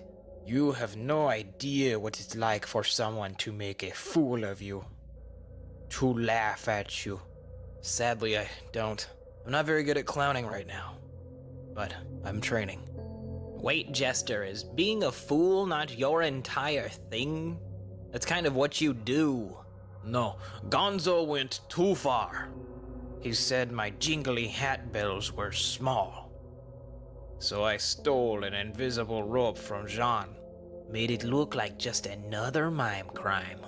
You catch all that, Roadfish? Yup, caught it all on my crystal ball. And yes, this is court admissible because it is recorded footage and not a magic premonition. I'm starting to think I might be a little psychic too because I'm getting a premonition myself. I foresee a jester going to jail. Go ahead. I'll make the court laugh so hard they'll release me. And when I'm out, I'm coming for you, Clown Detective and Sideshow Roadfish. Wait, is he actually going to be able to do that? Well, yeah. He is a court jester, so that's kind of his domain. That's stupid. I wouldn't worry too much about it. Good job, Clown Detective. Knew you could figure it out. You couldn't quite hack it in clown college, but solving some of our greasy problems, you're a real stand-up guy. A jester, huh? Didn't see that coming. Looks like you're gonna have some more work headed your way. It's gonna be like Christmas with all the bells jingling. From all the jesters getting pushed out of windows. Good one. Good one, boss. And dying. I gotta go now. Bye. It's okay. It's not my favorite. I guess I thought it would be sillier.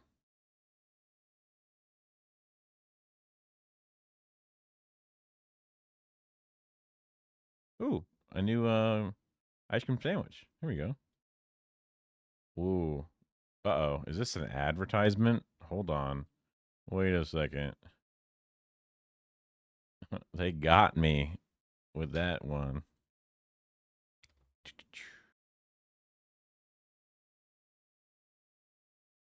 That Cloud Detective thing wasn't that great. I apologize for some mid content. I apologize. It's not my style, I guess. I mean, like, I kind of really enjoyed that weird little pixelated animated look, but it just, I don't know. It didn't specifically, like, a couple of like tiny little puns, but it's like that was 6 minutes for a couple of puns. Like, all right, come on. I sure do love flying around the cosmos with you, sister. So fun. We're not doing anything to bother anybody, and we're, oh, what's that?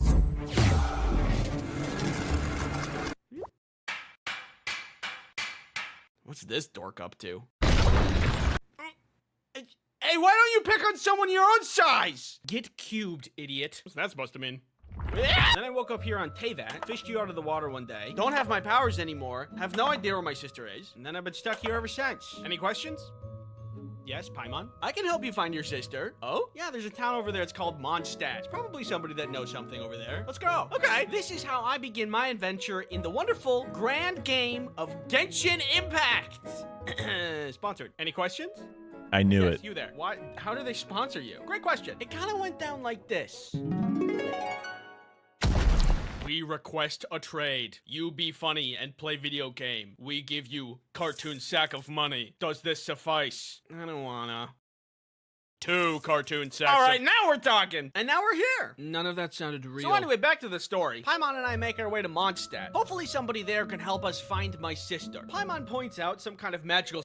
All I know about Genshin Impact is that it's a bunch of anime girls and it's gambling.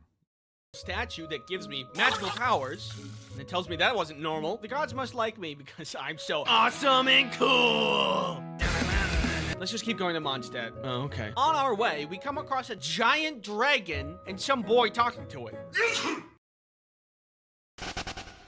Nice, Ron. I sneezed. Oh, I'm not allowed to sneeze. After accidentally scaring off the dragon and the boy with the magic powers that were forced upon me, by the way, not my fault, we found a red-looking tear. This looks pretty dangerous. Probably shouldn't touch it. Spit that out. Why would that be your first instinct? Look, strawberry flavor! I just said it was dangerous. I don't know, I'm new here! A little further ahead, just as we're about to get to Mondstadt, we run into Amber. Parkour! I scratch her back by helping her fight some monsters. She scratches my back by bringing me into town and giving me a glider. Things are going pretty good. We're making a lot of progress. But moments later, the city's attacked by the dragon we pissed off from earlier. Do you think this is my fault? From the thing that happened earlier? Shut up! Paimon, help me! Suddenly, I'm whisked away by a tornado that the dragon summoned, flinging me high into the sky. Foolishly, though, the dragon has no idea that I recently was granted magic powers that I'm kind of allergic to. Witness me. After my heroic deeds that saved everybody in town, everybody now thinks I'm awesome and cool!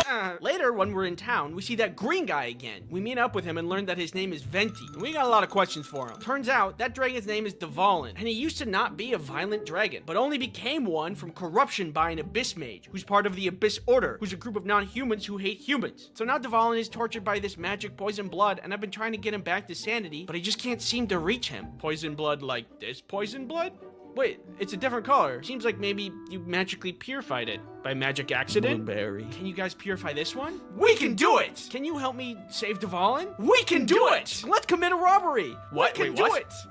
There is a lyre of old in this town. Dvalin is very familiar with its music. If we get our hands on it, then maybe we can calm him down and bring him back to sanity. That's a good idea. Let's do it.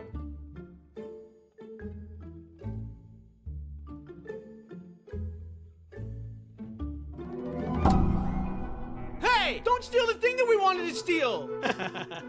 Hey, intruders! We're busted! Run!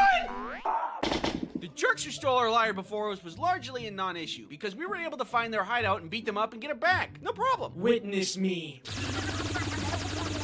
So, with the lyre back, we could possibly cure Dvalin. Time has faded the magic in the legendary lyre, but all we had to do was restore it with the tears that I could purify. Easy! Hand me that tear that you purified earlier. Thank you. Now, with nothing in our way, we lured out Dvalin, only to find an abyss mage whispering evil lies to him, enraging him, and then him leaving again. Let the record show I did not sneeze this time, and none of this was my fault. Okay, new plan. We forcefully purified Dvalin of gross magic by beating him to a pulp. Yeah, I can do that. Hey, Dvalin, how you doing? How'd you guys get here so fast? Oh, wow, I feel a lot better. Sorry about earlier. Don't worry about it. We saved the dragon, we saved the town, and after all this, I feel very accomplished. The only bummer about all of this is that when I went to Venti and asked him about my sister, he said he didn't know. Oh. The next stop in your journey should be Liyue. The Geo Archon Rex Lapis comes once per year to make divine predictions, which guide the city on how to run Liyue for the coming year. Perfect. A chance to ask a powerful deity where my sister is. Let's get moving. Liyue is the largest trading port in all the 7 nations. Merchants gather from all over Teyvat, making it a port city with booming business. This is also where the world currency Mora is minted. I wonder if Venti would want to do another robbery with me. Once we arrive at the ceremony, we see Miss Ningguang of the Liyue Qisheng, a powerful financial leadership group that takes part in running a lot of the city. Looks like Miss Ningguang is in charge of leading the ceremony this year. Oh, look, that guy's making a wish. I wish to get some leads from the Geo Archon about my missing sister, and for my sister to be found soon. And $1 billion.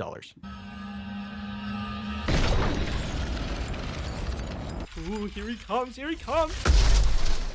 Oh my god! Paimon, we are way too close to the scene of the crime. And we're outsiders, we're gonna be considered suspects. Don't panic, what we need to do is sneakily escape from the scene of the crime without being caught so we don't look suspicious. Hey, over there! I'm not guilty, I can prove it! And just when I thought that I was about to go to jail, this guy named Child, yeah, that's his real name, comes to our rescue and gets us away from the scene of the crime. But when we talk to him, we find that he's part of the Fatui. Hey, you're part of the group that stole the lyre from earlier! I know my reputation, but I'm not a bad guy. Okay, maybe I am a bad guy, but you can trust me.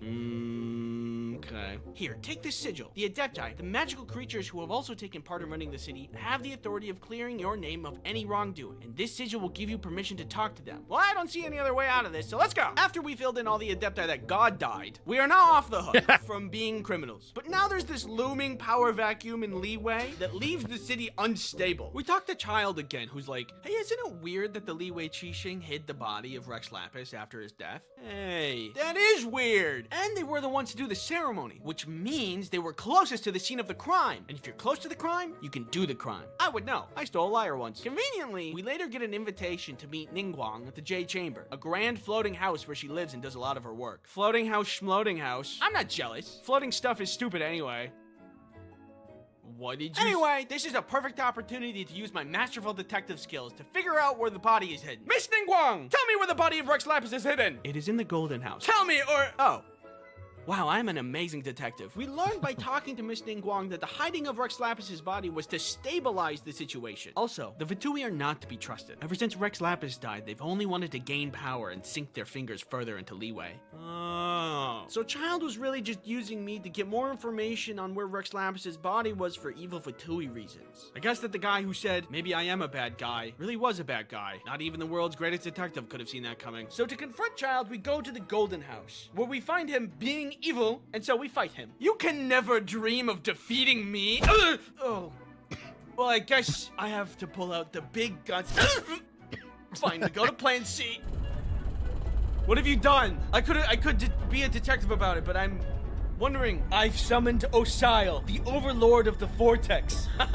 Let's see you handle this. We bravely scurry back to Miss Ningguang to figure out what to do. She decides to use her floating house to defeat Osile. An entire... Wow, really? Okay. And the entire Jade House drops on top of Osile. The day is saved and everything is fine! Mostly! Sorry that Child got away. Also sorry your house blew up. Also sorry your god is dead. You know who my sister is? No. Dang it! Before I say my final thoughts, thank you Genshin Impact for sponsoring this video. It's been a while since I've been able to play a game that isn't laced with guilt, since this was technically work. And genuinely, look at me, genuinely, the game is good. It's got good animation, it's got good story, it's got good game design. There is a reason it's such a huge game. I actually enjoyed myself. If you're interested in playing the open world action RPG Genshin Impact, then you'll be happy to learn the game is free. There's over 100 characters that you can play with, each of which wield and fight with unique elemental powers. By the way, this entire video, 100% spoiler free. There's tons more story and lore, and what you just watched was only a taste of Genshin. Blueberry. Plus, there is a new update coming out on September 10th featuring the new region Nod Cry. There's gonna be more characters such as Lauma from the Frost Moon Scions, Flins from the Light Keepers, and Aino from the Clink Clank Krumkaki Craft Shop. Try saying that 5 times fast. This update also greatly expands on the game's main story and lore, where you'll find several factions gathering at Nod Cry for some unknown Factions? reason. Even the Fatui. And if I find Child there, I'm gonna beat his ass! There's also gonna be new events along with special rewards for the 5th year anniversary. Download Genshin with the link in the description and use the redemption code for 60 bonus Primo Gems. Thanks again for watching, and if you don't mind, it's time for me to jump back into the game. See ya, gamer.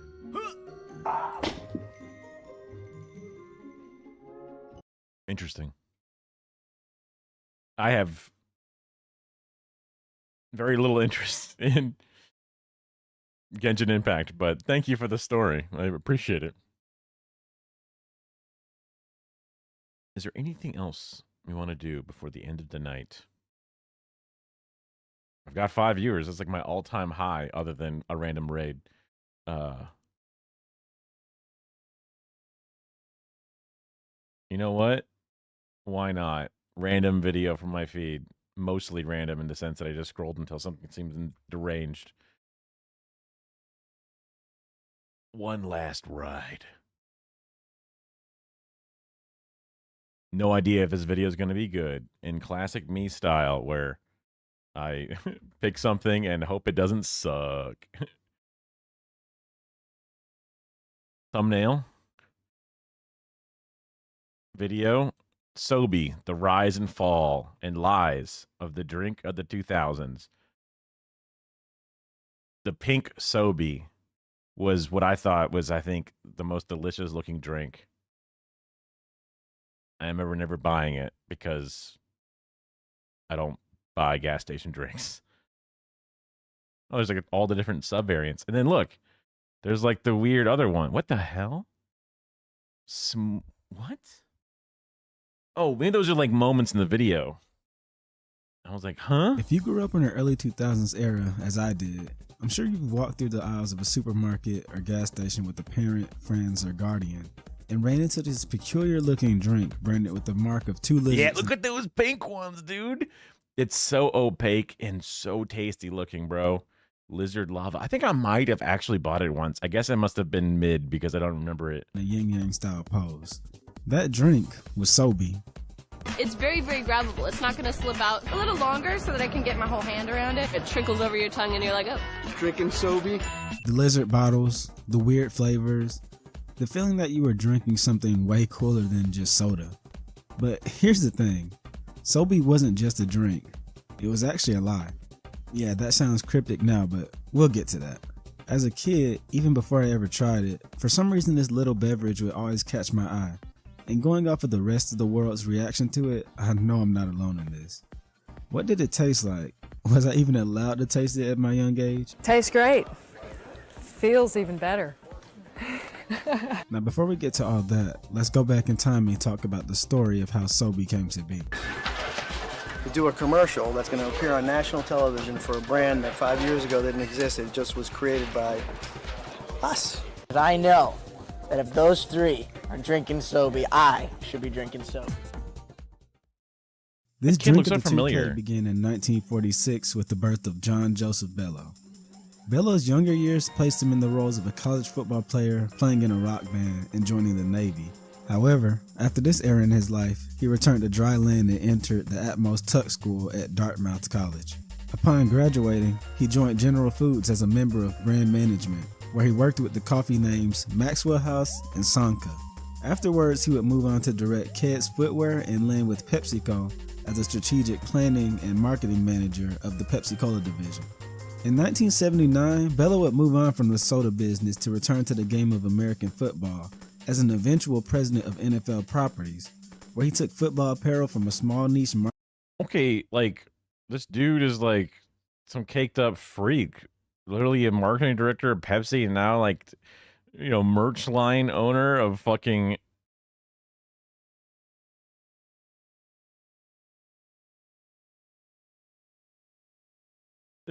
NFL? Sorry, I saw the headline.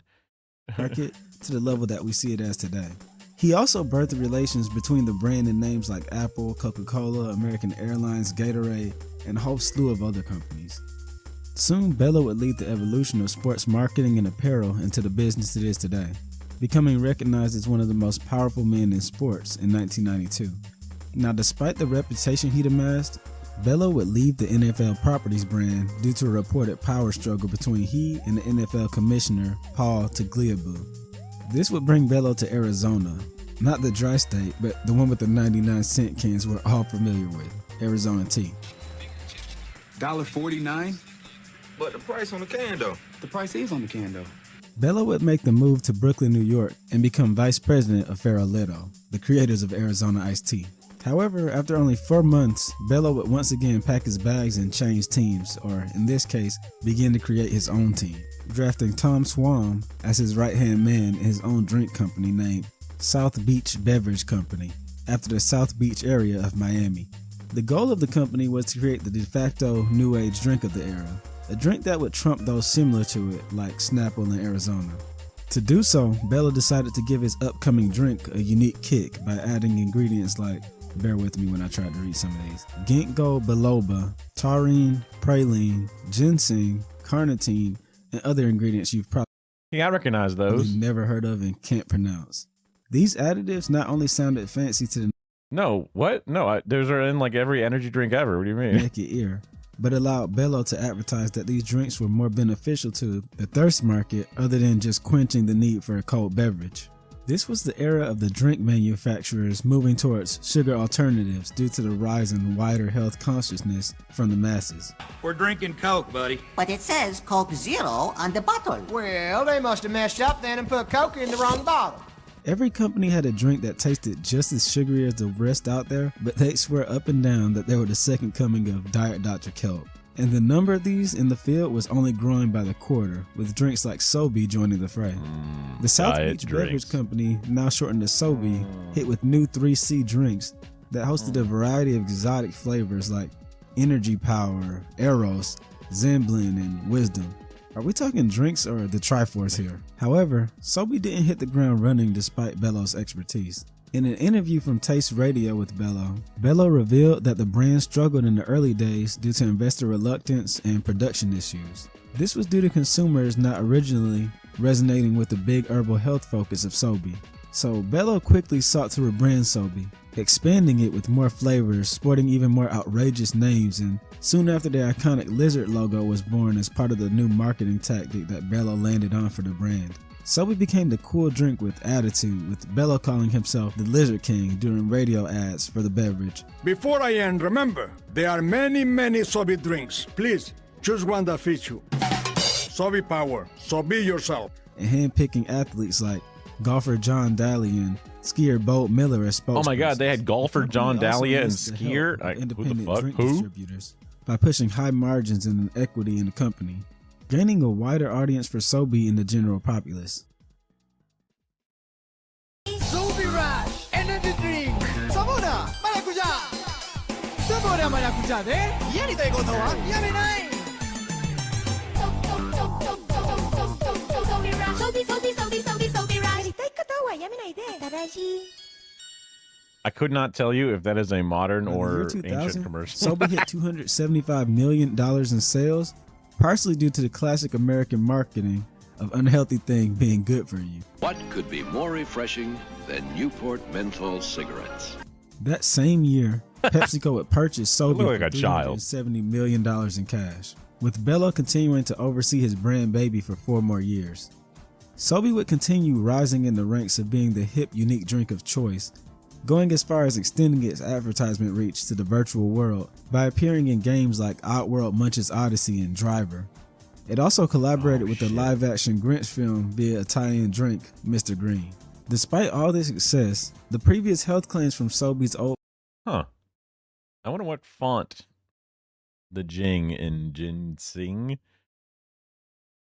That's not even how you would spell ginseng, though. So, but that looks like papyrus to me. Hell, the entire fucking thing. Yeah, Kara hates papyrus. marketing strategy would finally catch up to it. See, many saw it was normal to claim that there were more vitamins than advertised in the drink. Same for the lower sugar and calorie hyperboles that they'd employ. But Sobe would take it to the next level. See, Sobe sold itself as this healthy alternative. Every bottle came loaded with words like clarity, energy, wisdom, and even balance. Stuff straight out of a fortune cookie. As kids and, heck, adults and teens too, we didn't know what ginseng or guarana really were. Like, who really would turn around and look up what those ingredients did to a drink? But the labels made it feel like we were sipping on some ancient potion like a Final Fantasy character or the stuff from Space Jam.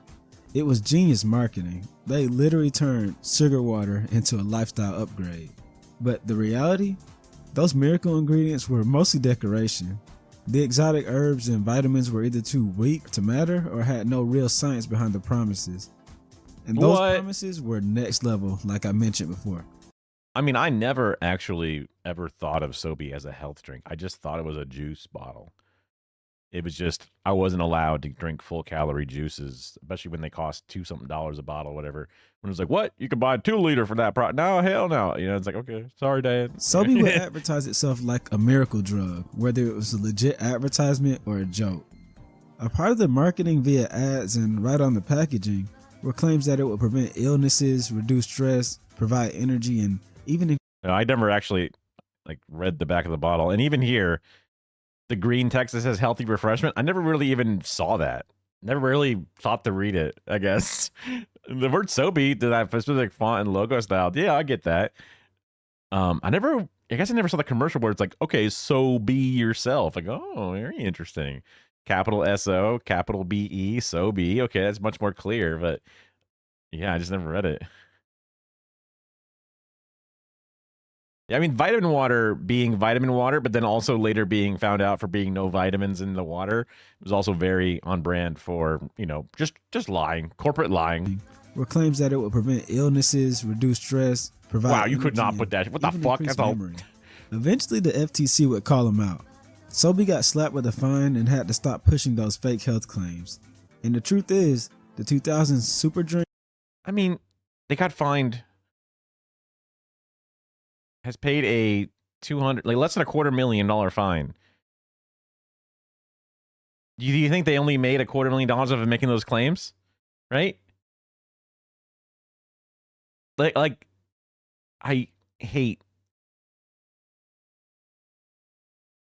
our insufficient regulations and punishments.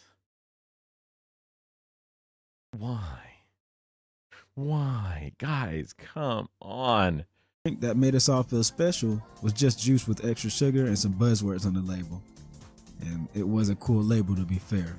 And that lie would eventually harm the drink and the brand in the long run, despite making them so much money in the beginning. Sobe's health positive claims would force the company to pay a $219,000 fine in a lawsuit years later. Even so, Sobe seemed to be enjoying success all this time.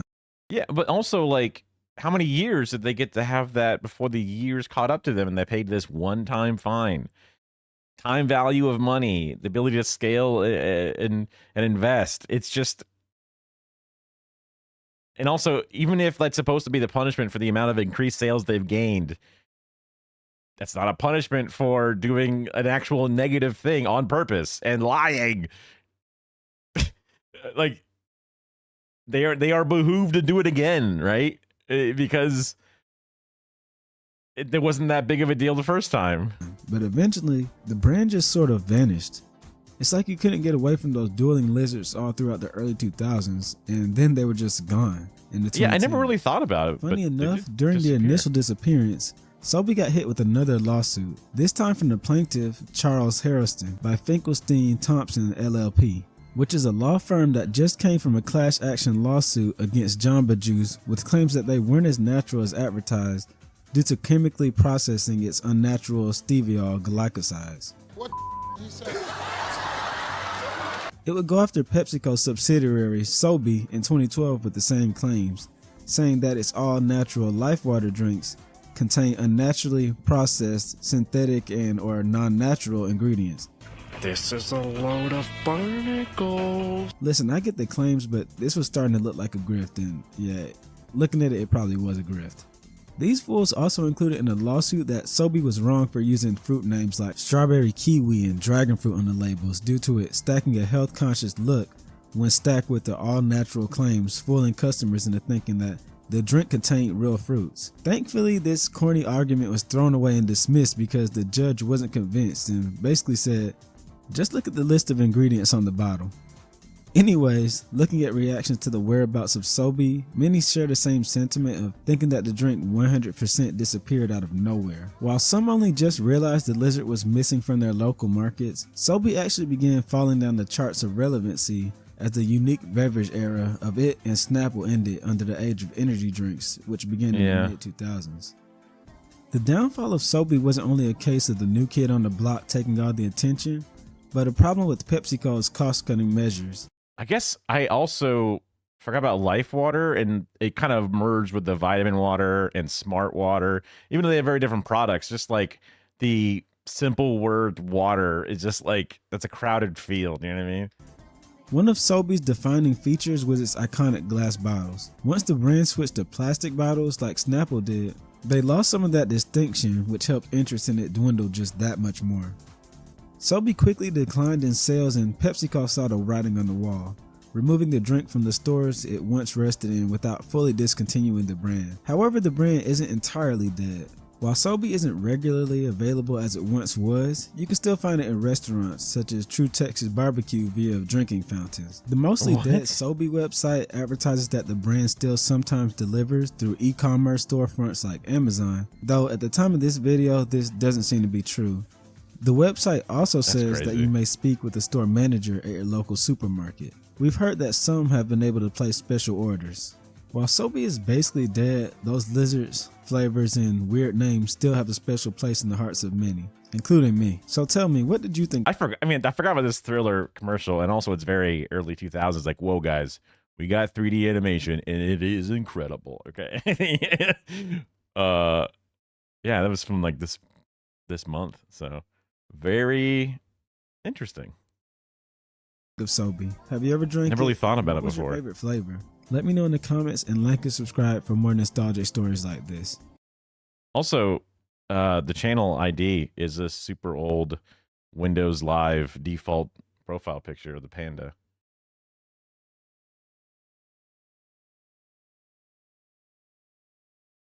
Oh, the different waters out there? Yeah.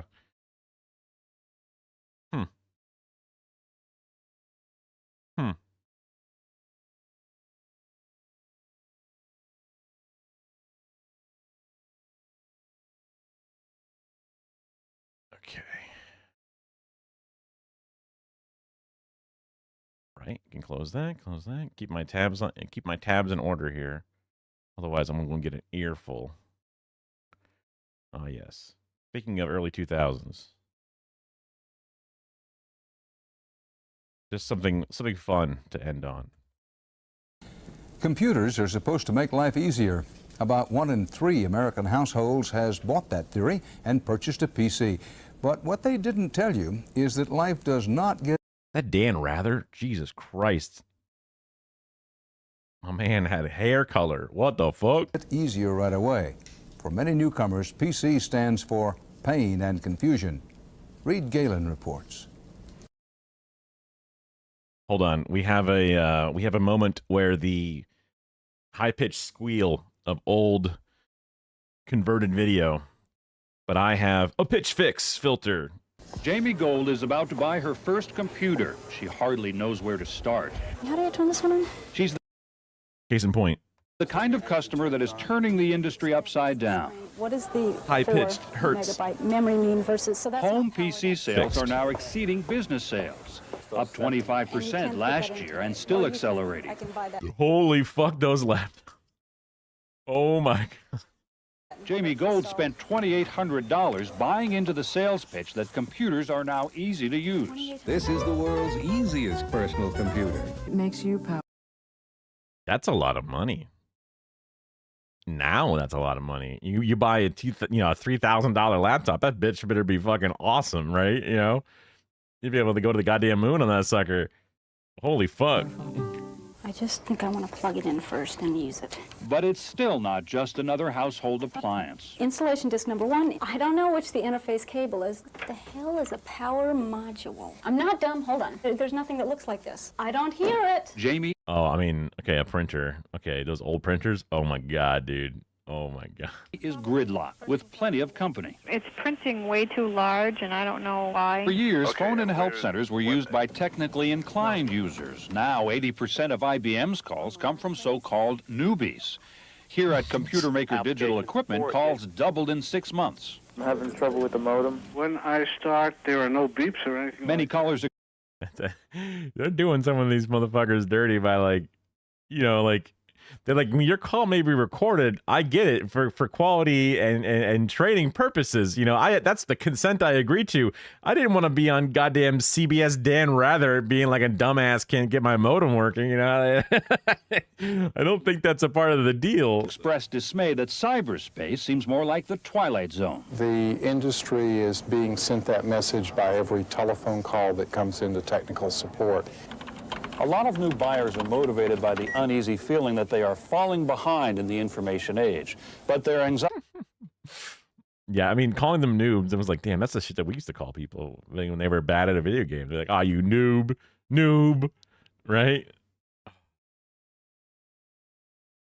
Is noob a gamer word slur that has gone away with the times? Is that something that, like, you know, like, oh man, I used to use, you know, different pejoratives, but I've grown. I used to call people newbies. Oh no. You know, I hope my tweets never resurface. Oh no. Anxiety only deepens if the computer proves more difficult to get started on than they may have expected. In one survey, half of new users said they were ready to throw their computers out the window out of sheer frustration. I have no idea. That is the generation led, so they have a prone to violence and, you know, flying off the chain. You know. And also computers can be frustrating. You know, we've all had our technical issues. Idea what this disk drive is? No idea. No wonder the book series Computers for Dummies has sold 18 million copies. At software giant Microsoft Corporation, And I'm looking on the menu bar, and users are tested like lab rats in a software maze as focus shifts from making computers more powerful to making them easier to use. The biggest user problem we see right now is ease of use, particularly for the home or the... This guy's name is Mike. The biggest user problem... This guy's name is Mike Mapples. I work for Microsoft. My name? Mike. Last name? Mapple. I am not a spy. We see right now is ease of use, particularly for the home or the beginning user. See the troubleshooting information in section 5. Okay. By 1998, half of American households will have computers. I love that she's just narrating everything. Also, she kind of has a fit, doesn't she? Like wearing like orange, billowy pants that are like harem pants where they're like cinched at the ankle or whatever. It's in like a drawstring. Like, what the fuck? That's kind of crazy. Information in section 5. Okay. By 1998, half of American households will have computers. Jamie Gold swears. The top is a little uninspired, but then again, it's working. Depending on the shoe that's utilized, I think otherwise the accessories seem okay. I'm also a fucking old dumbass, so maybe I shouldn't. I'm just thinking it's an interesting outfit that doesn't, you know, look that bad. Exactly, that's what I was thinking. Yeah. She'll have crossed the Great Divide by then. How the hell do you do this? Swears a lot, in I fact. want to kill and what I don't. Reed Galen, CBS News. That was kind of a banger line. Hold on, that's writing. Have computers. Jamie Gold swears she'll have crossed the Great Divide by then. How the hell do you do this? Swears a lot, in I fact. want to kill and what I don't. That's pretty good. Reed Galen, CBS News, Los Angeles. That's pretty good. I don't know which the interface cable is to the printer's interface port. Well, the picture shows it here. I hope one of these is going to fit and one isn't. It should, theoretically, depending on which generation this is, only fit in one direction in one way. Probably does. Oh, and they had those anything up, I know y'all would let weird me know, clips. right? I hope I'm not jamming something and I shouldn't. No, that's not it. Okay. Beautiful. Oh, how far we've come, and yet how far we've actually not gone at all. Wow, it's 11 o'clock. Let's see. Double check my schedule. I see. Yes. Yes. Nothing at all. I am alone. No friends. Got it. Okay, easy. All right. Wait, schedule's open, so we'll be back tonight for sure. More. Well, also today's stream was awesome just because like we started out and we literally were just chatting for like the first couple of hours at least, just talking about all kinds of stuff. And then I got weirdly confused and distracted by the stuff about the Aborigines being still seemingly geo-specific with their skin tones. And I'm like, but why are they stuck in only one section with one skin tone being in that section and a different skin tone in a different section? That seems like a bad thing, right? Like, doesn't that seem like they're being artificially contained within a certain zone? You know, and then slowly coming to the knowledge that it is mostly a cultural issue that means they just don't just so happen to like going back to their homeland and also liking to not miscegenate, though they have the legal right to do so as in like the 60s. Which is what I was double checking, that there was nothing other than their own, decision and consent to. There was very little legal or physical barriers preventing them. It's just their own decision or whatever, which is fine. Just making sure that it wasn't an apartheid situation. Anyway, that took a while, which is where maybe I need to be a better reader or read things with a more of an open mind and double checking. I mean, I thought I kind of asked that question, but then Twitch chat's not the best way to talk about things. And then it's an imperfect medium. Anyway, I'll be back tomorrow, probably closer to the official 1 a.m. time, but every now and then I'm just a little late. I'm a little late. I'll get better at it. Probably should spend some time working on my own little script. All this talking about writing and different things got me interested in all these different things. So yeah, 3 viewers, not enough for a raid. It's all good. Thanks for the stream. Yep, I'll be back. I'm a bit of a late night freak, but I always bleed into these early morning hours. So there's opportunities, and also never feel pressured. You never have to make it. This stream is here. If you can make it, that's great. And if not, no harm done. Make sure to get something done off your to-do list. And that's a thing I say, but it really does fucking help. And if you're a fucking ADHD neurotic motherfucker like me, then you'll actually get a lot of fucking value out of that. Even though sometimes it's that stupid one bill you haven't called and paid, or whatever it is. Just getting that thing done, you go, wait a minute, I did something, Anyway, maybe you're just a functioning adult and you're like, what? You're a loser. Okay, goodbye. Have a great one. See you tomorrow. Bye-bye. See ya. Take care. Hasta luego. Hasta la vista. Etc.